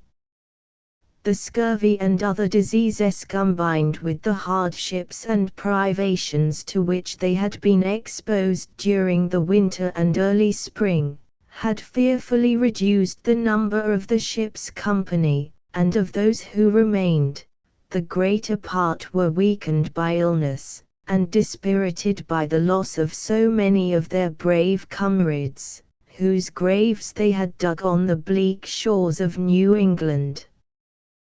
The return of spring, and the supply of provisions that the settlers were able to obtain from the friendly Indians, had checked the progress of the fatal complaints that had so fearfully ravaged the colony during the severity of winter, and had restored the survivors of the ship's crew to comparative health and strength.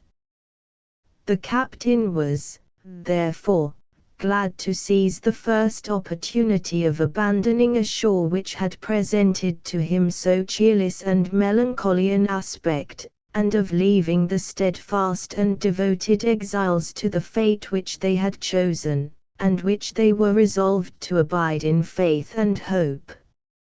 On the very day that the Mayflower set sail, and while its white sails could still be distinguished in the eastern horizon, the governor, who took an active part in every occupation, and even every labor that engaged the settlers, was busily employed in sowing corn in the fields that were considered as the common property of the colony.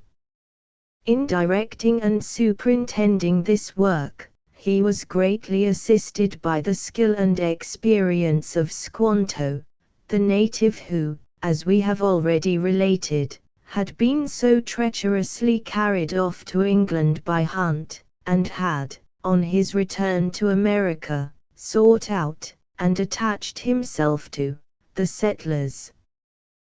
By them he was greatly regarded, and his knowledge of the English language rendered his services of inestimable value in all their intercourse with the Indian tribes, while his acquaintance with the soil on which they had established themselves, and the native modes of cultivating grain and other vegetable produce, was of the greatest use to men who were only accustomed to European agriculture. The maize and other grain were sown in the fields that had been richly manured with fish, to ensure an abundant crop. Sad smiley asterisk, and the laborers returned in a body to the village, led by their venerable and respected president. But no sooner had Carver re-entered his dwelling than he swooned away and never recovered his consciousness.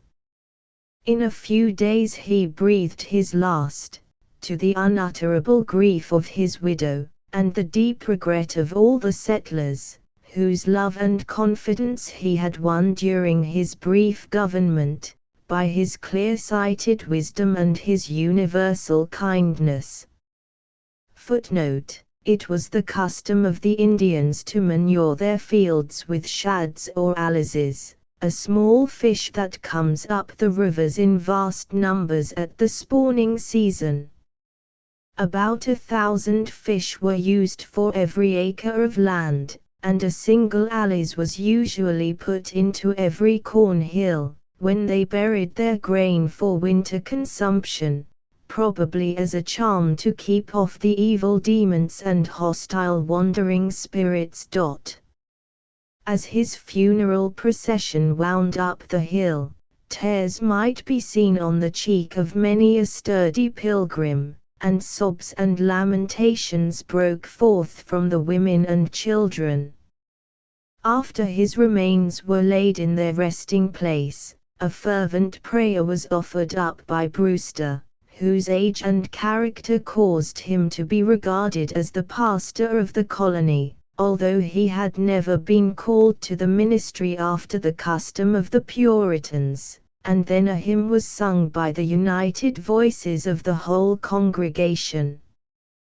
When this simple ceremony was over, and the grave of the departed president was closed, and laid level with the surrounding ground, in order to conceal it from the prowling Indians, the assembly repaired to the fort, or storehouse, that stood on the summit of the hill, and which also served the purpose of a meeting house or chapel. Its rude and unadorned simplicity suited the peculiar ideas of the Puritans, who, in their zeal to escape from the elaborate ornaments and pompous ceremonial employed by the Papists, had rushed into the opposite extreme, and desired that both their place of worship, and their mode of performing it, should be divested of every external decoration and every prescribed form. The more their place of meeting for prayer resembled an ordinary habitation, the better they considered it suited to the sacred purpose, and they were, therefore, perfectly satisfied to possess no other church than the rude fort, built of logs and posts, and used indifferently as a granary for the public stores, and as a fortress for the defense of the colony from any incursions of the hostile tribes. In this primitive chapel, Brewster was accustomed to lead the devotions of the Pilgrims and their families, every Lord's Day morning and afternoon. Sad smiley asterisk, and also on any other occasion of their assembling together.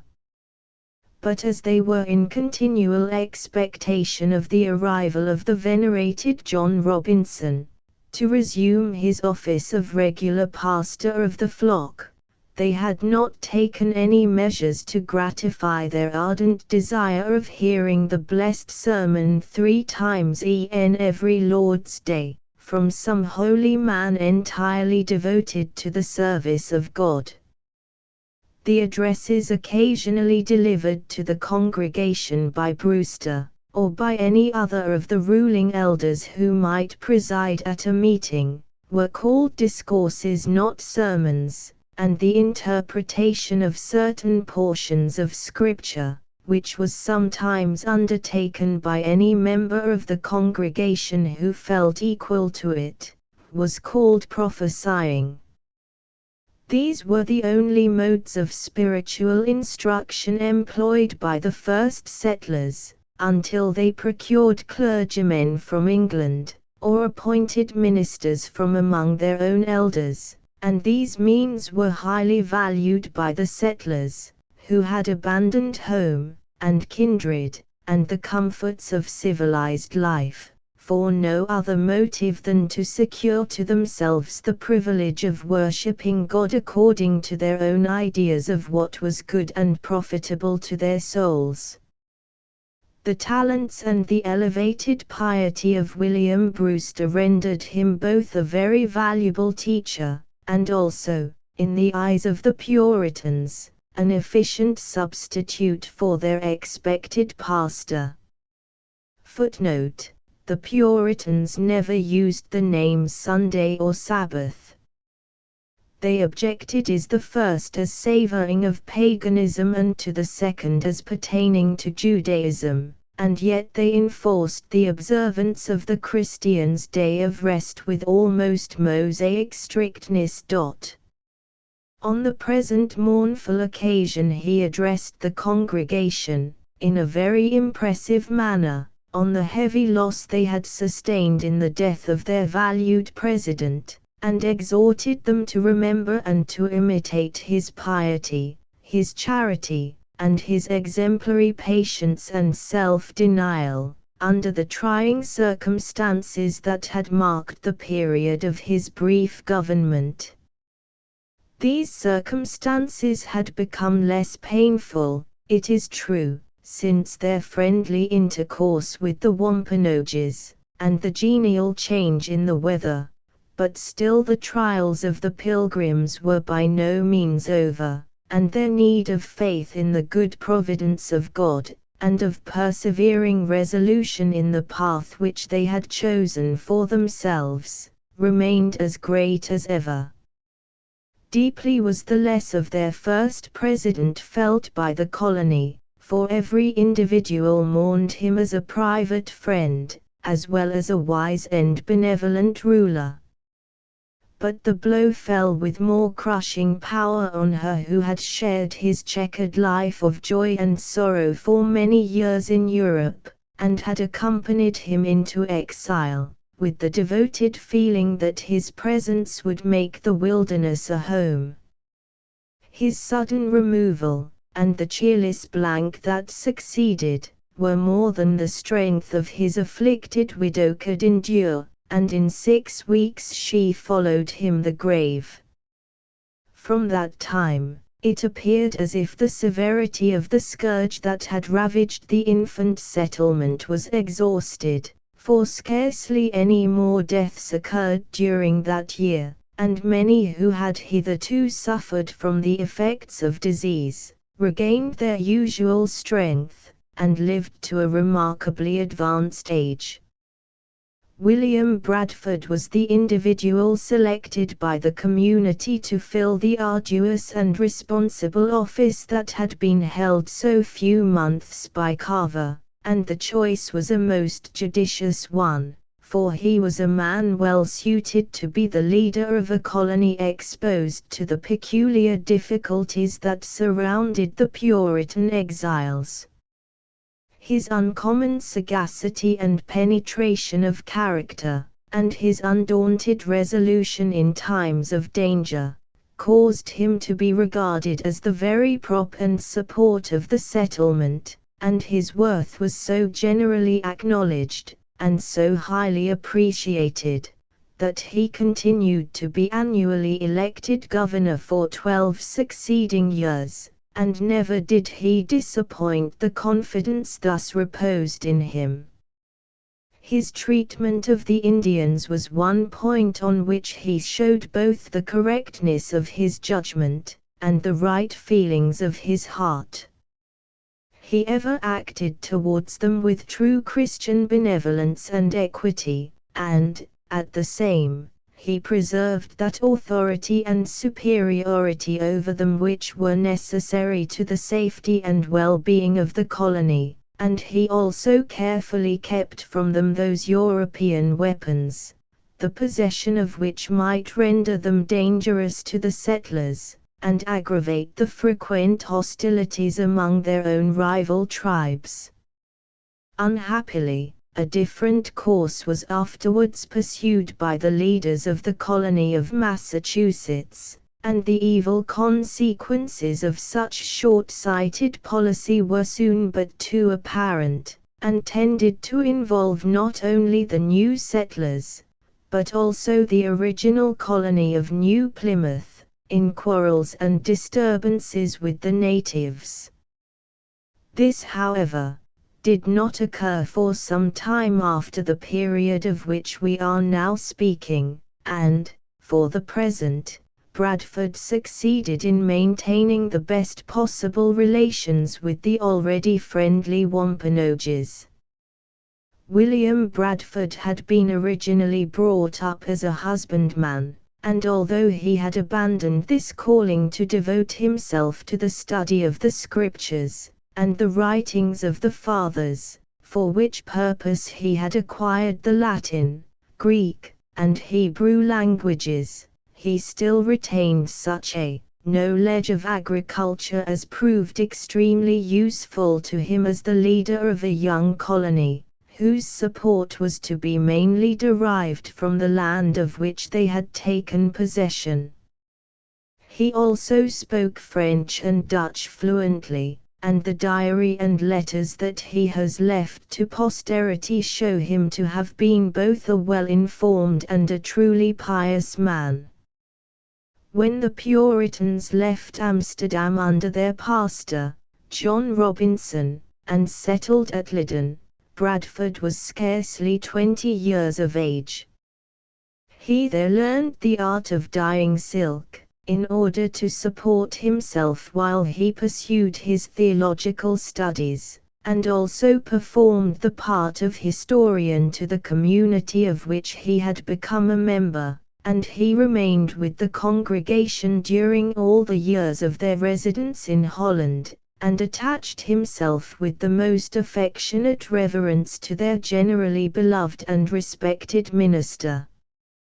One of the first acts of his administration, as governor of New Plymouth, was to send another embassy to Massasoit, the great sagamore of the whole Wampanoag tribe, in order to strengthen and confirm his present amicable feelings towards the white men, by means of presents, and other marks of friendship. Squanto, as usual, accompanied the party as interpreter, and nothing could be more satisfactory than the interview proved to all parties, especially to the Indian chief, who was made both proud and happy by the gift of a red military coat, adorned with silver lace. This he immediately put on, over the paint and other savage ornaments in which he was decorated for the state occasion, and he greatly diverted the members of the embassy by the increased air of dignity that he assumed, and the grandiloquous manner in which he began to extol his own power and glory. "Am I not," he exclaimed, in a loud voice, "Massasoit, the great king? Am I not lord of all the people of the Lowsons, and of such and such places?" And he enumerated nearly 30 uncouth Indian names of places over which he claimed sovereignty, his wild subjects uttering a yell of joy and exultation in answer to each word he uttered. The savage monarch then proceeded to ratify and augment the agreement into which he had already catered with Edward Winslow, and promised to guarantee to the English settlers an exclusive trade with his tribe, at the same time entreating them to prevent his powerful enemies, the Narragansetts, from carrying on a commercial intercourse with the French colonists. Notwithstanding the boasted power of this chief of chiefs, the scarcity of provisions was so great in his village of Packanock at the time of this embassy, that he was only able to offer his white friends one meal during their visit to him, which lasted a day and 2 nights, and this solitary display of regal hospitality consisted of 2 large fishes just caught in a neighboring lake, and which were divided amongst 40 hungry persons. In spite of this temporary distress, he pressed the deputation to remain longer with him, but the object of their mission having been attained, they were glad to leave the residence of the Sagamore, which possessed far less of comfort and civilization than were to be found in the picturesque summer camp of his son and inferior Sachem, Moanam. This lovely spot continued to be much frequented by the settlers, between whom and their copper-colored neighbors a strong feeling of mutual regard became established, and this friendship proved a great advantage to both parties, in a social as well as a political point of view. The Wampanoags found the benefit of their alliance with the mighty English during the autumn of that year, when the dread which their name and power had inspired proved a safeguard to the friendly Indian tribe, and preserved them from a combined attack of several other tribes who had, by some mysterious means, been instigated to unite for their destruction. The intelligence of this conspiracy reached the settlers when a party of them were on the peninsula of Cape Cod, whither they had gone to bring back a young English boy, named Francis Billington, who had lost himself in the forest some time previously, and, after having subsisted for several days on wild fruits and berries, had reached a camp of the Nauset Indians, hitherto so adverse to the Pilgrims. This seemed a good opportunity for endeavoring to establish more friendly relations with the tribe, and Bradford sent off 10 men in the shallop to negotiate for the boy's restoration, and to offer gifts to the Nausets, who, happily, were not so cruel and bloodthirsty a party as those who had kidnapped Heinrich Maitland. The overtures of the settlers were well received, and they presented the chief of the village with a pair of knives, and also returned to the natives a quantity of corn, more than equal to that which they had taken from the graves and huts that they had discovered on their first landing, and which belonged to the Nausets.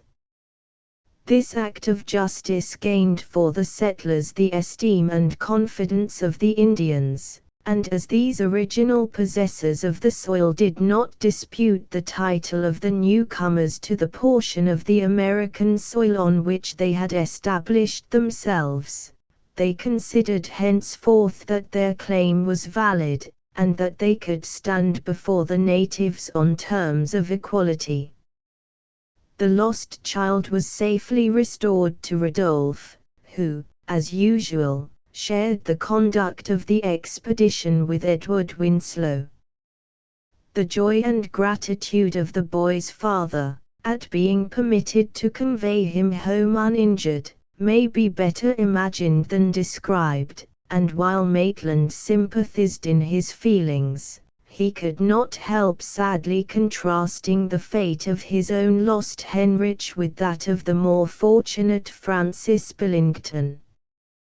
But he believed that his son's earthly career had closed forever, and both he and Helen had submitted to the bereavement with Christian piety and resignation, and had taught their wounded hearts to restrain every impulse to repine, and even to feel thankful that their beloved boy had been spared any protracted sufferings and trials, and had been permitted so speedily to enter into his rest.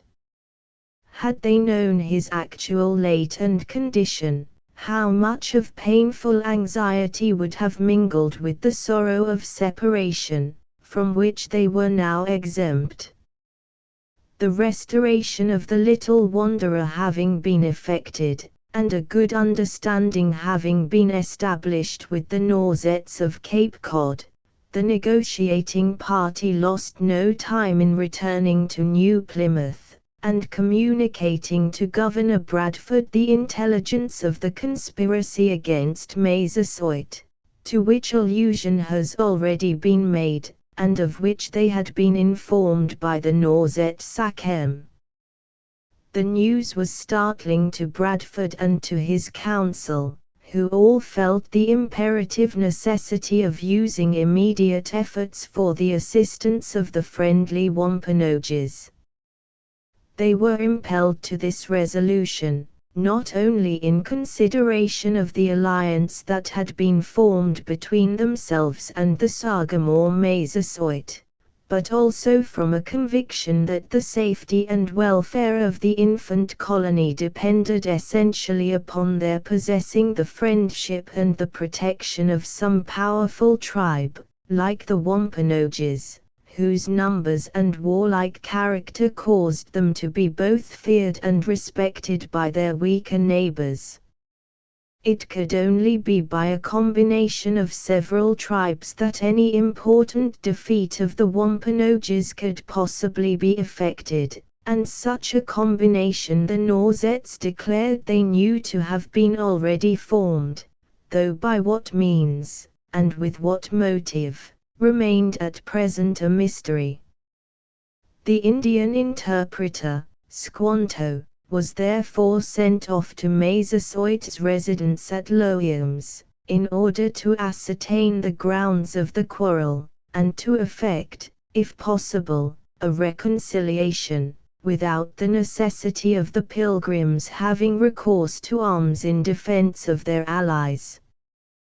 The interpreter was also accompanied by Hobermec, a subject of the Wampanoag chieftains, who had lately left his own wigwams and settled among the English, and who had already attached himself to the white men with an uncommon degree of devotion. But ere the swarthy ambassadors reached the village of Packanock, they were suddenly attacked by a small party of Narragansett warriors, who lay in ambush near their path through the forest, and were conveyed away captives to the presence of a fierce-looking Indian, who appeared to be a man of power and authority, and who was evidently awaiting their arrival in a small temporary encampment at a little distance. No sooner had Hobermec glanced at this dark chieftain, than he recognized Coubertin, the bitter foe of the settlers, and the captor of Henrich Maitland. Coubertin had originally been a subject of the Sachem Massasoit, but some offense, either real or imaginary, had converted him from a friend into a bitter foe, and then it was that he had wandered towards the Spanish settlements, and obtained that prejudiced notion of Christianity to which we have formerly alluded. When tired of his wild roaming life, he had united himself to that portion of the Norzet tribe which was under the guidance of Tisquantum, and his attachment to the Sachem's son, Tycho, had induced him to remain a member of the tribe during his life, and to devote himself to the object of revenging his death, after that event had occurred at the first encounter with the white settlers. Hitherto that object had been frustrated by what appeared to him Tisquantum's incomprehensible partiality for Henrich, which had so entirely prevented his wreaking his vengeance on the innocent son of the slayer. But his was not a revenge that could expire unsatiated, or change to friendship, and expend itself in acts of kindness, as that of Tisquantum had done. No, the thirst for blood remained as strong in the breast of Coubertin as it was on that very hour when he beheld his brother in arms fall, bleeding and dying, beneath the mysterious firearms of the white men, and he hoped still to pour forth the white man's blood, as an oblation to the spirit of his friend. Therefore it was that, when he found himself foiled in all his malicious schemes for Henrich's destruction, and also perceived that he was himself becoming an object of suspicion to Gianna and to the Sachem, he had resolved on quitting the Norsettes, and returning with the Pequodis into the neighborhood of the English settlement. He hoped to stir up several smaller tribes to join with the Narragansetts, and to make war against the Wampanoags, the allies of the Pilgrims, and thus to deprive the hated whites of their aid and protection, and, possibly, also to engage the settlers in the quarrel, and then to find an opportunity of taking one or more of them captive, and slaking the desires of his vindictive spirit in the agonies that he would inflict on his victims. Truly, the dark places of his heart were full of the habitations of cruelty. These deep-laid schemes of the wily savage had hitherto met with full success, and by means of deceit and misrepresentation, he had roused up and irritated the feelings of several Sachems and their dependents, and induced them to agree to coalesce for the destruction of the Wampanoags, and then to turn their arms against the settlers, with the view of expelling them altogether from the country. His spies had discovered the intended embassy of Squanto and Hobermeck to the village of the great Sagamore of Loyums, and he had, consequently, taken effectual means to intercept it, as he feared its having a favorable aspect. On the captives being brought before him, he scornfully reproached them as the dastardly tools of the white men, and as traitors to their own nation, and he declared his intention of detaining Squanto as a prisoner, and as a hostage also, in order to ensure the return of Hobermeck to New Plymouth, with the message that be designed for the governor.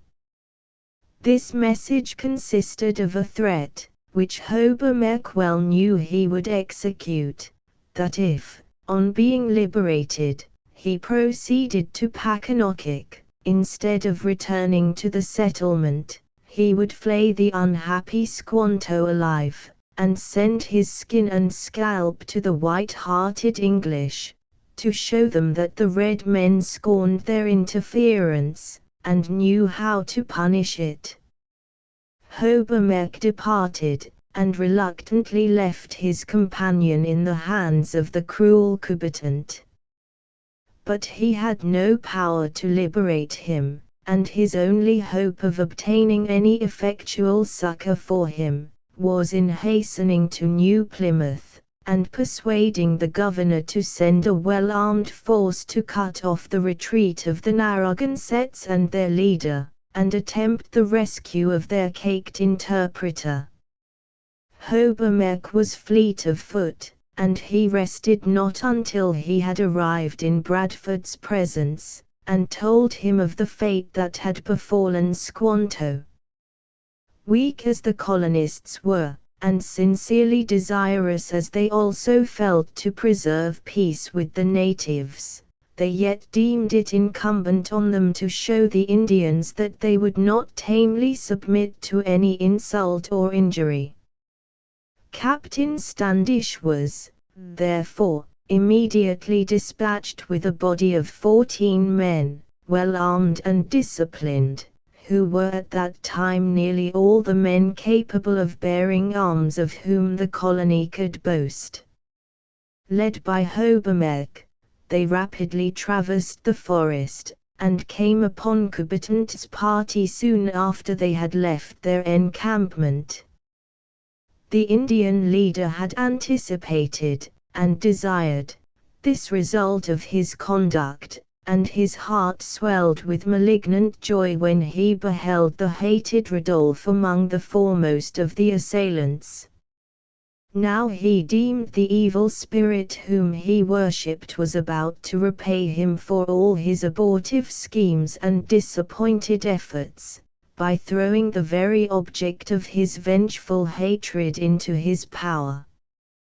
Forward he sprang, whirling his heavy tomahawk round his head, as if it had been a child's toy, and preparing to bring it down on the white man's skull with a force that must have cloven it in two. But Standish saw the impending blow, and, quick as thought, he drew a pistol from his belt, and fired it at the savage. The ball passed through his arm, and the tomahawk fell bloodless to the ground. Had it but drunk the life-blood of Rodolphe, Coubertin would have been content to die. But his foe still lived unharmed, and quickly he saw that 3 of his own followers were also severely wounded, and that his party of naked warriors were altogether incapable of resisting the fierce and well-sustained attack of their civilized assailants. His only chance of safety, and of future vengeance, lay in flight, and to that last resource of a brave spirit he betook himself. He was quickly followed by all his band, who were dismayed at the sound and the fatal effects of the British firearms and, leaving Squanto behind them, they were soon concealed from view by the thick underwood of the forest. The object of the expedition having been attained, Standish did not pursue the fugitives, but returned in triumph to the settlement, well satisfied that he had given the Indians a salutary impression of the decisive conduct, and the powerful measures, that would ever be adopted by the white men, when their honor was insulted in the slightest degree. That such an impression had been made on the red men was soon evident, from the anxiety which was manifested by several of the neighboring tribes to be admitted into the semblance, at least, of an alliance with the mighty strangers. 9 Sachems intimated their desire to acknowledge themselves the subjects of the white men's king, who dwelt on the other side of the great water, and a paper was accordingly drawn up by Captain Standish to that effect, and subscribed with the uncouth autographs of the copper-colored chieftains. Among these, strange to say, the mark of Coubertin, who had been raised to the rank of Sachem by the Narragansetts, was to be seen, but the sincerity of his friendly professions will be shown hereafter. At present, it suited him to unite with the other chiefs in their pledge of allegiance to King James, and of amity towards his British subjects, but he never openly approached their settlement, or made the slightest advance towards becoming better acquainted with them. His evil designs slept, indeed, but they had not expired. They only waited the fitting opportunity to be as actively pursued as ever. Chapter 12. Calm on the bosom of thy God, young spirit. Rest thee now. While with us thy footsteps trod, his seat was on thy brow. Dust to its narrow house beneath, soul to its place on high. They that have seen thy look in death, no more may fear to die. Lone are the paths, and sad the bowers, whence thy meek smile is gone, but oh! A brighter bourne than ours, in heaven, is now thine own. Hemans. We have observed that very few deaths took place in the colony of New Plymouth during the 2nd year of their exile, and after the fatal stroke that deprived them of their president, but among those few, there was one that carried grief and desolation into the hearts of the family with whom our story is chiefly connected, and who were already deeply afflicted by the loss of the firstborn. Ludovico Maitland had always been a delicate child, and on him, consequently, the care and attention of his mother had been principally bestowed. Helen had watched and tended him through all the severities of the first winters in the New World, and many had been the privations that she had voluntarily endured, unknown even to Rodolphe, who would not have suffered her thus to risk her own health, in order to add to the comforts of her youngest and most helpless child. When the blessed springtime came, and all nature began again to smile, she hoped that Ludovico would also be renovated, and bloom again like the flowers he loved so well. And her hopes appeared to be realized, for the sweet playful child resumed his sports, and the bright color again glowed on his soft cheek, and his parents deemed it the hue of health. At the time when Heinrich was stolen away, the little fellow had been remarkably well, and even Helen's fears for him had almost subsided, but, whether it was the effect of the shock that he sustained when he saw his brother seized by the fierce savages, and torn away from him, and when he fled so breathlessly to tell the fearful tidings, or whether it was merely the result of his own delicate constitution, which could no longer bear up against the change of climate and food, from that time, he visibly declined.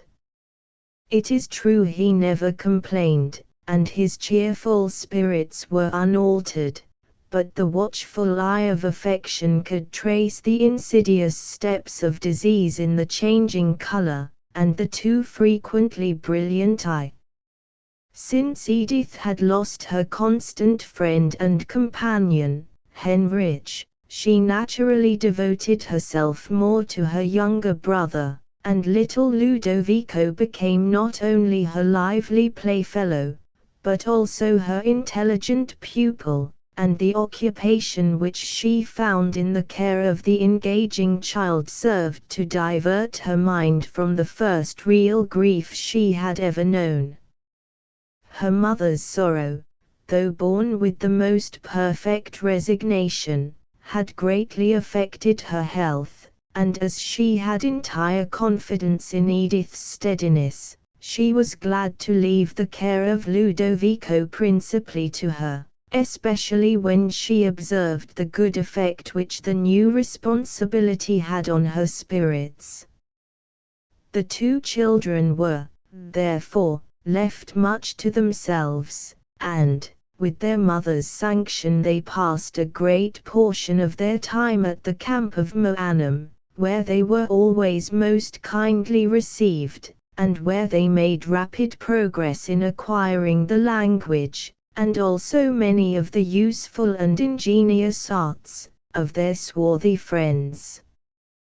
The departure of Coubertin and his savage band, after their cruel design against the peace of Rodolphe's family had been accomplished, removed all fears of injury or molestation from the minds of the settlers, for no hostile Indians now remained in their immediate neighborhood, and the path from New Plymouth to the village of the friendly Wampanoags became a beaten and frequented track, so that Edith and her little charge could go to and fro in safety, under the protection of Fingal, a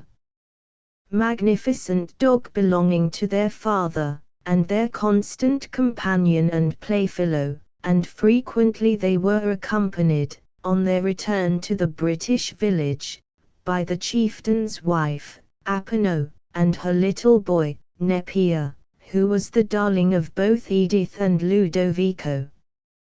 A strong attachment also sprang up between Apano and Helen, for the squaw Sachem was possessed of much natural gentleness of disposition, and was most ready to adopt all those habits of civilized life that she saw practiced among her English friends, and that it was possible for her to transplant to her Indian home. She was, likewise, willing to listen to the doctrines and precepts of the gospel, and to admit their beauty and their holiness, although it was long, very long, ere she, or any of the adults of her tribe, were so far converted to the Christian truth as to be either desirous or fit to be baptized.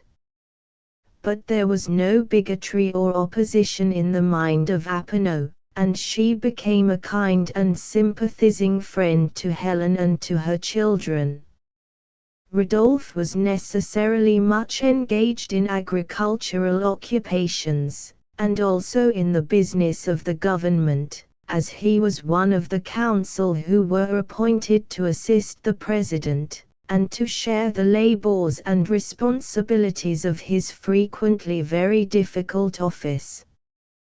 The gradual change in little Ludovico's health was, therefore, not so soon observed by his father as by Helen and Edith, and when he returned to his much-loved home after the toils and cares of the day, his wife forbore to arouse fresh anxiety in his breast, by telling him of her own fears.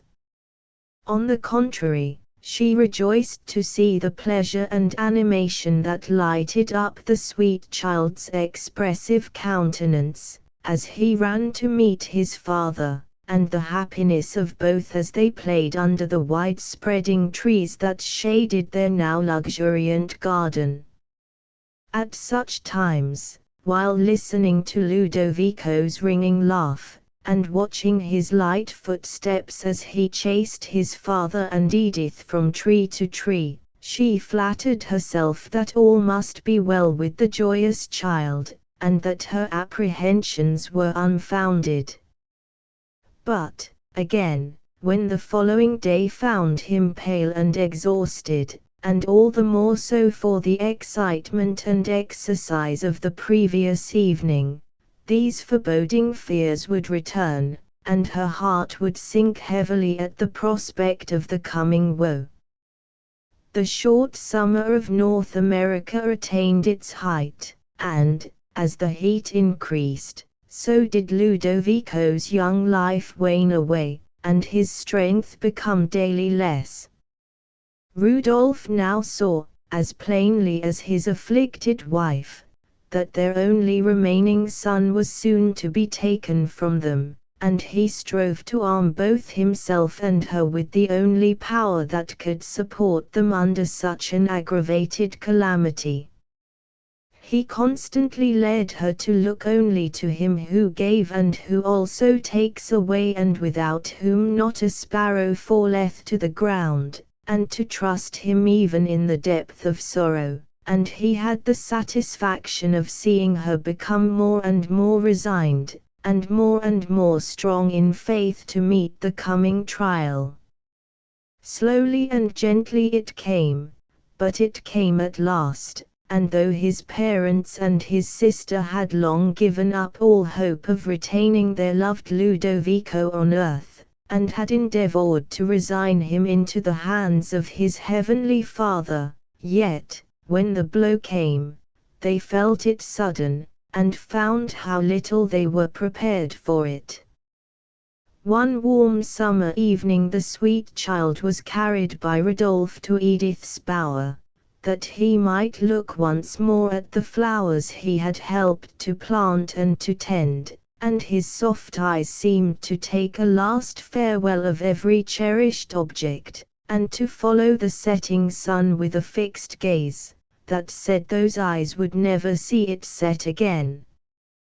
But there was no sadness, no regret, in the gentle countenance, and the infantine lips still smiled, as they whispered the evening prayer that he had so often repeated with Edith. Young as he was, Ludovico had learned to love his Redeemer, and to feel that to depart, and be with Christ, was far better than to abide on earth, and the valley of the shadow or death which the Lord so mercifully made easy to his flesh, had no terrors for his young spirit. Could his parents, then, could even his broken-hearted sister, bear to disturb his angelic calmness by any display of their own grief? No, they restrained it, and even tried to smile again as they replied to his touching remarks, and spoke of the happy day when they should all meet again in heaven, and dwell forever in the presence of that gracious Saviour, who was new taking him, as they believed, to join his dear brother Henrich. As twilight came on, his father bore him back to the house, and laid him again on his little couch, and ere the glorious sun arose to lighten the earth once more, his spirit had passed away into that realm of perfect light where they have no need of the sun, neither of the moon, to shine in it, for the glory of God does lighten it, and the Lamb is the light thereof. And many tears were shed for him, when the sight of the grief of those he loved so dearly could no longer disturb his peace, or check the willing spirit in its heavenward flight.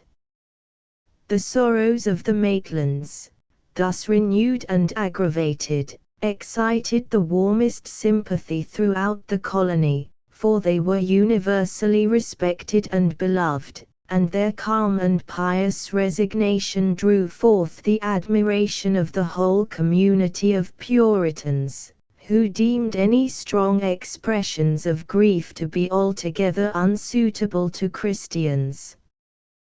But Rodolphe and Helen did not the less feel their chastisement, because they forbore to express their feelings to any other than to God, and to their revered friend and minister, Brewster. On Edith, this second blow fell even more heavily than the first, for, since Henrich's loss, she had devoted herself to her younger brother, and felt for him almost a mother's love, and now her pupil, her playfellow, the sunshine of her life, was taken away from her. Truly, the Lord was preparing her in the furnace of affliction for the future lot to which he had appointed her, and sorrow did not visit her in vain. Her character was strengthened and matured, and her mind was taught to find resources in itself that proved hereafter of inestimable value to her, and to those most nearly connected with her. The thoughts and attention of her parents, and indeed of the whole colony, were at this time diverted greatly from their own private cares and interests, by an event of much importance to the settlement. This was the arrival of a vessel, called the Fortune, from the mother country, bringing out to the colony a new and more comprehensive charter, obtained for them by the Society of Plymouth, and also 25 fresh settlers, who were chiefly friends and relatives of those already established in New England. How welcome these familiar countenances, that recalled days of happiness long past but not forgotten, were to the hearts and memories of their brethren, none but exiles can tell. The newcomers were indeed joyfully received, and hospitably entertained by the Pilgrim Fathers, who invited them to take up their quarters in their rude but comfortable dwellings, and to share their scanty stores. Unfortunately, the new settlers were unable to contribute anything to these stores, for all their own provisions were already consumed on the voyage. This accession to their numbers, therefore, added greatly to the inconvenience of the colony, and occasioned such a scarcity of food, that the governor was obliged to put the whole community upon a daily allowance, an arrangement to which they all submitted without a murmur. And not only did the original settlers thus consent to endure privation for the sake of their newly arrived friends and relatives, but they also contributed more liberally than their narrow means could well afford, to provision the Fortune for her voyage home. This was the occasion of the first mercantile adventure of the Pilgrims, who took the opportunity of the return of the ship to England, to send to the society with which they were connected a quantity of furs and timber to the value of £500.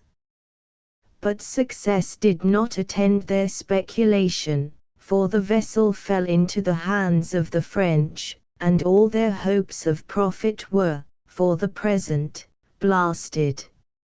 It is needless to dwell on all the continued and various hardships that these brave men, and their families, had to endure for several ensuing winters.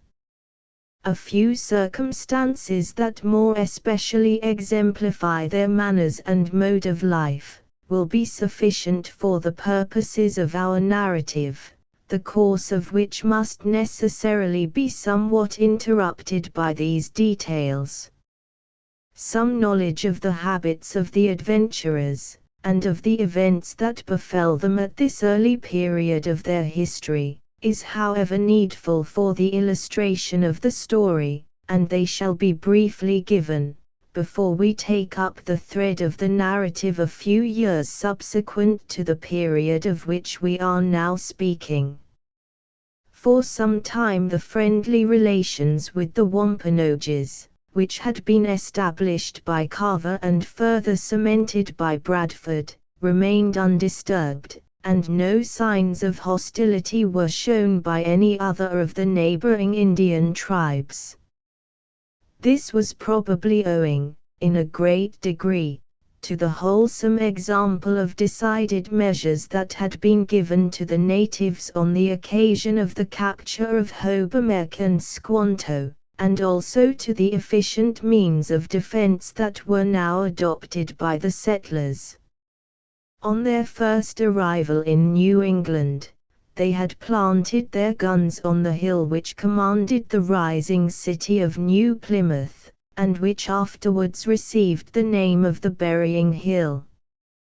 There, as we have seen, the remains of the venerable Carver were deposited, and there the infant form of Ludovico Maitland was laid in its last narrow resting place, and shaded by shrubs and plants that Edith, and the faithful servant Janet, delighted to place there, and to tend and water with untiring care and watchfulness. This hill was converted, during the first year of the Pilgrims' residence in New England, into a kind of irregular fortification. The storehouse, which was also the chapel and the council hall, stood on the summit, and this was surrounded by a strong wall of timber, well furnished with batteries, on which a watch was kept night and day, to look out for the approach of any hostile parties of Indians. At a considerable distance from this building ran a strong wooden palisade, that enclosed the height entirely, and was divided into 4 portions, the entrance to which was securely fastened every night, and the able-bodied men of the colony, under the command of Miles Standish, were arranged in 4 squadrons, to the care of each of which 1 quarter was entrusted. The occupation which this charge entailed on the limited number of men who were capable of undertaking it, in addition to their necessary labors and employments in building their dwellings, cultivating their fields, and procuring provisions by hunting and fishing, was both heavy and incessant. But disease had nearly left the colony, and want, though occasionally felt to a painful degree, was not always their portion, and the Pilgrim Fathers were cheerfully contented with their lot.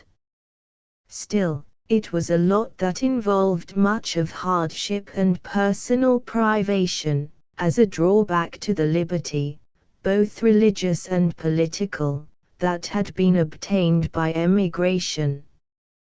The harvests were scanty, and not nearly sufficient to provide bread for the increasing community, and also seed for the following year, and the supplies that were occasionally procured from the Wampanoags and their allies were very uncertain.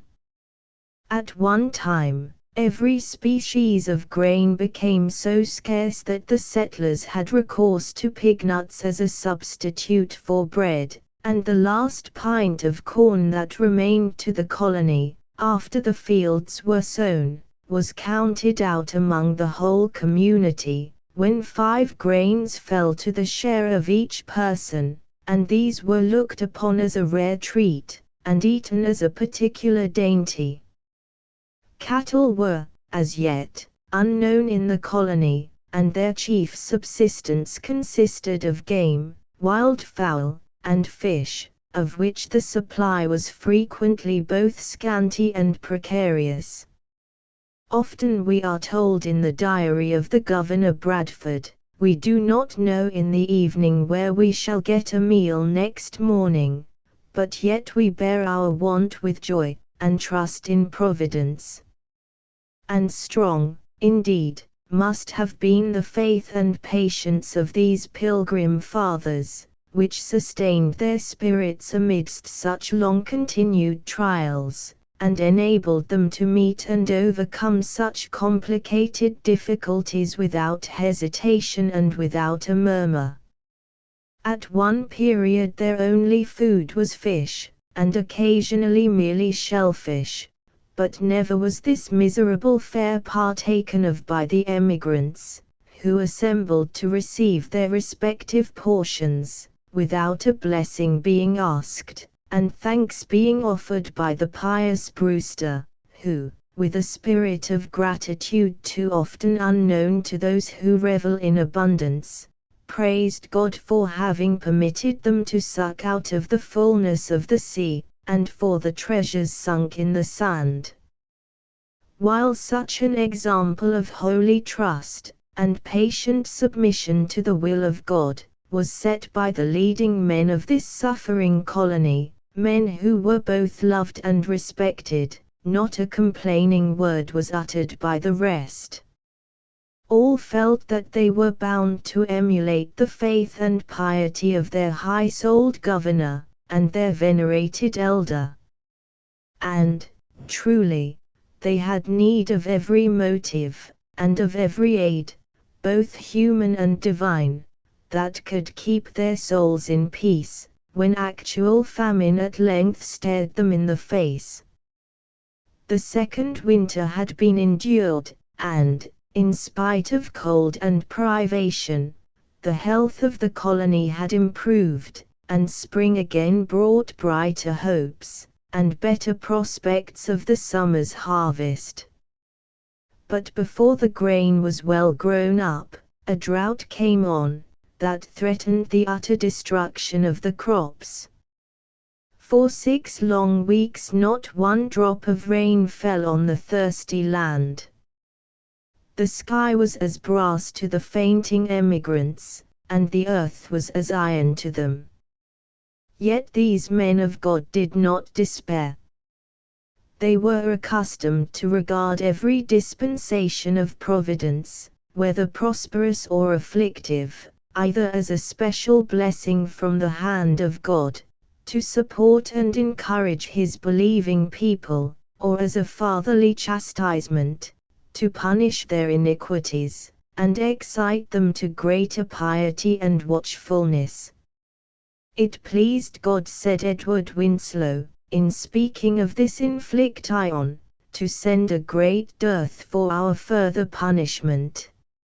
Under this conviction, the congregation were called on by the governor and the elders to set apart a day for special humiliation and prayer, in order to entreat the Lord to remove from them his chastening hand, and to send a gracious rain upon his inheritance. The call was universally obeyed, and men, women, and children assembled themselves together, fasting, on the burying hill to listen to the solemn address delivered by Brewster, and to unite in fervent prayers and humble confessions to their God and Father. The sky that morning was clear and bright as ever, and the sun walked in unclouded brilliance and majesty through the deep blue vault of heaven.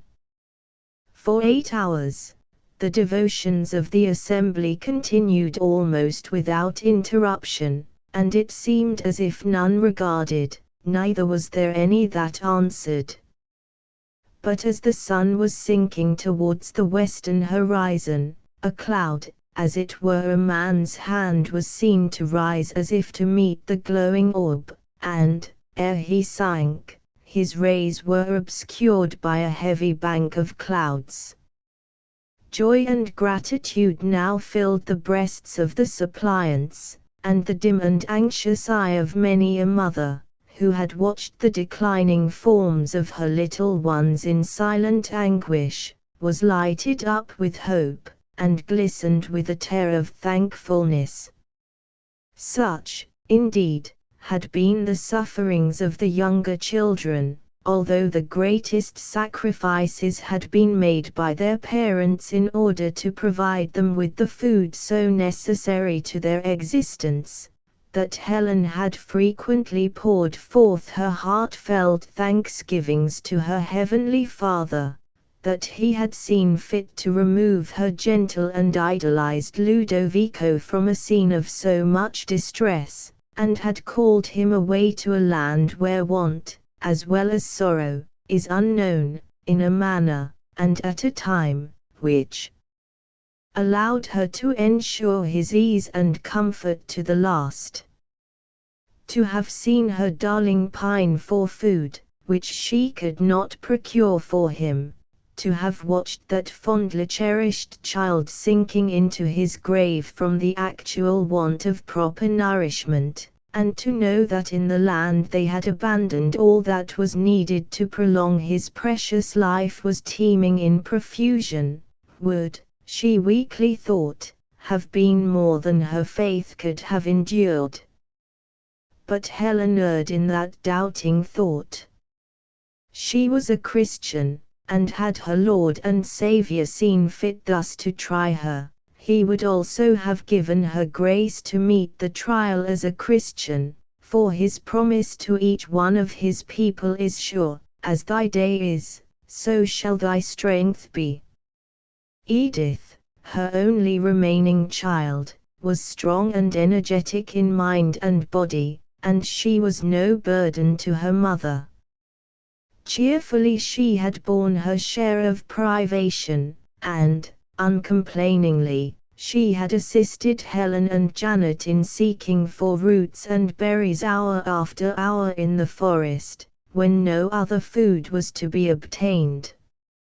Now, on this day of fasting and prayer, she stood beside her mother and Rodolphe, and lifted up her young voice in prayer for heavenly succor, and in praise, when the first signal of coming aid was seen in the crimson west. The whole congregation had risen from their posture of supplication, and were gazing with deep interest and emotion at the gathering clouds, when they were startled at observing a large party of Indians emerging from the thicket below, and advancing towards the palisade that formed their outer fortification. At first they imagined them to be a hostile body of Narragansetts, or Pequodis, who had discovered the manner in which that day was being spent among the palefaces, and had resolved upon breaking the recently formed treaty, and attempting their destruction while they were thus assembled together and unarmed. But these apprehensions were soon removed by the appearance of their friend Moanam, who advanced from the rest of his party, and hurried forward, holding in his hands a fine fish, and calling on his allies to open their gates and admit him and his followers into the fortress, for that he had brought them food. Joyfully his summons was answered, and the generous red men entered the enclosure, and laid before the governor a quantity of fish, sufficient to supply the whole community with several wholesome and acceptable meals. The kindness of this offering was highly estimated by the settlers, for they well knew that their Indian friends had long been suffering privations little less than what they had themselves endured, and that their prospects for the future were hardly more cheering than their own. The native and untaught courtesy, also, with which the seasonable gift was offered, added not a little to its value.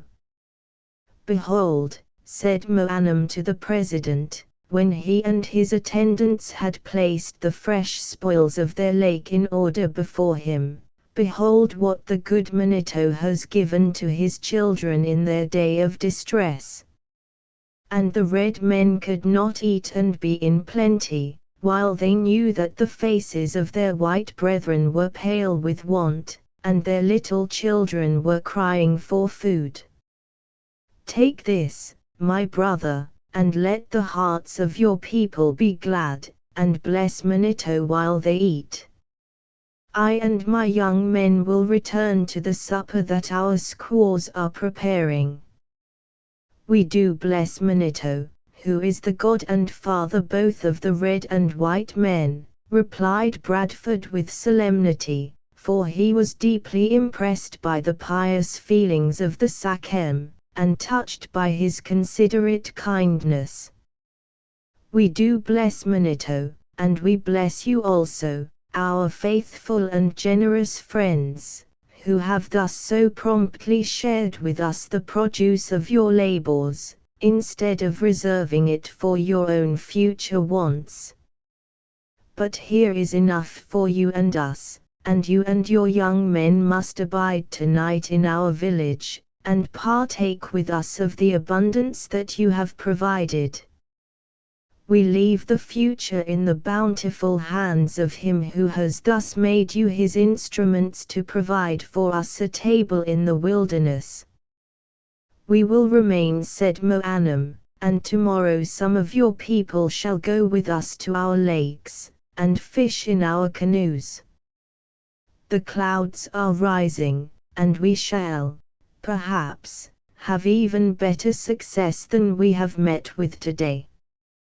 But tell me, my white brother," he continued, while he looked inquiringly at Bradford, "tell me why your village is deserted this evening, and why no sounds of labor met our ears as we passed through the silent street.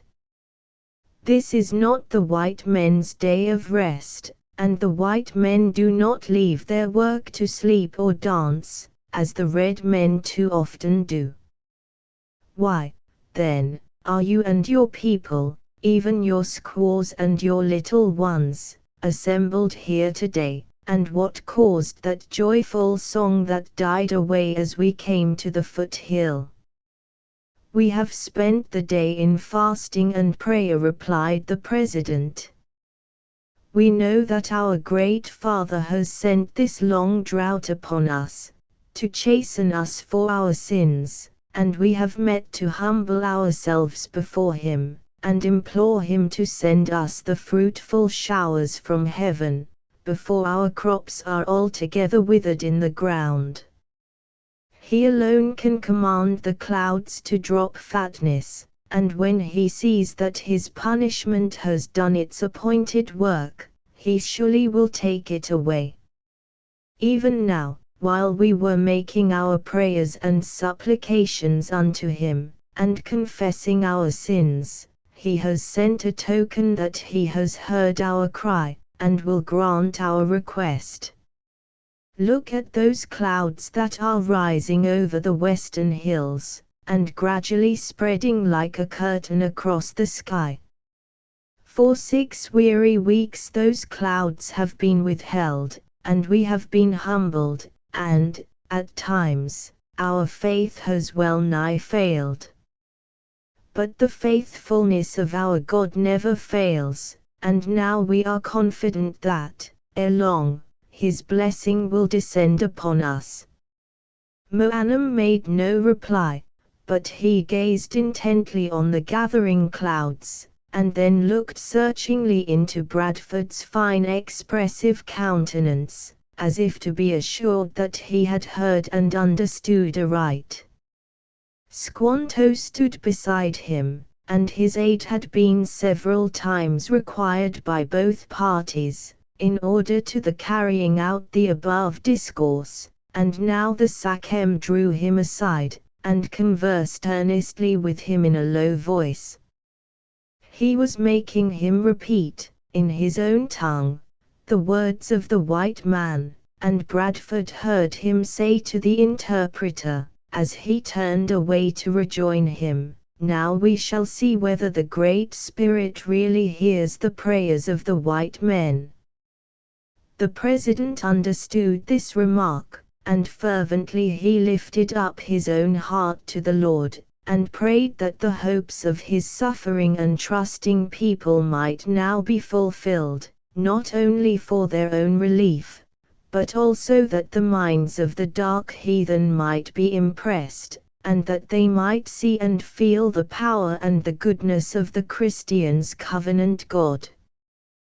While Moanam and the governor were engaged in conversation, the assembly had dispersed to their own homes, each family carrying with them their respective portion of the food so liberally offered by their Indian friends, and eager to partake of the first plentiful meal that they had enjoyed for several weeks. The hope of coming rain also cheered the hearts of the pilgrims, and there was joy and gratitude throughout the village that evening.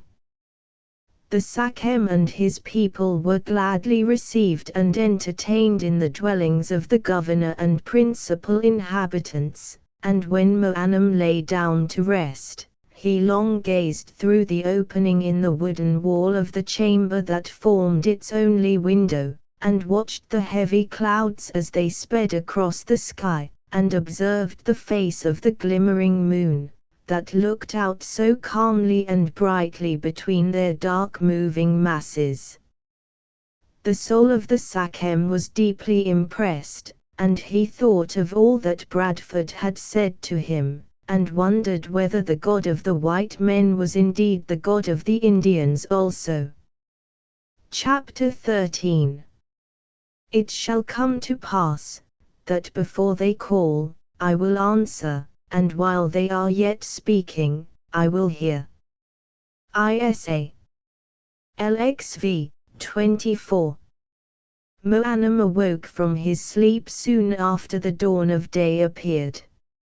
He looked up at the open window, and a strange feeling of awe came over his soul, as he beheld the rain falling gently and steadily from the dull grey sky. He sprang to his feet, and hurried into the next apartment, where he found the president and his family already assembled, and gazing at the descending shower in silent admiration. The Sachem caught the hands of Bradford in both his own, and while a tear of deep emotion glistened in his dark eye, he exclaimed, "Now I see that your God loves you." When the red men ask for rain, and use their conjuring arts to induce the Great Spirit to hear their wild cries, he gives it, it is true, but he gives it with hail and thunder, which makes the evil still greater. Your rain is of the right kind, it will restore the drooping corn. Now we see that your God hears you, and cares for you. The same impression, to a certain degree, was made on all the Indians, who were taught to regard this seasonable rain as the settlers themselves regarded it, as a special interposition of Providence for their relief. And were they wrong in thus looking upon it as an answer to their prayers, from a prayer-hearing God? And was it vain superstition that led them to rejoice as much in this proof of the goodness and benevolence of the God whom they served, and of his guiding and protecting hand being outstretched for their succor, as in the prospect of coming plenty that was thus afforded to them? Surely not. Their faith, and love, and confidence in God were all animated and strengthened by their conviction that the relief thus seasonably received came directly from Him who has promised in His faithful word, that all things, whether joyous or grievous, shall work together for good to them that love Him, to them that are called according to His purpose.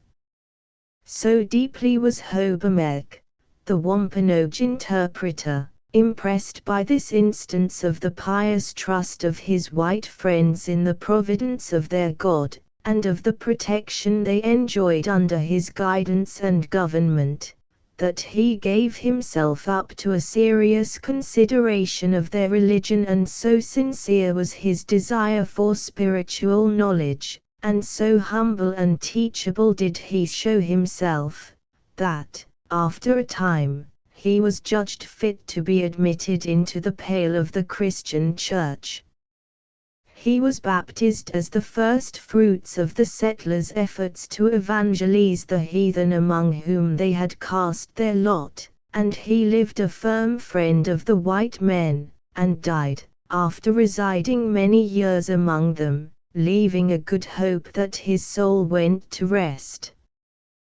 The welcome rain continued to fall for several hours without intermission, on the morning that succeeded the Pilgrims' day of prayer and humiliation, and Moanam sent his young men home to fish in the lake, while he remained with his white friends, intending to follow them in the afternoon, with a party of the settlers, to share their sport.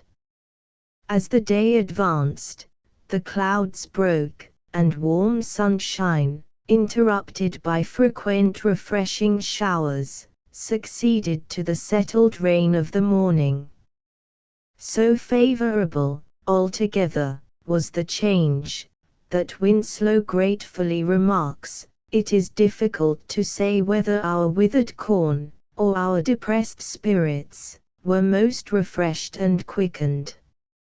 So great was the benevolence and goodness of our God."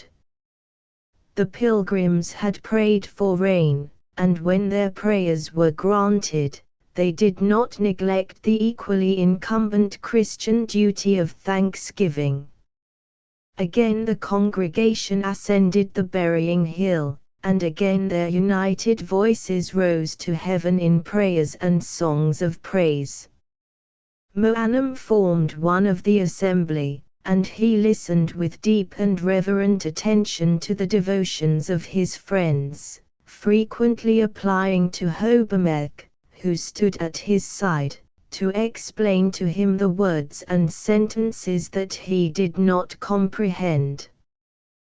The service concluded, and the women and children were descending the hill by the path that led to the village, leaving the governor and his council to discuss some public business, and the other men to arrange themselves as usual into companies, for the manning of their fortification and other necessary employments.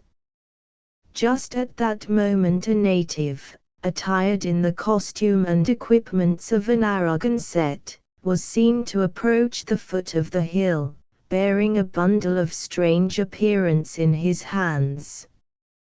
With a quick and decided step he mounted the height, and glanced fiercely at the females and their children, whom he passed in the winding path, and who all involuntarily shrank from the gaze of his piercing and singularly expressive eye. In the breast of Janet that glance struck a chill of horror, for she had once before encountered it, and never could she forget or mistake it again. It seemed that Fingal recognized it also, and knew the evil that it foreboded. He was bounding down the hill by Edith's side, and, with expressive looks and actions, inviting the pensive child to join in his gambols, when the savage approached. Instantly he paused, and took his stand close to his young mistress, as if to guard her from some apprehended danger, and, as the red warrior passed, and bent his eye on Edith, The sagacious creature uttered a low deep growl, and seemed ready to spring at his throat, if the hand and voice of his young companion had not restrained him.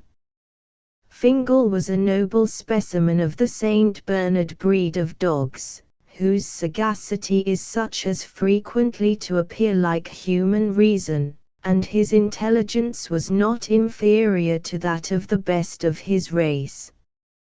In this instance it did not mislead him. The dark warrior strode on without one sign of courtesy, and paused not until he had entered the group of elders and councillors who stood around the president, prepared to attend him to the public hall. The white men made way for him to approach the governor, and, as he did so, his keen eye met that of Rodolphe Maitland, and instantly kindled with a deeper fire, and gleamed with an expression of almost diabolical vengeance, which was seen by Rodolphe, and understood by him, for he, too, could not fail to recognize in the Narragansett warrior that same combatant who had fought so well at the first encounter and who had afterwards attended the Nauset chief, Tisquantum, when he and his people were repulsed in their attack on New Plymouth. It was evident to Maitland that this savage entertained towards him and his race a peculiar sentiment of hatred, but the cause of this feeling was unknown to him.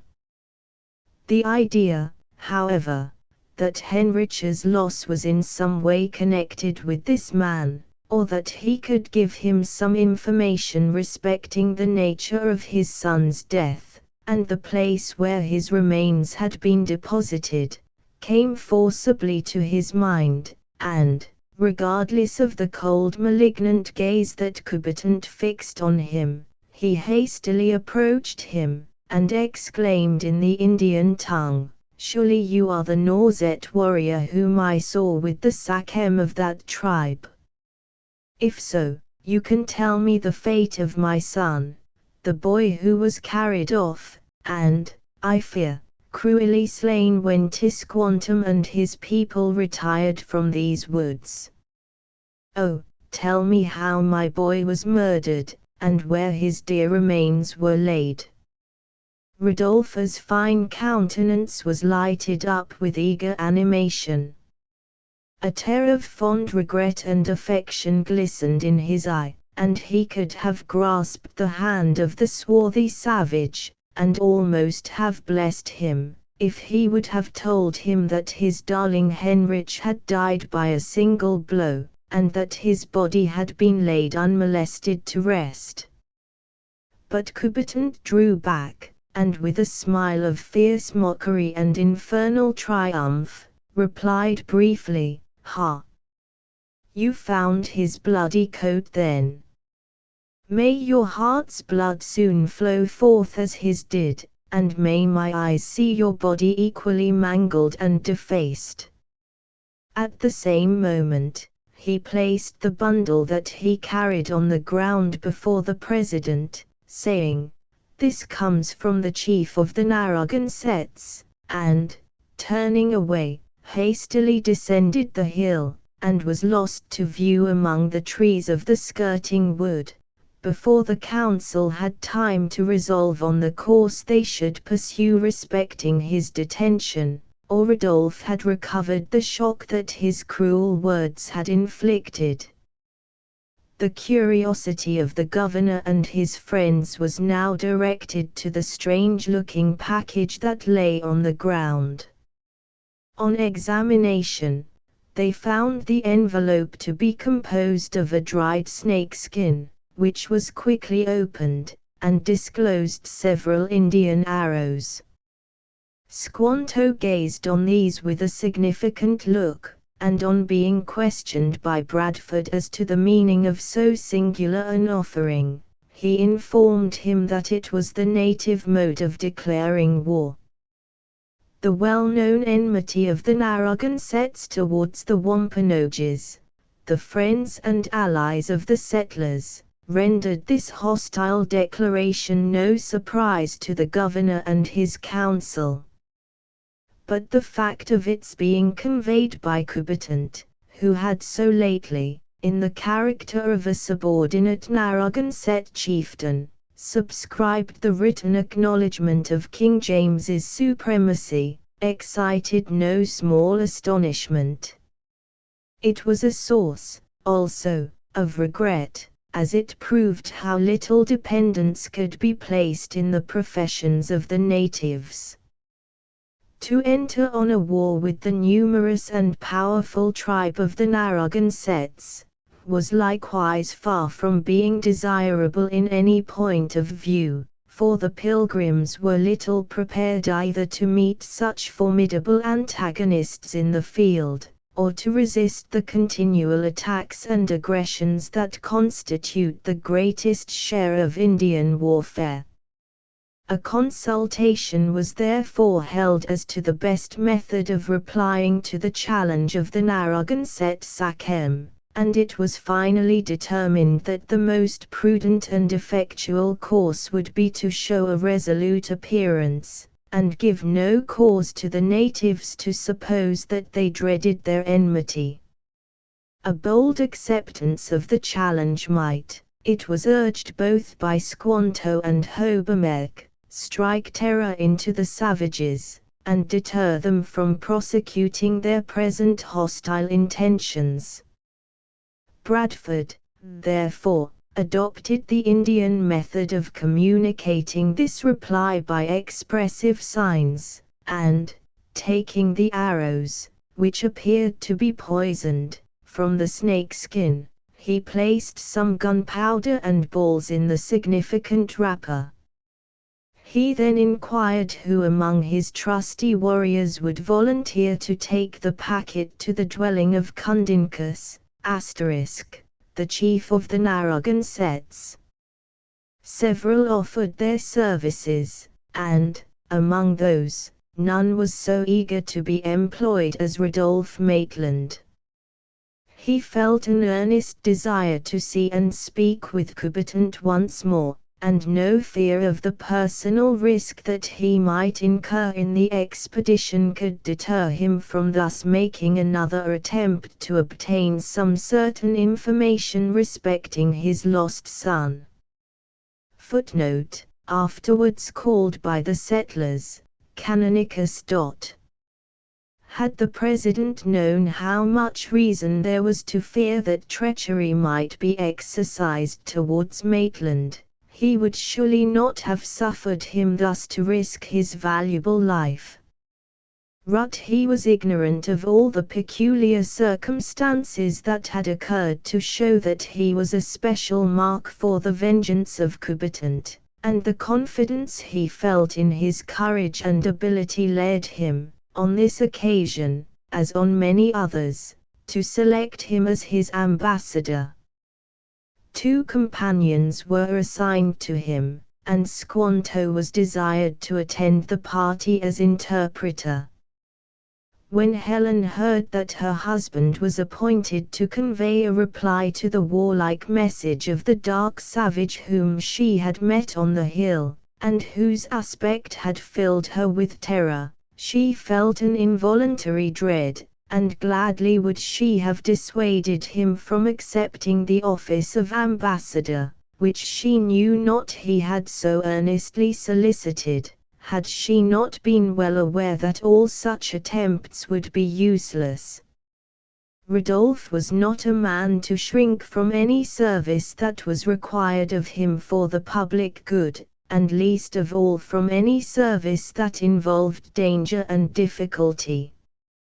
He, however, concealed from his anxious wife the fact that he had recognized in the Narragansett messenger a deadly and determined foe, knowing how greatly, and perhaps how justly, her fears would be increased, if she suspected that the Indian champion was one of those who had planned and executed the capture of her eldest son.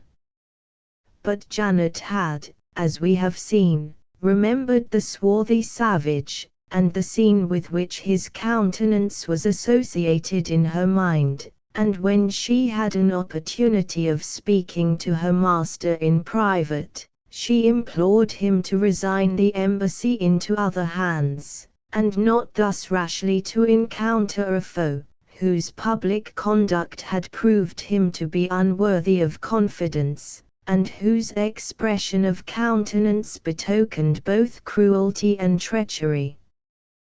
But all her arguments were unavailing.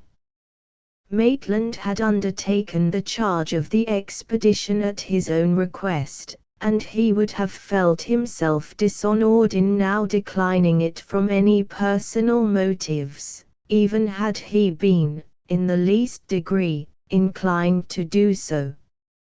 On the contrary, his spirit was roused and excited by the very perils he was conscious he might have to encounter, and his desire to obtain, and convey to Helen, some intelligence of Henrich, even if that intelligence should still forever the doubts and hopes, that, in spite of every past circumstance, would sometimes arise in his own heart, and that of his own wife, was so great that nothing could have turned him from his purpose.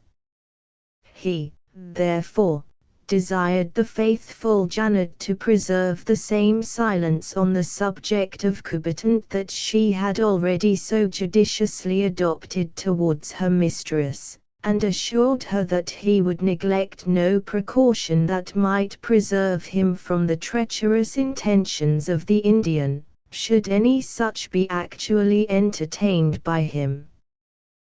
The next morning Rodolphe started at break of day, to convey the reply of the governor to the Narragansett Sachem, whose tribe inhabited the district now called Rhode Island, lying to the southwest of New Plymouth. He was accompanied by 2 friends, and likewise by the interpreter, Squanto. His faithful dog, Fingal, also showed such a strong desire to follow his master, that, although it was Maitland's usual custom to leave him at home as a guard, during any of his occasional absences, when his services in hunting were not required, he could not, in this instance, resist his eager pleadings. Helen, also, assured him that she should feel no apprehension at being deprived of her usual protector, as no danger was likely to menace her dwelling, and the increase in the population of the village, from the arrival of the new settlers, had added an inmate to the family, in the person of Claude Felton, a stout young laboring man, who had become the useful assistant of Maitland in his agricultural occupations, and proved a good and faithful servant. To his protection and watchful care Rodolphe Maitland committed his little family, and, taking a cheerful farewell of his wife and Edith, he commenced his journey through the wild and almost trackless woods. Guided by Squanto, the party reached the village of Cundinus, and were received into the presence of the Sachem and his nephew Miantonimo, who shared with him the cares and the dignity of his chieftainship. With the assistance of the interpreter, Rodolphe informed the chiefs that he was the bearer of the reply of the mighty strangers to the bold challenge that had been sent to them on the part of Cundinus and Miantonimo, and he invited them to open the packet which he laid before them, in order that they might fully understand the nature of that reply, and judge whether the subjects of the powerful King of Great Britain were terrified at the audacity of the red men. Probably Squanto made some additions of his own to the harangue of the ambassador, for a very ludicrous change of expression appeared on the countenances of the savage chieftains. The looks of fierce defiance with which they had received the embassy gave way to anxious and timid glances, which they hastily cast at the ominous snakeskin, while they involuntarily drew back, as if they feared it would explode, and punish their rash temerity. Rodolphe saw the effect of Squanto's version of his speech, and resolved to increase it. He understood enough of the native tongue to perceive that the interpreter had alluded to the potent and deadly properties of the contents of the snakeskin, and he desired him to inform the chiefs that the musket which he carried in his hand contained a very small portion of the same substance, and he would give them proof of its power. He then glanced for a moment into the lofty trees that surrounded the place of audience, and perceiving a monkey that was clinging to one of the wide-spreading branches, not chattering angrily at the intrusive foreigners, he took a deliberate aim, and in another instant the creature lay lifeless and motionless on the ground. The Indians were startled at the report, and amazed at the effect of the invisible messenger of death. They hastened to examine the dead animal, but one drop of blood issuing from its skull was the only indication that some missile had pierced its brain, and the veneration of the Narragansetts and their chiefs for the prowess of the white men evidently rose in a great degree. But there was one among them who did not share the wonder or the awe of the assembly. He stood silent and motionless, at a little distance from the group, with his eyes intently fixed on Rodolphe's countenance, and a smile of malignant scorn and triumph on his own dark features.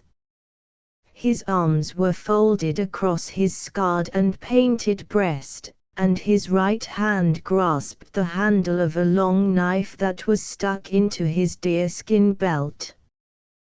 The action seemed to be involuntary, and without any present purpose, for he remained in the same position, unobserved by Rodolphe, until he and his attendants had retired to the hut appointed them by Cundinus, to rest and refresh themselves, and await the reply of the chief. Rodolphe then desired Squanto to make inquiries for Coubertin, and, if possible, to bring him to the hut. But the sagacious interpreter had seen and recognized the white man's face, and he earnestly entreated Maitland not to give him any opportunity of executing the vengeance which was evidently burning at his heart, and ready to break forth in some deed of fatal violence. Rodolphe's English friends also joined so warmly in these entreaties that he at length consented that Squanto should seek the savage, and endeavour to draw from him all the information that he could give respecting Henrich's death. He did so, and a long conversation took place that evening, the result of which was that he assured Rodolphe that his son had indeed been murdered in the wood, as he had always supposed, and that his scalp had been torn off even before life was extinct, whilst his body had been conveyed to the next encampment, and burned with many heathen rites, to appease the troubled spirit of Tisquantum's son Tycho. The father shuddered, and turned away to hide the rising terror, as he listened to this harrowing but false account. He, however, fully believed it, and felt that, henceforth, it would be vain to cherish any hope concerning his son, except that blessed hope which is the privilege of the Christian, the sure and certain hope of meeting hereafter, in the presence of the God and Saviour in whom he had taught his child to place his trust. He said no more. He did not even question Squanto as to the cause of his having spent so long a time in conferring with Coubertin, when all the information he had obtained amounted merely to the sad assurance that his son had suffered a dreadful death. Had he done so, the interpreter might have found it difficult to account for his conduct, as he had professed a strong dislike to Coubertin, and a distrust of all his motives and actions. The fact was, that the wily savage had discovered Squanto's love of importance, and his desire to be supposed to possess the confidence of the white men, and by flattering his vanity, he had drawn from him all the information he could give with respect to the strength of the settlers, and their capability of resisting an attack of the natives. Squanto took care to exaggerate the numbers and the power of his employers, but still it appeared to Coubertin that if he could once more induce the neighboring tribes to combine and invade their territory, there was every probability of their being utterly exterminated, and nothing short of this could satisfy the feeling of hatred that he entertained towards the whole race of the strangers. By way of exalting the might of the settlers in the minds of the native, Squanto assured Coubertin that the white men kept the plague, of which the Indians well knew the desolating effects, imprisoned in a cellar, where they also stowed their gunpowder, and that they could let it loose upon their foes at their pleasure. This strange evidence was heard also by Miantonimo, whom Coubertin called to join the conference, as he knew that he already hated the English, and he desired to strengthen that feeling to the utmost, for the furtherance of his own plans. From Coubertin, Squanto also received some intelligence, which, in the minds both of the superstitious interpreter and his heathen informant, was of vital importance to the settlers, and calculated to inspire them with dread. This was the awful fact that, a short time previous, several of the neighboring tribes had met in the adjacent forest, and that the powwows of the whole district had passed 3 days and nights in cursing the strangers, and uttering against them the most horrible imprecations. The effect of this diabolical proceeding, in causing the defeat of their foes, Coubertin did not and, in spite of his veneration for the English, and his conviction that their deities were more powerful than the Indian demons, Squanto was filled with apprehensions on their account. He communicated the circumstance to Rodolphe, and was surprised and almost offended at the smile of indifference and contempt with which the Christian listened to him. But he found it impossible to make him attach any importance to what seemed to him so serious a calamity, and, by degrees, his own fears subsided and his mind was reassured by the arguments and the cool composure of Maitland.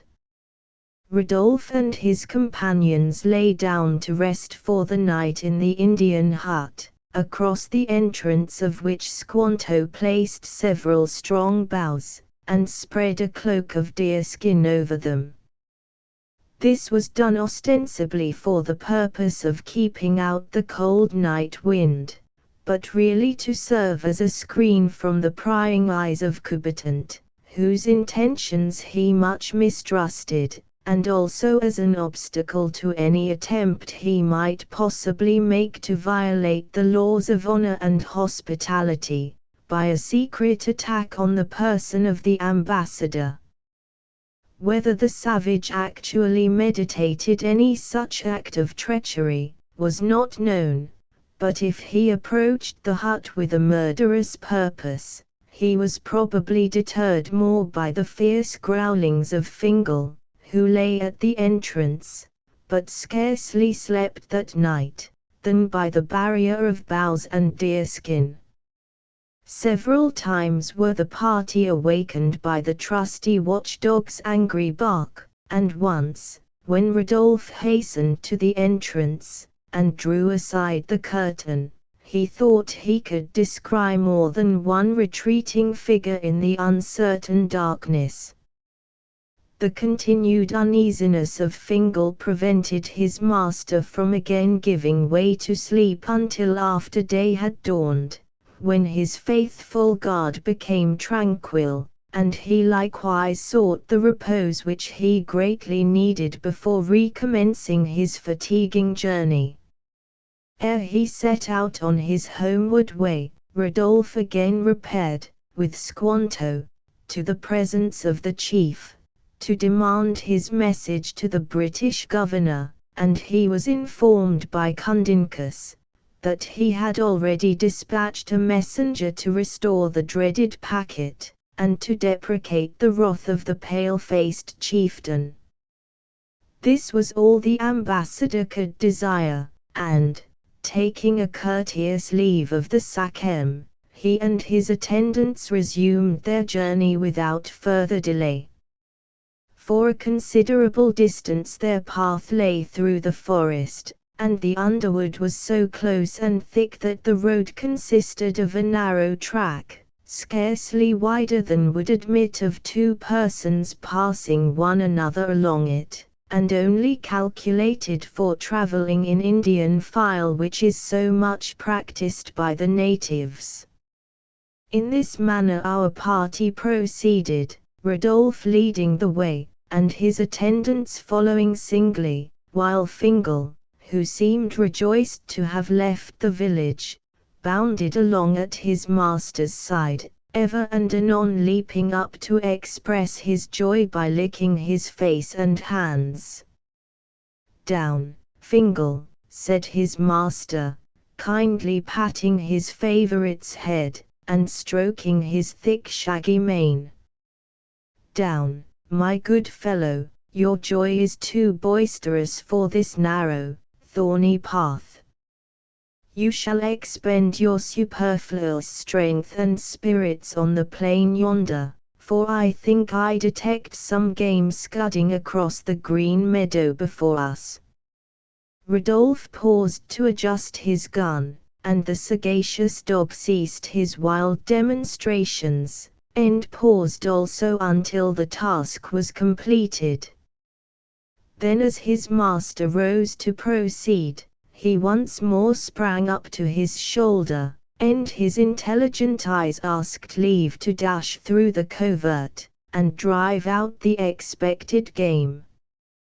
But why did that bound of pleasure change instantaneously into a convulsion of agony? And why did the noble creature fall by his master's side and look so earnestly up into his face? Surely, in the midst of his own death struggle, he sought to tell him, with that mute eloquence of love, that danger was near. Rodolphe knew that it was so, but no danger could then have compelled him to leave his dying friend, the friend whose life was now ebbing away as a sacrifice for his own. Yes. The shaft that had pierced through the neck of Fingal was designed for Rodolphe's breast, and he who cast it deemed that it had found its intended mark, when, through the bushes, he saw the white man's form bend quickly and suddenly to the ground. Then Coubertin fled exultingly, and his savage heart beat high with joy and triumph. But Rodolphe thought not of him, or of his malice. He only saw his faithful dog expiring at his side, and knew that he had no power to aid him. It was evident that the arrow was poisoned, for the wound, otherwise, appeared too slight to be mortal, and the foam that gathered on Fingal's jaws, and the convulsive struggle that shook his form, showed too plainly that his sufferings would soon be over. The companions of Rodolphe urged him to join them in instant flight, for they felt the peril of their present situation, where the surrounding thicket gave such ample opportunity to their lurking foes to take a deadly aim, while, at the same time, it prevented them from either discovering or pursuing their assailants. But all their arguments, and all their entreaties, were unavailing so long as Fingal continued to lick his master's caressing hand, and to reply to his well-known voice, by looks of intelligent affection. Soon, however, his head sank powerless on Rodolphe's knee, and the bright glance of his eye faded away, and life and motion ceased. Was it unmanly in his master to brush a tear from his eye, as he rose from the ground, and turned away one moment from the lifeless form of his favorite? "I will not leave him here," he said. "The savages shall not mangle his body, as they would gladly have mangled mine. His death has saved my life, and all that remains of him shall be carried to a place of safety, and buried beyond the reach of those who slew him." "Yes," replied Squanto readily, for he desired the removal of the dog from that spot, for other reasons beside the gratification of Maitland's feelings. "Yes, we will carry him away, and hide him from Coubertin's eyes. Doubtless he will return here, as soon as all is quiet, to see the success of his murderous attempt, and when he finds the path thus stained with blood, he will be satisfied, and pursue us no further than to see whether we bury our dead companion in the forest, or bear him to his home. We must, therefore, carry Fingal all the way to New Plymouth, lest he should follow on our trail, and discover that he has only slain a dog." Rodolphe's English companions concurred in this view, and willingly lent their aid to convey the body of Fingal from the place of his death. A couple of poles were cut hastily, and a rude light litter was formed, for Squanto wished that Coubertin should find traces of such preparations, as they would help to convince him that they had thus borne away the wounded or dead form of the ambassador. "Now," said he, when all was ready, "not another moment must be lost. Even now the keen eye of the foe may be upon us, and our stratagem may be in vain. 2 of you must bear the litter, and must carefully place your feet in the same spot, so as to form but one track, and lead our pursuers to believe that only 3 men have passed along. And there, throw that bloody handkerchief on the path, and Coubertin will take it as a trophy of success." "Stay," he exclaimed, as Rodolphe and one of his friends were about to raise the lifeless form of Fingal from the ground. "Stay one moment, and I will completely deceive that deceiver." He smiled as he spoke, for he felt it a pleasure and a triumph to outwit the wily Coubertin. Then, while the body of the dog was supported, he carefully pressed his feet on the soft path, so as to leave a distinct impression, and convince any who should examine the trail that it was not the dog who had been wounded.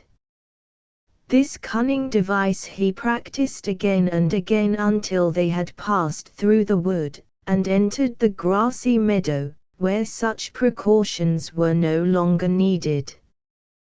Then the party quickened their steps, and paused not again until they had struck deeply into the forest that succeeded to the undulating reach of meadowland. The way seemed long to Rodolphe.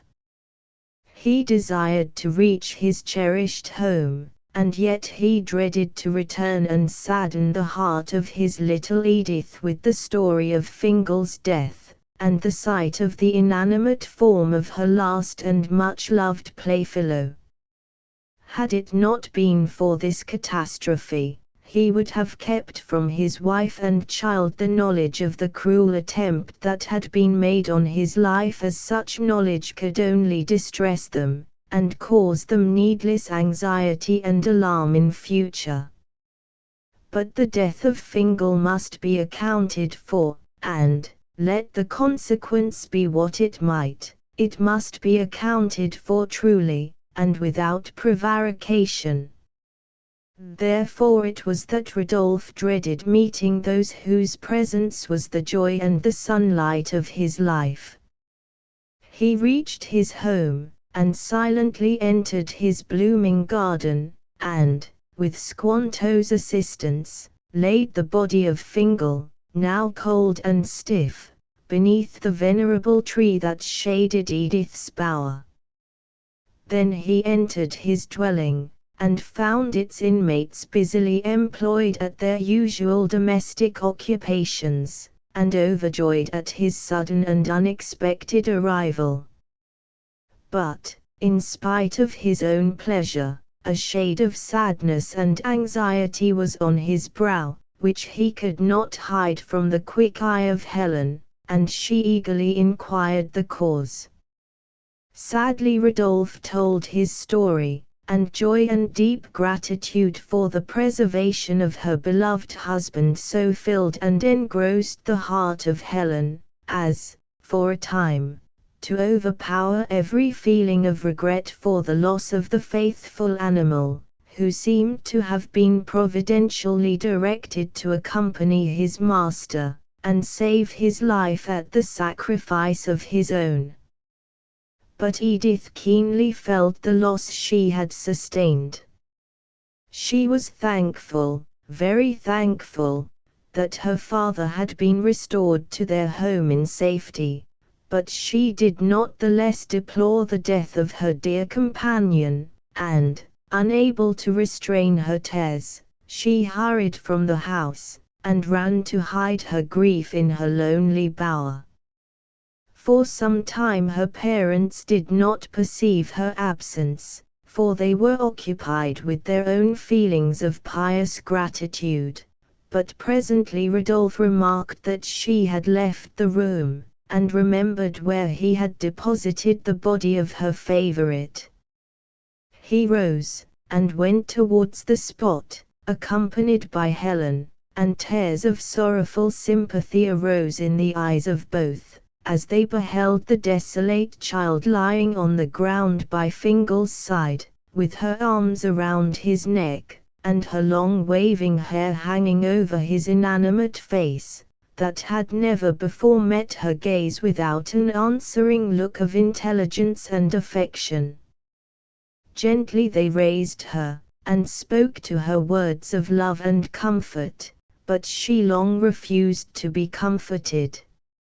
And though, at length, she became calm and resigned, and never was heard to utter one murmur at this fresh stroke of sorrow, yet her pensive sadness became more confirmed, and plainly showed that she mourned for Fingal, not only as her lost companion, but also as a connecting link between her own heart and the memory of her lamented brother. Poor Edith! Her early life was one of trial and disappointment, but it was good for her to be afflicted. Chapter 14. O Christian warriors! Wherefore did you thus forget the precepts of your Lord and Chief, and lend yourselves to deeds of guilt and blood? Did ye not know, or, knowing, did not heed, those solemn words of his, when death was nigh, and he bequeathed a legacy of peace to his disciples? They that take the sword shall perish with the sword. Oh, well it were if ye who left your native land, and sought a desert for the liberty of faith, had acted more according to that faith, and sought to win the souls you rashly sent to meet their God and yours. Anon. Yes, well, indeed, lied it been if the settlers had been able and willing to preserve, unbroken, the friendly relations with the Indians, which, after the first natural distrust felt by the natives towards the white strangers had subsided, they were, in several instances, able to establish. But such was not the case. They received many provocations from the natives, even from those who professed to be most friendly towards them, and also from the settlers who followed them from the mother country, and they did not always meet these provocations in the truly Christian spirit which, it must be allowed, generally pervaded their councils, and actuated their public and private proceedings with the wild tribes by whom they were surrounded. Even Massasoit, their friend and ally, was about this time nearly estranged from them, and on the point of joining the Narragansetts in a project for their destruction. This change in his sentiments was the result of the machinations of Coubertin, assisted by the foolish pretensions and love of interference which rendered Squanto almost as dangerous as he was useful to his employers. His boasting tales about the power of the English settlers to imprison and to let loose the desolating plague at their will and pleasure, had been told to the Sagamore of the Wampanoags, as well as to Coubertin and Miantonomo, and suspicions had arisen in the breast of Massasoit, which he vainly strove to infuse into his more enlightened and trustworthy son, Moanam. Nothing that his father could say had any effect in weakening the friendship entertained by the young Sachem, and his brother Quadequina, towards the emigrants, and it was owing to this steady friendship that they were made acquainted with the altered feelings of the Sagamore in time to prevent their ripening into open hostility. Moanam communicated to the President the doubts and suspicions that had taken possession of his father's mind, and advised him immediately to send the faithful and devoted Hobomek to Pakanokic, to endeavor to remove the evil impression, and restore his confidence in the Pilgrim Fathers. He also convinced both Bradford and his council that the conspiracy which Squanto had represented as already formed, and only waiting the concurrence of Massasoit to be carried into deadly effect, was as yet in its infancy, and might, by judicious management, be altogether broken up. The Pokanoket interpreter had greatly exaggerated, in his report to the governor, all that he had heard from Coubertin while at the Narragansett village, and had persuaded him, in spite of the opinion expressed by Rodolphe, to believe not only that he and his people had been cursed by the Powers, but also that the tribes to which these satanic conjurers belonged were uniting for the common purpose of attacking and destroying the British settlement.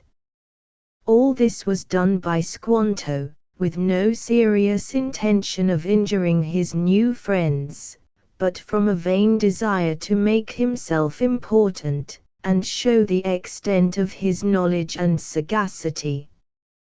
His vanity was, however, very near proving fatal to him, for when the trusty Hobomek had explained to the Sagamore the real motives and intentions of the settlers towards the natives, and had convinced him that all the strange and mysterious stories that Squanto delighted to tell were either pure inventions or gross exaggerations, a second change was effected in the old chief's feelings, and he sent to demand that the faithless interpreter should be immediately delivered up to him. The governor was extremely reluctant to comply with this demand, as he well knew how cruel and how summary were the judgments of the native chiefs, and he, as well as the whole of the colony, felt a regard for Squanto, notwithstanding his folly and his errors. Nevertheless, the Pokanoket was a subject of the Sagamore, who had made an express stipulation in his treaty with the settlers that any of his people, who might take up their abode in the colony, should be given up to him whenever he required it, and therefore Bradford felt himself compelled to abandon Squanto to his fate. The messengers who accompanied Hobermeck on his return to New Plymouth were loaded with a quantity of valuable beaver skins, which they laid in a pile at the governor's feet, as a bribe to induce him to comply with Massasoit's demand. These the governor rejected with indignant scorn, observing that no man's life could be purchased from the English, and that if he resigned the interpreter into the power of his native sovereign, it was only because truth and justice required it, and not from any base motives either of fear or advantage. Then the messengers approached the wretched man, who stood calmly awaiting the decision of the governor, and he saw one of them draw from his belt the knife that Massasoit had commanded him to plunge into the culprit's heart. But Squanto did not tremble. All the native fortitude, so characteristic of his race, was manifested in this awful moment, and the bystanders felt a respect for the Pokanoket that he had never before inspired.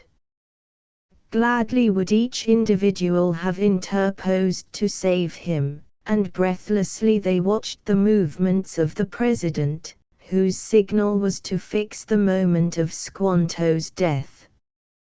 Bradford hesitated, the word trembled on his lips, when suddenly looking towards the sea from the summit of the burying hill on which the assembly stood, he espied a shallop bounding over the waves, and advancing directly towards the shore beneath.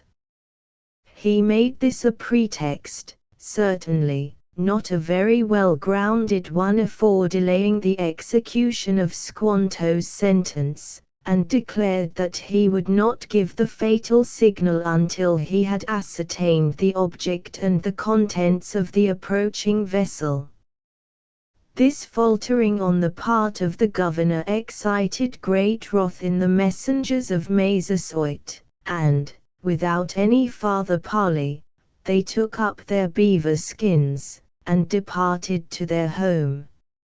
Squanto's forfeited life was thus providentially spared, and the conduct of Bradford was, through Moannam's good offices, overlooked by the Sagamore.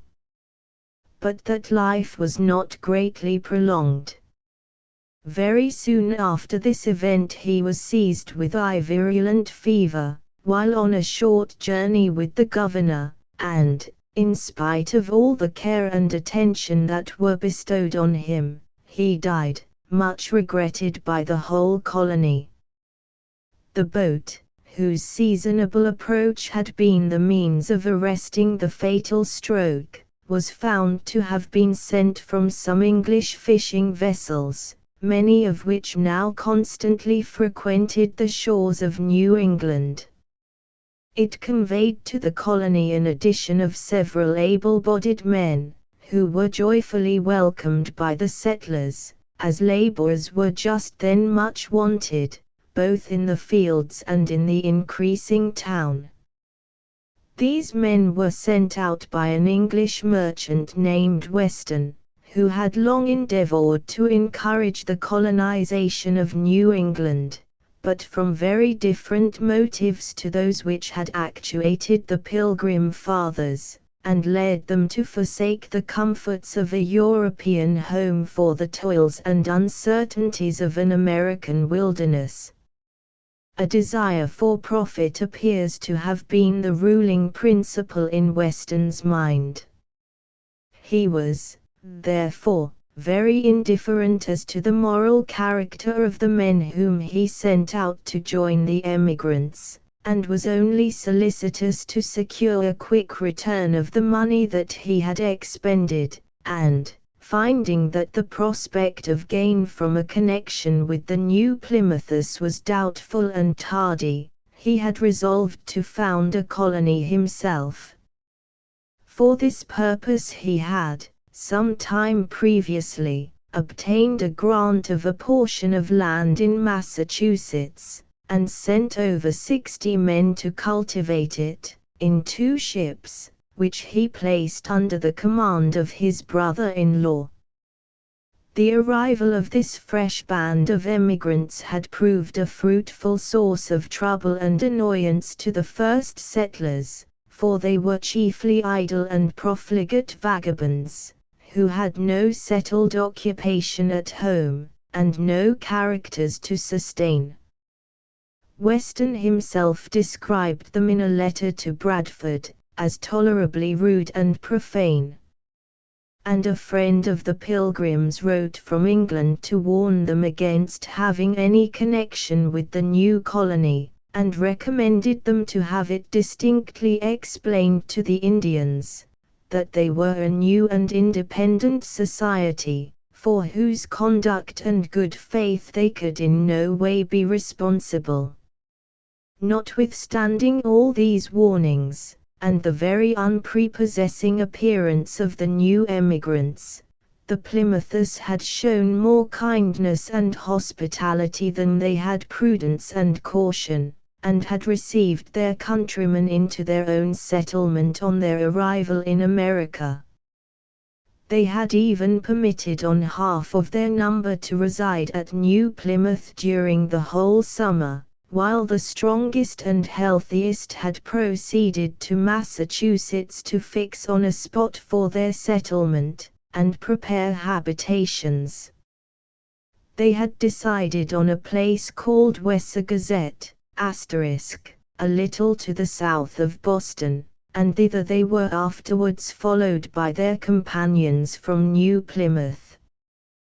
The long residence of these men among the pious and high-minded Pilgrims had not, however, made any salutary impression on their minds, and all the kindness and hospitality they had received were most ungratefully forgotten.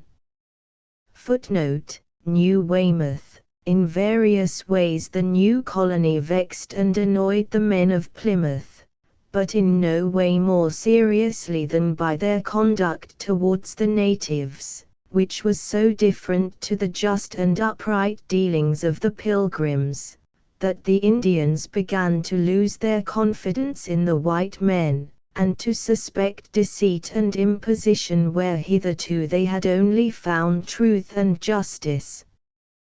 Weston's colony was, indeed, scarcely settled at Wessagazette, before complaints were sent by the Indians to their friends at Plymouth, of the repeated depredations that were committed by the new settlers, who were continually carrying off their stores of corn, and other property, and these accusations were by no means surprising to Bradford and his council, as they had already detected them in many acts of theft during their stay at New Plymouth.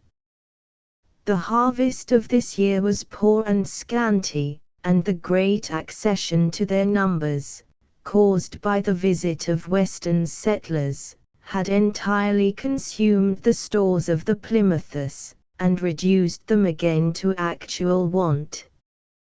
Joyfully, therefore, they hailed the arrival of 2 ships from the mother country, laden with knives, beads, and various other articles, that would be acceptable to the Indians in the way of barter, and enable the settlers to purchase from them the necessary supply of provisions, for which they had hitherto been compelled to pay very dear in skins and furs. Meanwhile, the colony of Wessagazette was in a still worse condition. They had quickly consumed all the food with which the generous Plymouths had supplied them, and had then stolen everything on which they could lay their hands. They had also sold almost all their clothes and bedding, and even their weapons, and were brought to such extreme necessity that they did not refuse to do the meanest services for the Indians who dwelt near their settlement, in return for such means of subsistence as the red men were able to furnish them with. For this condescension, so unlike the dignified yet kind deportment of the Plymouthers, the natives despised them, and treated them with contempt, and even violence. Thus early was the British name brought into disrepute with the Indians, when men bearing that name came among them for mere purposes of speculation and profit, and were not governed by the Christian principles of humanity and justice that distinguished the earliest settlers in New England from all those who followed them. Nor did the evil consequences of their ill conduct rest with themselves. They fell also on the peaceably disposed colony of Plymouth, and were the means of involving them in hostilities with the natives, which had hitherto been warded off by the kind and judicious management of the governor and his assistants. The general state of peace which had, up to this period, been maintained with the Indians, was greatly to be attributed to the bold and decisive measures that were always adopted by Miles Standish, the military chief of the little community, and the leader of every warlike expedition. He well knew how to impress the natives with a due respect, for he never tolerated the slightest injury or insult, and yet he never permitted his men to be guilty of any act of injustice or oppression towards the red men. Since the arrival of Weston's disorderly colony, Captain Standish had shown himself even more decided in maintaining the rights and the dignity of the Plymouthers, and had endeavored to show the natives that they were not to identify the newcomers with those whom they had already learned to know and to respect. But at length, in spite of all these judicious measures, the Pilgrims were drawn into the quarrel that subsisted between their countrymen of Wessagazette and the natives, and, having drawn the sword, they certainly forgot the principles of mercy and humanity that had hitherto guided them. Active measures were, undoubtedly, called for, but cruelty and stratagem were unworthy of these Christian warriors. The continued marauding expeditions of the men of Wessagazette had exasperated the neighboring tribes to the last degree, and the state of weakness to which they were reduced by their own thoughtless and improvident conduct, led the natives to suppose that they would fall an easy prey to their combined force. They, therefore, again formed a combination to attack and utterly destroy these oppressive intruders into their country. Probably the council of chiefs, who met in the depths of the forest to arrange their plan of operations, would have contented themselves with contriving the destruction of the new and offending colony, which they might easily have effected had they confined their projected operations to that object alone. But there was one in the council who could not rest satisfied with such a partial vengeance on the white strangers, and his fiery eloquence, and false assertions and insinuations, prevailed over the rest of the chiefs to disregard every treaty, and every obligation that ought to have bound them to the settlers of New Plymouth, and to include them also in their savage scheme of massacre and plunder. The argument by which he finally overcame the scruples of those chiefs who had allied themselves with the first emigrants, and had acquired a regard and respect for them, was one of self-preservation. He boldly asserted that the men of New Plymouth would never either pardon or forget the destruction of their countrymen of Wessagazette, but would immediately lay aside the mask of kindness and forbearance with which they had hitherto concealed their undoubted project of acquiring the dominion of the whole country, and gradually destroying the red men, and would call forth all their supernatural powers, and blast them with fire and plague, unless they were taken by surprise, and annihilated at one fell swoop. All the superstitious fears of the ignorant natives were thus aroused, and if there were any in the assembly who were too well acquainted with the white men to credit all that Coubertin asserted, they thought it either unsafe or unwise to express their opinions any further. Happily for the settlers, one such faithful and friendly spirit was there to watch for their interests, and provide for their preservation.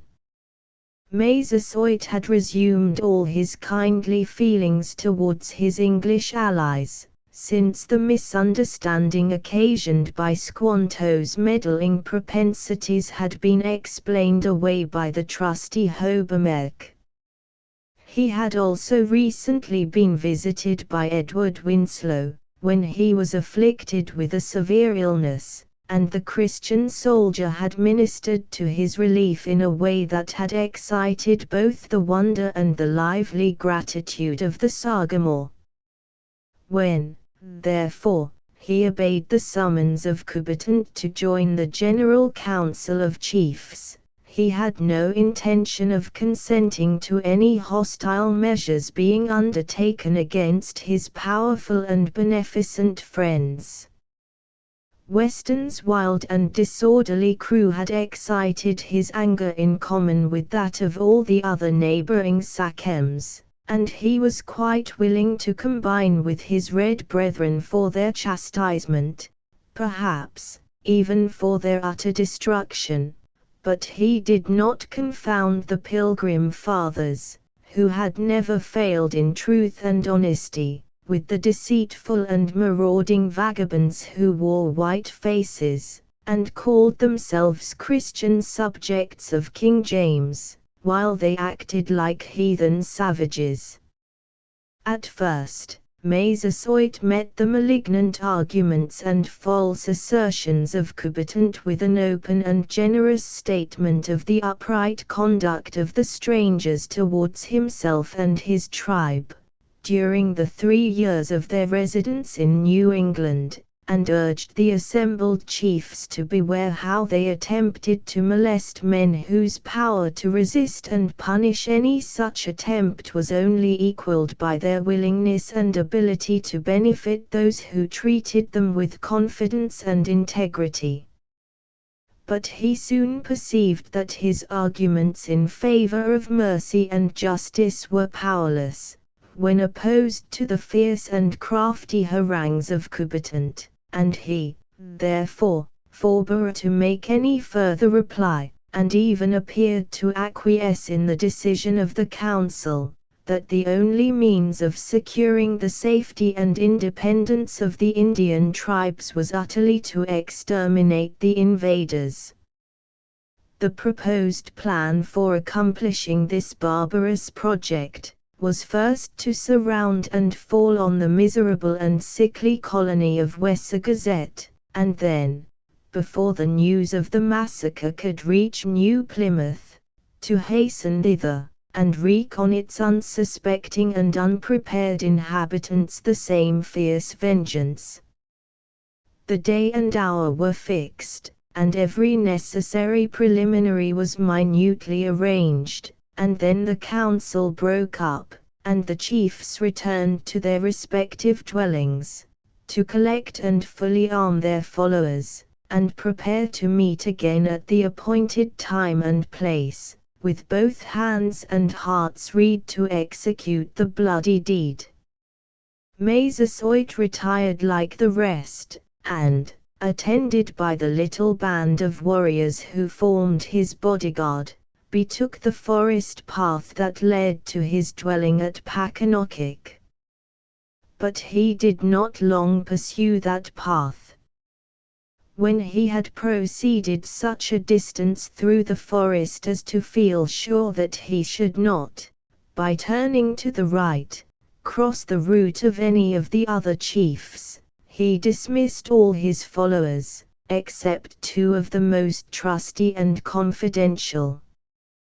The rest he desired to proceed immediately to Pakanokick, and inform his people that they must prepare for a warlike expedition, and that he was going to visit his son, Moanam, in order to give him directions to join in the enterprise with that portion of the tribe that was under his authority.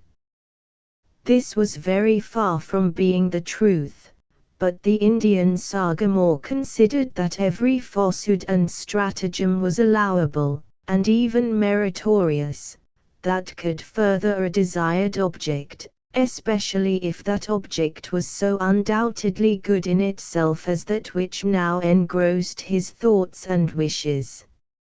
He did not know that it is sin to do evil that good may come, and therefore we must judge him by his generous motives, and not by his heathen practice. Having thus freed himself from those on whose discretion and fidelity he could not fully rely, he changed his course, and travelled straight towards New Plymouth. There was no beaten track through the tangled woods in that direction, but the position of the sun, and the appearance of the trees, were sufficient guides for the sagacious Indian chief, and, in spite of his advanced age, he pursued his way with vigor and activity.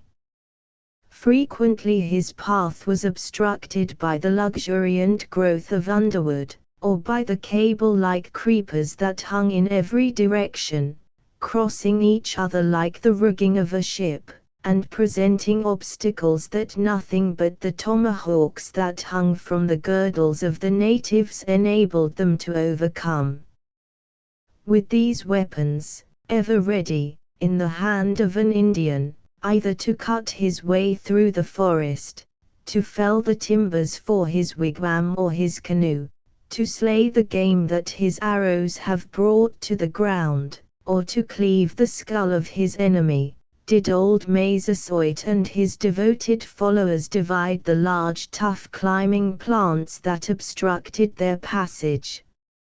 Sometimes, also, when the sun was totally obscured and the necessary windings in their course would have rendered them uncertain whether they were following the right direction, these useful tomahawks enabled them to consult the Indian compass. The manner in which these children of the wilderness supply to themselves the want of that invaluable instrument is both curious and ingenious, and it proved of essential use to the Wampanoag chief on this occasion. Whenever he found himself at fault from the absence of the sun, or any other direct indication of the proper course, he raised his battle-axe, and struck a heavy blow at some neighboring pine or birch tree, on each side of which he cut a deep notch, and then, by examining the grain of the wood, he could tell which was the north, and which the south side, the former being easily ascertained by the greater closeness of the concentric rings, and consequent hardness of the fiber. The sap being more drawn to the south side by the action of the sun, causes the rings on that side to swell more, and this operation of nature has been observed by nature's children, and employed by them as a sure guide in their long wanderings through the pathless forests where they find a home.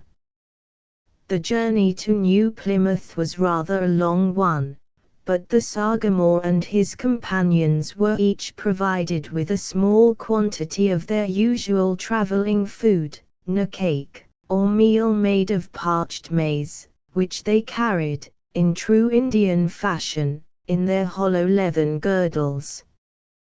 When they came to a pond, or brook, they paused to eat a few handsful of this simple provision, which is so dry that it can only be swallowed when either water or snow is at hand, ready to wash down each mouthful, and, consequently, in summer the natives have sometimes to travel long distances before they can avail themselves of the food that is already in their hands.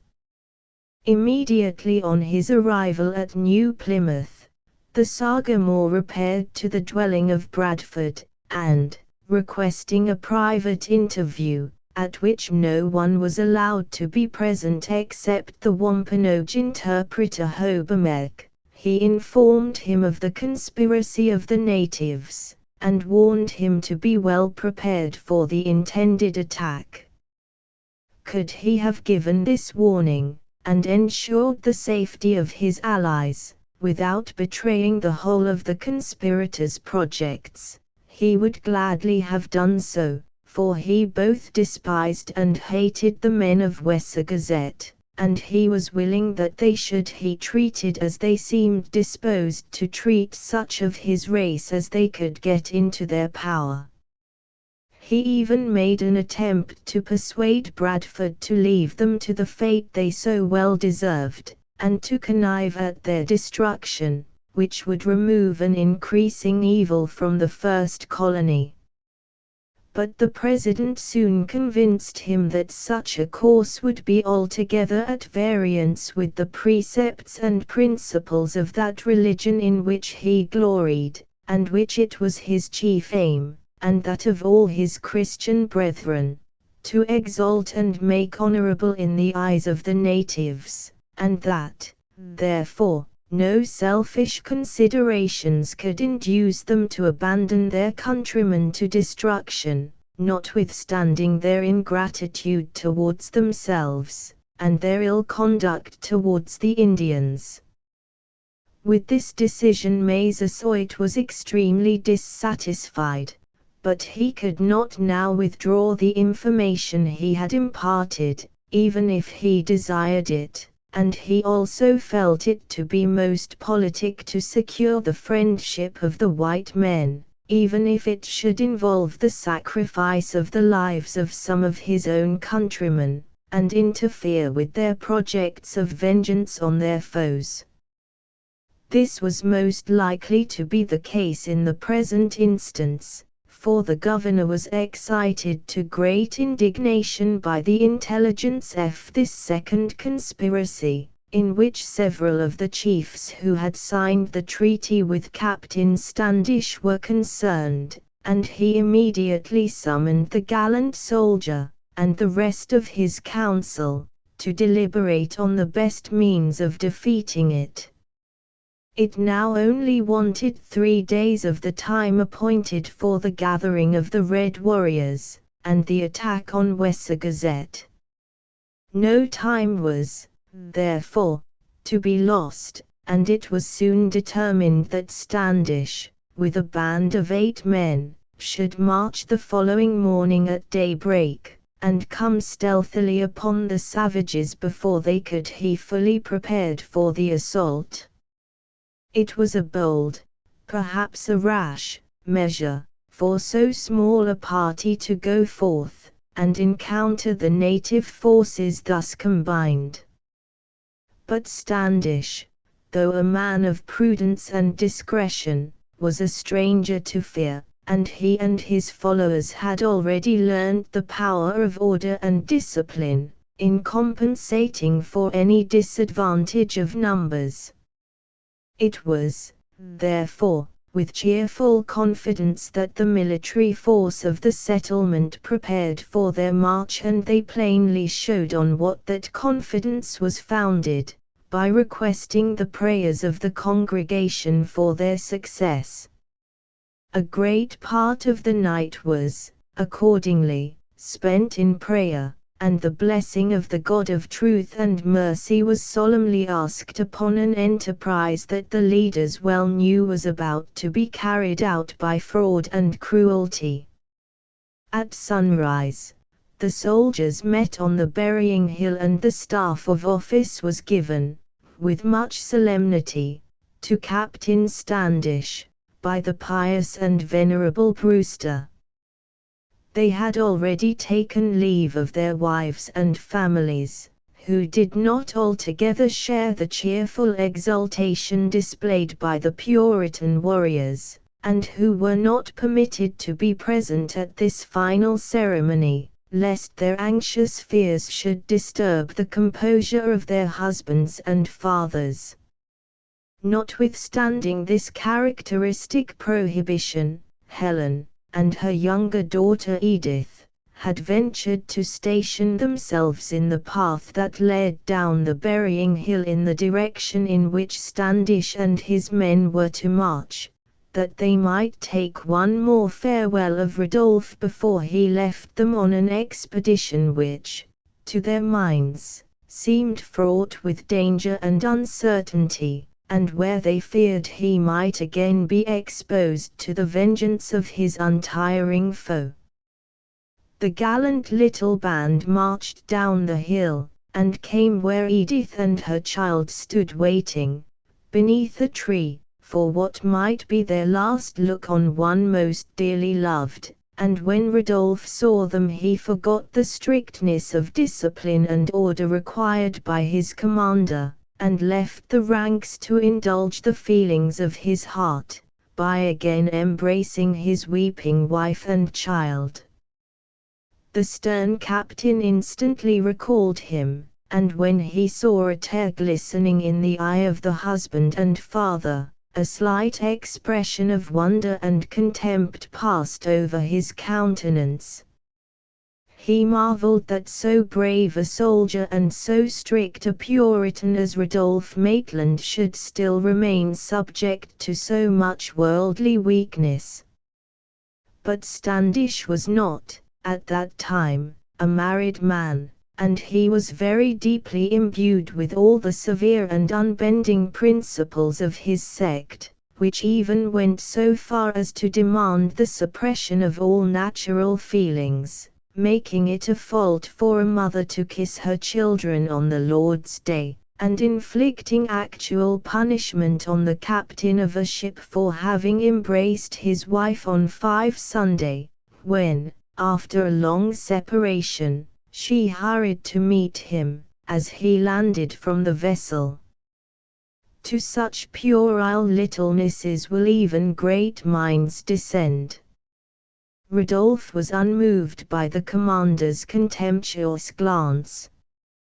He knew his own unflinching Puritan principles, and his own undaunted courage, and he knew his value in the eyes of Standish. The captain knew it also, for he never liked to go on any enterprise that required bravery and cool judgment without securing the aid of Maitland, and although the tenderness of his friend's feelings, and the warmth of his domestic attachments, so different to the coolness and apathy which was so prevalent in the community, were a continual subject of surprise and pity to the iron-hearted leader, yet he highly respected him, and even loved him, as much as such a gentle feeling as love of any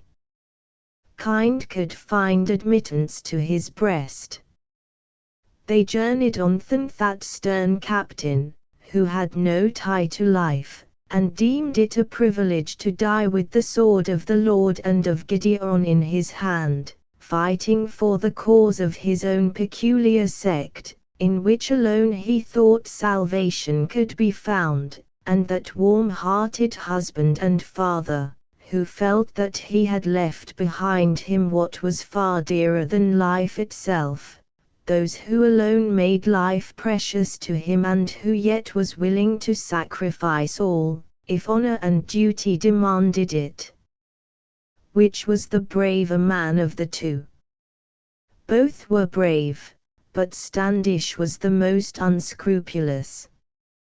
He considered that any stratagem was lawful which could place his heathen enemies in his power, and no arguments of the high-minded and truthful Maitland could convince him that deceit and treachery, even towards their infidel foes, were unworthy of Christian warriors.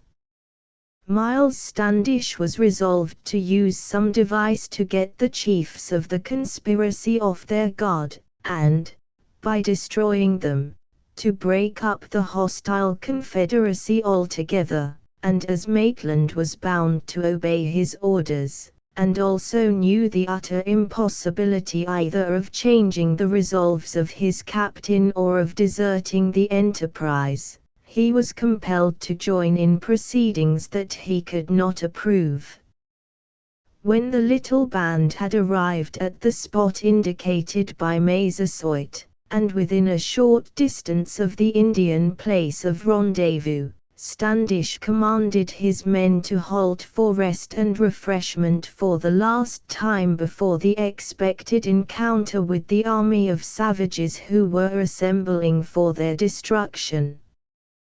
This halting place was situated on the summit of a considerable elevation, well covered with trees and bushes, and overlooking a plain, on the further side of which the Indian camp was formed.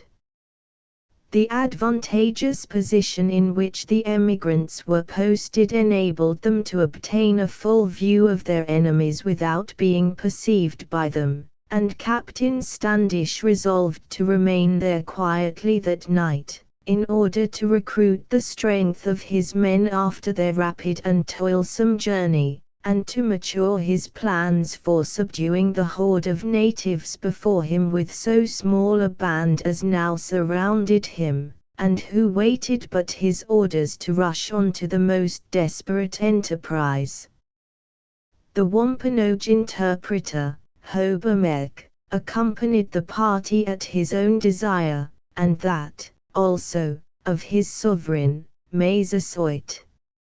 Standish was glad of his assistance in his capacity of interpreter. He had already shown such devoted attachment to the English, that they entertained no fears of his either betraying or deserting their cause, and, on this occasion, he fully justified their confidence.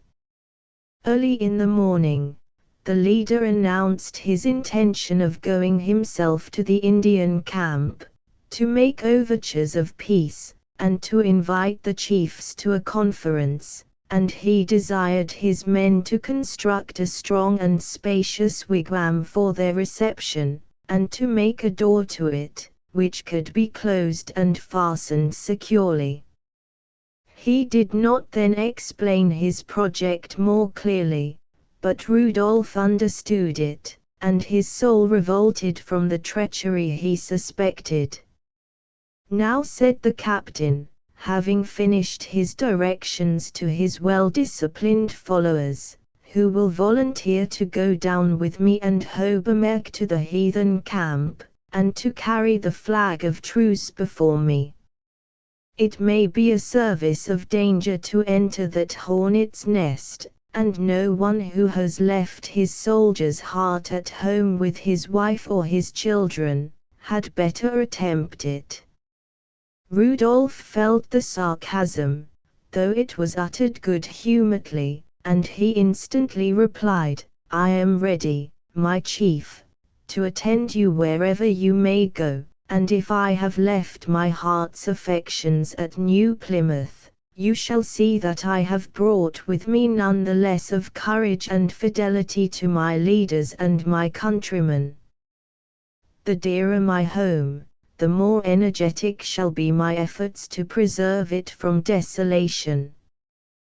Besides," he added, in an undertone, so that only Standish should hear, "I much prefer going boldly into the midst of the enemy, even at the risk of my life, to remaining here to assist in constructing a trap for their destruction." "You are a brave fellow, Maitland," said the captain, grasping his hand with warmth and energy, "but you have brought some peculiar prejudices over from Europe with you, and do not yet perceive the difference of warring on equal terms with civilized troops, as you were accustomed to do in your youth, and contending with a horde of savages, who know nothing of the laws of honor, and who are even now combined to destroy us all, without either challenge or preparation. Come along with me, and leave the rest to do as I have directed. Necessity has no law, and if we do not meet those cunning natives with equal cunning, we shall have no chance against them. Truth and sincerity appear to me the strongest necessity, and the God of truth will order the results as he pleases, answered Rodolphe. But I have sworn to obey your orders, and you need not fear the constancy of either my heart or hand. I know my duty as a soldier, and I will do it. I know you will, Maitland replied his commander, and his respect for his conscientious friend rose higher than ever, while a slight misgiving as to the righteousness of his own projected plan passed through his breast. It did not abide there, however, for he was really satisfied that he was acting in conformity to the will of God, and that he was fully justified in asking for his blessing to crown his murderous schemes with success. Maitland took the flag of truce, which consisted of a long spear, with a white handkerchief attached to the summit, and preceded the captain, who followed in full uniform, attended by his swarthy interpreter. As soon as they emerged from the wood that covered the halting place, and entered the open plain, they were espied by the keen and watchful eyes of the natives, and a messenger was dispatched to meet them, and bring them to the presence of the Indian leader, Watawaymat, who was regarded as the chief of the conspirators. Captain Standish assumed a pacific air, and desired Hobbemec to advance before him, and inform the chiefs that he came to propose terms of reconciliation and peace. He then himself approached them, and, with the aid of the interpreter, made to them a rather lengthy harangue on the benefits that would accrue to them from preserving peace with the white men, and his sorrow, and that of his employers, on having accidentally discovered that the tribes of Massachusetts entertained feelings of enmity towards the British settlers at Wessagazette. Ever and anon, during the translations of the various paragraphs of this speech, Rodolphe observed the keen eyes of the captain, as they carefully surveyed the surrounding force, and examined the individuals who appeared to be their leaders. And once, when his own eye followed the direction of his commanders, his glance encountered one that instantly riveted it, and excited in his breast some sensations, not of fear, for Rodolphe knew not the feeling, but of inquietude and distrust. Yes, Coubertin was there, gazing at his supposed victim with amazement and hatred, and half inclined to believe that some supernatural power must belong to the man who could have been wounded with his deadly arrow, and yet survive to confront him once more. There he stood, with disappointed vengeance in his heart, and fury flashing from that eye of fire. But while he kept a continual watch on every movement of Rodolphe's, his quick ear lost not one word of the speech that Hobbemec was rendering into his native tongue. He heard when, in Standish's name, he invited the chiefs to meet him in the wigwam that his men were constructing on the border of the thicket, and where, he said, he would smoke with them the pipe of peace, and give to them the presents that the governor had sent, as pledges of his friendly intentions. The moment this invitation had been delivered, Coubertin approached Watawaymat, and whispered a few words in his ear, to which the chieftain gave a sign of acquiescence, and then the Nanset left the assembly, and disappeared among the trees and bushes that bounded the plain on every side. Watawaymat gave no immediate reply to the proposal of the English chief, but, as is not unusual with the Indians, kept up a long discourse, and contrived to lengthen the audience for a considerable time.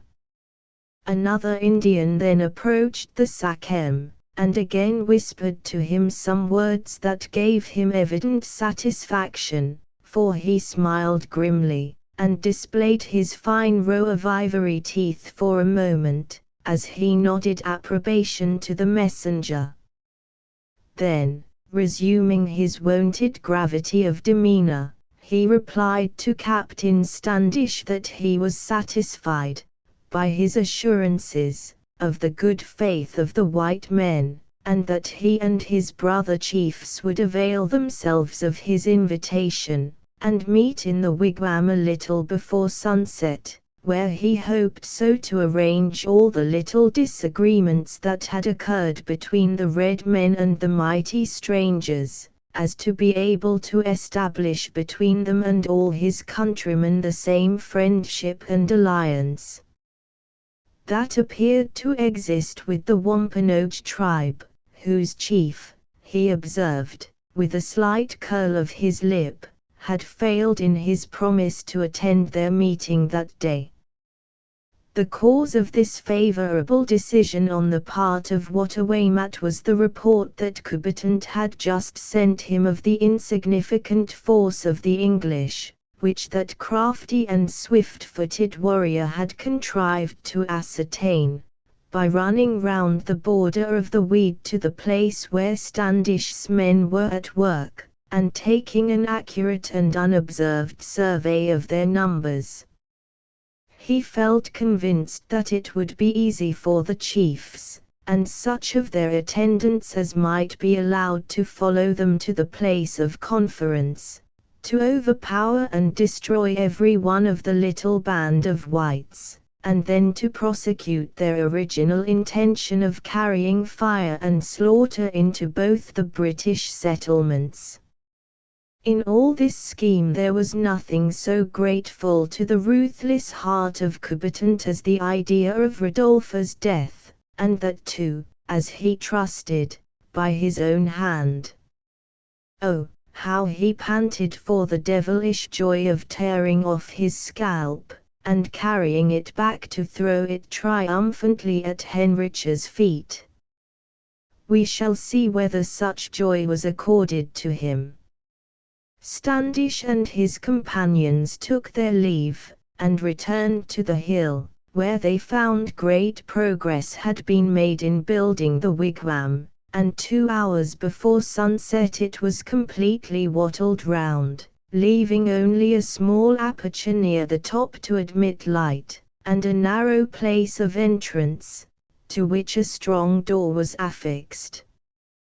The captain then explained his plan, which was approved by all but Maitland, and he forbore to urge any further opposition, which, he felt, would now be useless.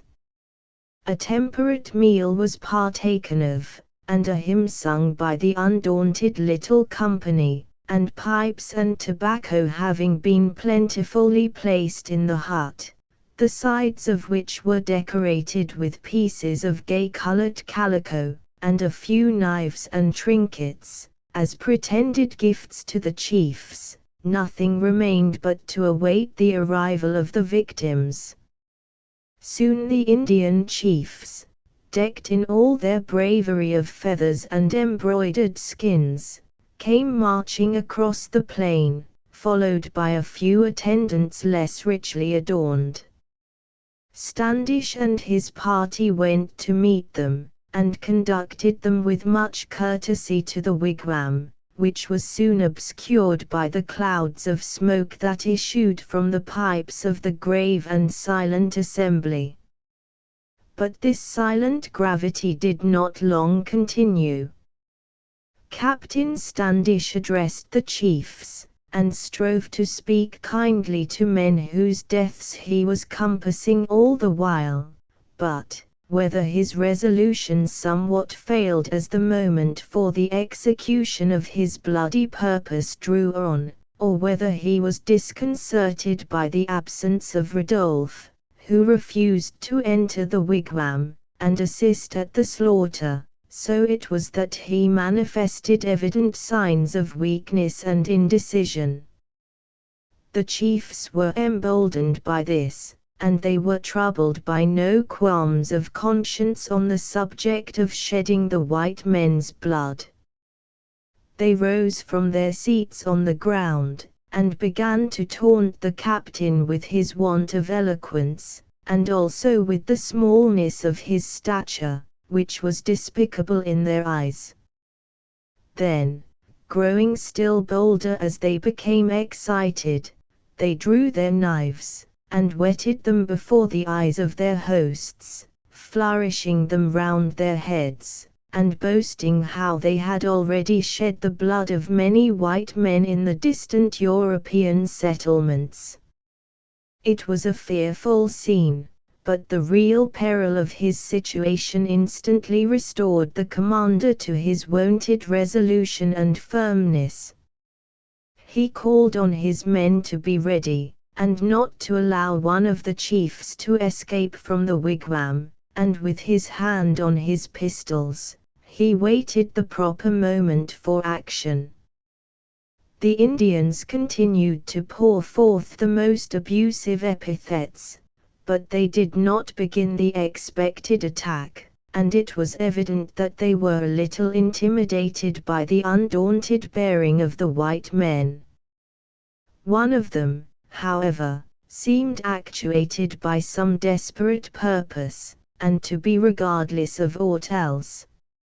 From the moment of his entrance into the wigwam, his eyes had sought some object that they did not find, and now, in all the excitement of the approaching conflict, his only aim seemed to be to make his way through the entrance in search of some person on whom he desired to wreak his fury. It was Rodolphe whom Coubertin sought, and who was now, providentially, out of his reach, and waiting the result of the deed against which he had vainly protested. At length the wrath of Standish broke loose. He gave the appointed signal, and the door was closed, shutting in friends and foes in one small field of battle, or, rather, of carnage. The scene in the dimly lighted wigwam was terrific, and the yells of the infuriated natives broke, with a sickening effect, on the ears of Rodolphe Maitland, who could not consent to share in what he considered a murderous conflict, and not an honorable war, and who yet felt as if he was deserting his countrymen, by thus remaining inactive. But if he felt undecided as to his proper course of action, that indecision did not last long.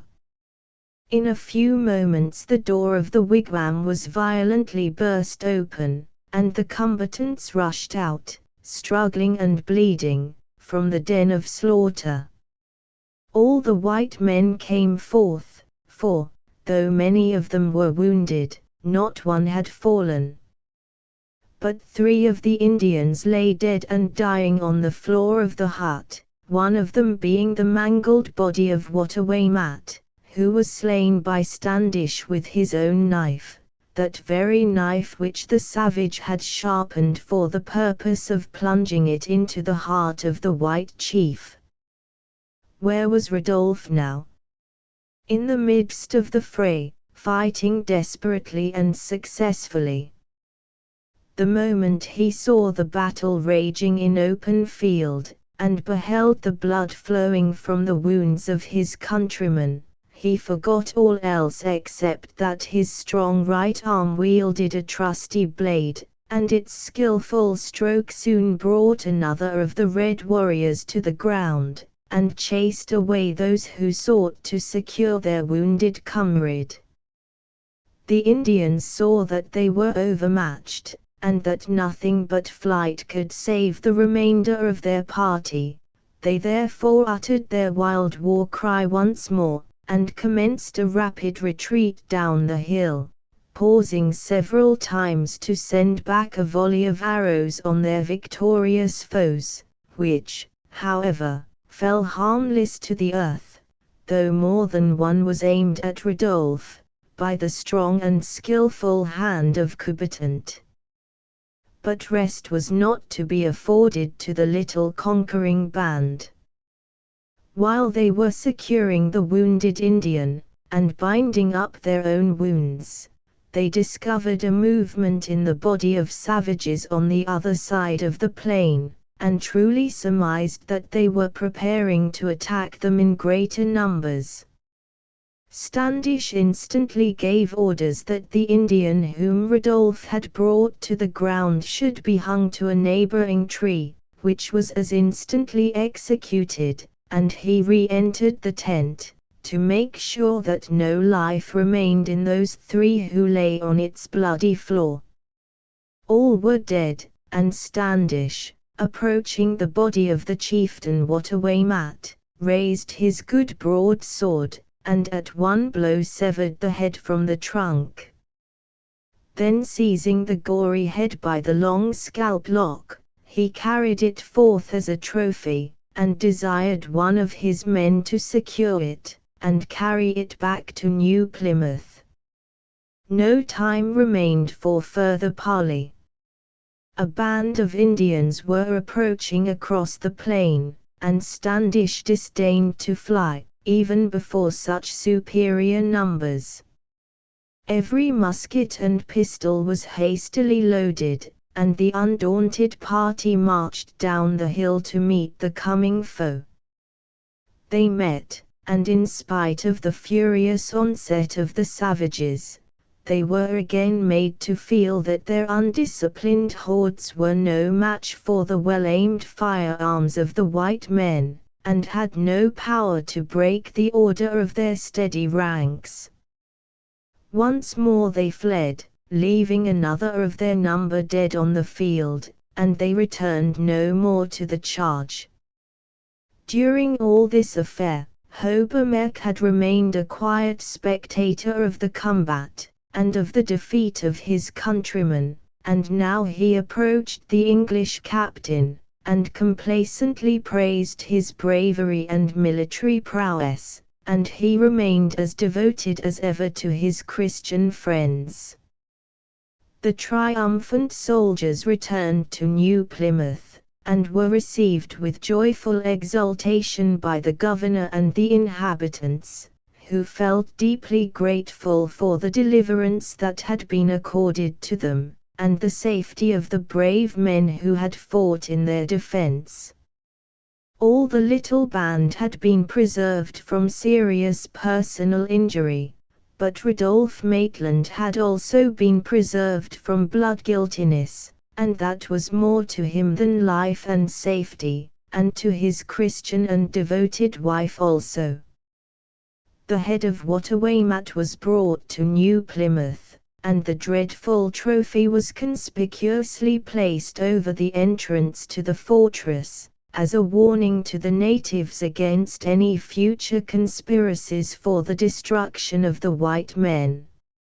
So great, indeed, was the terror inspired by the power and the severity of the settlers, that many of the natives, who were conscious of having been engaged in the conspiracy, though undiscovered, left their wigwams, and fled into the woods, or concealed themselves in reedy morasses, where a great number of them perished from hunger and disease.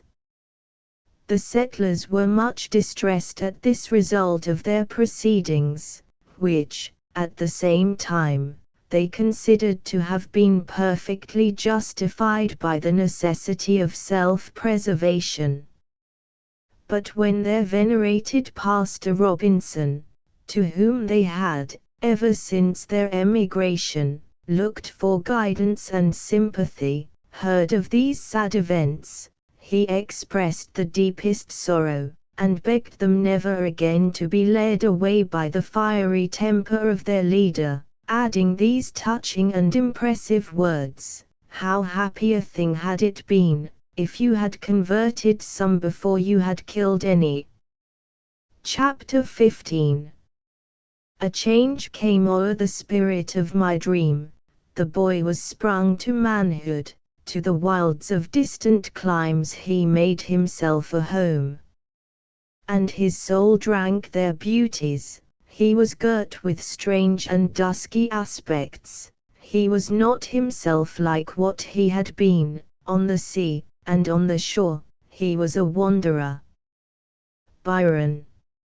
On the border of a green meadow, watered by a narrow stream, the wigwams of a large Indian settlement were lighted up by the slanting beams of the setting sun, as they shone, soft and bright, through the tall dark pines and gently waving birch trees beneath which the village was erected. The deep red trunks of the ancient fir trees contrasted beautifully with the silvery bark of the birch, and between the shadows which were cast by the gigantic boles of these, and many other varieties of timber, the sunbeams played on the smooth soft turf, and illuminated a scene of peaceful joy and contentment. Towards the center of the broken and irregular semicircle in which the huts were arranged, rose two wigwams, of a size and construction superior to the rest, and around them were planted many flowering shrubs and fruit-bearing plants, that clearly showed the habitations to have been permanently fixed for some seasons, and to have been occupied by persons who possessed more of good taste and forethought than are commonly displayed by the improvident natives. Many climbing plants also threw their luxuriant branches over the sides and roof of these rude, but picturesque dwellings, and the brilliant blossoms hung gracefully around the eaves and the doorway, and moved gently in the evening breeze. On a neatly carved bench, in front of one of these wigwams, sat an aged Indian chief, and by his side a young woman, who seemed to possess all the ease of manner and refinement of a European, but whose clear brown skin, and glossy jet-black hair and eyes, at once showed her to be of the same race as her venerable companion. Her dress was also Indian, but arranged with a taste and delicacy that rendered it eminently becoming to her graceful figure, while her hair, instead of being either drawn up to knot on the crown of the head, or left loose and dishevelled in native fashion, was braided into a truly classical form, and simply adorned with a beautiful white water lily, a flower that Oriana always loved. Two other figures completed the group that was formed near the wigwam door. One of them was a young man of tall and muscular form, whose dress and richly carved weapons would have proclaimed him to be an Indian warrior and chieftain, had not his curling brown hair, and deep blue eyes, spoken of a Saxon lineage. Courage and intelligence gleamed in those fearless eyes, but no Indian fierceness or cunning were there, and as the tall warrior stooped towards the ground, and lifted up in his arms a laughing little child that was reclining on the mossy turf, and tearing to pieces a handful of bright-colored flowers that his father had gathered for him, the smile of affection and happiness that lighted up those clear blue eyes, showed that a warm and manly heart was there. "Ah, Ludovico," said the happy young father, as he fondly kissed the child, whose azure eyes, and long black eyelashes and curling raven hair, showed his descent both from the fair race of Britain, and America's wild wandering children. Ah, Ludovico! How well I remember your uncle, when he was a merry infant like you, and used to roll on the grass in my sweet sister Edith's garden, and tear its gaudy blossoms, as you do these flowers of the forest. Those were happy days, he added, and the bright smile of careless mirth changed to one of pensive sadness. Yes, those were happy days that never can return. If my sisters, and my playful little brother, yet live, they must be changed indeed from what they were when last I saw their sweet faces on that eventful evening, that fixed the course of my destiny. Edith must now be a woman, a lovely woman, too, and little Ludovico a fine open-hearted boy. And my beloved parents, too, oh, that I knew they were alive and well, and that ere long they would see and bless my Oriana and my child.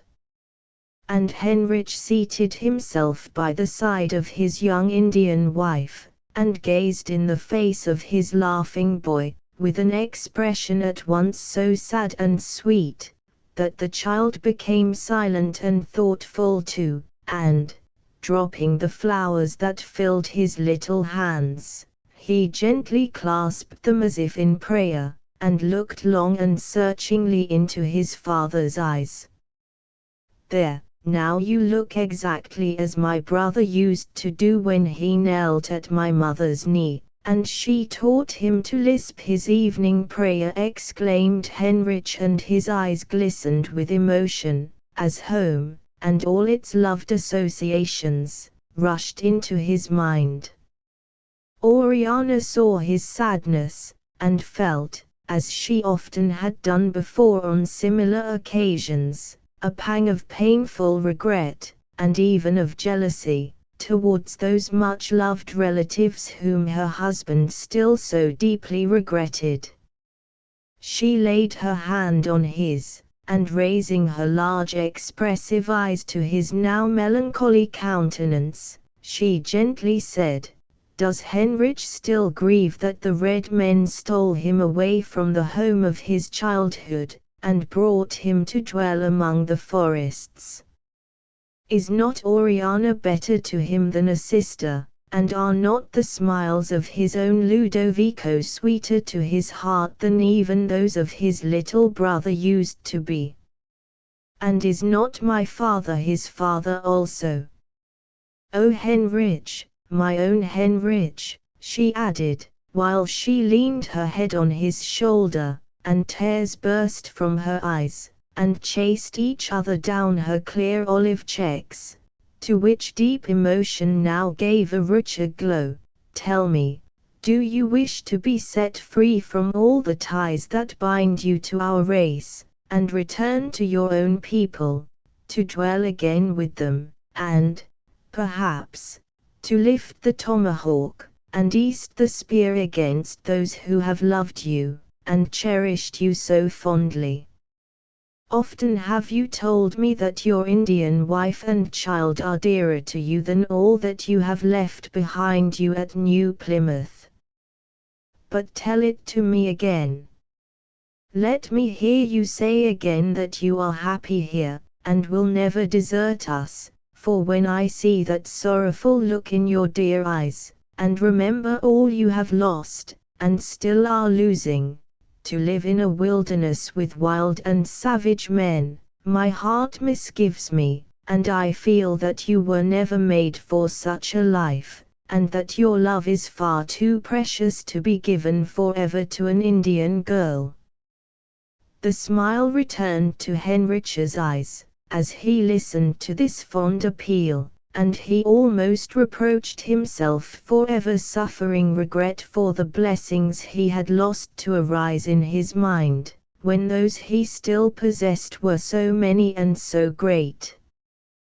"Dear Oriana, you need not fear," he replied, affectionately, I speak the truth of my heart when I tell you that I would not exchange my Indian home, and sacrifice my Indian squaw, and my little half-bred son, for all the comforts and pleasures of civilized life, no, not even to be restored to the parents I still love so dearly, and the brother and sister who played with me in childhood.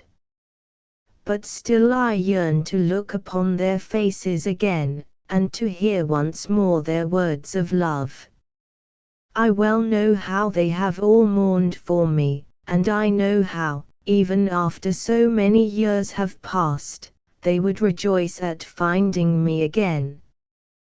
Yes, they must indeed have mourned for you, Henrich. That must have been a sad night to them when Coubertin bore you away. But I owe all the happiness of my life to that cruel deed, and can I regret it? If my white brother had not come to our camp, I should have lived and died an ignorant Indian squaw. I should have known no thing of true religion, or of the Christian's God, and continued Oriana, smiling at her husband with a sweetness and archness of expression that made her countenance really beautiful. I should never have known my Henrich. Child, said old Tisquantum, rousing himself from the half-dreamy reverie in which he had been sitting, and enjoying the warm sunbeams as they fell on his now feeble limbs, and long white hair. Child, are you talking again of Henrich leaving us? It is wrong of you to doubt him. My son has given me his word that he will never take you from me until Manito recalls my spirit to himself, and I dwell again with my fathers. Has he not also said that he will never leave or forsake you and his boy? Why, then, do you make your heart sad? Henrich has never deceived us, he has never, in all the years that he has lived in our wigwam, and shared our wanderings, said the thing that was not, and shall we suspect him now? No, Oriana, I trust him as I would have trusted my own Tico, and had my brave boy lived he could not have been dearer to me than Henrich is. He could not have surpassed him in hunting or in war. He could not have guided and governed my people with more wisdom, now that I am too old and feeble to be their leader, and he could not have watched over my declining years with more of gentleness and love. Henrich will never desert us, no, not if we return to the headquarters of our tribe near Paumet, as I hope to do ere I close my eyes in death. So long as I feared my white son would leave us, and return to his own people, I never turned my feet towards Paumet, for he had wound himself into my heart, and had taken Tico's place there, and I saw that he had wound himself into your heart too, my child, and I knew that he was more to us than the land of our birth. Therefore I have kept my hunters wandering from north to south, and from east to west, and have visited the mountains, and the prairies, and the mighty rivers, and the great lakes, and have found a home in all. But now our Henrich is one of us, and never will forsake us for any others. Is he not Sachem of my warriors? And do they not look to him as their leader and their father? No, Henrich will never leave us now. Footnote: the native name for Cape Cod, near which the main body of the Norsettes resided. And the old man, who had become excited during this long harangue, smiled at his children with love and confidence, and again leaned back and closed his eyes, relapsing into that quiet dreamy state in which the Indians, especially the more aged among them, are so fond of indulging.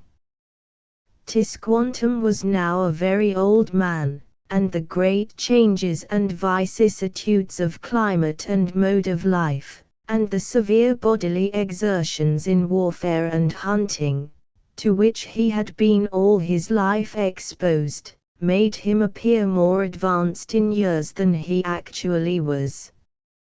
Since the marriage of his daughter to the white stranger, which occurred about 3 years previous to the time at which our narrative has now arrived, he had indulged himself in an almost total cessation from business, and from every active employment, and had resigned the government of his followers into the able and energetic hands of his son-in-law. Henrich was now regarded as chieftain of that branch of the Norzet tribe over which Tisquantum held authority, and so much had he made himself both loved and respected during his residence among the red men, that all jealousy of his English origin and foreign complexion had gradually died away, and his guidance in war or in council was always promptly and implicitly followed.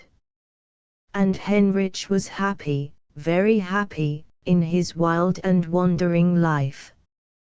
He had passed from boyhood to manhood amid the scenery and the inhabitants of the wilderness, and though his heart and his memory would still frequently revert to the home of his parents, and all that he had loved and prized of the connections and the habits of civilized life, yet he now hardly wished to resume those habits. Indeed, had such a resumption implied the abandoning his wife and child, and his venerable father-in-law, no consideration would ever have induced him to think of it. He had likewise, as Tisquantum said, on obtaining his consent to his marriage with Oriana, solemnly promised never to take her away from him while he lived. Therefore, at present he entertained no intention of again rejoining his countrymen, and renouncing his Indian mode of life. Still the voices of his home were often ringing in his ear by day and by night, and the desire to know the fate of his beloved family, and once more to behold each fondly cherished member of it, would sometimes come over him with an intensity that seemed to absorb every other feeling. Then he would devise plan after plan, by which he might hope to obtain some intelligence of the settlement, or convey to his relatives the knowledge of his safety. But never had he yet succeeded.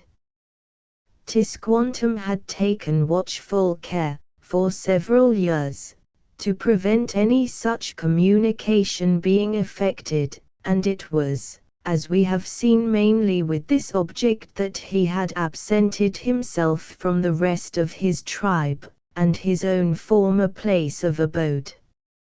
He had led his warriors and their families far to the north, and there he had resided for several years, only returning occasionally to the southwestern prairies for the hunting season, and again traveling northward when the buffalo and the elk were no longer abundant in the plains. In all these wanderings Henrich had rejoiced, and his whole soul had been elevated by such constant communion with the grandest works of nature, or rather, of nature's God. He had gazed on the stupendous cataract of Niagara, and listened to its thunders, till he felt himself in the immediate presence of deity in all its omnipotence. Footnote: Onigara, the thunder of waters, is the Indian name for these magnificent falls. He had crossed the mighty rivers of America, that seemed to European eyes to be arms of the sea, and had passed in light and frail canoes over those vast lakes that are themselves like inland oceans. And, in the high latitudes to which the restless and apprehensive spirit of Tisquantum had led him, he had travelled over boundless fields of snow in the sledges of the diminutive Esquimaux, and lodged in their strange winter dwellings of frozen snow, that look as if they were built of the purest alabaster, with windows of ice as clear as crystal. And marvellously beautiful those dwellings were in Henrich's eyes, as we passed along the many rooms, with their cold walls glittering with the lamplight, or glowing from the reflection of the fire of pine branches, that burnt so brightly in the centre on a hearth of stone. Well and warmly, too, had he slept on the bedsteads of snow, that these small northern men find so comfortable, when they have strewn them with a thick layer of pine boughs, and covered them with an abundant supply of deerskins. And then the lights of the north, the lovely aurora, with its glowing hues of crimson and yellow and violet. When this beauteous phenomena was gleaming in the horizon, and shooting up its spires of coloured light far into the deep blue sky, so ardently did Henrich desire the presence of his sister, of his Edith, who used to share his every feeling, and sympathize in all him love and reverence for the works of God. But in all those days and months and years that elapsed between the time when we left Henrich in the hunting grounds of the West, and the time to which we have now carried him, Oriana had been a sister, yes, more than a sister to him, and she had learned to think as he thought, and to feel as he felt, till he used to tell her that he almost fancied the spirit of Edith had passed into her form, and had come to share his exile. Certainly, the mind and feelings of the Indian girl did ripen and expand with wonderful rapidity, and, as she grew to womanhood, her gentle gracefulness of manner, and her devoted affection towards Henrich, confirmed the attachment that had been gradually forming in his heart ever since he had been her adopted brother, and made him resolve to ask her of the Sachem as his wife. Since the conduct of Coubertin had excited, as we saw in a former chapter, the suspicions of Tisquantum, and had so evidently increased the dislike of Oriana, the chieftain had abandoned all idea of bestowing his daughter's hand on him or of making him his successor in his official situation, and the departure of the cruel and wily savage had been to him, as well as to Oriana and Henrich, a great satisfaction and relief. None of them wished to see his dark countenance again, or to be exposed to his evil machinations, and all were fully aware that the marriage of the white stranger to the Sachem's lovely daughter was a circumstance that would arouse all his jealousy and all his vengeance. Nevertheless, this apprehension did not deter the old chief from giving a joyful consent to the proposal of Henrich to become his son in fact, as he had long been in name and affection, and the summer of the year 1627 had seen the nuptials celebrated in Indian fashion. On the same day, also, the young widow, Mela, became the wife of Henrich's chosen friend and companion, Gianna, who had never left the Norsettes since first he joined them, but had followed his brother-in-arms in all his various wanderings. It was a joyful day to the tribe when this double marriage took place, and great was the feasting beneath the trees on the shores of the mighty Lake Ontario, where their camp was pitched. Game was roasted in abundance, and much tobacco was consumed in honor of the happy couples, who were all beloved by their simple followers, and for whom fresh wigwams were built, and strewed with sweet sprays of pine and fir, and furnished with all that Indian wants demanded, and Indian art could furnish.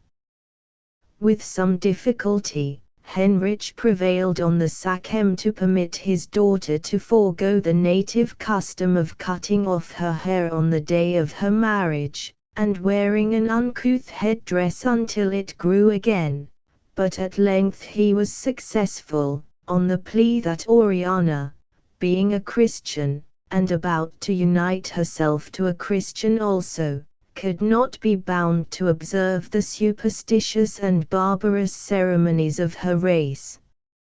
Her fine black locks were, therefore, spared, but Mela was a second time robbed of hers, and appeared for many months afterwards with her head closely shrouded in the prescribed covering.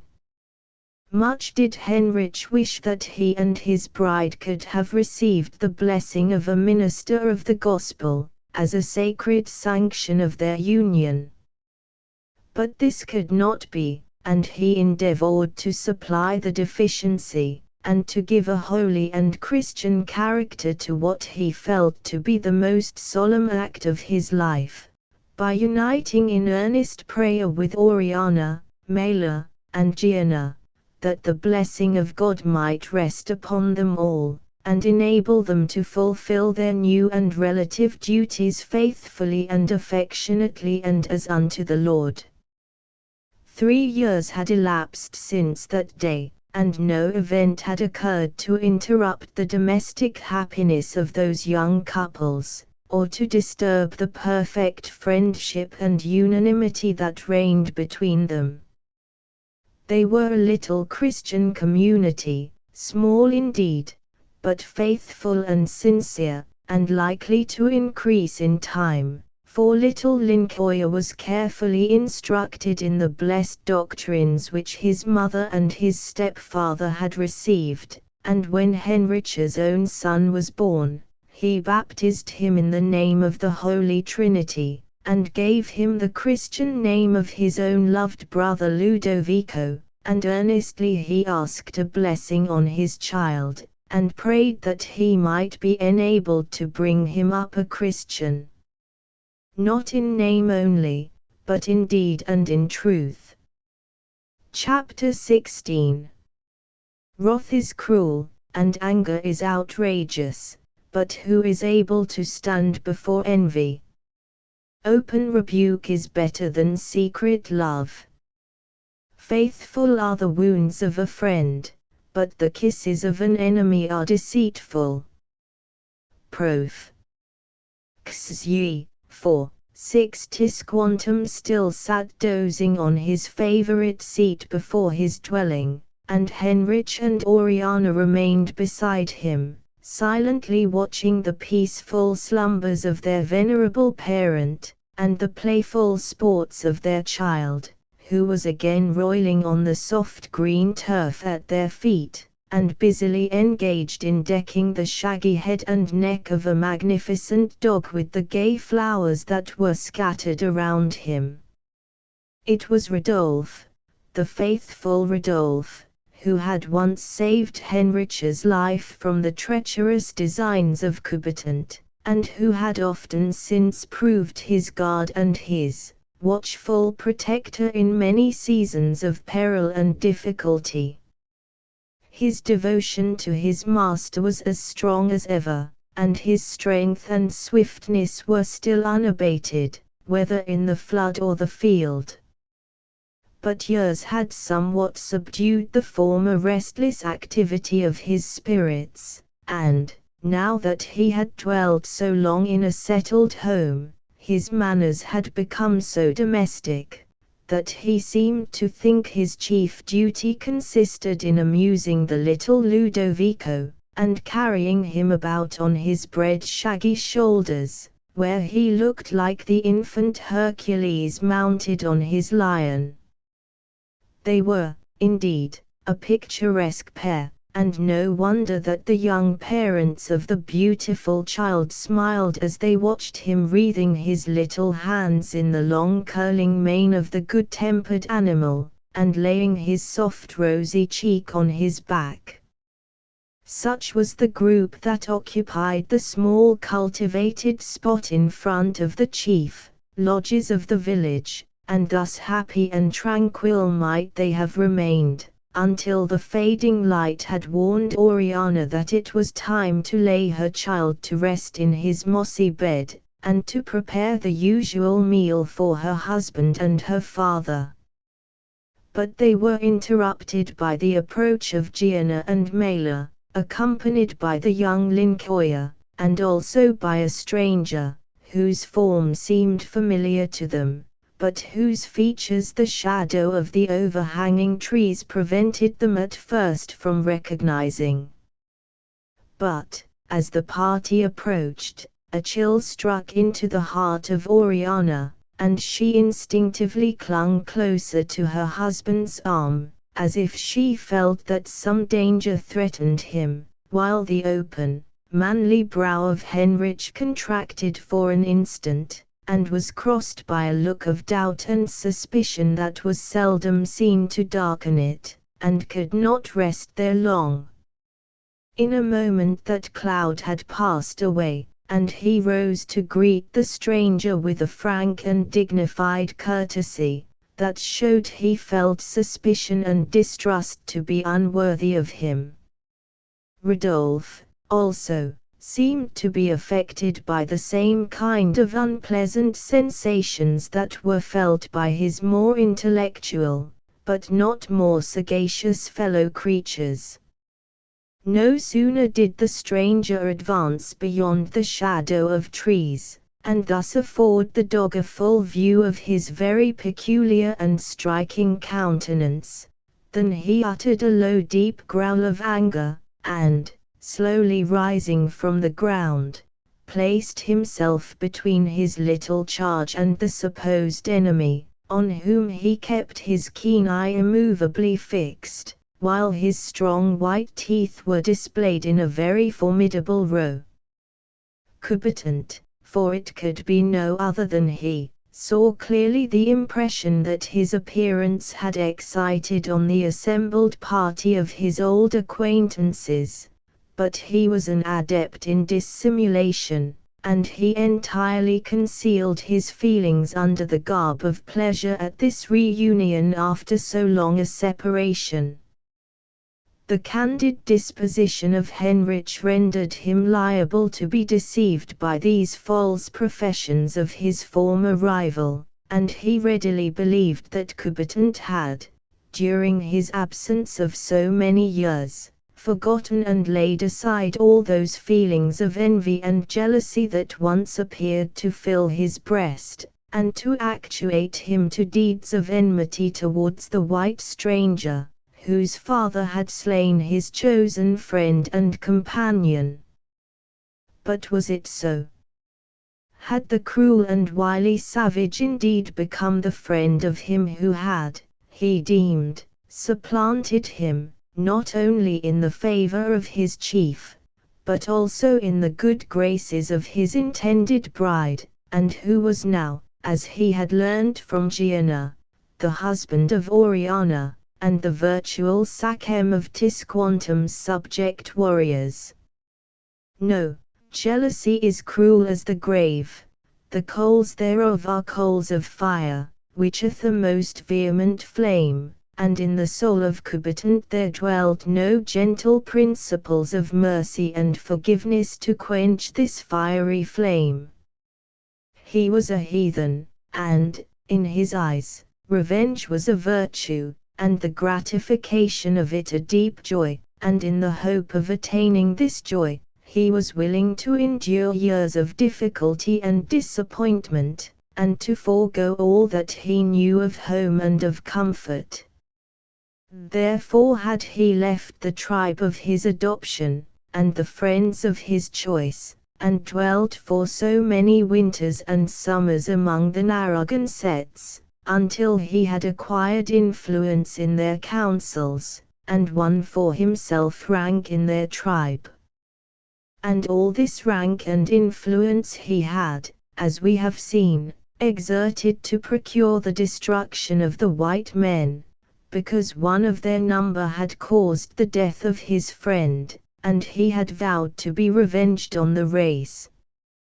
He hated the palefaces, and he hated their religion and their peaceable disposition, which he considered to be merely superstition and cowardice, and now that he had failed in all his deep-laid schemes for their annihilation, all his hatred was concentrated against Heinrich, and he resolved once more to seek him out, and,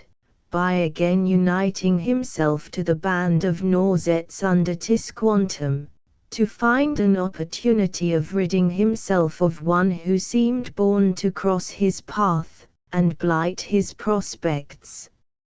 in life.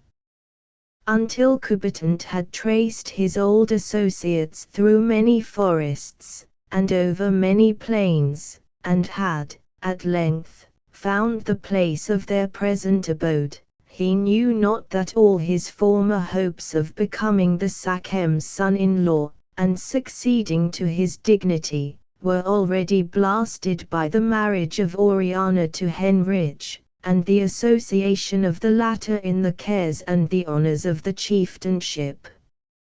For some years after his abrupt departure from the Norzetts, and while he was striving for distinction, as well as for revenge, among the Narragansetts, he had contrived, from time to time, to obtain information of the proceedings of those whom he had thought it politic to leave for a time, and, as he found that no steps were taken towards connecting the pale-faced stranger with the family of the Sachem by marriage, after he had attained the age at which Indian youths generally take wives, and it was even reported that Tisquantum designed to unite him to the widow of Lincoya, his jealous fears were hushed to sleep, and he still hoped to succeed, ultimately, in his long-cherished plans. It was not that he loved Oriana. His heart was incapable of that sentiment which alone is worthy of the name. But he had set his mind on obtaining her, because she was, in every way, superior to the rest of her young companions, and because such a union would aggrandize him in the estimation of the tribe, and tend to further his views of becoming their chief. After the failure of his schemes for the utter destruction of the British settlements, and all his malicious designs against Rodolphe in particular, his personal views with regard to Oriana and Heinrich, and his desire to rule in Tisquantum's stead, returned to his mind with unabated force, and he resolved again to join the Sachem, and endeavor to regain his former influence over him, and the consideration in which he had once been held by his subject warriors. But the removal of the tribe to the north, and their frequent journeyings from place to place, had, for a great length of time, baffled his search, and when, at last, he was successful, and a Norzet hunter, who had been dispatched from Paumet on an errand to Tisquantum, met him, and guided him to the encampment, it was only to have all his hopes dashed forever to the ground, and his soul more inflamed with wrath and malice than ever. On reaching the Norzet village, Coubertin had met Gianna, and been conducted by him to his hut, where he learned from him and Mela all that had happened to themselves and their friends since he had lost sight of them, and it had required all the red man's habitual self-command and habit of dissimulation to enable him to conceal his fury and disappointment. He did conceal them, however, and so effectually, that both the Cree and his wife were deceived, and though that the narrative excited in him no deeper interest than former intimacy would naturally create. But this was far from being the case. Oriana and the chieftainship were lost to him at present, it is true, but revenge might still be his, that prize that Satan holds out to his slaves to tempt them on to further guilt and ruin. To win that prize, and, possibly, even more than that, was worth some further effort, and deceit was no great effort to combatant. So he smiled in return to Heinrich's greeting, and tried to draw Oriana into friendly conversation, by noticing her lovely boy, who, however, received his advances with a very bad grace. He also addressed Tisquantum with all that respectful deference that is expected by an aged Indian, more especially a Sachem, from the younger members of his race, and, at length, he succeeded in banishing from the minds of almost all his former acquaintances those doubts and suspicions that his conduct had once aroused, and he was again admitted to the same terms of intimacy with the chief and his family that he had enjoyed in years long gone by. Still, there was one who could not put confidence in combatant's friendly manner, or believe that the feelings of enmity he once so evidently entertained towards Heinrich were altogether banished from his mind. This was Gianna, whose devoted attachment to the white stranger had first led him to mistrust his rival, and who still resolved to watch his movements with jealous care, and, if possible, to guard his friend from any evil that might be designed against him. For some time, he could detect nothing in combatant's manner or actions that could, in any way, confirm his suspicions, which he did not communicate to anyone but Mela, for he felt it would be ungenerous to fill the minds of others with the doubts that he could not banish from his own. The summer advanced, and became one of extreme heat. The winding stream that flowed through the meadow, on the skirts of which the Norzet encampment was formed, gradually decreased, from the failure of the springs that supplied it, until, at length, its shallow waters were reduced to a rippling brook, so narrow, that young Lincoya could leap over it, and Rodolphe could carry his little charge across without any risk of wetting his feet. The long grass and beautiful lilies, and other wild flowers, that had grown so luxuriantly along the river's brink, now faded for want of moisture, and the fresh verdure of the meadow was changed to a dry and dusky yellow. Day by day the brook dried up, and it became necessary for the camp to be removed to some more favored spot, where the inhabitants and their cattle could still find a sufficient supply of water. For this purpose, it was resolved to migrate southwards, to the banks of the broad Missouri, which no drought could sensibly affect, and there to remain until the summer heat had passed away, and the season for traveling had arrived. Then Tisquantum purposed to bend his steps once more towards the land of his birth, that he might end his days in his native Paumet, and behold the home of his fathers before his death. To this plan Heinrich gave a glad assent, for he surely hoped that, when he reached a district that bordered so nearly on the British territories, he should be able to obtain some information respecting his relatives, and, perhaps, even to see them. And Oriana no longer dreaded returning to the dwellings of her childhood, for she felt assured, notwithstanding the occasional misgivings that troubled her anxious heart, that Heinrich loved her far too well ever to desert her, and that he loved truth too well ever to take her from her aged father, let the temptation be never so great.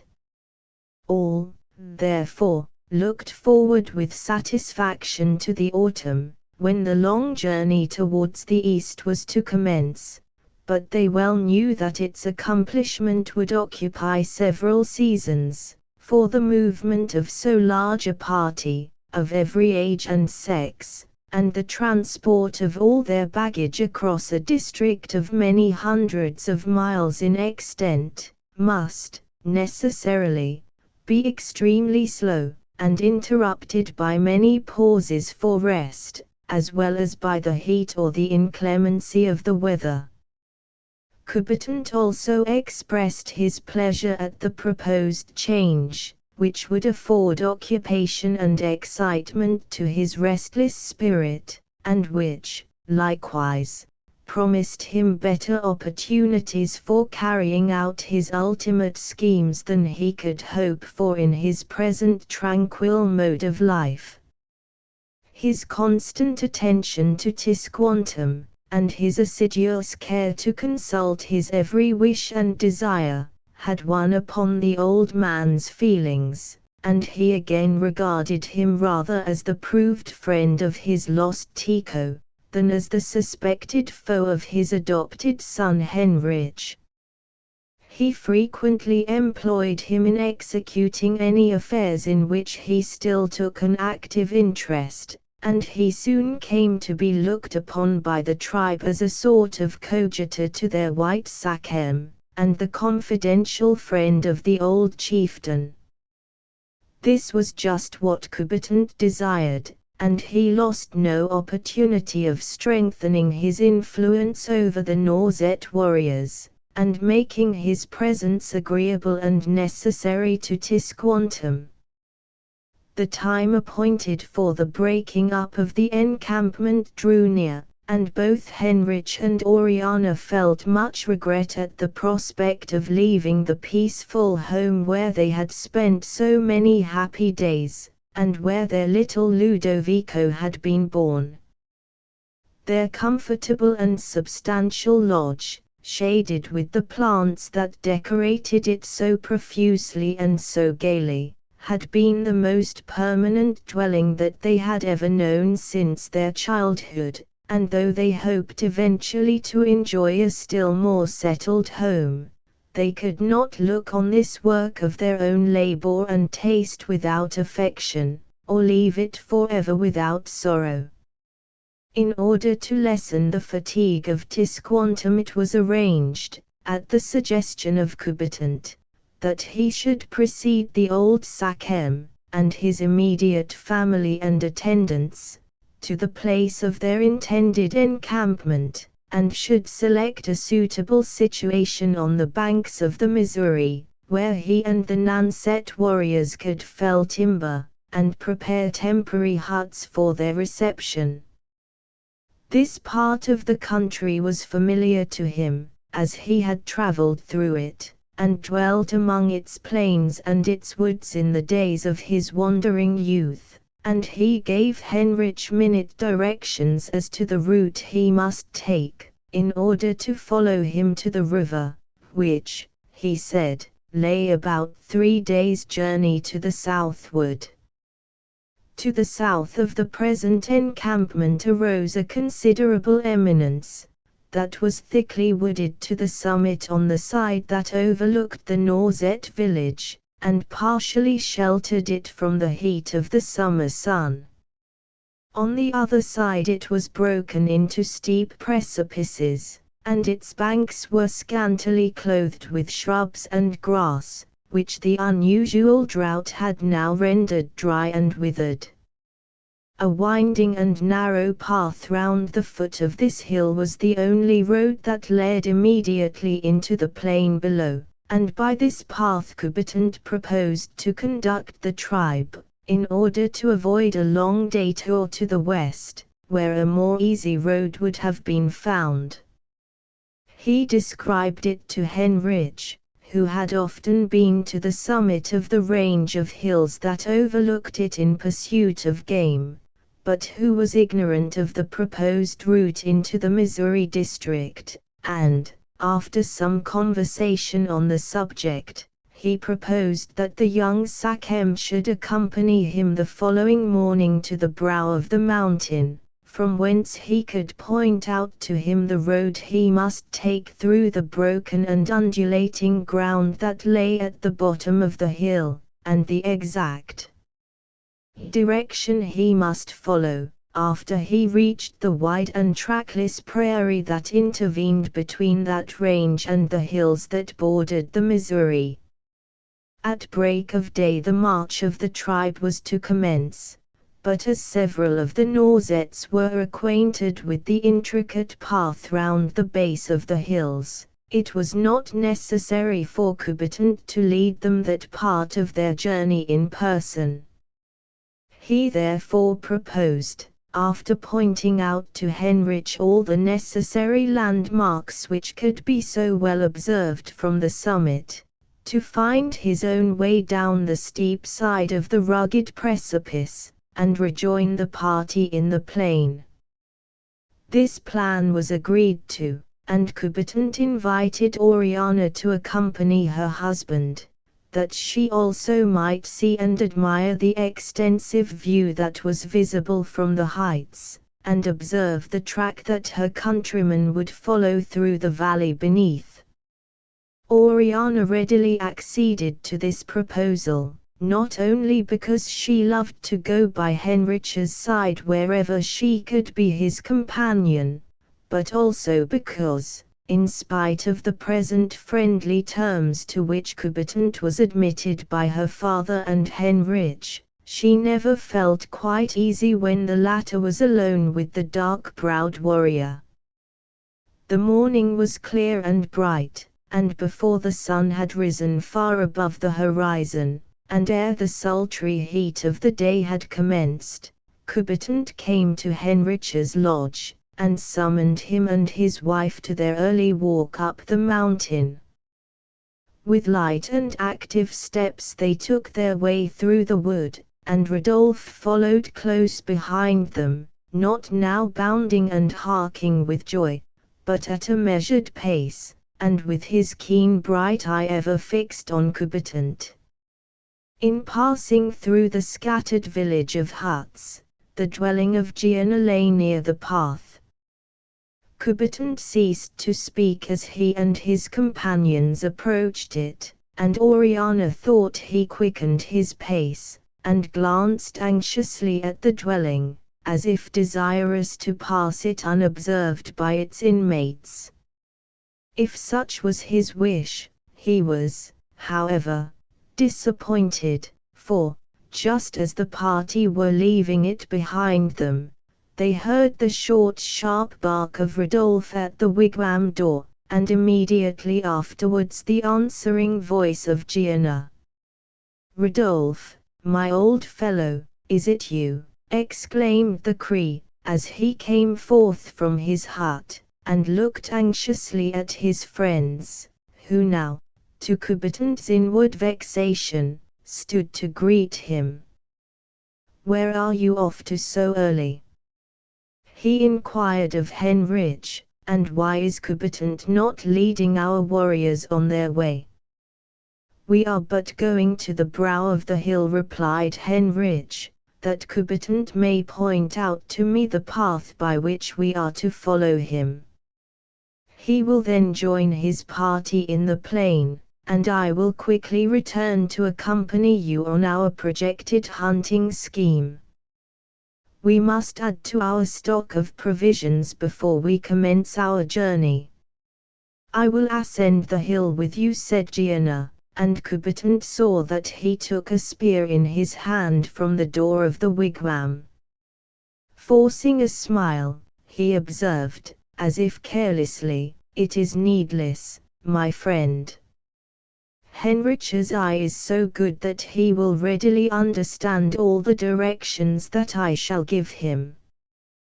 Do you doubt the skill of our young Sakhem to lead his people through the woods and the savannas, being as great as his prowess in war and his dexterity in hunting? Let him show that he is an Indian indeed, and wants no aid in performing an Indian's duties. Be it so, answered Gianna, and he laid aside the spear, and re-entered the hut, rather to Henrich's surprise, and Oriana's disappointment, but much to the satisfaction of Coubertin. Rodolphe seemed displeased at this change in the apparent intentions of his friend, and he lingered a few moments at the door of the lodge, looking wistfully at its master.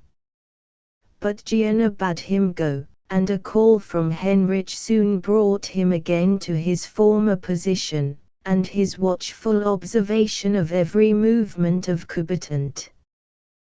The brow of the hill was gained, and so grand and extensive was the view to the south and west, that Oriana stood for some time contemplating it with a refined pleasure, and forgot every feeling that could interrupt the pure and lofty enjoyment. Beneath the precipitous hill on which she stood, a plain, or wide savanna, stretched away for many miles, covered with the tall prairie grass, now dry and yellow, and waving gracefully in the morning breeze. Its flat monotony was only broken by a few clumps of trees and shrubs, that almost looked like distant vessels crossing the wide trackless sea. But to the west this plain was bounded by a range of hills, on which the rising sun shed a brilliant glow, marking their clear outline against the deep blue sky behind. And nearer to the hill from which she looked, the character of the view was different, but not less interesting. It seemed as if some mighty convulsion of nature had torn away the side of the hill, and strewed the fragments in huge and broken masses in the valley beneath. Over these crags the hand of nature had spread a partial covering of moss and creeping plants, and many trees had grown up amongst them, striking their roots deeply into the crevices, and adorning their rough surfaces by their waving and pendant boughs.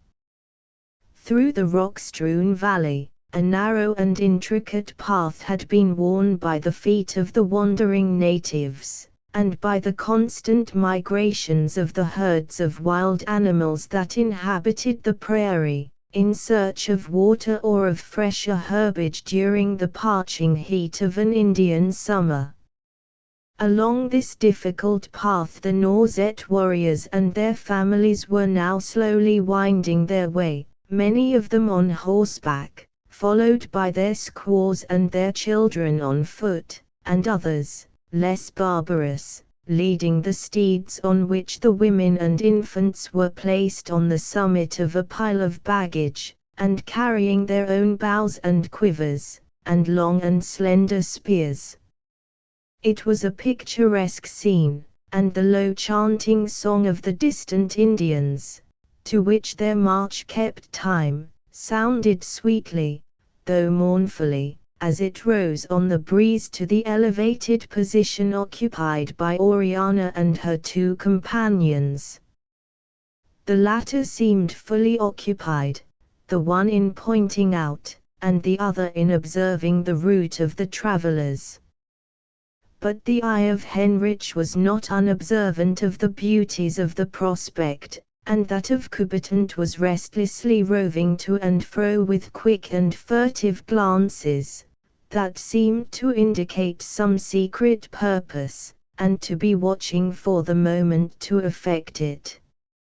Some of the Norzets in the path below looked upwards, and, observing their young Sachem and his companions, they raised a shout of recognition, that caused the rocks to echo, and also made the brows of Coubertin to contract.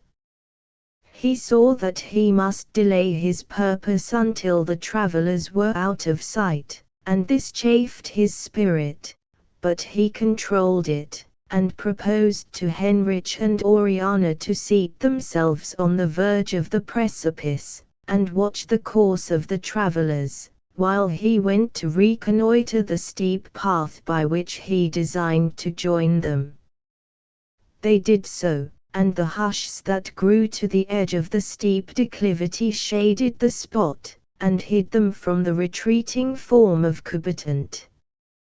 For some time they sat together, admiring the beauty of the scene before them, and watching the long procession in the defile below, as it wound, in Indian file, between the rocks and tangled bushes that cumbered the vale, until it was almost out of sight. Rudolph lay beside them, apparently asleep, but the slumber of a faithful watchdog is always light, and Rodolphe was one of the most vigilant of his race. Why did he now utter a low uneasy moan, as if he dreamt of danger? It was so low that, if Heinrich heard it, he did not pay any heed to it, and continued talking to Oriana of their approaching journey, and of their plans for the future, in perfect security. But their conversation was suddenly and painfully interrupted. A fierce bark from Rodolphe, as he sprang on someone in the bush close beside Heinrich, and the grasp of a powerful hand upon his shoulder at the same instant, caused the young Sachem to glance round. He found himself held to the ground by Coubertin, who was endeavoring to force him over the precipice, and would, from the suddenness and strength of the attack, have undoubtedly succeeded, but for the timely aid of Rodolphe, who had seized on his left arm, and held it back in his powerful jaws. He was, however, unable to displace the savage, or release his master from the perilous situation in which he was placed, and, owing to the manner in which Heinrich had seated himself on the extreme verge of the rock that overhung the precipice, it was out of his power to spring to his feet, or offer any effectual resistance. The slender but not feeble arm of Oriana, as she clung frantically to her husband, and strove to draw him back to safety, was, apparently, the only human power that now preserved him from instant destruction. Not a sound was uttered by one of the struggling group, scarcely a breath was drawn, so intense was the mental emotion, and the muscular effort that nerved every fiber during these awfully protracted moments. But help was nigh. He, in whose hands are the lives of his creatures, sent aid when aid was so needful. A loud cry was heard in the thicket, and, as Coubertin made one more desperate effort to hurl his detested rival from the rock, and almost succeeded in flinging the whole group together into the depths below, he felt himself encircled by arms as muscular as his own, and suddenly dragged backwards. Heinrich sprang on the firm ground, and beheld his faithful friend Gianna in fierce conflict with the treacherous Coubertin, and powerfully assisted by Rodolphe, who had loosed the murderer's arm, but continued to assail and wound him as he struggled to draw his new antagonist to the brink, and seemed resolved to have one victim, even if he shared the same dreadful fate himself. Heinrich flew to the aid of his friend, leaving Oriana motionless, and almost breathless, on the spot where she had endured such agony of mind, and such violent bodily exertion. For once, her strength and spirit failed her, for the trial had been too great, and faintness overcame her as she saw her husband again approach his deadly and now undisguised foe. Coubertin saw her sink to the ground, and, with a mighty effort, he shook off the grasp of Gianna, and darted towards Oriana. He had thought to carry her off, a living prize, after the murder of her husband, but now his only hope was vengeance, and her destruction would be vengeance, indeed, on Heinrich. But love is stronger even than hate. The arms of Heinrich snatched his unconscious wife from the threatened peril, and, as he bore her away from the scene of conflict, Gianna again closed on the villain, and the deadly struggle was resumed. It was brief, but awful. The strength of Coubertin was becoming exhausted, his grasp began to loosen, and his foot to falter. "Spare him," cried Heinrich, as he saw the combatants on the verge of the craggy platform, and feared they would fall together on the rocks beneath. "Spare him, and secure him for the judgment of Tisquantum." And again he laid Oriana on the ground, and rushed to save alike his friend and foe. "He dies," exclaimed Gianna. "Let him meet the fate he merits." And springing backwards himself, he dashed his antagonist over the rock. One moment Heinrich saw his falling form, and met the still fiery glance of that matchless eye. The next, he heard the crash of breaking branches, and listened for the last fatal sound of the expiring body on the rocks below. But the depth was too great, an awful stillness followed, and, though Heinrich strove to look downwards, and ascertain the fate of his departed foe, the boughs and creepers that clothed the perpendicular face of the rock, entirely prevented his doing so. "He is gone," he exclaimed, and not in a voice of either joy or triumph, for his soul was moved within him at the appalling fate of such a man as Coubertin, and at such a moment. "He is gone to his last account, and oh, what fearful passions were in his heart! Thank God, he did not drag you with him to death, my faithful Gianna. But tell me," he added, as they returned together to where Oriana lay, still unconscious of the dreadful tragedy that had just been enacted so near her, "tell me, my friend, how it was that you were so near at hand, when danger, which I could not repel, hung over me, and your hand was interposed to save me." "My mind misgave me that some treachery was intended," replied Gianna, "when I saw that wily serpent leading you to the mountain's brow, and my suspicions were confirmed by his evident reluctance to my joining the party. Rodolpho's expressive countenance told me, too, that there was danger to be feared, and no red man can excel Rodolphe in sagacity. So I resolved to be at hand if succor should be needed, and, having waited till you were all fairly out of sight and hearing, I followed slowly and stealthily, and reached the verge of the thicket just in time to hear the warning cry of your noble dog, and see that dastardly villain spring upon you from the bush.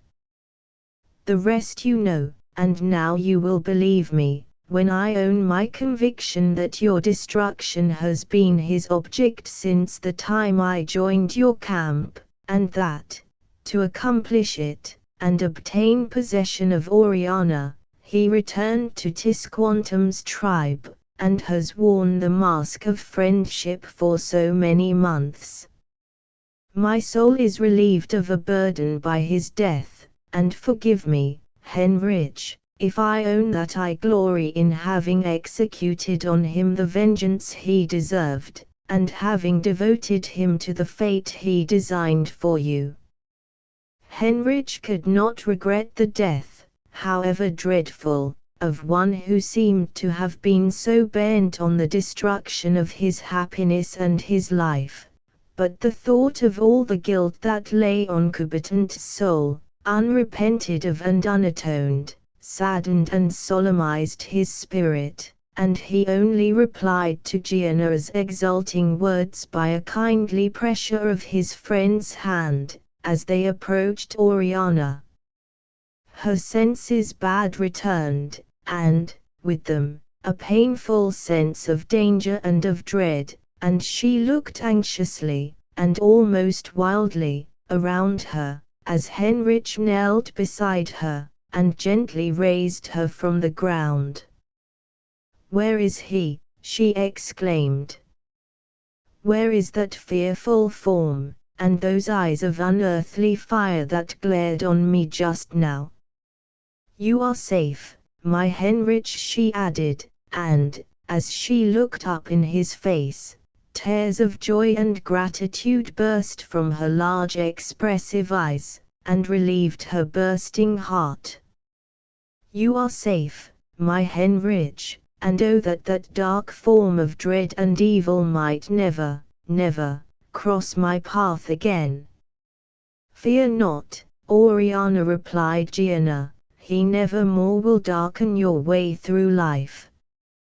He has met the death he designed for Heinrich, and let us think of him no more. It is time to return to the camp, and your husband and I will support you down the hill."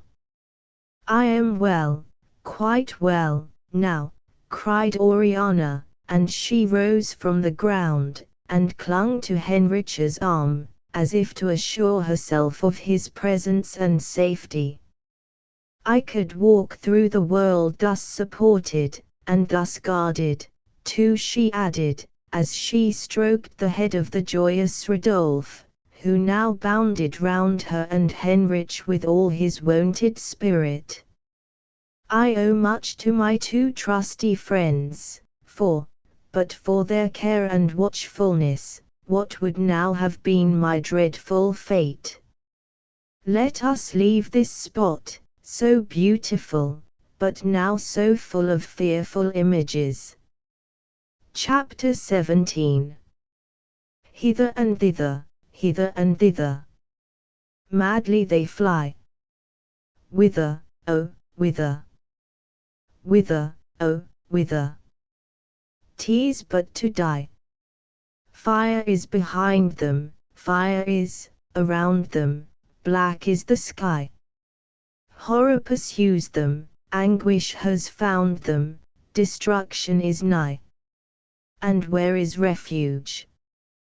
Where is safety now? Father of mercy, none can save but thou. Anon. What is that distant cloud, Heinrich? Inquired Oriana, as they rode by Tisquantum's side on the evening of the day of their journey towards the Missouri. "It seems like the smoke of an encampment, as I see it over the tall waving grass, but it must be too near to be the camp of our people, unless, indeed, they have tarried there, waiting the arrival of Kubitant, who never will rejoin them more." "I see the cloud you speak of, Oriana, and I have been watching it with some anxiety for several minutes. It cannot be what you suggest, for you know your father received a message from the trusty Salon, next in command to Kubitant, to tell him that their leader not having joined the party as he promised, a search had been made, and his mangled body found at the foot of the rock, where, it was supposed, he must have fallen in attempting the steep descent.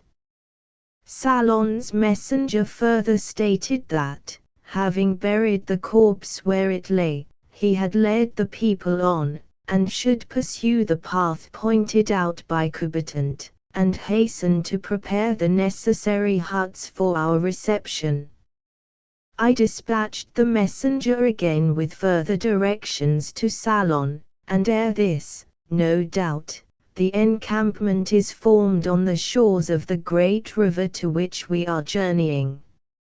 Father," he added, as he turned towards Tisquantum, "your eye is dim, but your sagacity is as keen as ever. Can you discern that rising smoke, and tell us its cause?" The aged Sachem had been riding silently and abstractedly along. The tall dry grass, now ripe, and shedding its seeds on every side, rose frequently above his head, for he was mounted on a low strong horse, and he had not observed the cloud that had attracted the attention of the younger travelers. He now paused, and looked earnestly to the south, in which direction the smoke appeared right before the advancing party, and from whence a strong and sultry wind was blowing. As the prairie grass rose and fell in undulating waves, the old man obtained a distinct view of the smoke, which now seemed to have spread considerably to the right and left, and also to be approaching towards the travelers. The narrow, zigzag track of the deer and the buffaloes was the only beaten path through the prairie, and this could only be traveled by 2 or 3 horsemen abreast. The old Sachem, and Henrich, and Oriana, led the party, and Gianna, and Mela, and young Lincoya, all well mounted, rode immediately in the rear. The attendants of the 2 families, and a few experienced warriors, some on foot and some on horseback, followed in the winding path. On the halt of the foremost rank, the rest rode up, and were immediately made aware of the ominous signs which hitherto they had not noticed. Instantly terror was depicted in every countenance, and the deep low voice of Tisquantum sank into every heart, as he exclaimed, "The prairie is on fire!" "Turn," cried Henrich, "and fly! Let each horseman take one of those on foot behind, and fly for your lives. Cast the baggage on the ground, stay for nothing, but our people's lives." He was obeyed. Men and women were all mounted, and Henrich snatched his boy from the arms of the woman who carried him, and, giving the child to Oriana, took up the terrified attendant on his own powerful steed. The wind rose higher, and now the roar of the pursuing flames came fearfully on the fugitives, growing louder and louder, while volumes of dense smoke were driven over their heads, and darkened the sky that had so lately shone in all its summer brightness. Headlong the party dashed along the winding path, and sometimes the terrified horses leaped into the tall grass, seeking a straighter course, or eager to pass by those who had fled before them. But this was a vain attempt.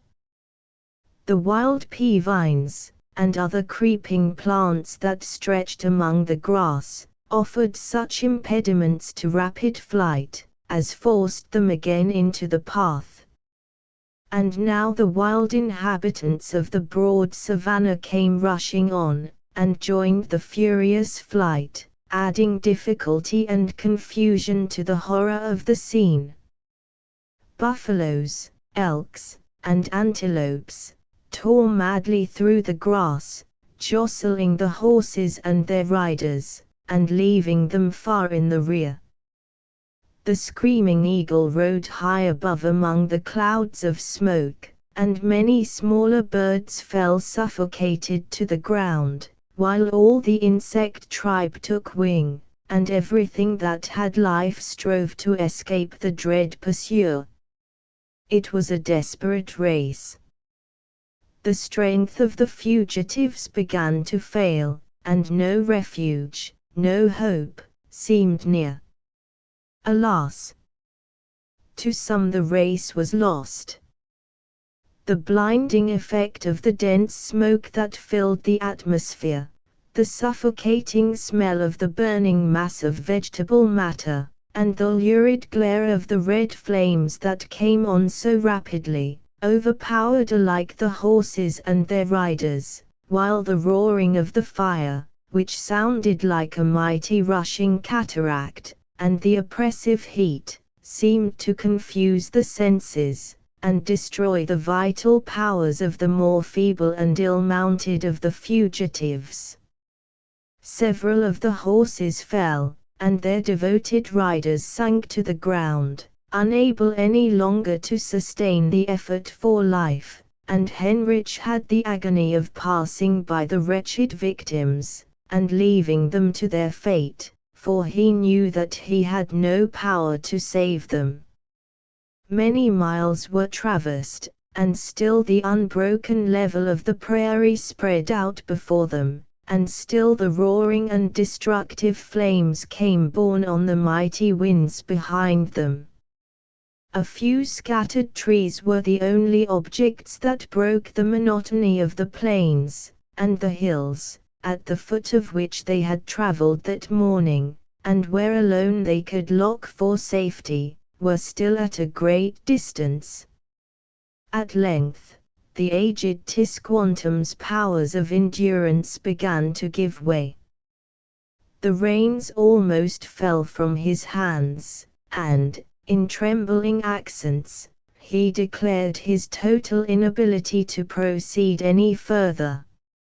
"Leave me, my children," he exclaimed, "to perish here, for my strength is gone, and what matters it where the old Tisquantum breathes his last? Manito is here, even in this awful hour, to receive my spirit, and I shall but lose a few short months or years of age and infirmity." "Never, my father," cried Heinrich, as he caught the reins of the Sachem's horse, and while he still urged his own overloaded steed to fresh exertions, endeavored also to support the failing form of his father-in-law. "Never will we leave you to die alone in this fiery desert. Hold on, my father. Hold on yet a little longer till we gain the defile, where the flames cannot follow us, and all will yet be well." "I cannot, my son," replied the old man. "Farewell, my dear, my noble boy, farewell, my Oriana." And his head sank down upon the neck of his horse. He would have fallen to the ground but for Heinrich, who now checked the panting steeds, and sprang down to his feet in time to receive him in his arms. "Fly, Oriana," he exclaimed, as his wife also drew the bridle of her foaming horse by his side. "Fly, Oriana, my beloved. Save your own life, and that of our child. If possible, I will preserve your father, but if not, farewell. And God be with you." One moment Oriana urged her horse again to its swiftest pace, as if in obedience to her husband's command. The next, she was at Mela's side, holding her infant in one arm, white with the other. She guided and controlled the terrified animal on which she rode. "Here, Mela," she cried, and she clasped the child to her breast, and imprinted one passionate kiss on its cheek. "Take my Ludovico, and save his life, and I will return to my husband and father. If we follow you, well. If not, be a mother to my child, and may the blessing of God be on you."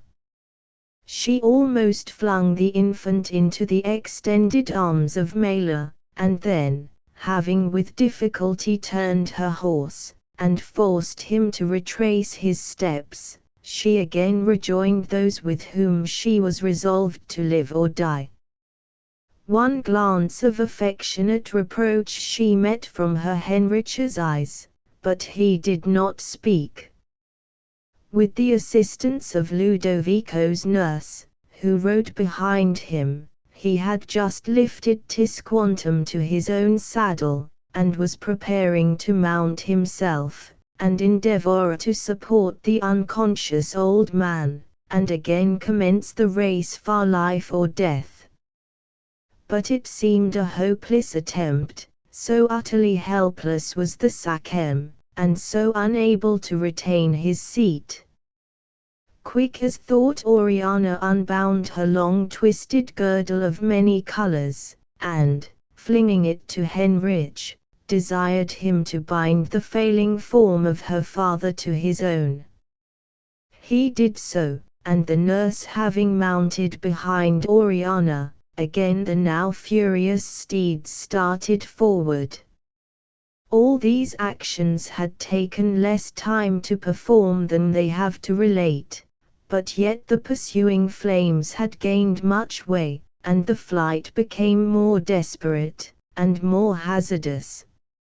Again the prostrate forms of horses and their riders met the eyes of Heinrich and Oriana, but in the thickness of the air, and the wild speed at which they were compelled to pass, it was impossible to distinguish who were the unhappy victims. "Heaven be praised!" at length Heinrich exclaimed, and they were the first words he had uttered since the flight had been resumed. "Heaven be praised! I see the rocks dimly through the clouds of smoke. Yet a few moments, and we shall be safe. Already the grass around us is shorter and thinner, we are leaving the savannah, and shall soon reach the barren defile, where the flames will find no fuel." The horses seemed to know that safety was near at hand, for they bounded forward with fresh vigor, and quickly joined the group of breathless fugitives, who, having reached the extremity of the prairie, had paused to rest from their desperate exertions, and to look out for those of their companions who were missing, but who they hoped would soon overtake them. Oriana snatched her now smiling boy from Mela's arms, and embraced him with a fervency and emotion that showed how little she had hoped to see his face again. But her own happy and grateful feelings were painfully interrupted by her friend's exclamation of agony. "Where is my Lincoya?" she cried. "Did he not follow with you? I saw him close to me when I paused to take your child, and he is not here. Oh, my Lincoya! My brave, my beautiful boy! Have you perished in the flames, with none to help you?" And she broke forth into cries and lamentations that wrung the heart of Oriana. She could give her no tidings of the lost youth, for she knew not whose fainting forms she had passed in the narrow shrouded path, and it was utterly impossible now to go and seek him, for the flames had followed hard upon their flight, and were still raging over the mass of dry herbage, and consuming even the scattered tufts that grew among the stones at the entrance to the ravine.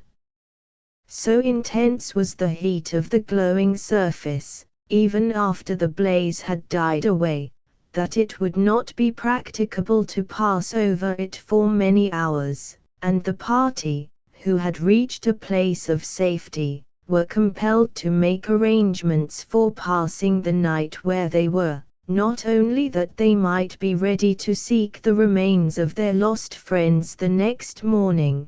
but also because their own weary limbs, and those of their trembling horses, refused to carry them any further. All the provisions and other baggage, which they had carried for their journey, had been abandoned in the flight, and had become a rapid prey to the devouring flames. But several of the scorched and affrighted prairie fowls, and a few hares, exhausted with their long race, were easily secured by the young hunters, and afforded a supper to the weary company. The horses were then turned loose to find fodder for themselves, and to drink at the little brook that still trickled among the rocks, and large fires having been lighted to scare the wild beasts that, like our travelers, had been driven for refuge to the ravine, all lay down to sleep, thankful to the deities in whom they respectively trusted, for their preservation in such imminent peril. Fervent were the prayers and praises that were offered up that night by the little band of Christians, among whom Heinrich always officiated as minister, and even the distressed spirit of Mela was comforted and calmed as she joined in his words of thanksgiving, and in his heartfelt petitions that the lost Lincoya might yet be restored to his parents, or that, if his spirit had already passed away from earth, it might have been purified by faith, and received into the presence of its God and Saviour. Mela was tranquilized, but her grief and anxiety were not removed, and she passed that sad night in sleepless reflection on the dreadful fate of her only child, and in sincere endeavor so to realize and apply all the blessed truths she had learned from Heinrich, as to derive from them that comfort to her own soul, and that perfect resignation to the will of God, that she well knew they were designed to afford to the Christian believer. And that night of watchfulness did not pass unprofitably to Mela's spirit. But where was Lincoya? Where was the youth whose mother mourned him as dead? He was safe amid the topmost boughs of a lonely tree, that now stood scorched and leafless in the midst of the smouldering plain, several miles from the safe retreat that had been gained by his friends.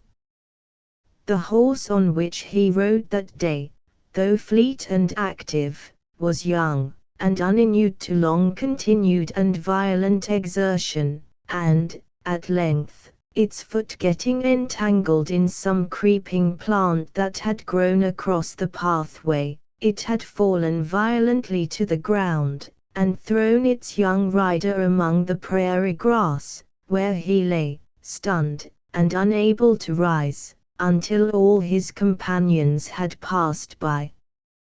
Then he regained the path, and attempted to raise the exhausted creature from the earth, but all in vain.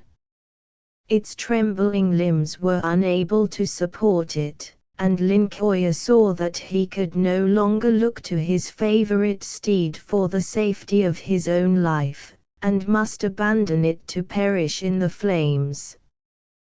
But the boy was an Indian, and accustomed to Indian difficulties and Indian expedients. He glanced rapidly around for some means of preservation, and, seeing a tree of some magnitude, and at no great distance, he resolved to try to reach it ere the coming fire had seized on the surrounding herbage, and seek for a refuge in its summit. With much difficulty, he forced his way through the tall rank grass that waved above his head, and the wild vines that were entangled with it in every direction, and he reached the foot of the tree just as the flames were beginning to scorch its outmost branches. He sprang upward, and, climbing with the agility of a squirrel, he was soon in the highest fork of the tree, and enabled to look down in security on the devastating fire beneath him. All around was one wide sea of ruddy flames, that shot up in forked and waving tongues high amid the heavy clouds of smoke. Happily for Lincoya, the herbage beneath his tree of refuge grew thin and scanty, and did not afford much food for the devouring elements, otherwise it must have consumed his retreat, and suffocated him even in its topmost boughs. As it was, the lower branches only were destroyed, and the boy was able to endure the heat and smoke until the roaring flames had passed beneath him, and he watched them driving onward in the wake of his flying friends. To follow his companions that night was hopeless, for how could he traverse that red-hot plain? He, therefore, settled himself firmly among the sheltering branches, to one of which he bound himself with his belt of deerskin, and prepared to pass the night in that position, as he had passed many similar ones when he had been out on hunting expeditions with his father-in-law Gianna. Long he gazed on the strange aspect of the white savannah, as it glowed in the darkness of night, with a lurid and fearful glare, that only made the gloom more visible. But weariness and exhaustion at length overcame him, and he fell asleep, and did not awake until the sun was high in the heavens. The prospect around him was changed, but the plain looked even more dreary and desolate than it appeared while the fire was at work on its clothing of grass. Now all was laid low, and smoking ashes alone covered the nakedness of the savannah. Lincoya gazed earnestly in every direction, that he might make sure of the route he must follow in order to rejoin his friends, and his attention was attracted by the figures of two men approaching towards the tree in which he sat, and apparently engaged in earnest conversation. For a moment his hopes led him to believe that they were Gianna and Heinrich, who had returned, probably, in search of him, and he was about to hail them with a loud and joyful cry. But the caution so early instilled into the mind of an Indian restrained him, and well it was for him that he had not thus given vent to his feelings. The men drew nearer, and he saw, to his amazement, that they were Coubertin, he whose death and burial had been so confidently reported, and Salon, the trusty Salon, to whom the conduct of the tribe had been deputed after the supposed death of the appointed leader. They came beneath the tree, and, seating themselves at its foot, proceeded to refresh themselves with food and water, that looked tempting to the eyes of the fasting and parched Lincoya, as he gazed noiselessly and attentively at their proceedings, and listened to their discourse. "At last I have been successful," Salon said Coubertin to his companion. "At last I may rejoice in the destruction of those I hate with so bitter a hatred." Those burnt and broken weapons were Heinrich's, and this ornament belonged to Oriana. As he said this he displayed in his hand a girdle clasp, that Lincoya recognized as having been worn by the squaw Sachem on the previous day. It had fallen to the ground when she gave the girdle to Heinrich, and many of his personal accoutrements had also been cast there, unheeded, in his anxiety to save Tisquantum. "I would I could have been more sure of all the bodies that lay just beyond," continued the savage, "but I think I could not be mistaken in those I most wished to find, burnt and disfigured as they were.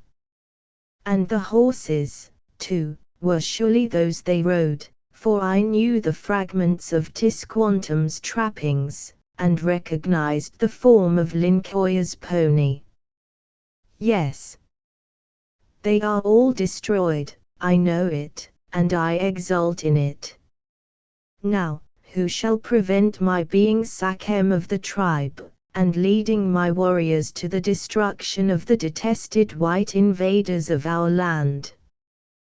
Truly, replied Salon, your last scheme has succeeded better than any of the others you have tried, and I now gladly hail you as Sachem of our tribe.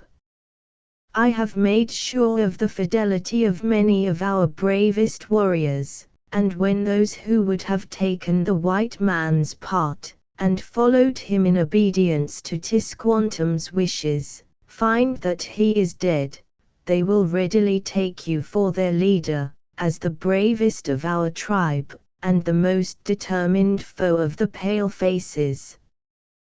But it is possible that Henrich has even yet escaped us. The bodies that lie scorched on the ashes are fewer than the number that were to follow us. We must, therefore, take measures to seize and destroy those who yet live, if they are likely to disturb our scheme. Of course, they will again set out on the same track, as being that which will most quickly bring them where food and water are to be found. We have only to lie in wait at the other side of the savannah, where the narrow mountain pass leads to the river, and our arrows and spears will be sufficient to silence every tongue that could speak against your claims. You are right, nay, faithful Salon, answered Coubertin, with a sign of Warne's approbation of the forethought of his accomplice. Let us lose no time in crossing the plain, for, doubtless, the survivors of this glorious fire will be early on their march, and it would not do for them to overtake us in the midst of the ruin we have wrought.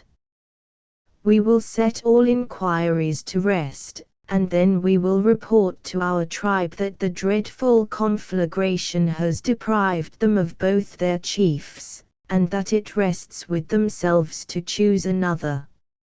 Oh, Salon! My soul burns to lead them to Paumet, that stronghold of our country's foes. The murderers arose, and took their way directly across the prairie, for all the rank herbage being now reduced to ashes, they were no longer obliged to follow the winding course of the buffalo track. They proceeded at a rapid pace, but it was some time ere Lincoya ventured to descend from his hiding place, as he feared being observed on the level plain, if either of those ruthless villains should cast a glance behind them. At length their retreating forms appeared to him like specks in the distance, and he came down from his watchtower, and fled as fast as his active young limbs could carry him, towards the spot where he hoped to rejoin his friends. He had not very long continued his flight, when he perceived several persons on horseback approaching towards him, and soon he found himself in the arms of his joyful mother, and was affectionately greeted by Gianna and Henrich, who, with several others, had come out to look if any of their missing companions were still within reach of human aid. All but Lincoya had perished. The fire and the smoke had not only destroyed their lives, but had so blackened and disfigured them that it was impossible to identify a single individual. A grave was dug in the yet warm earth, and all the victims were buried sufficiently deep to preserve their remains from the ravages of wild beasts, and then the party returned in all haste to those who anxiously awaited them at their place of refuge. On the way, Lincoya related to his father-in-law and Henrich the whole of the conversation which he had heard between Coubertin and Salon, while he was in his safe retreat, and their surprise at finding that the former had survived his desperate fall from the brow of the precipice, and still lived to plan and work out schemes of cruelty and malice, was only equalled by their indignation at thus discovering the treachery and deceit of Salon. They had hitherto put the most entire confidence in the fidelity of this man, and if they had still entertained any doubts or suspicions as to the honesty of Coubertin's intentions, they had relied on Salon to discover his plans, and prevent any mischief being accomplished. The whole story was told to Tisquantum, and his counsel was asked as to the best mode of now counteracting the further schemes of the traitors, and escaping the snare which they found was yet to be laid for their destruction.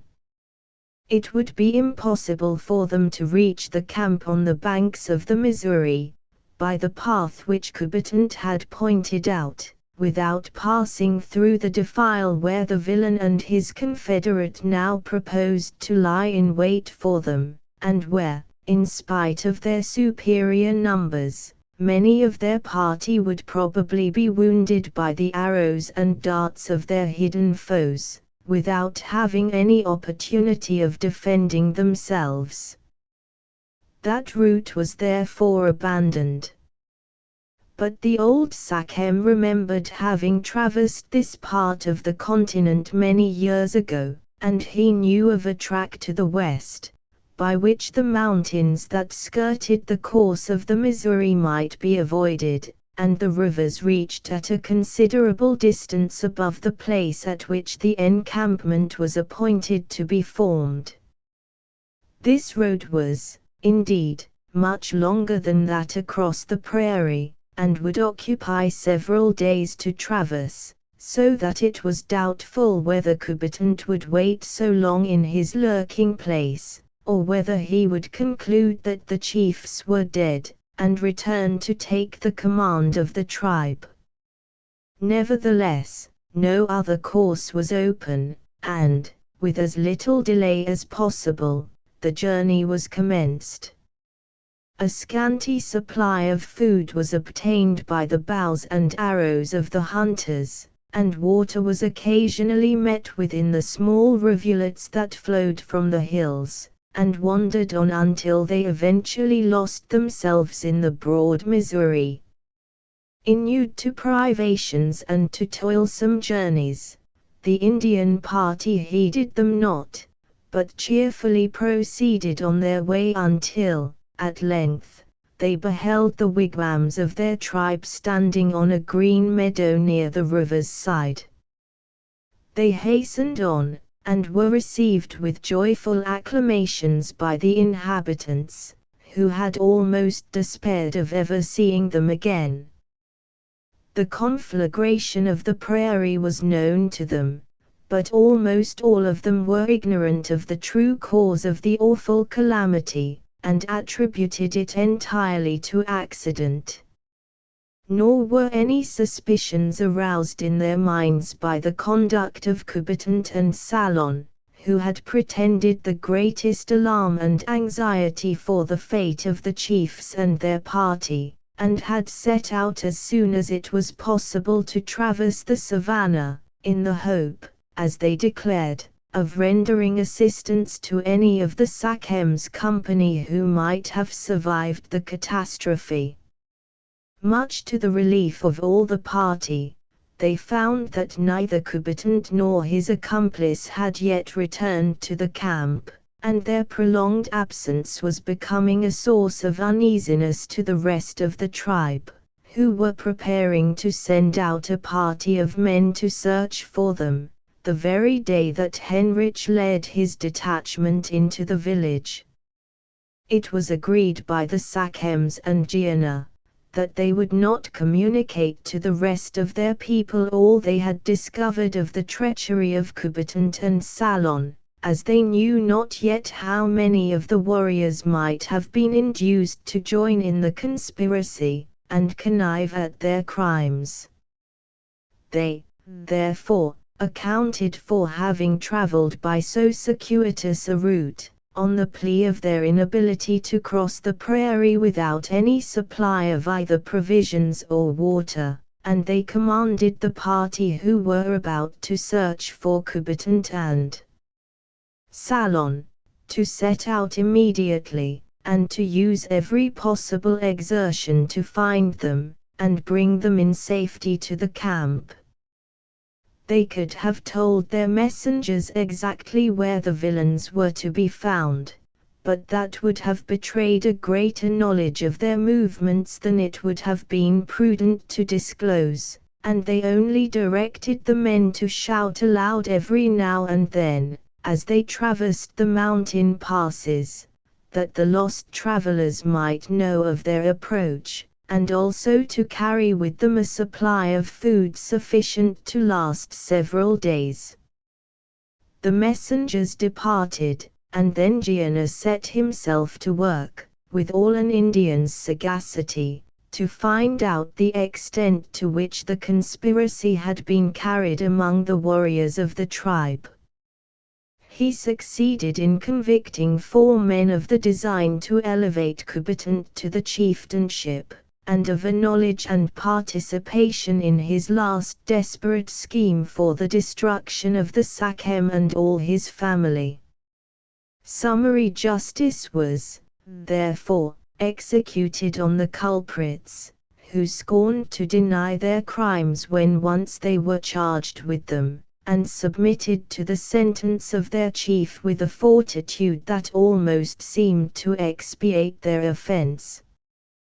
The most daring of the 4 openly exulted in his rebellious projects, and boasted of his long-concealed hatred towards the pale-faced stranger, who presumed to exercise authority over the free red men, and Tisquantum deemed it politic to inflict on him a capital punishment. He was, therefore, directed to kneel down before him, which he did with the greatest composure, and the aged chief then drew his long sharp knife, and, with a steady hand and unflinching eye, plunged it into the heart of the criminal. He expired without a groan or a struggle, and then the other 3 wretches were led up together, and placed in the same humble posture before the offended Sakhem. At Henrich's request, the capital sentence was remitted, but one of agony and shame was inflicted in its stead, one that is commonly reserved for the punishment of repeated cases of theft. The Sakhem's knife again was lifted, and, with a dexterous movement of his hand, he slit the noses of each of the culprits from top to bottom, and dismissed them, to carry for life the marks of their disgrace. No cry was uttered by any one of the victims, nor the slightest resistance offered to their venerable judge and executioner, for such cowardice would, in the estimation of the Indians, have been far more contemptible than the crime of which they had been convicted.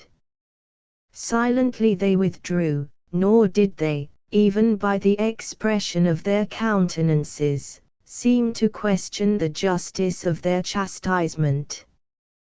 The next step to be pursued was to prepare for securing Kubertant and Salon the moment they should make their appearance in the camp, and before they could be made aware of the discovery at their treason. For this purpose, very effectual steps were taken, and Gianna, the faithful and energetic Gianna, took the command of the band of trusty warriors who were appointed to seize the leaders of the conspiracy, and to bring them into the presence of the chiefs. That evening, soon after sunset, the searching party returned, and, no sooner did Gianna perceive, from the spot where he had posted his men among the rocks and bushes that commanded the pathway, that Kubertant and his fellow criminal were with them, than he gave the concerted signal, and rushed upon them. In an instant, they were seized by the arms, and dragged forcibly forward to the village. They asked no questions of their captors, for conscience told them that their sin had found them out, and that they were about to expiate their crimes by a death, probably both lingering and agonizing. Doggedly they walked on, and were led to the spot where Tisquantum and his son-in-law awaited their arrival. This was beneath a spreading tree that grew near the banks of the river, which in that part were rather high and precipitous. The shades of evening were deepening, and the dark visage of Coubertin looked darker than ever, while the lurid light of his deep-set eyes seemed to glow with even unwonted luster from beneath his shaggy and overhanging brows. The greatest part of the tribe were gathered together in that place, and stood silently around to view the criminals, and to witness their expected fate. For now all were acquainted with their guilt, and all who were assembled here were indignant at their treachery against their venerable and beloved Sachem, and their scarcely less respected white chieftain. The voice of Tisquantum broke the ominous silence. "Coubertin," he solemnly began, "you have deceived your chief. You have spoken to him words of peace, when death was in your heart. Is it not so?" "I would be chief myself," replied the savage, in a deep, undaunted voice. "I was taught to believe that I should succeed you, and a pale-faced stranger has taken my place. I have lived but to obtain vengeance, vengeance that you, Tisquantum, who were bound to wreak it on the slayer of your son, refused to take. A mighty vengeance was in my soul, and to possess it, I would have sacrificed the whole tribe. Now do to me as I would have done to Henrich." And he glared on his hated rival with the eye of a beast of prey. Tisquantum regarded him calmly, and gravely continued his examination. "And you have also drawn some of my people into rebellion, and persuaded them to consent to the murder of their chief. One of them has already shed his life blood in punishment of his sin, and the rest will bear the marks of shame to their graves. All this is your work. If more of your people had the courage to join me in resisting the pretensions of the proud stranger, you and Henrich would now have been lying dead at my feet. You would never again have been obeyed as Sachems by the Norzettes. But they loved their slavery, and let them keep it. My soul is free. You may send it forth in agony, if you will, for I am in your power, and I ask no mercy from those to whom I would have shown none.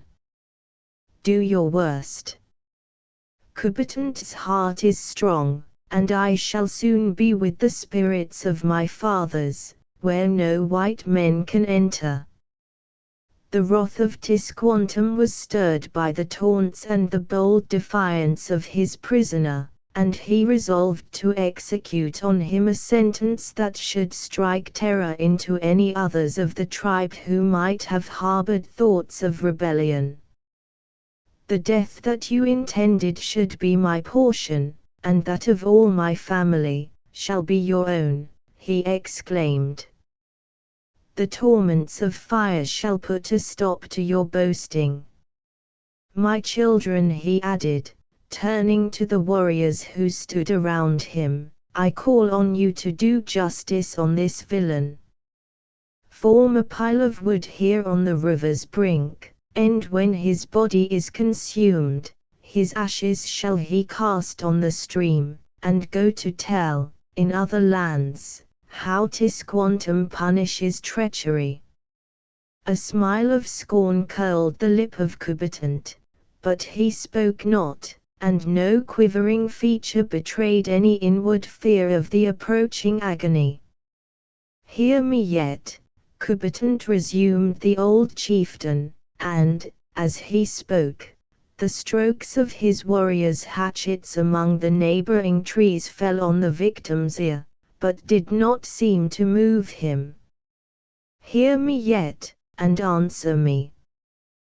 Was it by your arts that Salon's soul was turned away from his lawful chief, and filled with thoughts of murder? Was he true to me and mine until you returned to put evil thoughts into his heart? Or had pride and jealousy already crept in there, which you have only fostered?" Salon hugged his chains till I showed him that they were unworthy of a true-born Indian. The smooth tongue of the pale face had beguiled him, till I told him that it would lead him to ruin and subjection. Yes, I taught Salon to long for freedom for himself, and freedom for his race. And now he will die for it, as a red man ought to die. Let the same pile consume us both. "No," interrupted Heinrich, eagerly. "His guilt is far less than yours, and mercy may be extended to him. By every law of God and man your life, combatant, is forfeited, and justice requires that you should die. But I would desire your death to be speedy, and I would spare you all needless agony. My father," he continued, addressing Tisquantum, "let my request be heard in favor of Salon, that he may live to become our trusty friend again, and since combatant must die, let it be by the quick stroke of the knife, and not in the lingering horrors of the stake." "Cease to urge me, my son," replied the chief, in a tone of firm determination, that forebarred all hope of success. "I have said that combatant shall die the death he intended for us, and his funeral pile shall light up this spot ere I retire to my lodge.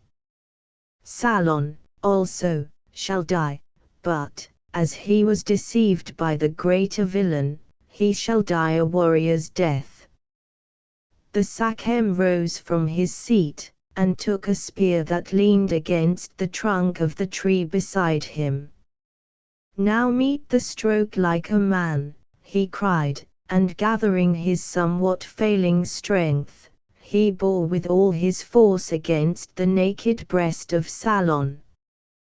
The life blood gushed forth, and he fell a corpse upon the earth. "Now drive in the stake, and heap the pile," exclaimed the aged chieftain in a clear, loud voice of command, as he withdrew the bloody lance, and waved it high above his head. He was excited by the scene he was enacting, and the feelings of his race were aroused within him with a violence that had been long unknown to him.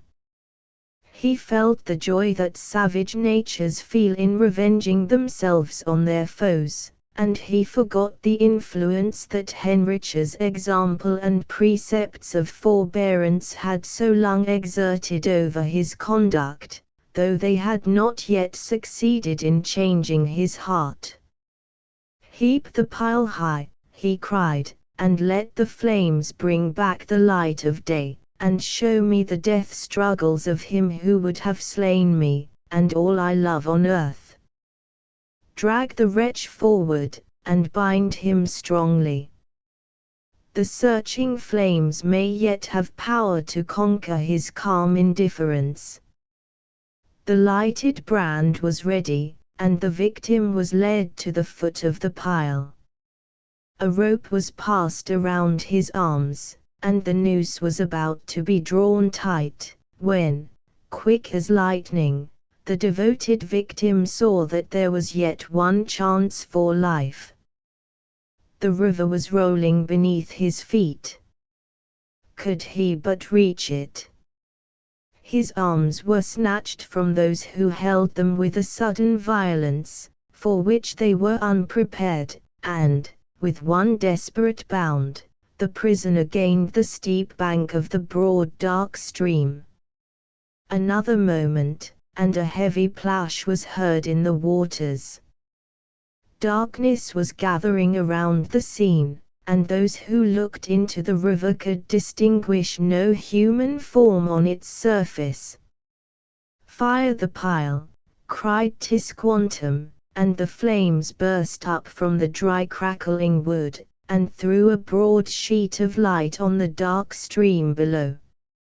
"He is there!" again shouted the infuriated chieftain. "I see the white foam that his rapid strokes leave behind him. Send your arrows after him, my brave warriors, and suffer him not to escape." "Ha! Will Manito let him thus avoid my vengeance?" The bowstrings twanged, and the arrows flew over the water. Where did they fall?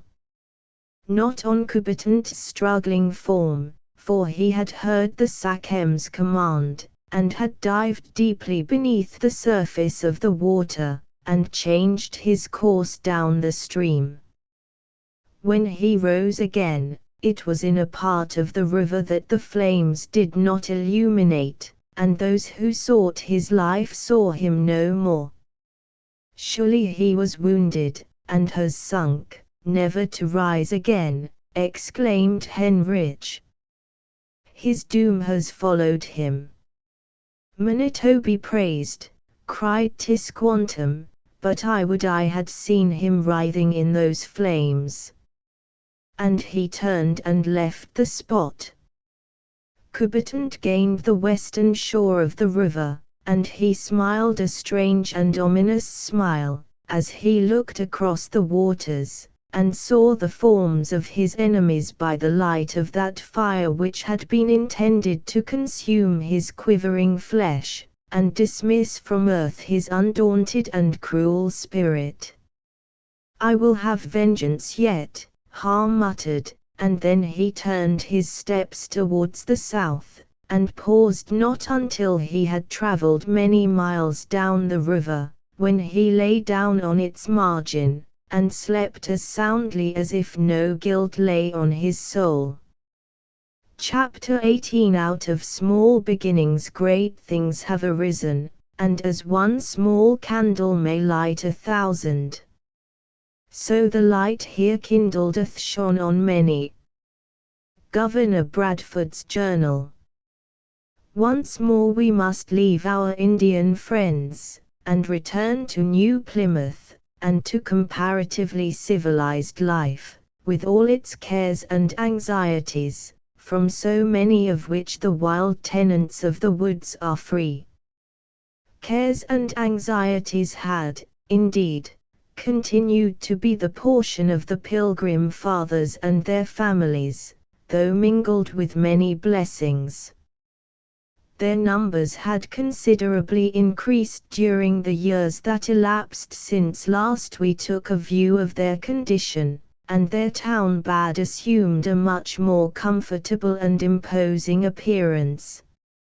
Many trading vessels had also visited the rising colony from the mother country, and had brought out to the settlers useful supplies of clothing, and other articles of great value. Among these, none were more acceptable to the emigrants than the first specimens of horned cattle, consisting of 3 cows and a bull, that reached the settlement about the 3rd year after its establishment. They were hailed with universal joy by all the inhabitants of New Plymouth, who seemed to feel as if the presence of such old accustomed objects brought back to them a something of home that they had never felt before in the land of their exile. These precious cattle were a common possession of the whole colony, and were not divided until the year 1627, when their numbers had greatly increased, and when a regular division of the houses and lands also took place. The trade of the colony had, likewise, been considerably augmented, both with the Indians and with the English, whose fishing vessels frequented the coast, and were the means of their carrying on a constant intercourse and traffic with their friends at home. One of these vessels brought out to the emigrants the sad intelligence of the death of their beloved pastor, John Robinson, he who had been honored and respected by every Puritan community, whether in Europe or America, and for whose arrival the Pilgrims had looked, with anxious hope, ever since the day of their sorrowful parting in Holland. Surely, as a friend of Bradford's wrote to him from Lydon, our pastor would never have gone from hence, if prayers, tears or means of aid could have saved him. The consternation of the settlers was great indeed. Year after year they had gone on, expecting and waiting for his coming to resume his official duties among them, and, therefore, they had never taken any measures to provide themselves with regular pastors, who might preach the gospel to them 3 times every Lord's Day, according to their custom in Europe, and also administer to them the sacrament, which, previous to their exile, all the grown-up members of the community had habitually received every Sunday. The death of their spiritual leader and counselor had destroyed all their hopes of being again united to him on earth, and the blow fell heavily on all, and cast a gloom over the settlement that was not soon dispersed. But still the Pilgrims did not immediately proceed to choose another minister. The belief that the divine service could receive no part of its sanctity from either time, place, or person, but only from the Holy Spirit of God, which hallows it, was then, as it is now, a leading feature of the Independent and Presbyterian churches of America, and, therefore, the Puritans of New Plymouth did not feel it a necessity, although they deemed it a privilege, to enjoy the spiritual ministrations of ordained clergymen. Hitherto the Venerable Brewster, with the occasional aid of Bradford, Winslow, and a few others distinguished for piety and eloquence, had delivered the customary addresses and prayers, and had performed the rite of baptism. At length, in the year 1628, Allerton, the assistant of Bradford, after he had been on a mission to England, brought back with him a young preacher of the name of Rogers, who very shortly gave such evident signs of insanity, that the settlers were obliged to send him back to his native land, at a considerable expense and trouble. In the meantime, the number of settlers on other parts of the coast of New England had augmented to a great extent, and in Salem alone there were 4 ministers who had come out with the English emigrants, of whom only 2 could find adequate employment. One of the others, therefore, named Ralph Smith, who was a man of much piety, and judged orthodox by the Puritans, went to Plymouth, and offered himself as pastor to the inhabitants. He was chosen by the people to be their spiritual leader, and became the first regularly appointed preacher who officiated among these, the earliest settlers in New England. 2 or 3 small vessels were, about this time, built by the men of Plymouth for their own use, and proved of great service to them, as their connection with other colonies of Europeans on the American coast became more extensive and profitable. A friendly intercourse with the Dutch settlers at the mouth of the great river Hudson had also lately been established, to the great satisfaction of the Plymouthers, and to the mutual advantage and comfort of both parties. It was commenced by the men of Holland soon after their formal settlement near the Hudson, where they erected a village, and a fortress called Fort Amsterdam. From thence they addressed a courteous letter to their old connections, the English exiles from Leyden, and invited them to an occasional barter of their respective goods and productions, and also offered them their services in any other way that could be useful. Governor Bradford, who still by annual election retained his important office, returned an equally friendly reply to these overtures, and at the same time tendered his own and his people's grateful acknowledgments of all the kindness and hospitality that they had received during their residence in Holland, in years gone by. The following year they were surprised and gratified by a visit from de Brazier, the secretary of the Dutch colony, who anchored at Menomet, a place 20 miles to the south of New Plymouth, and from thence sent to request the Pilgrims to send a boat for him. His ship was well stocked with such wares as were likely to be acceptable to the English, and, according to the custom of the times, he was attended by several gaily dressed trumpeters, and a numerous retinue of servants. The new pinnace, which had recently been built at Menomet, was immediately dispatched for the welcome visitors, and he was hospitably entertained by his new friends for 3 days, after which the governor, attended by Rodolphe and some others, returned with him to his vessel, to make their purchases, and to give in exchange for their European goods, such furs, and skins, and tobacco, as they had been able to collect in their general storehouse on the Burying Hill. From this period, an active trade was carried on between the two settlements, which proved highly advantageous to both, the Dutch supplying the men of Plymouth with sugar, linen, and other stuffs, in return for their skins, timber, and tobacco. During all this time, an almost perfect peace was maintained with the neighboring Indian tribes, and the friendship that had so early been established between the English settlers and the Wampanoags became more confirmed and strengthened. All external matters now wore a far more prosperous aspect than they had hitherto done, and the Pilgrims felt that they had both the means and the leisure to add to the comforts of their social and domestic life.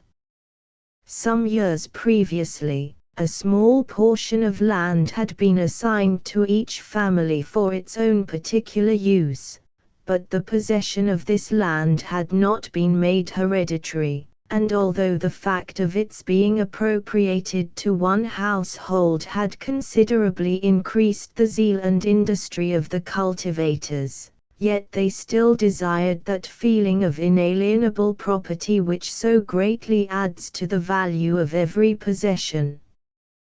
To gratify this natural desire, the governor and his council had deemed it advisable to depart so far from the terms of the original treaty as to allot to each colonist an acre of land, as near the town as possible, in order that, if any danger threatened, they might be able to unite speedily for the general defense.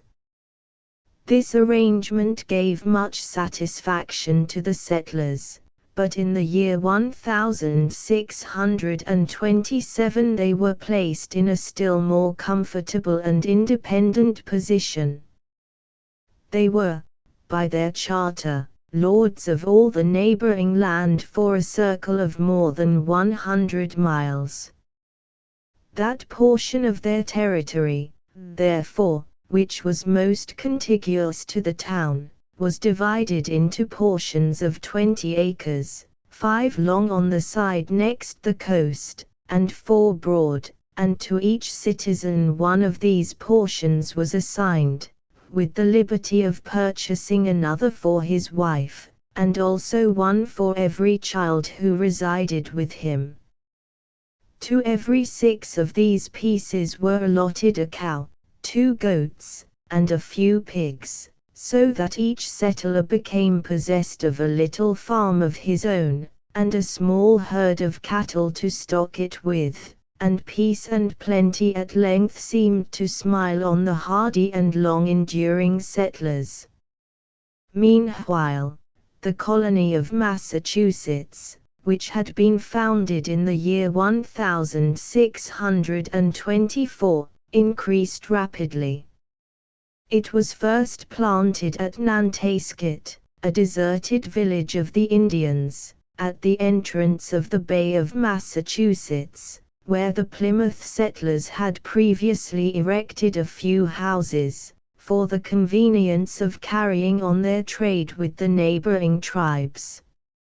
Another settlement had been formed, 2 years later, at Normkeek, a tongue of land of remarkable fertility, where also a deserted Indian village was found, which formed the commencement of the town afterwards called Salem, and which had become, at the period we have now arrived at in our story, a place of some importance.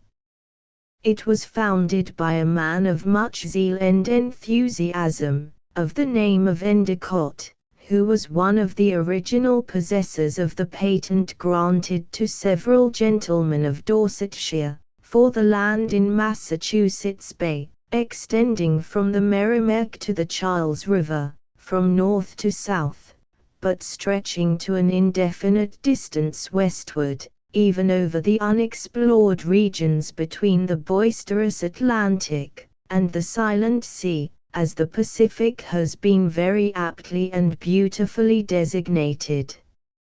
Endicott had been invested, by the society to which he belonged in England, with the government of the whole district of Massachusetts, and he soon found himself called on to exercise his authority for the suppression of the disturbances excited by the settlers of Quincy. This place was inhabited by a set of low and immoral men, one of whom, named Thomas Morton, had come over in the wild and dissolute train sent out by Weston several years previously. He was a man of some talent, but of very contemptible character, and had attached himself to the retinue of Captain Wollaston and his companions, who first settled at Quincy, and gave it the name of Mount Wollaston. He afterwards, with his friends, removed to Virginia, leaving some of his servants and an overseer to manage the plantation during his absence.